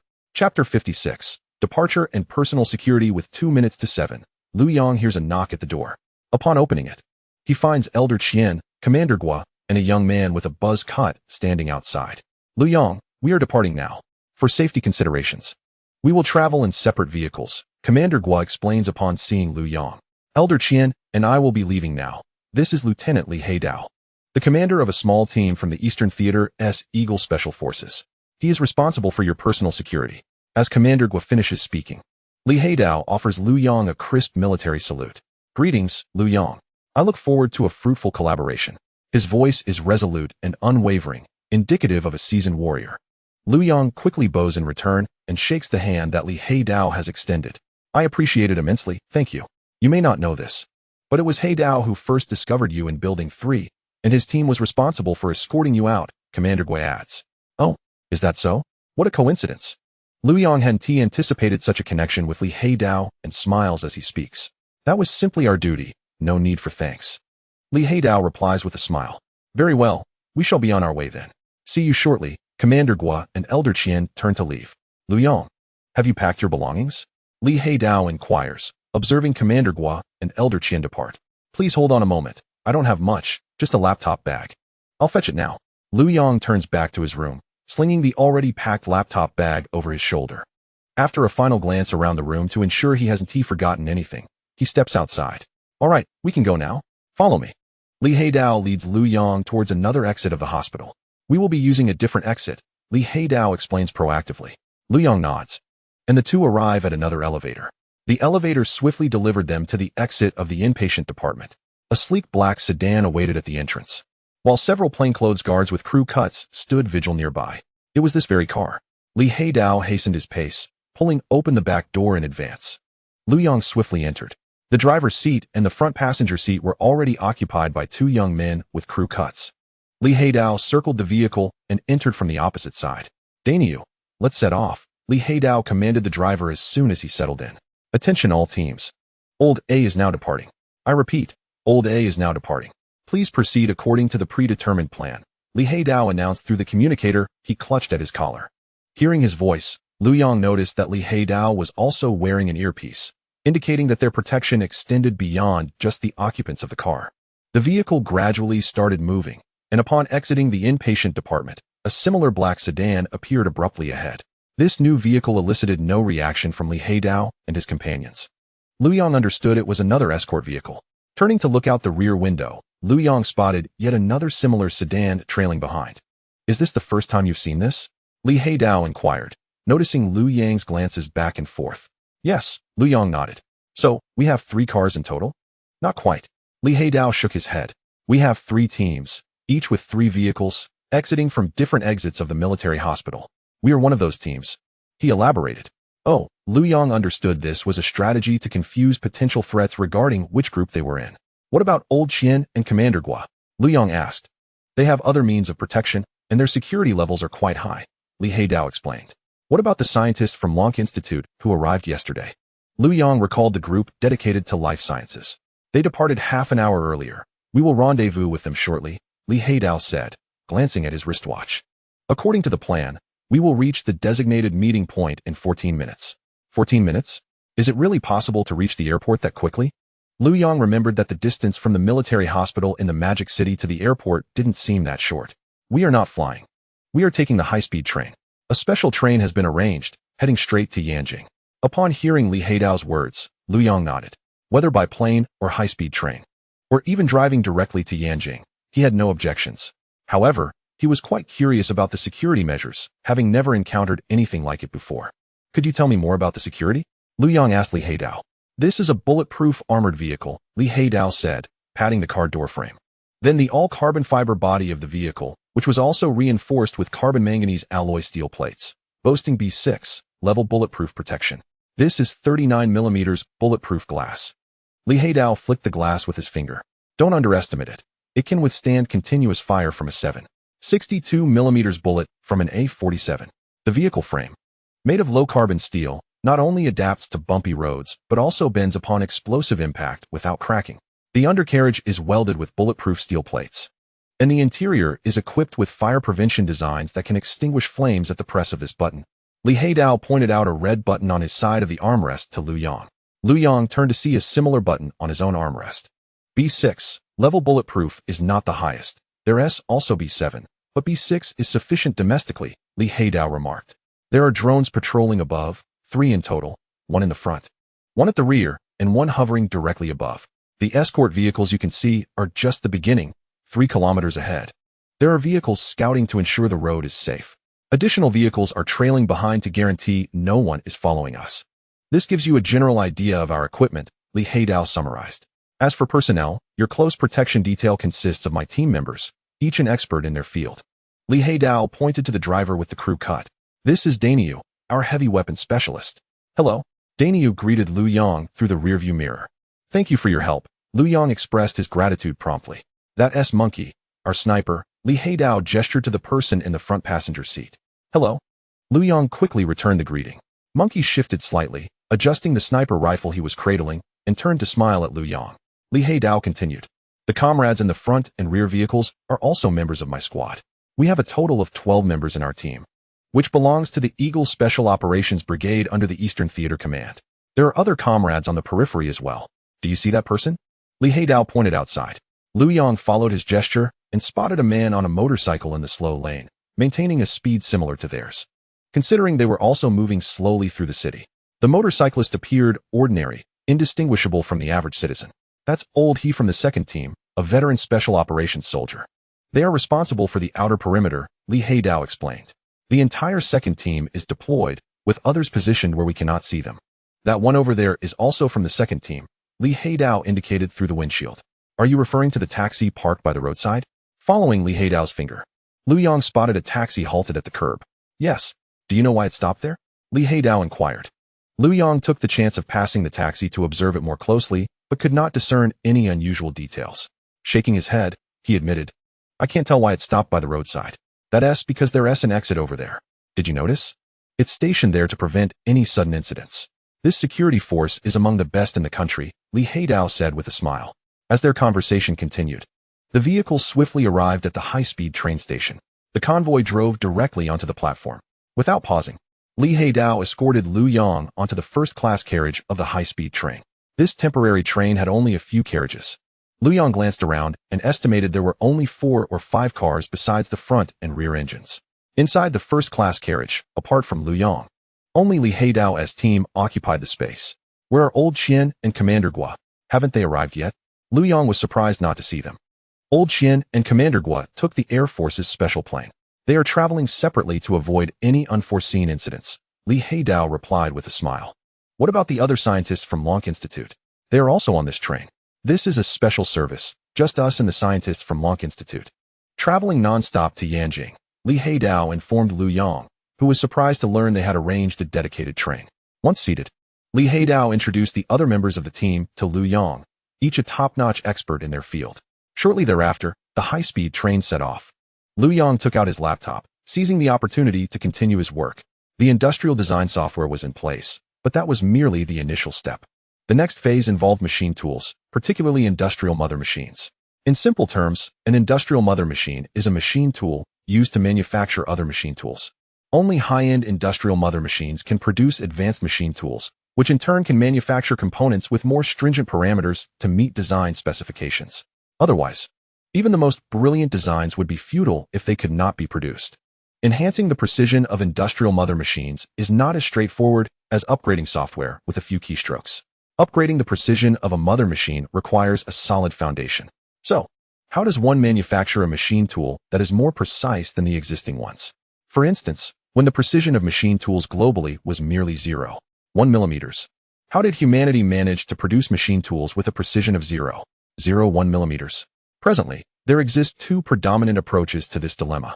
The first involves manufacturing a sufficient number of components and, through meticulous measurement, identifying those that most closely align with the ideal design specifications, ultimately assembling them into a high-precision unit. This is akin to establishing a foundational step before ascending to the next tier.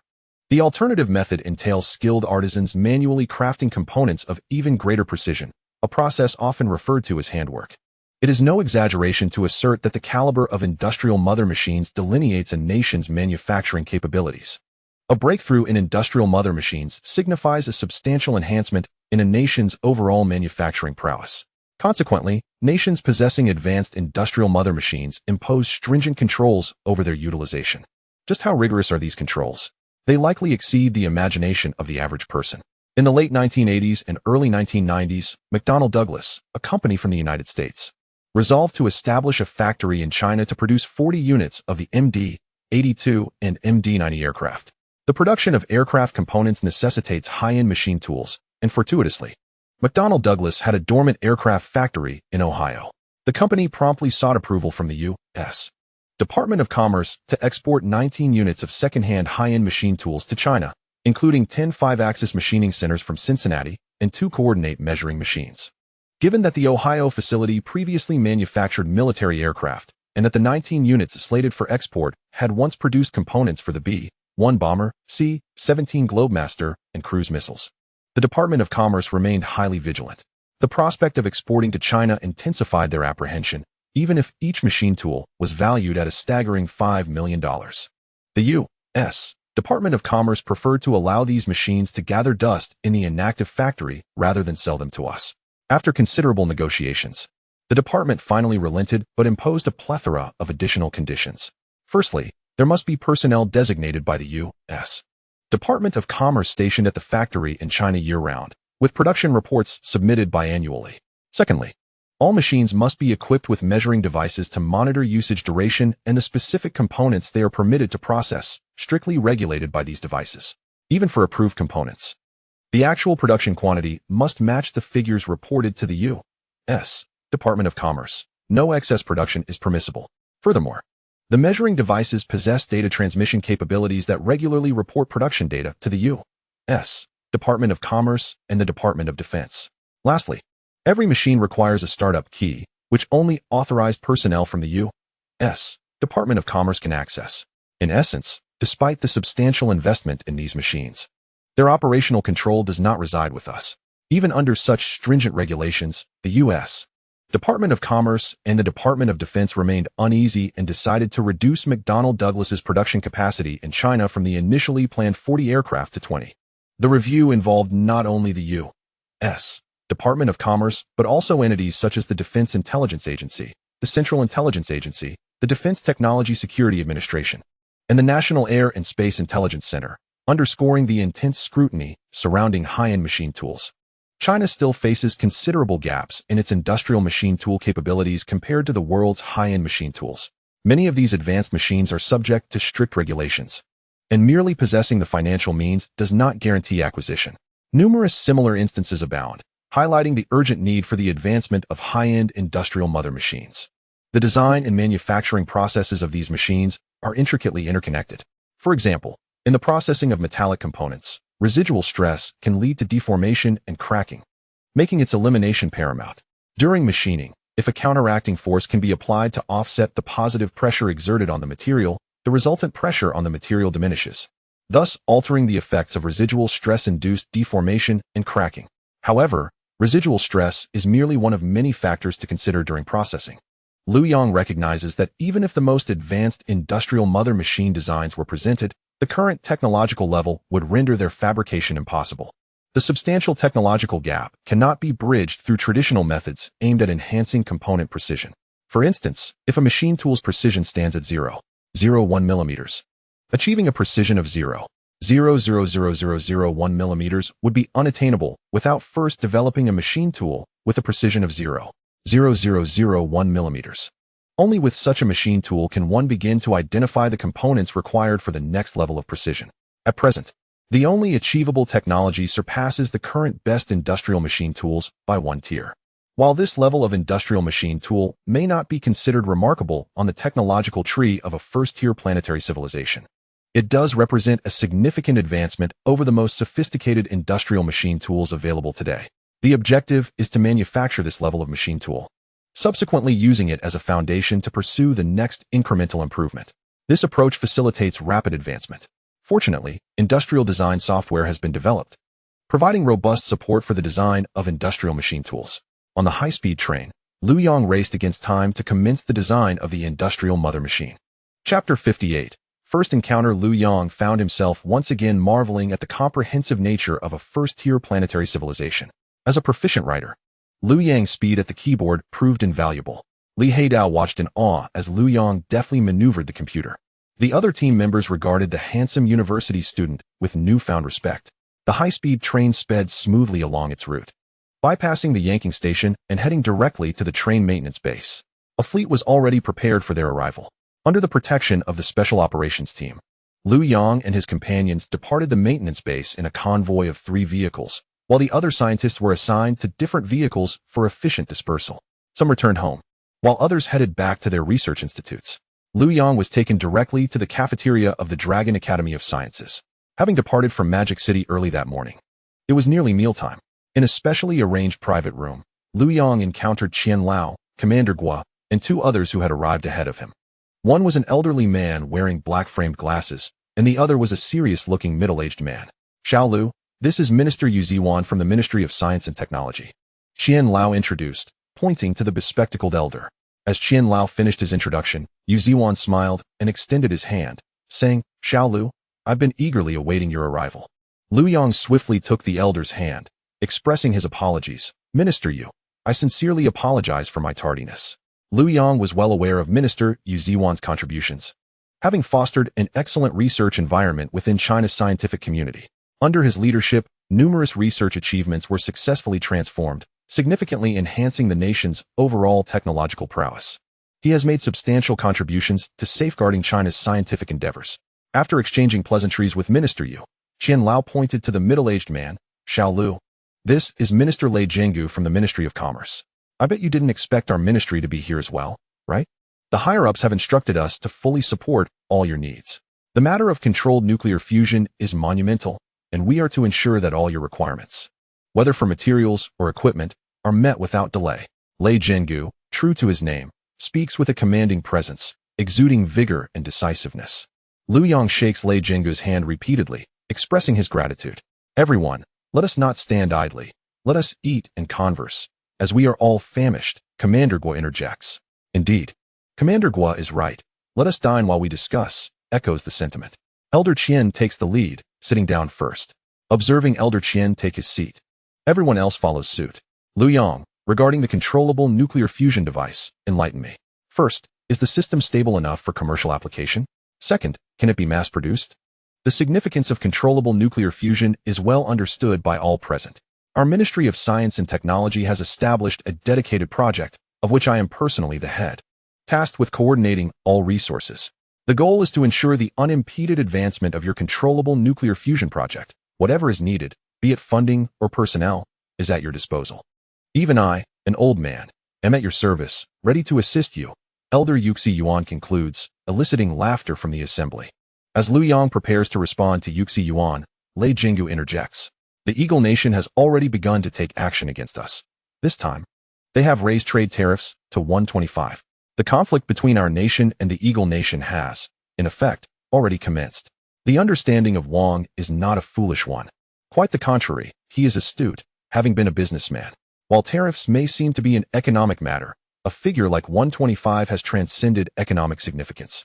An increase of 125 is essentially no different from an increase of 1250. The political implications of these tariffs far outweigh their economic ramifications. It is highly probable that this is a limit test by Wang, both to gauge our bottom line and strategic posture, as well as to assess the Eagle Nation's global influence and the domestic response to a potential conflict with us. After finishing, Lei Jinggu takes a sip from his tea.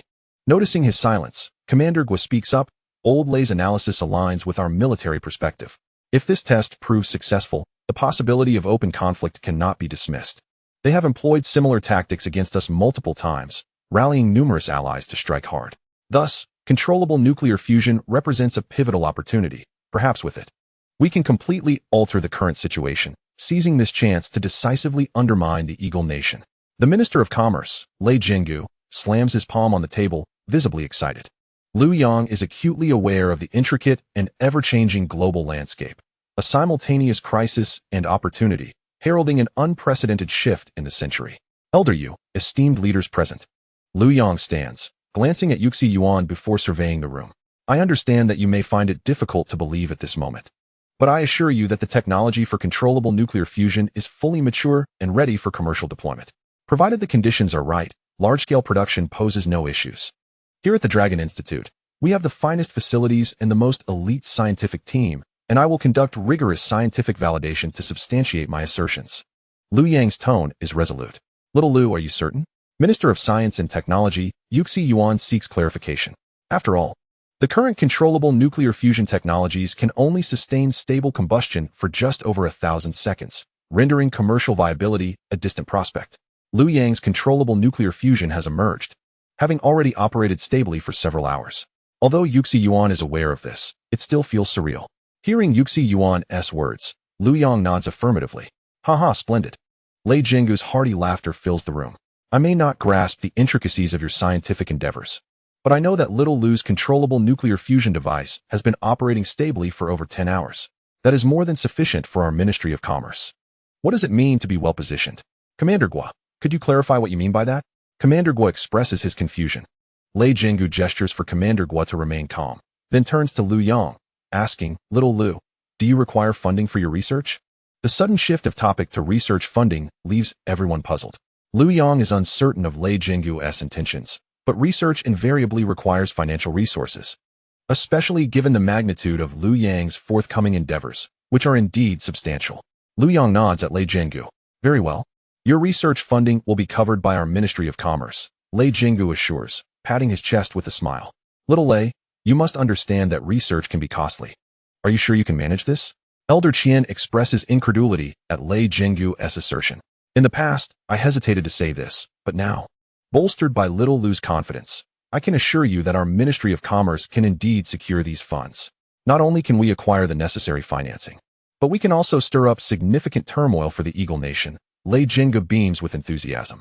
The assembly exchanges glances, bewildered by Lei Jinggu's cryptic remarks. Minister Lei, what exactly are you proposing? Please enlighten us. Commander Gua is the first to lose his patience. Indeed, Little Lei, how does your Ministry of Commerce plan to amass such substantial funds? Elder Qian's curiosity is piqued as well. Observing the eagerness of Elder Qian and Commander Gua, Minister of Commerce Lei Jinggu smiles. Commander Gua, I am but a novice in matters of warfare. He begins, addressing Commander Gua, then turns to Elder Qian. Elder Qian, I am equally unversed in the intricacies of scientific research. However, when it comes to business, I dare say you two may not match my expertise. Let us consider the stock market. Aside from our own nation's exchanges, foreign markets allow both long and short positions. If we strategically enter the market, acquiring substantial short positions in stocks related to traditional energy, and subsequently release news of the successful establishment of controllable nuclear fusion, can you imagine the outcome? This is short selling. Concurrently, we would invest heavily in stocks related to the controllable nuclear fusion industry. Once the news is disseminated, won't these stock prices skyrocket? This dual strategy of short selling and long buying, with prior arrangements, would render the profits virtually guaranteed. By focusing on certain specific stock markets, we can not only legally amass enormous funds, but also create significant disruption for them. Wouldn't that be delightful? Lei Jinggu's hearty laughter reverberates once more in the room. Indeed, a bold yet legitimate strategy, Commander Gua exclaims, slamming the table in agreement. The primary strategy is to outmaneuver their plans, while secondary strategies involve alliances, and lastly, military action should be a last resort. If they seek to ensnare us in schemes, let us expose them. Furthermore, we should directly aim to undermine the dominance of the U.S. dollar. Those who fail to plan for the long term cannot hope to address the immediate. Those who neglect the bigger picture cannot hope to succeed in individual domains. The global order is ripe for transformation. Commander Gua grows increasingly animated. Commander Gua, well said, exclaims Minister of Science and Technology Liu Yang, also unable to contain his excitement. After the collapse of the Bretton Woods system, the U.S. dollar was decoupled from gold and tethered to oil, solidifying its status as a global currency. However, in recent years, the Dragon Nation's manufacturing has emerged as a significant commodity.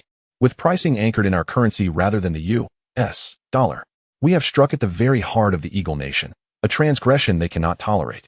Their recent extreme measures concerning tariffs are, in fact, a test of our resolve. Upon witnessing our firm response, they offered concessions to other nations. But what is their ultimate aim? Is their erratic policy merely a result of folly? I suspect otherwise. These individuals are quite shrewd. Oh, little you, your insights are astute. I too do not believe their actions are without purpose, but what exactly do they intend? Elder Qian concurs with Liu Yang's analysis, but seeks clarity on their true objectives. Liu Yang adjusted his glasses and gazed at Old Qian, stating, Old Qian, our think tank analysis indicates that their actions have two primary objectives.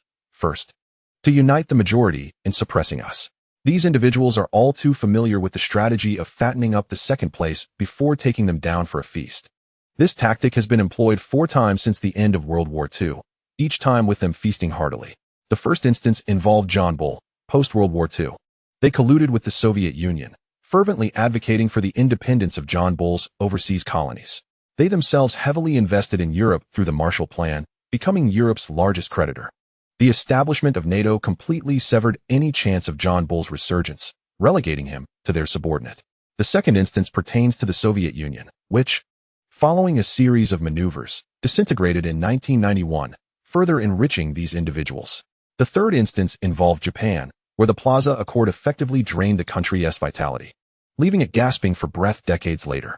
The fourth instance is not a nation, but an organization, the European Union. From the bombing of Yugoslavia onward, they have systematically strangled the euro, rendering the EU riddled with infiltration, now appearing robust externally, but weak internally. Commander Gua loosened the disciplinary button on his uniform, affirming, what Minister Yu has stated is indeed accurate. Formidable military strength ensures that the Eagle Nation can successfully eliminate the second place each time.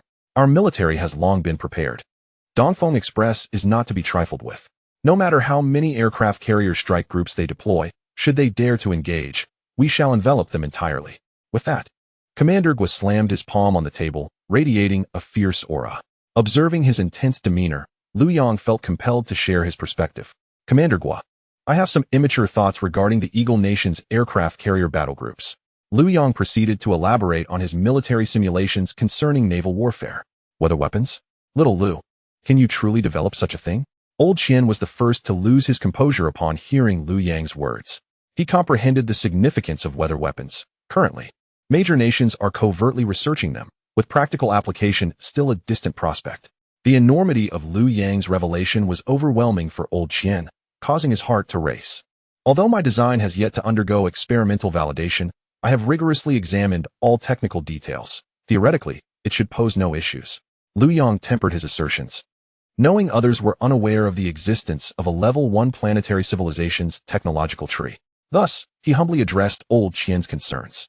Even more unsettled than Old Qian was Commander Gua, who nearly urged Liu Yang to rush to the shipyard to hastily produce the modified 052D. Meanwhile, Minister Yu from the Science and Technology Department and Minister Lei from the Commerce Department were deeply astonished, never anticipating that Liu Yang could penetrate the military-industrial domain. After all, in this era of rapid technological advancement, achieving success in a single field is already a formidable challenge.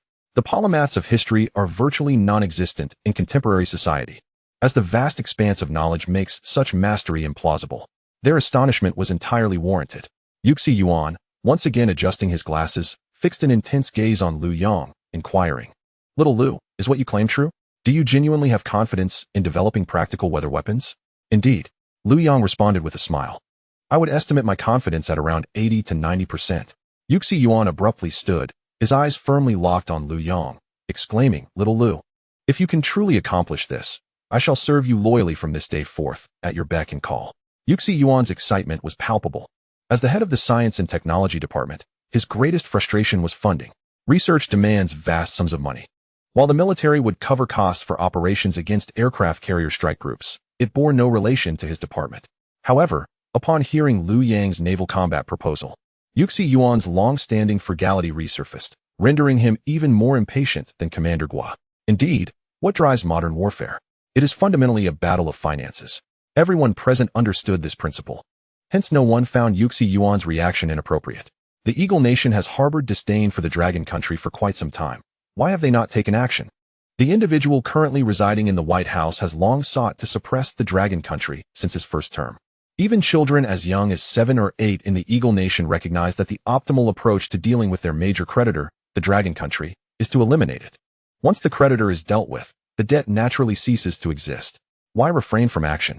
Why not replicate historical patterns by dragging the Dragon Country into the fray for consumption? One of the primary reasons remains financial. They were already financially strained, contemplating the idea of eliminating the second place to celebrate the new year. However, should a hot war with the Dragon Country ensue, regardless of whether they could prevail, the costs and benefits of warfare must be meticulously calculated. After numerous simulations and calculations, the Pentagon is acutely aware that engaging in a hot war with the Dragon Country would invariably result in losses far exceeding any potential gains. Taking the example of the luxury version of the Yangwang U-8, priced at 1.2 million Dragon Country currency, this translates to approximately $164,155 for convenience. Rounding it to 160,000 USD. The comprehensive cost of operating an F-35 for just 1 hour amounts to 30,000 USD, encompassing fuel, regular maintenance, component replacement, personnel wages, and various ground support expenses. In essence, one brand new luxury Yangwang U-8 is only sufficient to sustain an F-35 in flight for a little over 5 hours. The operational lifespan of an F-35 ranges from 3,000 to 4,000 hours, averaging at 3,500 hours.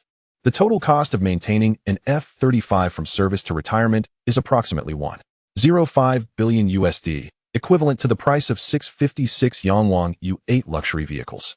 The production cost of a single F-35 is around 100 million US dollars, equating to 624 brand new Yangwang U-8 luxury vehicles.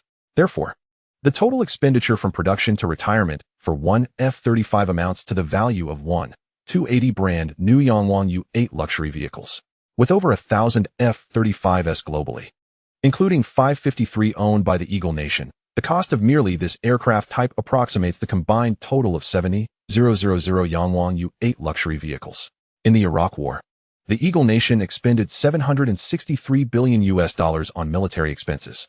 If one were to burn 100 US dollars every second, depleting this 763 billion US dollars would take approximately 242 years.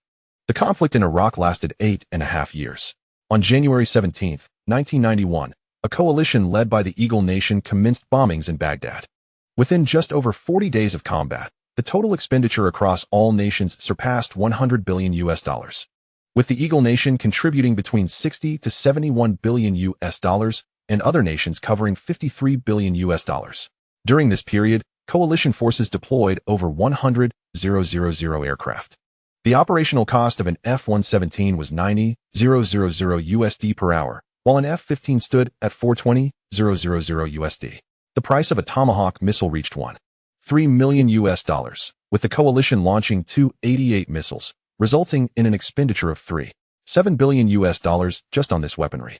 Additionally, the Eagle Nation fired 35 air-launched cruise missiles, each exceeding 1 million US dollars. The Patriot missile, costing 600,000 USD, was launched over 100 times.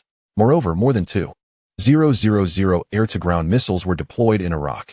In just 40 days, coalition air forces dropped 90,000 tons of aerial bombs, along with 2 million depleted uranium munitions. The aforementioned figures represent only consumable costs. An F-117 is valued at 1.05 billion USD, an F-15 at 30 million US dollars, and an M1 main battle tank at 8.5 million US dollars. Furthermore, the vast aircraft carrier battle groups and substantial logistical transportation have not yet been accounted for. During the Gulf War, the coalition deployed over 700 troops, with more than 500,000 from the United States alone. In wartime, a typical American soldier received a daily allowance of 150, while fighter pilots earned over 600 per hour in flight pay.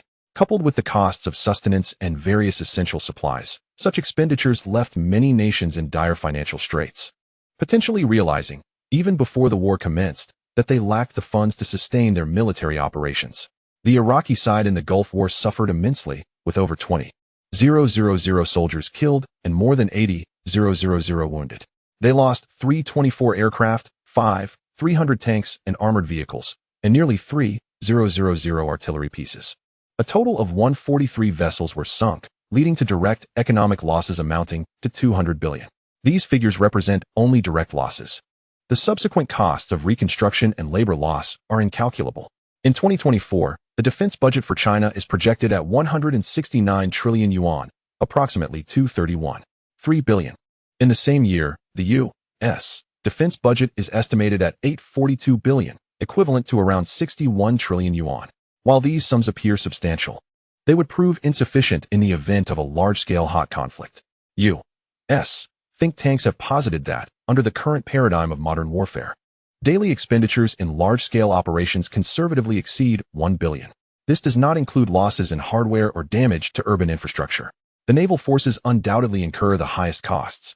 To ensure a higher survival rate for their vessels, nations are compelled to exhaust their utmost resources, not to mention the wear and tear on hardware. The expenditure on fuel and munitions remains staggering.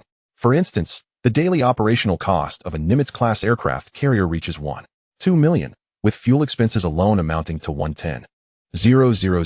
This translates to a staggering 8.33 per minute, solely for the ship's consumption. In real combat scenarios, a Nimitz-class carrier typically accommodates at least 6,000 personnel, including crew, maintenance staff, and pilots.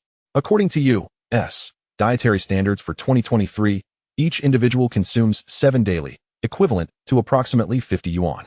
The total food expenditure for the entire crew approaches 300,000 yuan per day. As a nuclear-powered aircraft carrier, a Nimitz-class vessel has a mission cycle of about 90 days. Based on this standard, the food expenses alone would amount to 27 million yuan. This is merely a theoretical estimate. In practice, differing branches have varying dietary standards, leading to even greater total expenses. In contrast, China's 001 aircraft carrier is not nuclear-powered and relies on fuel. When fully loaded, the 001 carrier can carry 8,000 tons of heavy oil, with the market price for each ton approximately 2,000 yuan. Thus, a single operation of the 001 carrier incurs fuel costs of 16 million yuan. This is merely the fuel expenditure. The carrier is equipped with numerous other systems. For example, the 1130 close-in weapon system serves as the last line of defense for the carrier. Its activation signifies the failure of the carrier's missile defense and long-range interception systems, necessitating the use of a rudimentary barrage to counter incoming missiles. The unit cost of ammunition for the 1130 is estimated to be around 1,000 yuan, and its firing rate exceeds 10,000 rounds per minute. This translates to a staggering consumption of 11 million yuan every minute. Such expenditures are merely the tip of the iceberg. Therefore, the balance of war costs and benefits is of paramount importance. The Pentagon is acutely aware of this financial calculus, understanding that engaging in large-scale hot war with China would be exceedingly unwise. Moreover, should both parties suffer mutual devastation, there is always the risk of opportunistic interference, further complicating the situation. Thus, regardless of the White House's fervent posturing, the Pentagon exercises remarkable restraint, which is one of the key reasons for their cautious approach.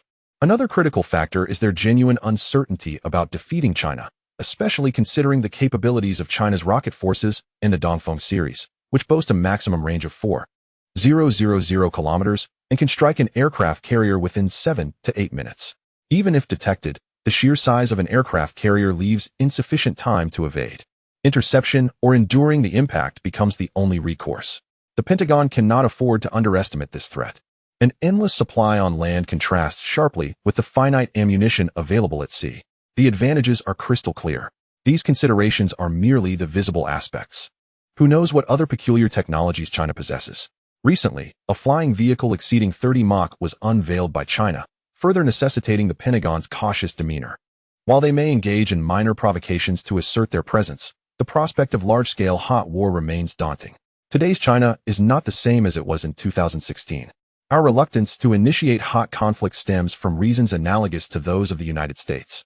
The costs of war far outweigh any potential gains, rendering such conflicts senseless. While the Dongfeng series can achieve remarkable feats, the sheer volume required is substantial. All these aspects boil down to financial considerations. However, if Liu Yang's proposal can be realized, the entire paradigm of warfare would shift dramatically. According to Liu Yang's calculations, a single 052D destroyer, far from annihilating the entire Five Eyes naval alliance, could achieve immense gains by simply eliminating one aircraft carrier. The cost of an aircraft carrier is astronomical, while a 052D destroyer is comparatively affordable. In this context, the economic disparity is negligible. More remarkably, Liu Yang's tactics suggest that the 052D destroyer could secure a definitive victory. Thus, whether in localized naval skirmishes or extensive maritime conflicts, the advantage would unequivocally rest with us. We could potentially annihilate the opposition before they even comprehend the situation, leading them to believe that divine forces had unleashed a tempest upon them. This represents a clear asymmetric strike, free of psychological burdens. The initiative in warfare would be entirely within our grasp. Thus, we could dictate the terms and timing of any engagement. However, hold on a moment, Liu. You mentioned the locust drones in your naval warfare simulation? As everyone pondered, Commander Gua astutely seized upon the details regarding the drones. Just last night, he had conversed with Liu Yang, and to his surprise, Liu's proposal had materialized within a mere night. Commander Gua, unable to contain his excitement, recognized the potential of the ultra-small swarm drone project that a certain research institute had been pushing forward, albeit with excruciatingly slow progress, far from meeting operational requirements. If Liu Yang's drones can be successfully developed, they would effectively fill the final gap in the solution. Observing Commander Gua's eagerness, Liu Yang understood his thoughts. Commander Gua, the name you assigned to the drone, Locust Drone, is quite fitting. It captures the essence of overwhelming numbers, akin to a swarm of locusts. Rest assured, we will expedite the production of these locust drones to your satisfaction, Liu Yang assured with confidence. Have all technical issues been resolved? Mr. Qian felt compelled to manage his emotions and maintain a sense of calm. Otherwise, he feared Liu Yang's exuberance might overwhelm him. All resolved, with minimal difficulty. Given their small size, we can indeed fabricate such precise components. Most parts can be produced via 3D printing, making them cost-effective. Some specialized components may require machining. In warfare, cost efficiency is paramount. Once deployed, suicide drones are not intended for recovery, so minimizing costs is essential. From the outset, Liu Yang had considered cost issues, employing a significant number of components made from plastic 3D printing to reduce overall expenses. Can our existing machine tools meet the precision requirements? Old Qian, upon hearing that some components required machining, promptly inquired. He was acutely aware that the high-end machine tools of the Dragon Nation lagged behind those of Europe and America. If it were merely a matter of producing locust drones, the current precision of machine tools would suffice. However, I believe our machine tools can benefit from an overall enhancement. Otherwise, we may find ourselves unable to manufacture certain high-demand components in the future, Liu Yang remarked. Xiao Lu, we are aware of the need for improvement. Yet the challenge is formidable, replied Minister Yu Zuan, his brow furrowed. Germany, Switzerland, and Japan are the vanguard of high-end industrial machine tools, imposing stringent technological embargoes upon us. Even if we offer exorbitant sums, they remain unyielding. The Minister of Commerce, Lei Zhenggu, expressed his frustration with the topic, his earlier bravado diminished. It was evident that the ministry had encountered numerous obstacles in their quest to procure foreign high-end machine tools. Esteemed leaders, during my train journey to Yanjing, I conceived a somewhat immature idea regarding high-end machine tools and completed a comprehensive design for a machine tool. Perhaps it might aid in overcoming our current predicament, Liu Yang humbly stated. Upon hearing Liu Yang's words, Yu Zuan instinctively adjusted his glasses. Xiao Lu, your initiative is commendable. I am pleased that you recognize the challenges faced by our domestic high-end machine tools and are willing to embrace the challenge. The Dragon Nation thrives because of young individuals like you, he affirmed. The journey from Modu to Yanjing takes merely over 3 hours by high-speed rail. Is it truly feasible to devise a complete high-end machine tool design within such a limited time frame? It seems improbable that even a single component could be adequately designed in that duration. The design of high-end machine tools is a complex endeavor, fraught with difficulty, as Yu Zuan well understood. With countless human and financial resources invested under the auspices of the Ministry of Science and Technology, the task has proven insurmountable. Yuan was skeptical that Liu Yang could achieve such a feat in just 3 hours, especially alone aboard a train. Yet, the passion of young researchers must be nurtured, and thus he chose to affirm Liu Yang's intentions rather than voice his disbelief. Old Qian, however, held no such reservations. He had come to trust Liu Yang implicitly. The less he questioned, the fewer shocks his heart would endure. After all, Liu Yang had never disappointed him. Xiao Lu, quickly, let us examine your design proposal. Old Qian urged, donning his reading glasses. Without delay, Liu Yang retrieved his laptop from his bag and launched the industrial design software. He positioned the computer before Old Qian, who was soon joined by the others. Their curiosity piqued. Despite his skepticism, Yuan was keen to observe the design Liu Yang had so confidently mentioned. What an unfamiliar software interface, Old Qian mused as he leaned closer to the screen. He was well-versed in industrial design software, both domestic and foreign, and knew the reputable ones intimately. For a researcher, such software was akin to a painter's brush, an indispensable tool. This software is my own creation. Our nation has long lacked effective industrial design software. A few years ago, the Eagle Nation banned access to their software, prompting me to develop a universal version for everyone to use. Liu Yang explained as he placed the mouse pad and wireless mouse beside Old Qian. Old Qian remained silent, experimenting with the mouse to initiate a design project. Standing behind him, Yuan was struck by the sophistication of the software interface, having never encountered anything like it before. He became wholly engrossed in Old Qian's exploration. Xiao Lu, how does this module automatically calculate results? It is remarkably convenient.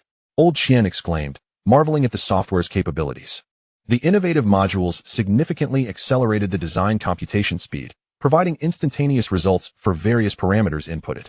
The program integrates artificial intelligence, greatly enhancing design assistance and offering optimal solutions. This is the 10th version of our AI. With machine learning, its functionalities will only grow more robust, Liu Yang elaborated. Artificial intelligence integrated, Yuan, hailing from a research background, could hardly contain his excitement, exclaiming from behind Old Qian. He quickly adjusted his glasses and urged, Old Qian, try the module adjacent to it. Old Qian moved the mouse to click on another module, prompting the previous design to unfold automatically, with parameters clearly delineated. Each component, when clicked, revealed the optimal manufacturing processes. Yuan was utterly captivated, completely forgetting his earlier doubts about Liu Yang. Even before witnessing the design of high-end industrial machine tools, he was astounded by the advanced industrial design software before him. It was unlike anything he had ever seen. As he observed Old Qian's increasingly fluid and absorbed manipulation of the software, it became evident that he had fully immersed himself in the design process. After waiting patiently, Yuan could no longer contain himself. Old Qian, you have been at it for quite some time. May I have a turn? He implored, his hands eagerly rubbing together. Being researchers, Old Qian certainly understood Yuan's impatience. Ha ha ha, Xiao Yu, cannot resist, can you? Very well, I shall graciously allow you a turn, Old Qian said, rising from his seat. This software is simply too magnificent. I wish to explore it further myself. Seeing your eagerness, I shall let you take over, haha. His jest elicited laughter from the group. Yuan promptly seated himself at the computer, engrossed in its operation, disregarding Old Qian's previous remarks. Old Qian, I will install a copy for you later. All our researchers in the Dragon Nation should have access to it. Old Qian's enthusiasm for the software was entirely anticipated by Liu Yang, who knew that a system produced with excellence would undoubtedly be embraced. Will there be any risk of information leakage? Commander Gua, though not technically inclined, was keenly aware of the importance of confidentiality and raised a prompt concern. Rest assured, Commander Gua, it is entirely impervious to breaches. The underlying programming system is my own creation, utilizing the Dragon Nation's written language, making it unique and unbreakable globally. Liu Yang reassured him, elaborating slightly, knowing Commander Gua's technical expertise was limited. A programming system based on the Dragon Nation's characters? Old Qian felt his heart race once more. Indeed, it employs exclusively Dragon Nation characters, both simplified and traditional. I plan to share this programming system with scientists at the Software Research Institute to elevate our nation's programming capabilities. Our 5th-generation aircraft, the J-20 and J-36, along with their flight control, fire control, and avionics systems, possess significant potential for upgrades. With minor adjustments, our combat capability could be greatly enhanced. Liu Yang subtly advanced his military upgrade agenda. What? You assert that the Dragon Nation's character-based programming system can also facilitate upgrades to aircraft systems? Can 5th-generation aircraft be upgraded? And what about 4th-generation ones? Commander Guo became animated, realizing the implications. If hardware remains unchanged while only software is modified, it would be both expeditious and cost-effective. Indeed, not only aircraft but also vessels and any devices combining hardware and software can benefit.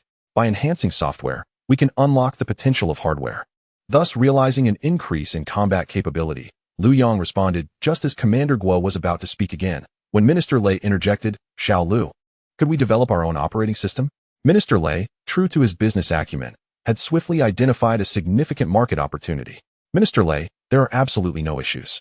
Let us discuss the civilian realm, where a programming system based on our nation's characters will culminate in an operating system that renders existing systems utterly insignificant. The current operating systems are hardly worthy of comparison. They lack any substantive value.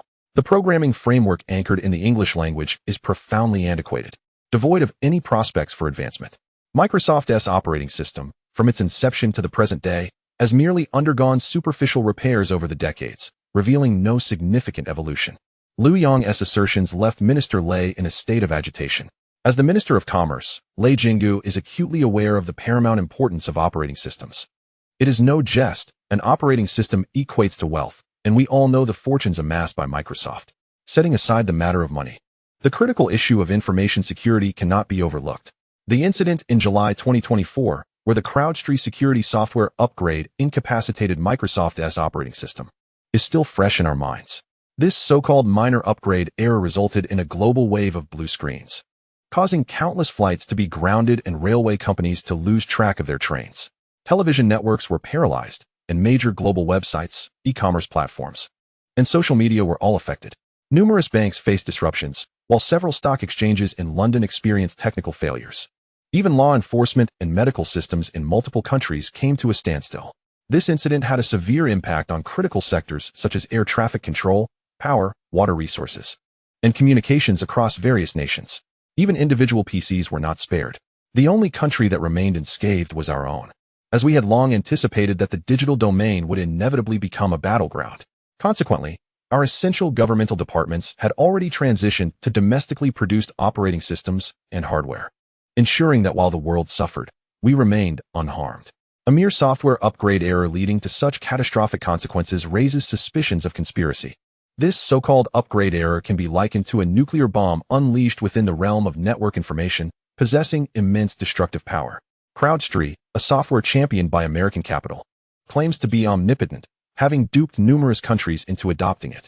Before the CrowdStrike software upgrade failure, Microsoft's operating system was vulnerable and collapsed entirely. Is CrowdStrike exceptionally robust, or is Microsoft's operating system inherently weak? Or perhaps they are two sides of the same coin, with this serving merely as a tactical experiment? Regardless of the truth, the puppeteers behind the scenes must be satisfied with the astonishing results achieved. What if this were during wartime? Would these nations not come to a grinding halt in mere moments? How could they contend with American power? Their only regret is likely that they could not strike at our nation. One cannot help but admire the foresight of our leadership, who have prepared for such eventualities. Chapter 62. The concept of a computational foundation. Little Liu, is it challenging to implement an operating system? Lei Jinggu's eyes sparkled with enthusiasm, his smile nearly stretching to the back of his ears. Minister Lei, the technology is not difficult. I can provide a framework, and the experts at the Software Research Institute can bring it to fruition. With their capabilities, coupled with the new programming system and mindset based on our characters, I believe it could be accomplished in no more than 2 months, potentially even within a month, especially with some overtime.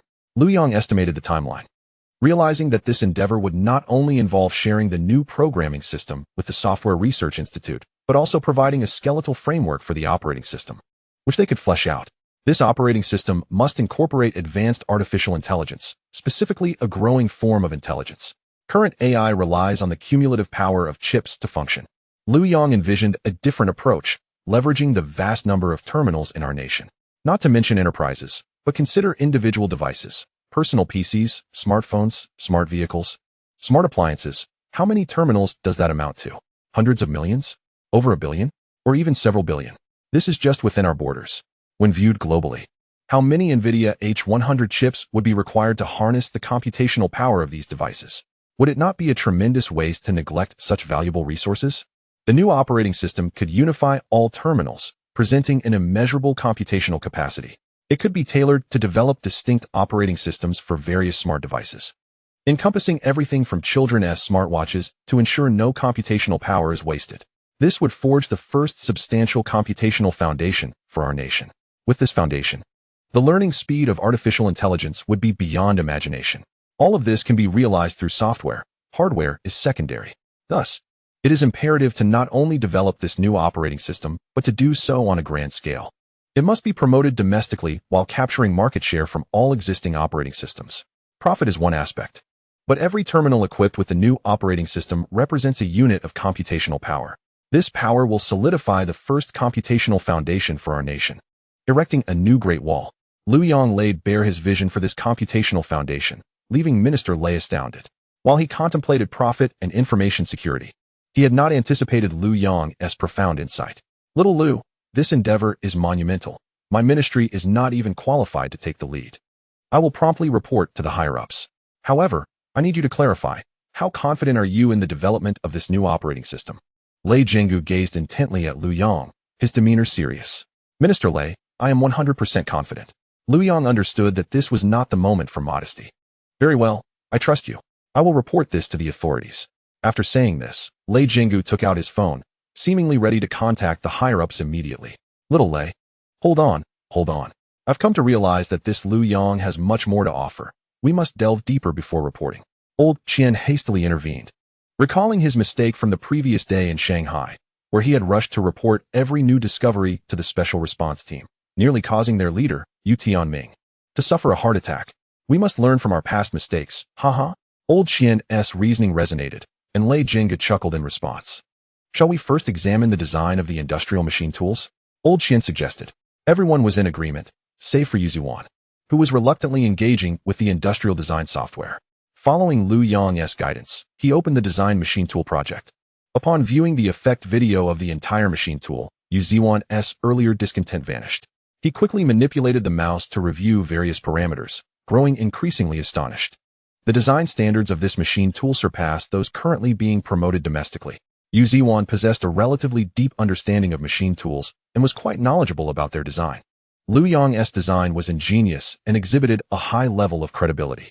The production processes for all components were meticulously detailed. This design was undoubtedly comprehensive. As long as it was produced and assembled according to the processes, it would resemble a fully matured production scheme. Yu Ziwan realized his previous judgment had been hasty. Liu Yang was indeed correct, and this plan could potentially elevate the overall quality of machine tools in our nation. This implies that the entirety of the industrial chain could be seamlessly integrated within our country. Yu Ziwan could not help but take a deep breath. The sudden influx of happiness left him feeling unprepared. As Yu Ziwan continuously inhaled deeply in an attempt to maintain composure, Elder Qian chuckled.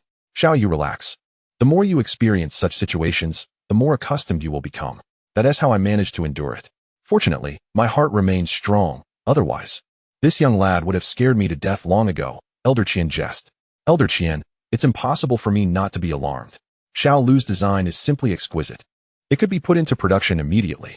With this type of machine tool, we can stand shoulder to shoulder with Germany, Switzerland, and Japan in the realm of high-end machinery, no longer needing to bow to them. Our advanced manufacturing can finally claim its share in the global market. Soon, we will have a full spectrum of manufacturing capabilities, eliminating any weaknesses. How could I not be excited? Yu Ziwan exclaimed, bursting into laughter. Observing Yu Ziwan's fervor, Liu Yang felt a twinge of inner conflict. On the high-speed train, he had completed designs for 2 high-end machine tools, with Yu Ziwan only having seen version 10 of his designs. The 20th version of the industrial mother machine had yet to be revealed. Liu Yang worried that Yu Ziwan's overwhelming excitement might affect his health, considering that he appeared to be of considerable age. Elder Qian was undoubtedly pleased as well. The emergence of high-end precision machine tools filled a significant gap for Longguo in this field. However, Elder Qian did not share Yu Ziwan's exuberance, as he had undergone considerable mental preparation, which made a substantial difference. When Elder Qian turned to Liu Yang, he noticed the young man's apparent preoccupation. Xiao Lu, what troubles you? Elder Qian inquired kindly. Elder Qian, I have also designed another industrial machine tool, one that aligns with the standards of the industrial mother machine. I fear that revealing it might agitate Minister Yu, yet remaining silent seems inappropriate, hence my dilemma, Liu Yang whispered in Elder Qian's ear. What? Elder Qian reacted with alarm, exclaiming, You have a design for an industrial mother machine? Elder Qian's sudden outburst brought silence to the entire room. Chapter 63, The Triffin Turning Point. Upon hearing Elder Qian's words, Yu Ziwan, who had been engrossed in industrial design software, abruptly lifted his head. Xiao Lu, what design for an industrial mother machine? Bring it forth at once. Yu Ziwan stammered. The significance of an industrial mother machine is well known to anyone involved in mechanical component manufacturing. The mother machine is capable of producing offspring. The more advanced the industrial mother machine, the higher the caliber of machine tools it can create. How could Yu Ziwan not stutter? Xiao Lu, hurry. Yu Ziwan urged repeatedly. Liu Yang quickly approached the computer, genuinely fearing that Yu Ziwan's excitement might trigger a health crisis. Initially, he intended to confer with Elder Qian on how to present the design of the industrial mother machine without causing excessive disruption. Unexpectedly, it was Elder Qian who was first taken aback. The industrial mother machine had been designed during his journey, and the high-end machine tool version 10 was merely a byproduct of that design. Liu Yang had not anticipated that even version 10 would incite such anxiety in Yu Ziwan. He pondered how to handle the wealth of superior designs yet to come. As the atmosphere grew increasingly intense, Liu Yang decided to begin eating. As the table was laden with cold dishes after their lengthy conversation, Liu Yang savored his meal, and soon, Commanders Gua and Lei joined in. The three dined while engaging in quiet conversation. Minister Lei, earlier Minister, you mentioned that the King of America might have two objectives in raising tariffs. He articulated one, to eliminate the second-tier players. What could the second objective be? Commander Gua suddenly inquired of Lei Jinggu. During our last internal meeting, both our ministries participated, and it was analyzed that the second possibility is to force our compliance. Lei Jinggu replied after swallowing his food. Force our compliance? Commander Gua appeared perplexed by Lei Jinggu's terminology. U.S. Treasury bonds. They aim to compel us to continue purchasing U.S. debt, Lei Jinggu elaborated. As of now, the U.S. dollar debt has surpassed 36 trillion. Each year, merely servicing the interest exceeds 1 trillion. This year, 36 trillion in U.S. debt is maturing, requiring both principal and interest payments. Last year, the entire revenue of the U.S. government was only about 40 trillion. Mind you, the military budget this year is a staggering 895 billion, nearly 900 billion.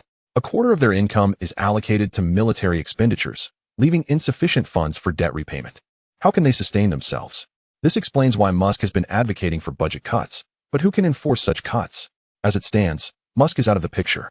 Sleepy Joe has left the King of America with a mess. The Triffin turning point is likely upon us, Lei Jinggu continued. Commander Gua grasped the earlier parts of Lei Jinggu's explanation, but was bewildered by the conclusion regarding the Triffin turning point. Minister Lei, what exactly is this Triffin point? Commander Gua asked. In simple terms, when the external debt of the U.S. reaches a certain threshold, and their manufacturing and military capabilities decline to a certain extent, the dollar's status as an international currency will lack support.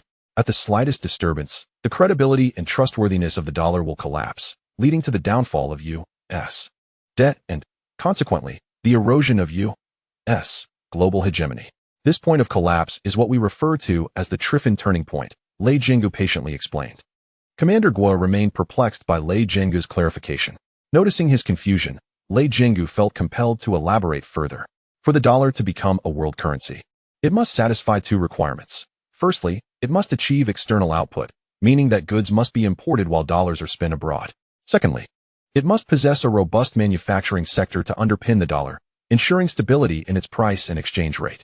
However, these 2 points are inherently contradictory. A strong manufacturing sector will lead to greater exports than imports, which means there will not be enough dollars circulating globally. Conversely, without a manufacturing base, it becomes challenging to maintain the dollar's value. This is the Triffin paradox. Previously, the dollar's tidal influence allowed for global accumulation. The Triffin paradox maintained a semblance of balance. Now, however, no one is naive. This method is becoming increasingly ineffective. On one hand, they cannot extract wealth, and on the other, the volume of U.S. debt continues to grow. The balance point of the Triffin paradox is about to be disrupted, and this disruption is what we term the Triffin turning point. It seems that the team around the King of America has sensed that the Triffin turning point is drawing near, which is why they are resorting to this tariff war. They aim to compel us to the negotiation table, urging us to commit to large-scale purchases of U.S. debt to continue supporting them, Lei Jinggu concluded. Taking a sip from his cup.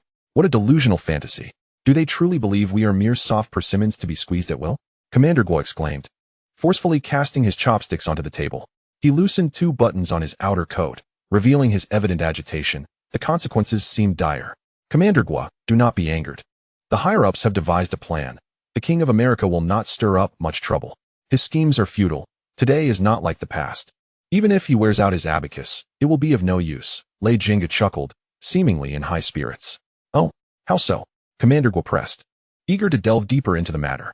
The King of America's calls for the return of manufacturing are nothing more than a ruse to deceive the rednecks. The return of manufacturing does not merely entail establishing a few factories. Without a complete industrial chain, large-scale industrial clusters, and a significant number of qualified industry practitioners, what can be said about returning? Those who voted for the King of America are utterly clueless. Their intelligence is questionable. If he does not deceive them, whom will he deceive? The true strategy of the U.S. lies in open AI. That is what the King of America is genuinely pursuing. General Guo inquired, expressing his awareness of the plan. Indeed, the Stargate Initiative, which the knowledgeable king intends to finance with a staggering $500 billion to establish a cutting-edge AI industry chain in Texas. Their ambition is to integrate the entirety of global manufacturing, dominated by the Eagle Nation, into a new AI-driven production model led by OpenAI as it evolves. This new paradigm of production represents a profound shift, akin to the invention of the power loom compared to traditional hand-weaving. As long as OpenAI's technology is firmly in the hands of the Eagle Nation, the dollar could decouple from oil and reattach itself to the AI industry chain, computing power, and technology, thus generating a renewed dollar hegemony. Enterprises that fail to align with OpenAI will struggle with exorbitant costs and inefficiency, ultimately either capitulating to the Eagle Nation to utilize OpenAI or facing demise. Should OpenAI indeed achieve global dominance, it would imply that the majority of the world's manufacturing would effectively be subservient to the Eagle Nation. This is the true desire behind the manufacturing repatriation. If realized, the Triffin dilemma would find new support, maintaining equilibrium, allowing the dollar to continue its global exploitations. Lei Jingu provided an astute explanation. One cannot help but acknowledge the cunning of the knowledgeable king. He is far from naive. Chapter 64. The clear card observing Lei Jingu's calm demeanor. General Guo grew increasingly agitated, realizing that the Eagle Nation's strategy had transcended mere military confrontation. OpenAI was a knowledge blind spot for General Guo. What should be done? Do we possess means to counterbalance the Eagle Nation? General Guo's anxiety was palpable. Do not fret, General Guo. See, I am here, comfortably dining. Lei Jingu reassured him with a smile. The Eagle Nation cannot make any significant moves, and the knowledgeable king's dreams have long been shattered. Haha. Oh, what do you mean? Upon hearing Lei Jingu's words, General Guo relaxed considerably.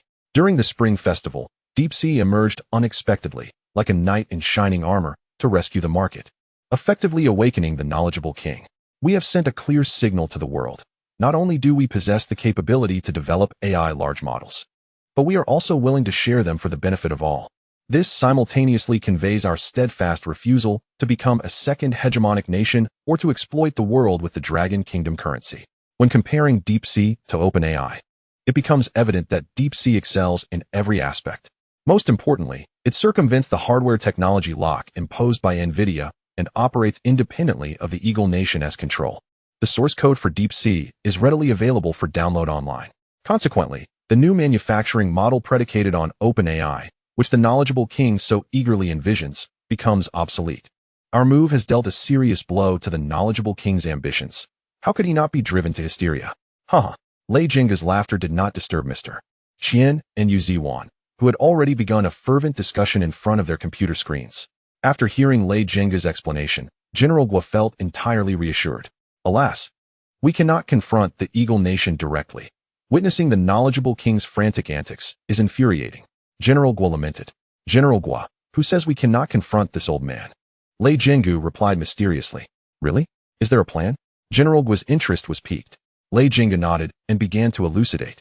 The success of controllable nuclear fusion signifies that traditional fossil fuels will inevitably be supplanted in the foreseeable future. Thus, the dollar's tether to oil becomes irrelevant.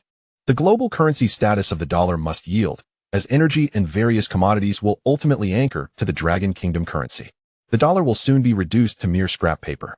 As soon as Lei Jingu finished speaking, General Guo excitedly asked, Minister Lei, has your Ministry of Commerce already begun laying the groundwork? With a smile, Lei Jingu nodded. Previously, I only mentioned the stock market. However, the layout across the entire financial sector, including the U.S. debt market and futures market, has already commenced. We can profit from the stock market. And if we launch an attack on the U.S. debt market, we could threaten the Eagle Nation's very existence. There are already entities beginning to sell off U.S. debt, initiated by the Japanese. Currently, the yield on 10-year U.S. Treasuries stands at 4.36, while the 2-year yield is at 3.883, both at historical highs. As long as the yields on U.S. debt continue to rise, the knowledgeable king will need to offer competitive yields to entice buyers. Otherwise, why would anyone purchase them? Wouldn't they prefer the anonymity of international bonds? As U.S. debt yields escalate, the interest the Eagle Nation must pay will also increase. Where will the funds come from? This presents a precarious dilemma. If the knowledgeable king missteps, he may very well orchestrate his own downfall. If he continues to be obstinate, we can simply offload our U.S. debt holdings and watch how he responds. These are all laid bare, above board. The knowledgeable king understands this is a straightforward strategy. It is transparent and unavoidable. The more Liu Yang spoke, the more delighted he became. But the profits we earn are still in dollars. Once the dollar loses its value, won't we just be accumulating heaps of worthless paper? General Gua inquired with skepticism. General Gua, the dollar's status as a global currency will not vanish overnight. There is substantial room for maneuvering. We can continue to use dollars to purchase the minerals and resources we require. We may even lend to countries in need, allowing them to repay their debts to the Eagle Nation with dollars, clearing their obligations. In the future, they will only need to settle their debts with us using the Dragon Kingdom currency. Moreover, everyone can take dollars to the Eagle Nation for transactions. If the Eagle Nation dares to refuse to accept dollars, their credibility will be utterly shattered. Who would dare conduct business with them afterward, accepting their green notes?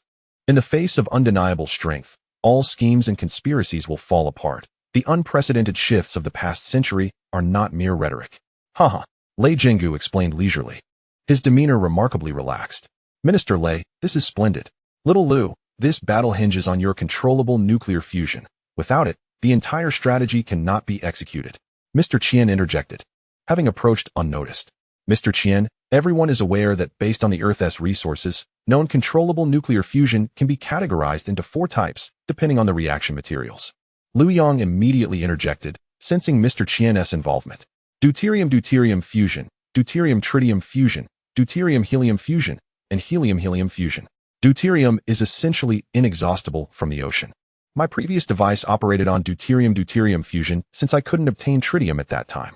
Although deuterium-deuterium fusion has the lowest efficiency among the 4, it is entirely adequate for civilian applications. If quality is lacking, quantity can compensate.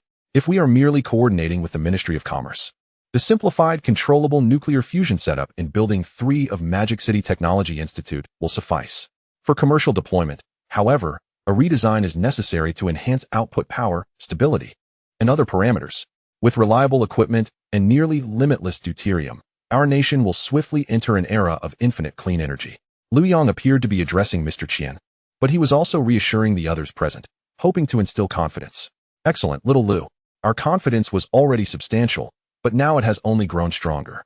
Liu Yang, assure everyone here that we will triumph splendidly in this battle, leaving the knowledgeable king with nothing but his regrets. Liu Yang proclaimed loudly. Hearing his words, the crowd erupted in laughter once more. Amidst a light-hearted and jovial atmosphere, they continued their meal and conversation. Little Liu, I recall that helium is abundantly stored on the moon, correct? Commander Gua, lacking in technical understanding, raised his inquiries. Indeed, the lunar reserves of helium are substantial. If we aspire to venture beyond the solar system and realize interstellar travel, a lunar outpost is indispensable, Liu Yang informed Commander Gua. Liu Yang's words resonated deeply with Commander Gua, a professional military officer who immediately grasped the immense strategic significance of a lunar base. Xiao Liu, do you mean our next step is to head to the moon? Commander Gua's voice carried a palpable uncertainty. Precisely, Commander. The helium on the moon will provide us with ample resources for helium-helium fusion, which is essential for powering interstellar spacecraft. The lunar outpost will serve as humanity's launchpad into deep space, making it exceedingly important. Therefore, we must not only establish a base on the moon, but eventually consider colonization. Liu Yang stated, his tone slow yet resolute. Moreover, the moon will become a crucial spaceport for humanity's interstellar exploration. The significance of the moon cannot be overstated. Commander Guo appeared visibly agitated. Technologically, we are absolutely confident. It merely requires time, Liu Yang replied unequivocally. Commander Guo had not expected to find Liu Yang's capabilities even more remarkable than he had initially surmised. Should Liu Yang's assertions come to fruition, it would herald a monumental transformation within the Dragon Nation's military, ushering in new branches and military reforms aligned with entirely new strategic objectives. This military transformation would be revolutionary. And Commander Guo was eager to report this matter to the Ministry of Defense immediately. Chapter 65. The actions of the Japanese dogs. The captain of the Matsushita team, part of the Japan Ground Self-Defense Forces Special Forces, Matsushita Ikejima, had visited the Dragon Nation before, but this was his first entry through the newly established Beijing airport. The vast and technologically advanced Beijing airport left Matsushita in awe. He had not anticipated that in just a few short years, the prowess of the Dragon Nation would have grown so astonishingly, and what lay beyond public view was likely even more impressive. Matsushita gazed upwards at the airport's enormous dome. Its expansive structure was a testament to the advanced engineering capabilities of the Dragon Nation. Observing the myriad of service robots scuttling about, though oddly shaped, they moved with remarkable coordination and possessed advanced artificial intelligence. He could easily envision the despair of opposing forces should these be deployed on the battlefield. The Dragon Nation was distancing itself from Japan at a breathtaking pace. Matsushita could hardly fathom how formidable the Dragon Nation would become once it fully mastered controllable nuclear fusion technology. At that point, vanquishing Japan would be no more challenging than crushing an ant. No, I cannot allow this to happen. It is unjust. The Dragon Nation must not acquire controllable nuclear fusion technology. This mission must succeed, no matter what, he vowed silently, clenching his fists. After finalizing plans the previous day, the Matsushita team had split into smaller groups, adopting various false identities to enter the Dragon Nation through different ports of entry. They were grateful for the Dragon Nation's 240-hour visa-free policy. Otherwise, merely applying for a visa would have consumed an inordinate amount of time. The sniper, Izumi, traveling alongside Matsushita, remained oblivious to his leader's state of mind. As the plane descended towards the expansive and stunning Beijing airport, Izumi was overwhelmed by the sight below. He had not anticipated such a stark contrast between seeing images and witnessing the reality. Having seen the Beijing airport in various media, nothing could have prepared him for the sheer shock of experiencing it firsthand. Upon disembarking, Izumi felt as though he had stepped into a fantastical realm. The airport was replete with high-tech elements. Even the restrooms astonished him. Izumi was well-trained in the culture of the Dragon Nation and spoke Mandarin more fluently than many locals. Yet, this was his first visit, and the authentic Dragon Nation rendered him breathless. A surge of indignation welled within him. Why could the Dragon Nation be so exceptional? A powerful sense of resentment took root in his heart.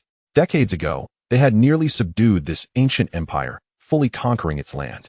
It was all the fault of the American Hawks. Had they not dropped 2 atomic bombs, the trajectory of events would have been vastly different. Izumi had never acknowledged that the Dragon Nation had defeated them in that war. In his view, it was the Americans who had triumphed. Most Japanese shared this sentiment, having been taught to perceive it that way in school.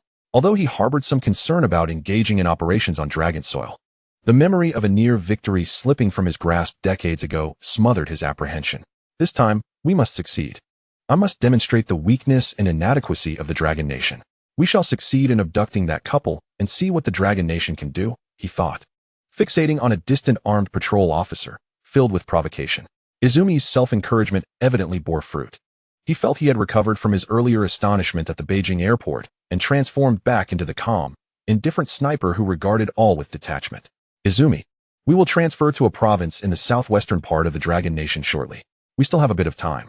Feel free to explore the airport to align with your tourist persona. Matsushita's voice broke through Izumi's thoughts. Captain Matsushita, my apologies for zoning out earlier. Thank you for the reminder. I will take a look around and return in 30 minutes. Izumi softly expressed his regrets and began to wander about. The airport's duty-free shops dazzled him with a plethora of products, overwhelming his senses. From local specialties to high-tech gadgets, everyday items to industrial goods. The variety was vast, and the prices astonishingly low. The display of various automobiles, with their sleek designs and high-tech interiors, further tempted him, making it difficult to restrain his impulse to shop. He managed to divert his attention from these enticing bargains when a multitude of elegantly dressed, beautiful, and graceful women from the Dragon Nation nearly drove him to distraction. For the first time, he comprehended why his ancestors had exerted such effort to conquer the Dragon Nation and understood the High Command's relentless pursuit of military advancement. Who could resist the allure of such a dragon nation? Izumi also grasped the reason behind the rigorous training. Cultivating officers according to military standards was essential. As long as the number of officers was sufficient, even with the self-defense forces currently at just 2.55 million personnel, once reinforcements arrived, the military could swiftly expand. To illustrate, one officer could lead 10, resulting in over 2 million personnel. In 2022, Japan ranked 5th in global military strength, having left countries like the UK and France behind. However, this only showcased the current capabilities of the self-defense forces. What if conscription began? Wouldn't military strength be swiftly enhanced? Izumi felt his thoughts beginning to crystallize as he silently calculated the composition of the self-defense forces.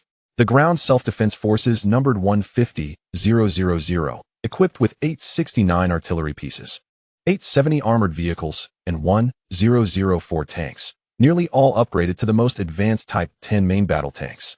The air self-defense forces comprised around 50,000 personnel, with equipment including fighter jets, early warning aircraft, transport planes, and helicopters. Among them, 5th-generation and 4th-generation fighters numbered over 400 combined. While the figures may not seem particularly large, half of them were 5th-generation aircraft. Japan, apart from the United States, is the nation that possesses the highest number of 5th-generation F-35 fighter jets. The Maritime Self-Defense Force comprises approximately 50,000 personnel, operating around 114 vessels, including 8 Aegis destroyers, 20 medium destroyers, 3 frigates, and roughly 23 submarines. Although lacking an aircraft carrier, in the event of conflict, they can swiftly convert 7 Izumo-class helicopter destroyers into carrier vessels, thus enabling the formation of a carrier strike group at any time. Presently, the entire Self-Defense Forces Navy ranks among the foremost in the world. What is most reassuring is the formidable military-industrial complex that Japan possesses.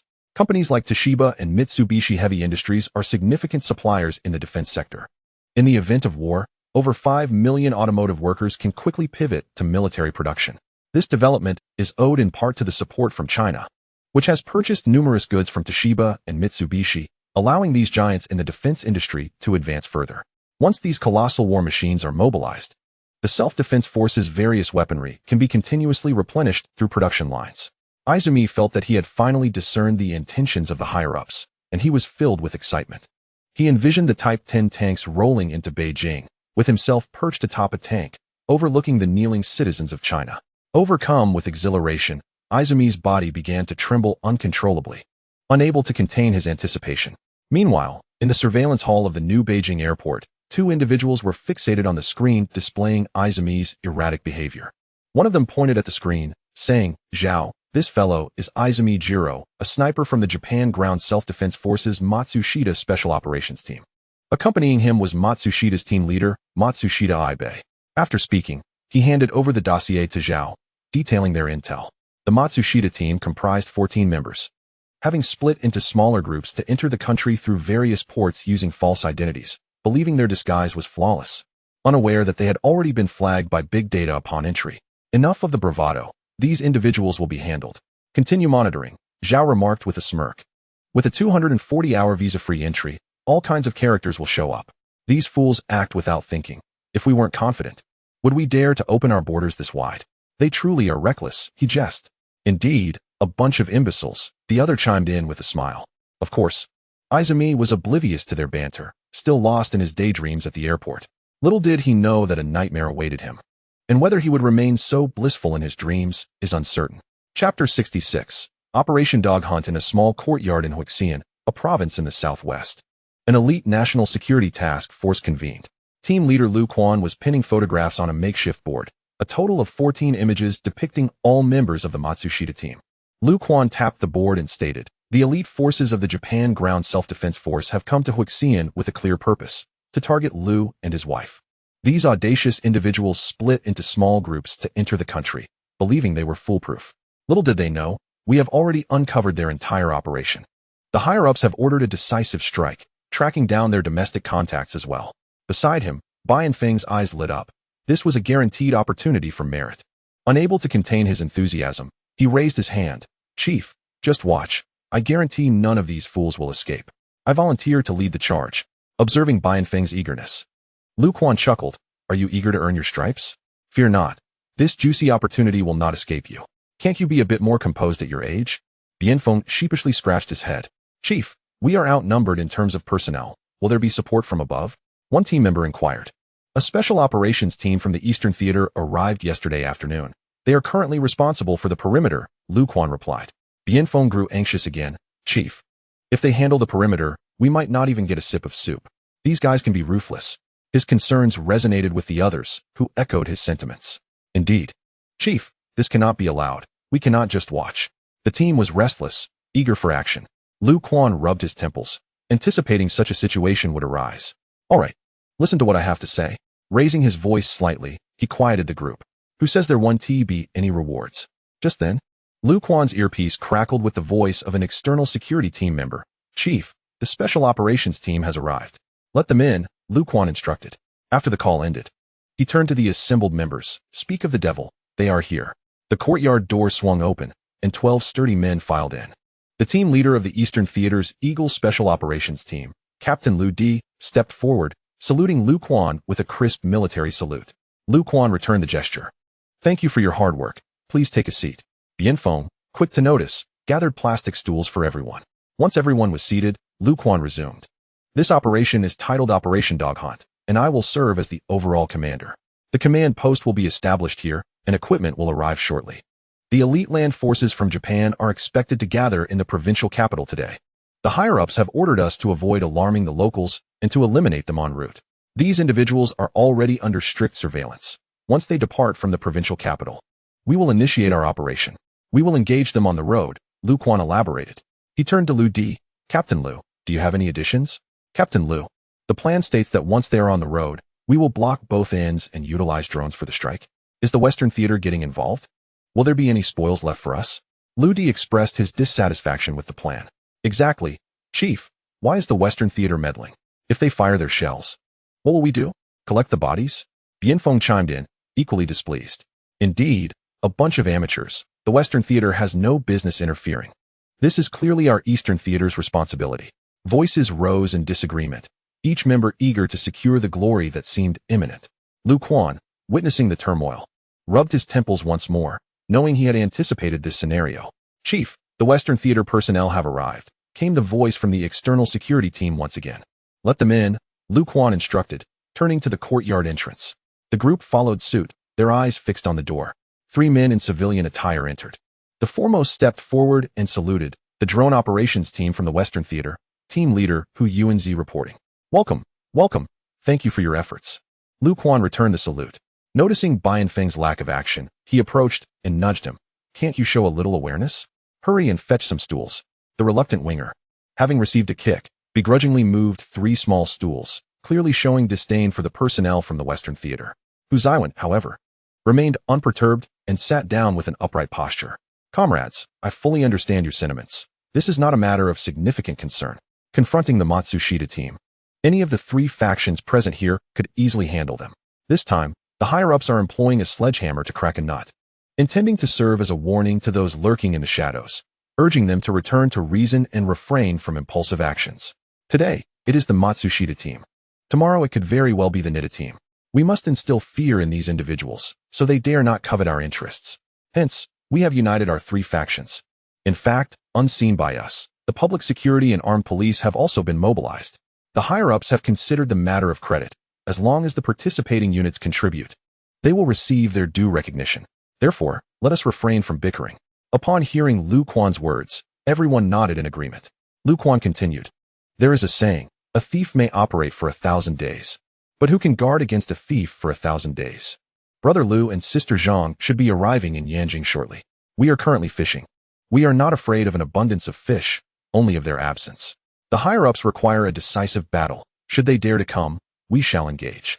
We will confront as many as come, and see who is truly afraid. With that, Liu Quan slammed his fist on the blackboard.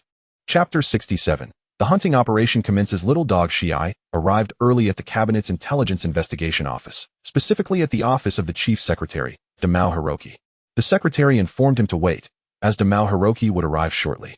With the comprehensive commencement of the hunting operation, Little Dog Shiai dared not exhibit even the slightest relaxation. He needed to report the situation to Damao Hiroki at all times. Little Dog Shiai understood well that, although Damao Hiroki was the nominal commander, this role primarily revolved around resource coordination and could not oversee the specific execution of actions. Therefore, he had to meticulously arrange every detail of the operation to ensure everything proceeded smoothly and report the progress promptly to Damao Hiroki, ensuring he could remain abreast of first-hand information. Last night, the elite special forces of the Ground Self-Defense Force had already dispersed from the homeland. They would first arrive in neighboring countries, then, after assuming new identities, enter Longwo from various ports. According to intelligence relayed by the spy Yoshida Kojiro, who had infiltrated Longwo, members of the Matsushita team had begun to enter Longwo one after another. No unforeseen incidents occurred, providing a favorable start to the operation. As for weaponry, Yoshida Kojiro had also made appropriate preparations. Each stage was progressing exceedingly smoothly. The Maritime Self-Defense Force also reported that last night, one of their Oabo-class submarines, one of their Soryu-class submarines, and 2 submarines had secretly set sail towards designated waters. Should the Matsushita team succeed, these submarines would ultimately retrieve them back to the homeland. Upon receiving this news, Little Dog Shiai felt immense joy. The deployment of submarines from the Maritime Self-Defense Force indicated a significant level of attention to this operation. Little Dog Shiai knew that the 2 types of submarines dispatched by the Maritime Self-Defense Force were no trifles. The Soryu-class submarine was renowned as the world's most formidable conventional-powered submarine. Its AIP closed-loop system not only exponentially increased the submarine's endurance underwater, but also significantly reduced noise levels, earning it the title of stealth submarine. This type of submarine had consistently performed admirably in several joint military exercises with the United States. Its outstanding performance across various domains was widely recognized. The Oabo class, as a comprehensive upgrade of the Soryu class, represented the most advanced submarine in the Maritime Self-Defense Force. Although it was merely a conventional diesel-electric submarine, its submerged displacement exceeded 3,000 tons, significantly larger than the French Ruby-class nuclear attack submarine. It was equipped with numerous high-tech features provided by the United States, including a new generation of lithium-ion high-capacity batteries in its power system, boasting a capacity density over 3 times that of traditional lead-acid batteries. Thus, the Oabo class could sustain high-speed underwater travel exceeding 20 knots for extended durations. At a speed of 34 knots, it could operate underwater for over 20 consecutive days. With these 2 submarines providing protection, once the Matsushita team boarded, even if Longwo's navy detected them, they would be left with no recourse. Little Dog Shiai did not believe the Longwo navy would actually dare to open fire. Furthermore, the personnel for the reception in Myanmar and the evacuation route had also been arranged. Just last night, 2 military transport aircraft from the Air Self-Defense Force had flown to the jungles north of Myanmar, carrying 2 elite Special Forces units of the Ground Self-Defense Force for airborne operations. The recent earthquake in Myanmar had left the government in disarray, unable to pay attention to these movements. The 2 Special Forces units had successfully made contact with local spies as planned, and everything was progressing steadily according to the strategy. Now, the Ground Self-Defense Force, Maritime Self-Defense Force, Air Self-Defense Force, Cabinet Intelligence Investigation Office, and the Foreign Affairs Ministry's Overseas Intelligence Bureau were all involved, encompassing the entire operational framework of Japan. It was evident that the higher-ups regarded this operation with utmost seriousness. The close collaboration of so many departments and the substantial allocation of resources underscored their determination regarding this matter. Such significant resource investment assured a greatly enhanced probability of success for the entire operation. Though Little Dog Shiai had not slept a wink the previous night, his spirits remained exceptionally high. Thus, he arrived bright and early at Damao Hiroki's office. After a brief wait, the office door opened, and Damao Hiroki entered. "Good morning, Lord Damao," exclaimed Little Dog Shiai, promptly standing from the sofa. He took a few steps forward to bow respectfully before Damao Hiroki. Damao Hiroki nodded slightly and walked directly to his desk, taking a seat. "Little Dog-kun, please sit." He gestured towards the chair opposite his desk. "Thank you." Lord Damao, Little Dog Shiai replied with a deep bow before approaching the chair and sitting down respectfully, maintaining a straight posture. "Little Dog-kun, how is the progress of the operation?" Damao Hiroki inquired. "Report, Lord Damao, with your robust support, the Ground Self-Defense Force, Maritime Self-Defense Force, and Air Self-Defense Force have actively engaged in the operation, providing tremendous assistance." Little Dog Shiai promptly detailed the current status of the operation to Damao Hiroki. It must be said that Little Dog Shiai, being adept in intelligence work, demonstrated remarkable acuity. He articulated the advancement of the hunting operation with clarity and coherence. Damao Hiroki held great admiration for little dog Shiai's capabilities. Listening to such a subordinate report was indeed a pleasure. Once little dog Shiai completed his briefing, Damao Hiroki nodded approvingly. Little dog Kuan, your report is very thorough and clear, he remarked, offering a nod of appreciation. Observing this gesture, little dog Shiai straightened his back even further. Little dog Kuan, so it appears that the entire operation now hinges on the Matsushita team, correct? Indeed, Lord Damao. As long as the Matsushita team succeeds, the subsequent evacuation plans and personnel have already been arranged. After hearing little dog Shiai's words, Damao Hiroki paused for a moment. Little dog Kuan, from your perspective, what is the likelihood of the Matsushita team succeeding? Lord Damao, the ground self-defense force holds the Matsushita team's combat capabilities in high regard, asserting that this team comprises the elite among the elite of the ground self-defense force. If this assessment is accurate, then the probability of success for this operation is quite high. In a clever maneuver, Shiro, the young dog, deftly distanced himself from the situation. Damao Hiroki nodded in acknowledgement. With Damao Hiroki refraining from further inquiries, Shiro's heart eased. He was genuinely apprehensive that Damao Hiroki might press him for a stance on this operation. While accolades are coveted by all, the cunning Shiro was acutely aware that every endeavor carries unforeseen risks. One must not focus solely on rewards, but also heed the potential for failure. Should a failure occur, someone must bear the blame.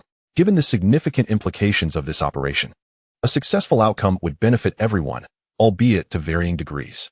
However, what if it were to fail? He had no desire to be the scapegoat. After all, it was the Ground Self-Defense Force's special unit undertaking the action, not agents from his Ministry of Foreign Affairs Overseas Intelligence Bureau. There was no need for him to take undue credit. Thus, he skillfully shifted the focus onto the Ground Self-Defense Force during his conversation with Damao Hiroki. Shiro, please continue to monitor the entire operation and ensure effective coordination among all departments. The importance of this mission is self-evident. We must secure it with our utmost effort. Keep me informed of the latest developments, Damao Hiroki commanded. Yes. Shiro rose from his chair, firmly bringing his feet together, bowing his head respectfully. He emphatically assured, under your guidance, Damao-sama, I shall dedicate myself fully. With that, the hunting operation commenced in earnest. Chapter 68. Liu Jinbu and Zhang Mei arrive in Yanjing. This was the first time Liu Jinbu and Zhang Mei had boarded an airplane, and they were seated in first class. Apart from the couple, the cabin was occupied by several elite personnel from the National Security Agency. Following the events that transpired after Liu Quan's group appeared at the demolition site, Liu Jinbu and Zhang Mei found themselves utterly perplexed. The couple had privately discussed the matter, but could not fathom why the state would offer them protection. Even their son, Liu Yang, had his own protectors. Liu Jinbu had pondered over his ancestry multiple times, yet found no plausible explanation. When he inquired with Liu Quan, he too was at a loss, merely assuring them that they would understand upon arriving in Yanjing. Thus, Liu Jinbu and Zhang Mei hastily packed some clothing and, in a state of bewilderment, made their way to the provincial capital. They boarded a private plane, and other than the few seated in first class, the aircraft was devoid of other passengers. Liu Jinbu felt a sense of unease. Although he was unaware of the cost of this trip, he knew it was not insignificant. What merit did he possess as a mere street vendor to warrant such treatment? Throughout the journey, Liu Jinbu was plagued by anxiety, a sentiment echoed by his wife. Zhang Mei. She still worried that the state might have made an error in identifying them. If they truly had the wrong people, how could they possibly repay the expenses incurred during this journey? The couple trembled with apprehension as they flew from the provincial capital to Yanjing. The plane landed far from the terminal, and upon disembarking, several vehicles awaited to escort them directly out of the airport. Liu Jinbu dared not inquire about their destination, instead holding Zhang Mei's hand and obediently awaiting instructions. After a considerable drive, the convoy turned into a grand entrance. From the rear seat, Liu Jinbu glimpsed the sign of the Dragon Country Academy of Scientific Research hanging above the gate. Zhang Mei noticed it too. Lao Lu, why are we at the academy? She exclaimed, bewildered. No matter how hard she tried to think, she could not comprehend how they were connected to such an esteemed institution. Liu Jinbu shared her confusion. The academy held significant prestige in the eyes of the public, populated by the nation's finest scientists. He could not fathom why a mere street vendor like himself would be associated with such luminaries. The academy was vast, and the convoy navigated through winding paths before finally arriving at a villa district, adorned with picturesque standalone houses. After several more minutes, the convoy halted before a two-story villa. Brother Liu, Sister Zhang, welcome. This is your new home, announced an accompanying officer seated in the front passenger seat. Our new home. Zhang Mei was the first to voice her astonishment. How could such a beautiful house belong to us? Lu Jinbu, too, was taken aback. Comrade Zhang, there must be some mistake. We don't know anyone at the academy. How could this house be ours? Rest assured, Brother Lu, Sister Zhang, there is no mistake. This is indeed your new residence, the officer assured, pointing toward the villa. Please, disembark. Let us see if anything is amiss. Upon hearing this, Lu Jinbu and Zhang Mei hurriedly exited the vehicle. Staff responsible for logistics at the academy were already waiting outside the villa. Early that morning, they had received news that families would be moving into Building 8. The villa district was designated for scientists of exceptional merit. The logistics team was accustomed to such arrangements. Yet they were surprised by the scale of the current operation. Not only had they secured the finest accommodation in Building 8, but national security personnel had also thoroughly inspected the premises and replaced the entire security system, including all windows with bulletproof glass. They speculated about the remarkable scientist who would occupy the residence. Bai Yongcheng, the head of the logistics department, had personally overseen the preparations for the arrival of Liu Yang's family, whose groundbreaking work on controllable nuclear fusion had already circulated among the academy's higher-ups. Bai understood the significance of such talent. Ensuring that these scientists had no concerns was the primary responsibility of the logistics department. However, he found the National Security Agency's actions somewhat excessive.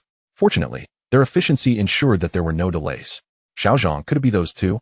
Murmured a few individuals standing behind Bai Yongcheng as they watched Lu Jinbu and Zhang Mei exit the vehicle.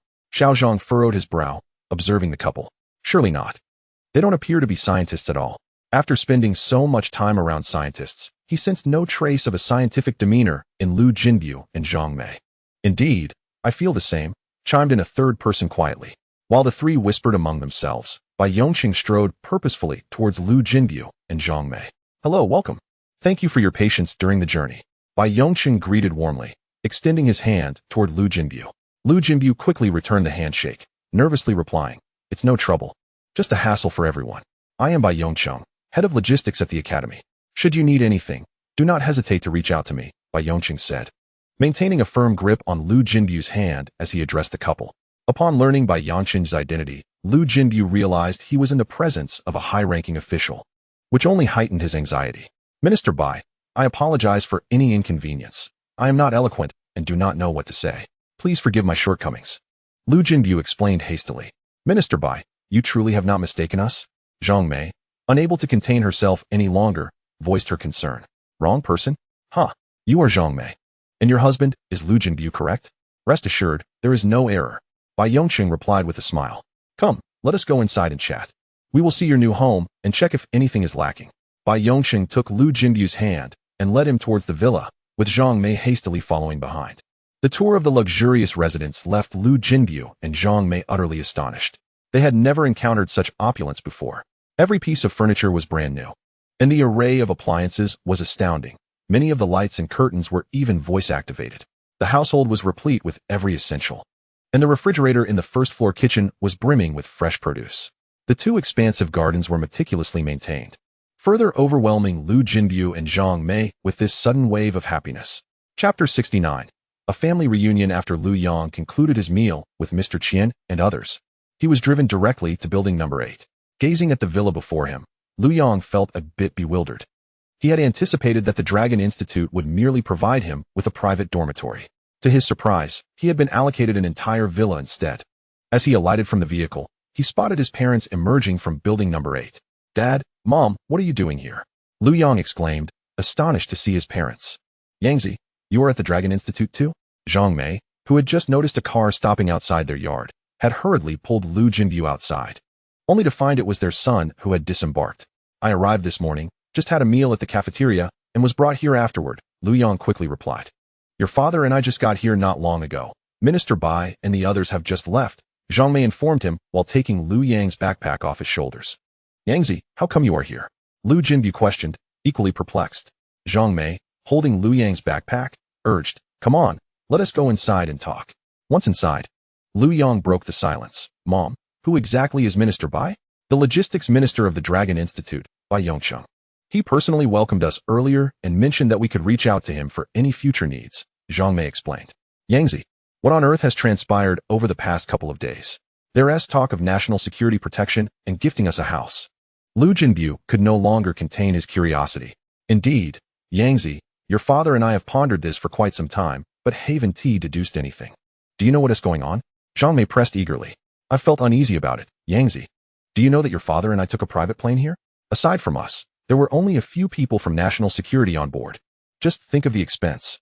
I genuinely worry they might have mistaken us for someone else. Zhang Mei continued before Liu Yang could respond. Yes. We just got off the plane and were gifted such a splendid house. I too feel quite uneasy. Your mother has been anxious about whether they've made an error. When we asked them, they assured us there was no mistake. Your mother and I are merely breakfast vendors, and we can't fathom what this is all about. Before Zhang Mei could finish her thought, Liu Jinbu interjected, Mom and Dad, please rest assured. The government has not made a mistake. I am now employed at the Dragon Institute, and my previous inventions for the country have led to these rewards. Liu Yang replied with a smile. Inventions? Yangzi, what sort of invention could warrant such grandeur? Don't try to mislead your mother. Zhang Mei expressed her skepticism. There were certain matters Liu Yang preferred to keep from his parents, as they were ordinary individuals, and knowing too much could be detrimental. Mom, this invention is quite beneficial to the country. Not only did they reward me with a house, but there may also be monetary rewards in the future. Liu Yang stated cheerfully. Yangzi, what kind of invention is so remarkable that it comes with both a house and money? Liu Jinbu inquired with growing interest. Mom and Dad, this invention still requires confidentiality. You will know more when it is no longer classified.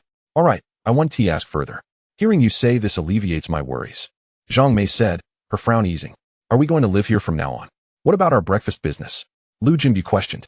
This caught Liu Yang off guard as he realized his father was still concerned about his breakfast venture. After a moment's thought, he replied, Dad, I'm working now and earning a salary. Perhaps you and Mom could take a break, and I can support you both. That won't do. Zhang Mei was the first to object. Your father and I need to save money for your future wife. I think we should stay here for a while until things settle down and then return. Our business must continue, Zhang Mei proposed, turning to Liu Jinbu for his thoughts. All right, I agree with you. We aren't familiar with Yanjing, and we can't very well sell breakfast at the Dragon Institute. We'll leave once things calm down. Liu Jinbu concurred with Zhang Mei's suggestion. Liu Yang observed his parents and realized he wouldn't be able to persuade them otherwise at this moment. He decided not to delve deeper into the subject, as their desire to return to selling breakfast was unlikely to materialize. If they truly felt restless, he could always find them some work in the Dragon Institute's cafeteria to pass the time. Resolute in his decision, Liu Yang addressed Liu Jinbu and Zhang Mei. Mom, Dad, my invention still requires confidentiality and will likely need to remain so for some time. If you insist on returning, the government will have to assign someone to protect you. That would be too much trouble for the state. Please stay here peacefully. We'll return once the information is declassified. Is that agreeable? All right, Yangzi, we will stay put. You focus on your work and don't worry about us. I gather your invention must hold some significance, Zhang Mei replied, understanding. Yes, your mother makes a valid point. We are not experts. As long as you are well, we are content, Liu Jinbu added cheerfully. Seeing that they had reached a consensus, Liu Yang felt a sense of relief. The more he understood the world, the more he recognized its darker aspects. With his family residing at the Dragon Institute and under robust security, Liu Yang felt emboldened to fully engage in his endeavors.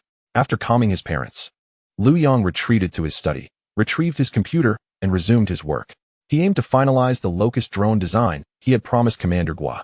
Liu Yang was acutely aware that his current task was to simultaneously address practical issues while nurturing talent. For instance, he intended to provide mature technical solutions for industrial machine tools and mother machines to Minister Yu, who would oversee their production. During the production process, engineers and technicians would assimilate the latest technologies, and any aspects they found challenging could be clarified with him later. This approach would efficiently resolve practical problems while simultaneously fostering talent. If he were to handle everything personally, the realization of a first-tier planetary civilization on Earth might be an eternity away. The locust drone could be considered somewhat of a trivial toy within the technological framework of a first-tier planetary civilization. With the powerful capabilities of industrial design software, its completion was swift. After finishing, Liu Yang called Mr. Qian to report on the progress. Mr. Qian had just finalized the new programming system and was taken aback by the speed of Liu Yang's work on the locust drone. Liu Yang intended to send the design files to Mr. Qian via the internet when he was sternly admonished to maintain confidentiality. It dawned on Liu Yang that, while he regarded the locust drone as a mere toy, others viewed it as an extraordinary technological advancement. Humbly accepting Mr. Qian's critique, he was informed that Mr. Qian was currently away but would return to the Dragon Institute shortly to personally collect the design files. Chapter 70. Low-dimensional materials during the wait for Mr. Qian. Liu Yang remained industrious, transcribing the complete version of controlled nuclear fusion. Previously, he had only drafted a simplified version. Now that all conditions were met, it was time to produce the full version. Considering the materials required for controlled nuclear fusion, Liu Yang opted for the deuterium-deuterium fusion reaction mode. The vast and boundless ocean is a veritable treasure trove of deuterium, an inexhaustible resource. Utilizing it as a fuel for nuclear fusion is indeed exceptionally fitting. Compact and controllable nuclear fusion reactors, whether deployed on vessels, aircraft, or submarines, or positioned on land for civil power supply, would be more than sufficient. If necessary, one could simply install additional units. However, achieving controllable nuclear fusion presents a significantly greater challenge compared to the development of a locust drone. Even if Liu Yang were to provide detailed blueprints for controllable nuclear fusion, the current state of human technology would still fall short of realization. Unless one were to fabricate a rudimentary version akin to the simplified apparatus found in Building 3 of the Shanghai Technology Institute. To develop a controllable nuclear fusion device capable of sustained stable operation, one cannot bypass the critical issue of materials, specifically, various novel materials. Take, for instance, low-dimensional materials. In simple terms, low-dimensional materials are achieved by compressing three-dimensional materials found in nature to a smaller dimensionality through technological means. For example, when reduced to atomic thickness, one obtains two-dimensional materials. The concept of two-dimensional materials arose from theoretical disputes regarding material stability in the 20th century. In 1966, a theoretical physicist posited that two-dimensional crystals could not stably exist at finite temperatures. However, this assertion was overturned in 2004 when scientists in Manchester successfully isolated a single layer of graphene using adhesive tape, marking humanity's first foray into two-dimensional materials. The success of the graphene experiment validated the feasibility of two-dimensional materials, subsequently leading to the exfoliation experiments of layered materials such as molybdenum disulfide and boron nitride.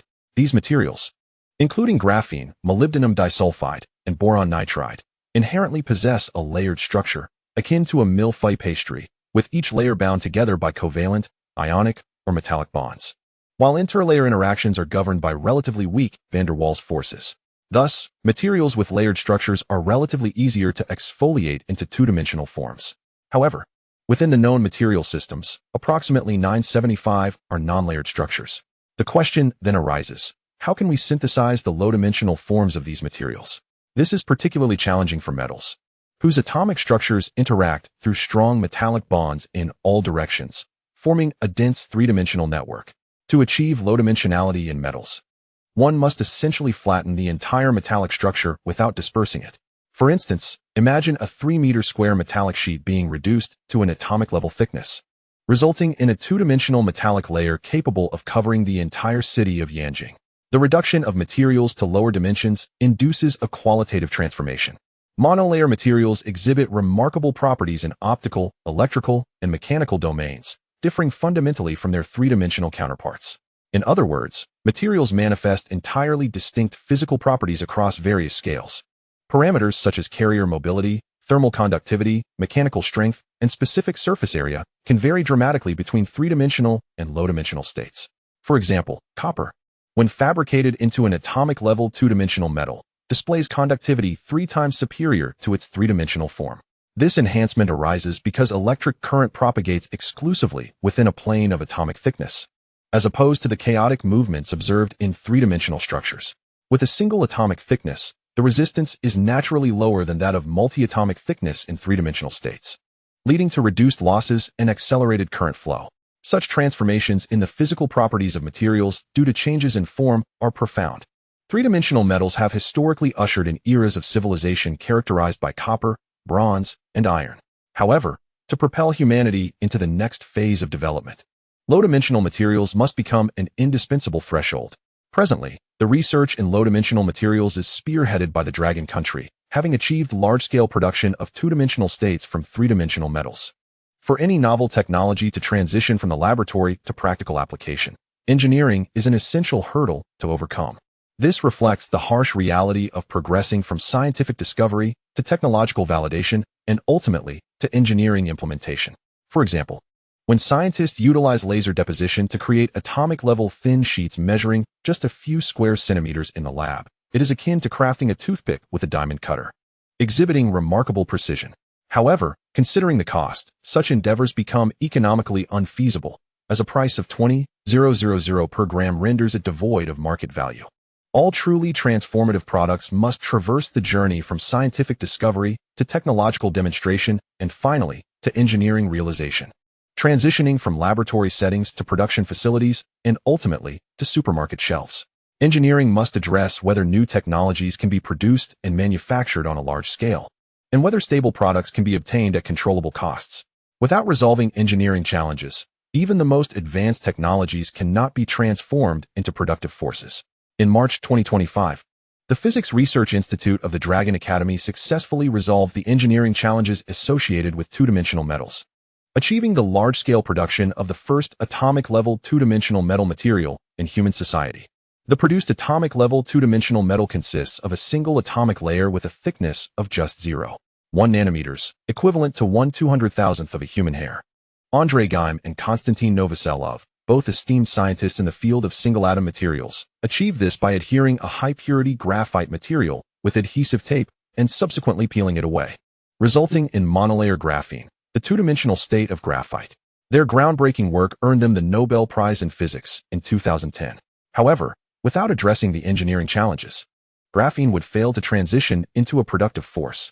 Currently, the production of graphene faces inefficiencies with mechanical exfoliation, high costs with chemical vapor deposition, and challenges in quality control during large-scale production with methods such as epitaxial growth and oxidation reduction of graphite.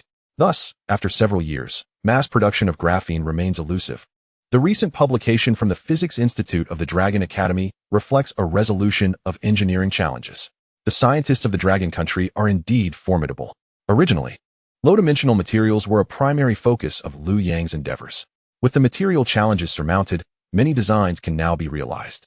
Given the successful mass production of two-dimensional metals, Liu Yang decided to replicate more production processes for various two-dimensional materials from the technological tree. By employing distinct production techniques tailored to different materials, he can conserve research time at the Physics Institute and redirect attention towards the two-dimensional fabrication of multiple materials, thereby addressing the issue of upgrading outdated materials across various industries. Chapter 71, Locust Drones. Without hesitation, Liu Yang selected dozens of different two-dimensional preparation techniques and documented them. Yangzi, come down quickly, old Qian is here. Just as Liu Yang completed his task, he heard Zhang Mei's voice from the first floor. Coming, I'll be right down. Liu Yang promptly grabbed his computer and exited his study. Upon descending the stairs, he spotted old Qian seated in the living room, accompanied by a middle-aged man whom Liu Yang had not previously encountered. Liu Jinbu and Zhang Mei bustled about, pouring tea and washing fruits. Noticing Liu Yang holding his computer, old Qian gently tugged at the sleeve of the middle-aged man beside him and whispered, Shaolin, this is Liu Yang. Be courteous when speaking with him. Lin Shun is a student of old Qian and the leader of the research team developing drone swarms for the Eastern Theater Command. He had promptly traversed half of Yanjing City upon receiving old Qian's urgent summons. Upon arriving at the Lonk Institute and meeting with Elder Qian, Lin Shun discovered that it was Elder Qian who wished to introduce him to an individual of considerable stature. This person was said to possess remarkable expertise that would greatly benefit Lin Shun's research on drones, and thus, it was deemed essential for them to become acquainted. Given Elder Qian's high regard for this individual, Lin Shun was intrigued yet perplexed, uncertain as to which esteemed scientist he would be introduced to. Entering Building 8, Lin Shun was met by a modest middle-aged couple, who, at first glance, did not strike him as individuals engaged in scientific research. It was only when Liu Yang descended from the upper floors that Lin Shun realized the person of interest was this young man before him. The disparity between Lin Shun's expectations and reality was stark. He struggled to fathom what was so exceptional about this 20-something individual that warranted Elder Qian's attention and his own journey to meet him.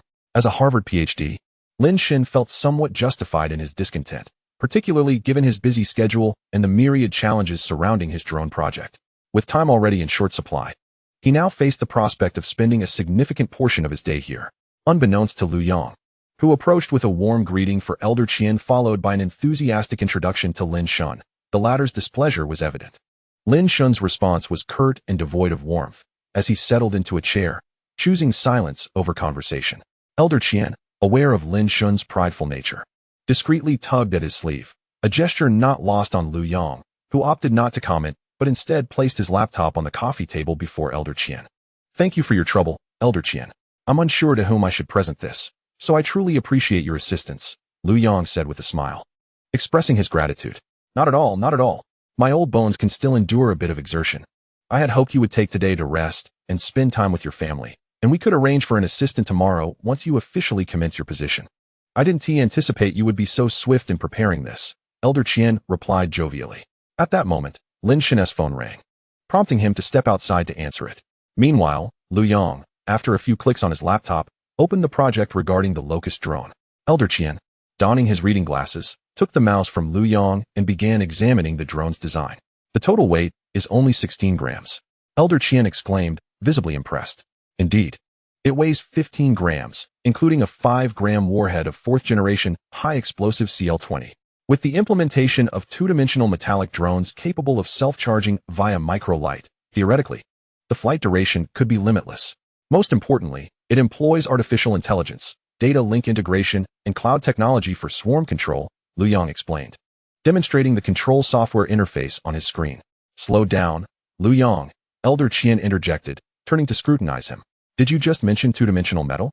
The Physics Institute recently developed a method for producing two-dimensional metals, which I am well aware of. They are currently studying the application of copper in two-dimensional form within chips, but the results remain uncertain. Liu Yang had already incorporated this two-dimensional metal into the design of the locust drone. Elder Qian quickly voiced his concerns. We cannot be certain if this can be produced. If it fails, your design will be unfeasible. Liu Yang chuckled at Elder Qian's apprehension. I apologize, Elder Qian. I may have jumped the gun. Here, take a look at this. He navigated to a folder labeled low-dimensional materials on his keyboard. This contains several production processes for various materials in two-dimensional form, which should be feasible for mass production with the current equipment. What? Production processes for two-dimensional forms? Elder Qian exclaimed in astonishment, nearly knocking over a teacup as he eagerly clicked through the files. His reaction drew the attention of Liu Jinbu and his wife, who were busy in the kitchen, prompting them to rush out. After Liu Yang reassured them with a smile that all was well, they returned to their culinary tasks. As Elder Qian perused the contents of the low-dimensional materials folder, his astonishment grew. After examining several production processes, he could no longer contain his excitement and immediately contacted the head of the materials research group at the Physics Institute, Ma Hongtao. Ma, are you still at the institute? Elder Qian inquired as soon as the call connected. Liu Yang, unable to hear the conversation, only caught snippets of Elder Qian urging, hurry to Building 8. I'm waiting for you. Not a minute should be wasted. After a brief response from the other end, Elder Qian hung up and turned to Liu Yang. When did you compile all this? It was just after arriving at Building 8. What is the matter, Elder Qian? Liu Yang replied, perplexed. Elder Qian's eyes widened. Do you realize how long the Physics Institute has been working on two-dimensional metals? Liu Yang shook his head, unaware of the timeline. 7 years. A whole team has spent 7 years on this. You've not only developed the locust drone but also dozens of production processes for two-dimensional materials in a mere 4 to 5 hours since launch. Liu Yang, I am genuinely curious about the workings of your mind. Is a 50% brain utilization truly that powerful? Sometimes I ponder the idea of slicing you open to study your brain, Elder Qian said, bursting into laughter. Hearing Elder Qian's words, Liu Yang felt a wave of embarrassment, relieved that the mention of brain utilization served as a convenient shield. Otherwise, he would find it challenging to explain the extraordinary developments he had brought forth. Chapter 72, The Astonishment of the Low-Dimensional Materials Folder. Old Ma, you've arrived too? Lin Shun remarked upon seeing Ma Hongtao enter the courtyard after concluding his phone call. Old Lin, you're here? If it weren't for my call to Elder Qian, the security outside wouldn't have let me in, Ma Hongtao responded.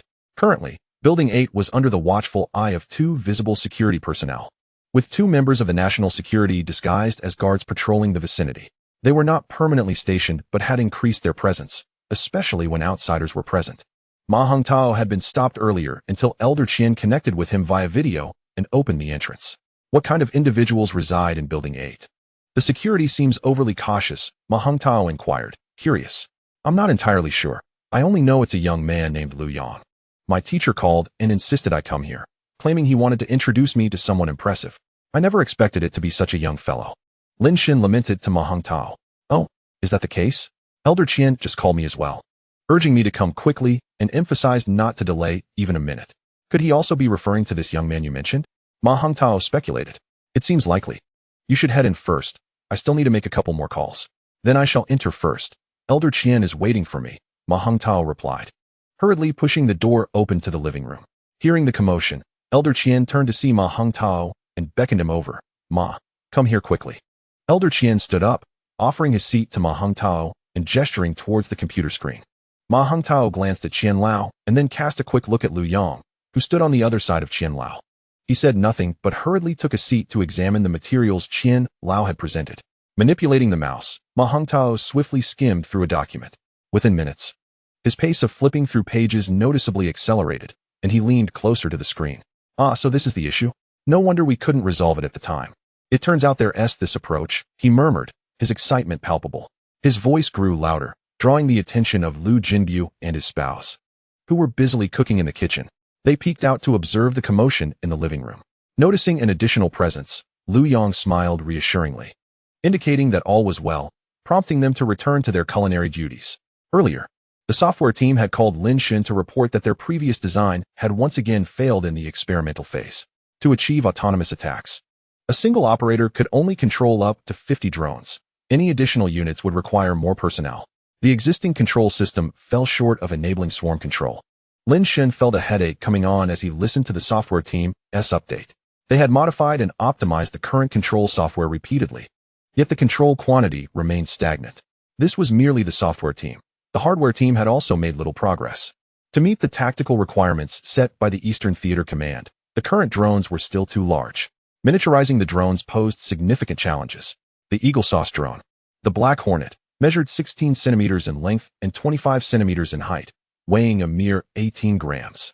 While this drone fit the requirements for a suicide drone, its production cost a staggering $95 million, an unsustainable expense. After the call, Lin Shen's mood soured. Scientific research had proven to be a daunting endeavor. Dampening his spirits, he pushed open the door to the living room and found Ma Hongtao engrossed in his computer, occasionally thumping his thigh in excitement. Lin Shen was unaware of what had captured Ma Hongtao's attention. On another sofa, Qian Lao and Liu Yang were engaged in quiet conversation. Lin Shen intended to greet Qian Lao and, if nothing significant was afoot, return to the research institute. His mind was consumed by thoughts of the suicide drones, leaving him disinterested in idle chatter with the young Liu Yang. Sir, the team just contacted me. The control system has encountered another issue. If there's nothing urgent on your end, I'll head back now, Lin Shen whispered to Qian Lao as he approached. Oh, the control system? No rush, no rush. Wait a moment.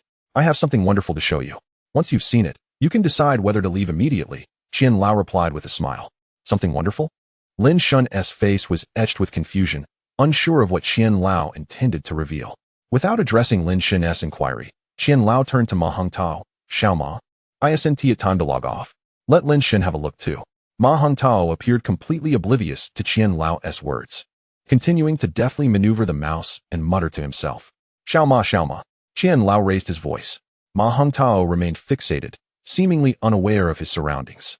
Qian Lao chuckled and shook his head, understanding that those engrossed in research often become like devotees lost in their pursuits. Lin Shen, observing Ma Hongtao, found it peculiar how captivated he was. Qian Lao approached Ma Hongtao and gently tapped his shoulder. Xiao Ma, it's time to log off. Startled as if awakening from a dream, Ma Hongtao looked up at Qian Lao. Sir, just give me 2 more minutes. I need to finish this. The materials are invaluable, and many previously perplexing aspects are now clear. Xiao Ma, there's no need to rush. You'll receive all these materials later, Qian Lao reassured him. Really? Ma Hongtao leapt up in excitement. You mean I can have all the materials in the folder? He confirmed, feeling a twinge of disbelief. Of course it's true. Why would I deceive you? Now, log off and let Lin Shen take a look. Qian Lao coaxed Ma Hongtao aside like a child. Xiao Lu, bring up the control system for Lin Shen to examine, he instructed Liu Yang. Liu Yang promptly moved to the computer and displayed the control software for the Locust drone. Lin Shen glanced at Qian Lao and then at Liu Yang before settling down to scrutinize the screen. Sir, where did these production processes for low-dimensional materials come from? They are incredibly valuable. Ma Hongtao, regaining his composure, began to inquire eagerly, not bothering to sit down. Are you eager to meet the inventor of these processes? Qian Lao responded, his smile broadening. Is that possible? Ma Hongtao's eyes sparkled with anticipation. Indeed, the person is closer than you think. Qian Lao gestured toward Liu Yang. It's him? How is that possible? Ma Hongtao exclaimed, rising to his feet as he followed Qian Lao's finger to Liu Yang by the computer. Chapter 73. The shock of drone design on Lin Shan. Sir, are you truly not jesting? The inventor of the process is genuinely him?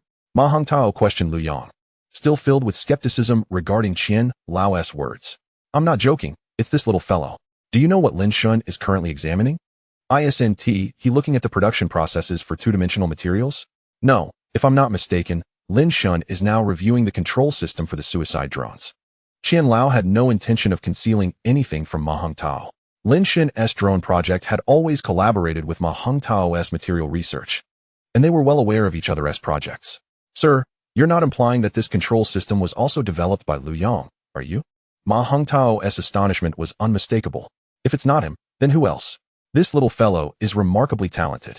Qian Lao chuckled, popping a grape from the coffee table into his mouth.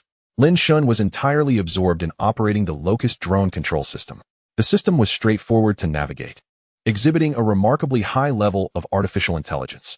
According to the system display, a single operator could control a maximum of 1,000 drones. This figure astonished Lin Shan, as their current control system could only manage 50 drones per operator, a staggering 20-fold difference. This swarm of 1,000 drones would comprise 20 mother machines, with each capable of carrying 50 suicide drones. During deployment, these 20 mother machines would be launched, and upon reaching the designated airspace, they would release the internal suicide drones. The mother machines themselves would function as the central hub for information exchange among the suicide drones, enabling data transmission, information sharing, and target allocation. The information sharing and decision-making among mother machines would form a higher-level command chain, allowing for comprehensive global oversight. This design was exceedingly ingenious, reminiscent of the ancient military structures in human society.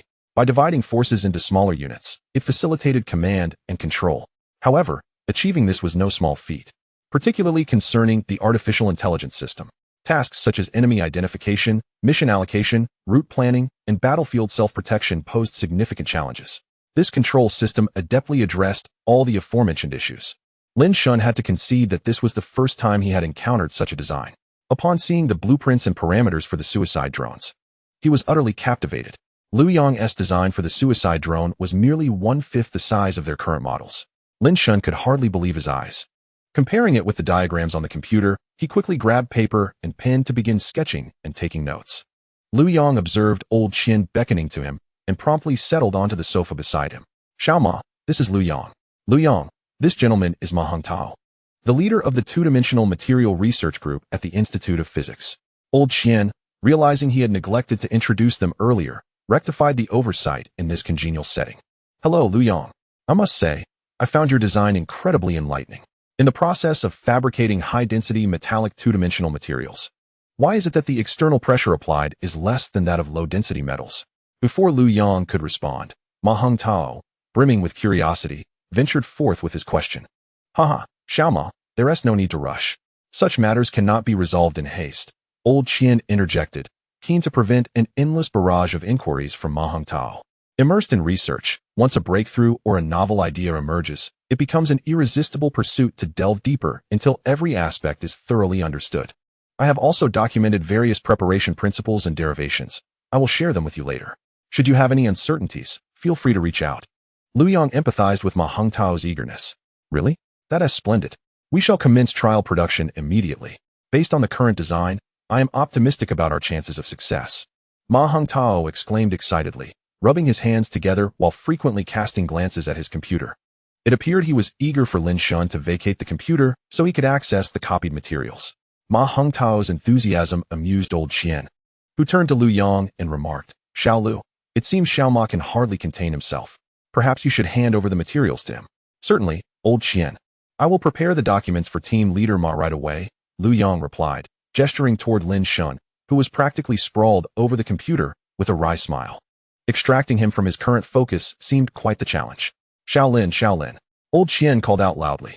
Lin Shan remained oblivious, engrossed in his computer screen, jotting down notes and sketches on paper. He appeared completely absorbed in the design of the Locust drone. Xiao Lin. Old Qian was compelled to approach Lin Shan and gently tapped his shoulder. Finally, Lin Shen looked up at old Qian before returning to his sketches. It was evident that unless Lin Shen finished his calculations, no amount of urging would be effective. Old Qian could only shake his head in resignation. His student was wholly consumed by his research. Ma Hongtao, well aware of Lin Shen's temperament, quickly joined old Qian's side, saying, "Let it be, old Qian, I can wait. There's no need to rush."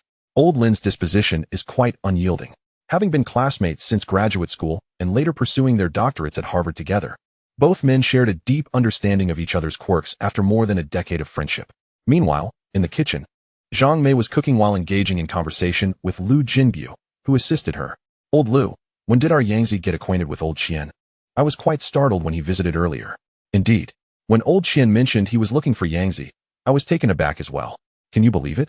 I still feel as if I am dreaming. I never imagined I would meet old Qian in person," Liu Jinbu responded. "Exactly. I feel the same way. When we return to Huixian, how can I tell them I met old Qian and that he even drank tea I offered? Do you think they will believe me?"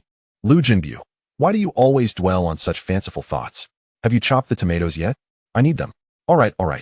Liu Jinbu hurriedly placed the chopped tomatoes onto a plate and handed them to Zhang Mei. "My dear, the gentleman accompanying old Qian seems quite remarkable as well."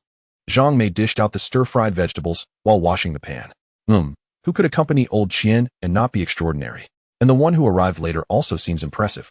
What on earth has Yangzi been up to suddenly associate with such prominent figures? Old Liu, did you notice they seem to be interested in Yangzi's work? I did notice. It appears they are focused on something within Yangzi's computer, though I am unsure what it is. They seem quite captivated. Liu Jinbu peeked out of the kitchen. "My dear, the gentleman with old Qian is currently engrossed in the computer. Could it be that Yangzi has made another small invention? I believe it is quite possible. As long as Yangzi remains on the right path, as his father, and you as his mother, we will support him wholeheartedly." "Do you even need to say that? If we don't support him, who will?" Soup bowl. Old Liu, hurry and bring the soup bowl." Zhang Mei turned off the heat and called out to Liu Jinbu, who was rummaging through the cabinets for the bowl. Despite the chaos of their first meal in their new home, they managed to prepare everything. Chapter 74. Preparing for confrontation, Yoshida Kojiro waited at the high-speed rail station for nearly an hour, finally receiving the last two members of the Matsushita team. Throughout the day, Yoshida Kojiro had done little more than greet arrivals. The 14 members of the Matsushita team arrived at different times, some in groups of 3, others in pairs. Via airplane and high-speed rail, Yoshida Kojiro busily shuttled between the airport and the train station, collecting people and escorting them to the safe house, only to venture out again for more arrivals. Yoshida Kojiro's cover was that of a jade merchant, specializing in the trade of jade imported from Myanmar for sale in the Dragon Kingdom, engaged in both wholesale and retail. He owned a sizable shop on a street known for jewelry in the provincial capital and had been undercover with a Myanmar passport under the name Min Luan, a typical name for a Burmese man, for 5 years. This was his first awakening from that cover. Awakened, Yoshida Kojiro felt an exhilarating rush. Dedicating himself wholeheartedly to his work, he promptly made his way to Huixian, thoroughly investigating the backgrounds of Liu Jinbu and his wife. The incident regarding the demolition in Sunyang, which led to the county secretary being summoned by the disciplinary committee, was no secret in Huixian. It had circulated widely, with many aware of the details, including the mention of gunfire during the demolition. As a well-connected individual in the Dragon Kingdom, Yoshida Kojiro quickly grasped the situation. Even learning about the number of personnel in the national security team during casual conversations in Sunyang. Driving his car, he finally arrived at the safe house, a factory situated 1,000 meters away from any other buildings, providing a relatively isolated environment. Yoshida Kojiro had signed a 20-year lease for this factory, occasionally operating it to process jade and maintain the facade of legitimacy, while the majority of the time it lay idle, storing inconsequential scraps and raw stones, serving essentially as a warehouse. This way, even if investigated, he could provide a plausible explanation. As soon as his vehicle came to a halt in the factory courtyard, Yoshida Kojiro spotted Matsushita Iwabe approaching. "Thank you for your hard work, Yoshida-kun." Matsushita Iwabe bowed respectfully as Yoshida disembarked from the car. "Matsushita-kun, you are too kind. This is part of my duties." Yoshida Kojiro quickly reciprocated the gesture. Team leader. 2 members of the Matsushita team who had exited the car also saluted Matsushita Iwabe with great respect. "Thank you for your efforts. Please take some time to rest.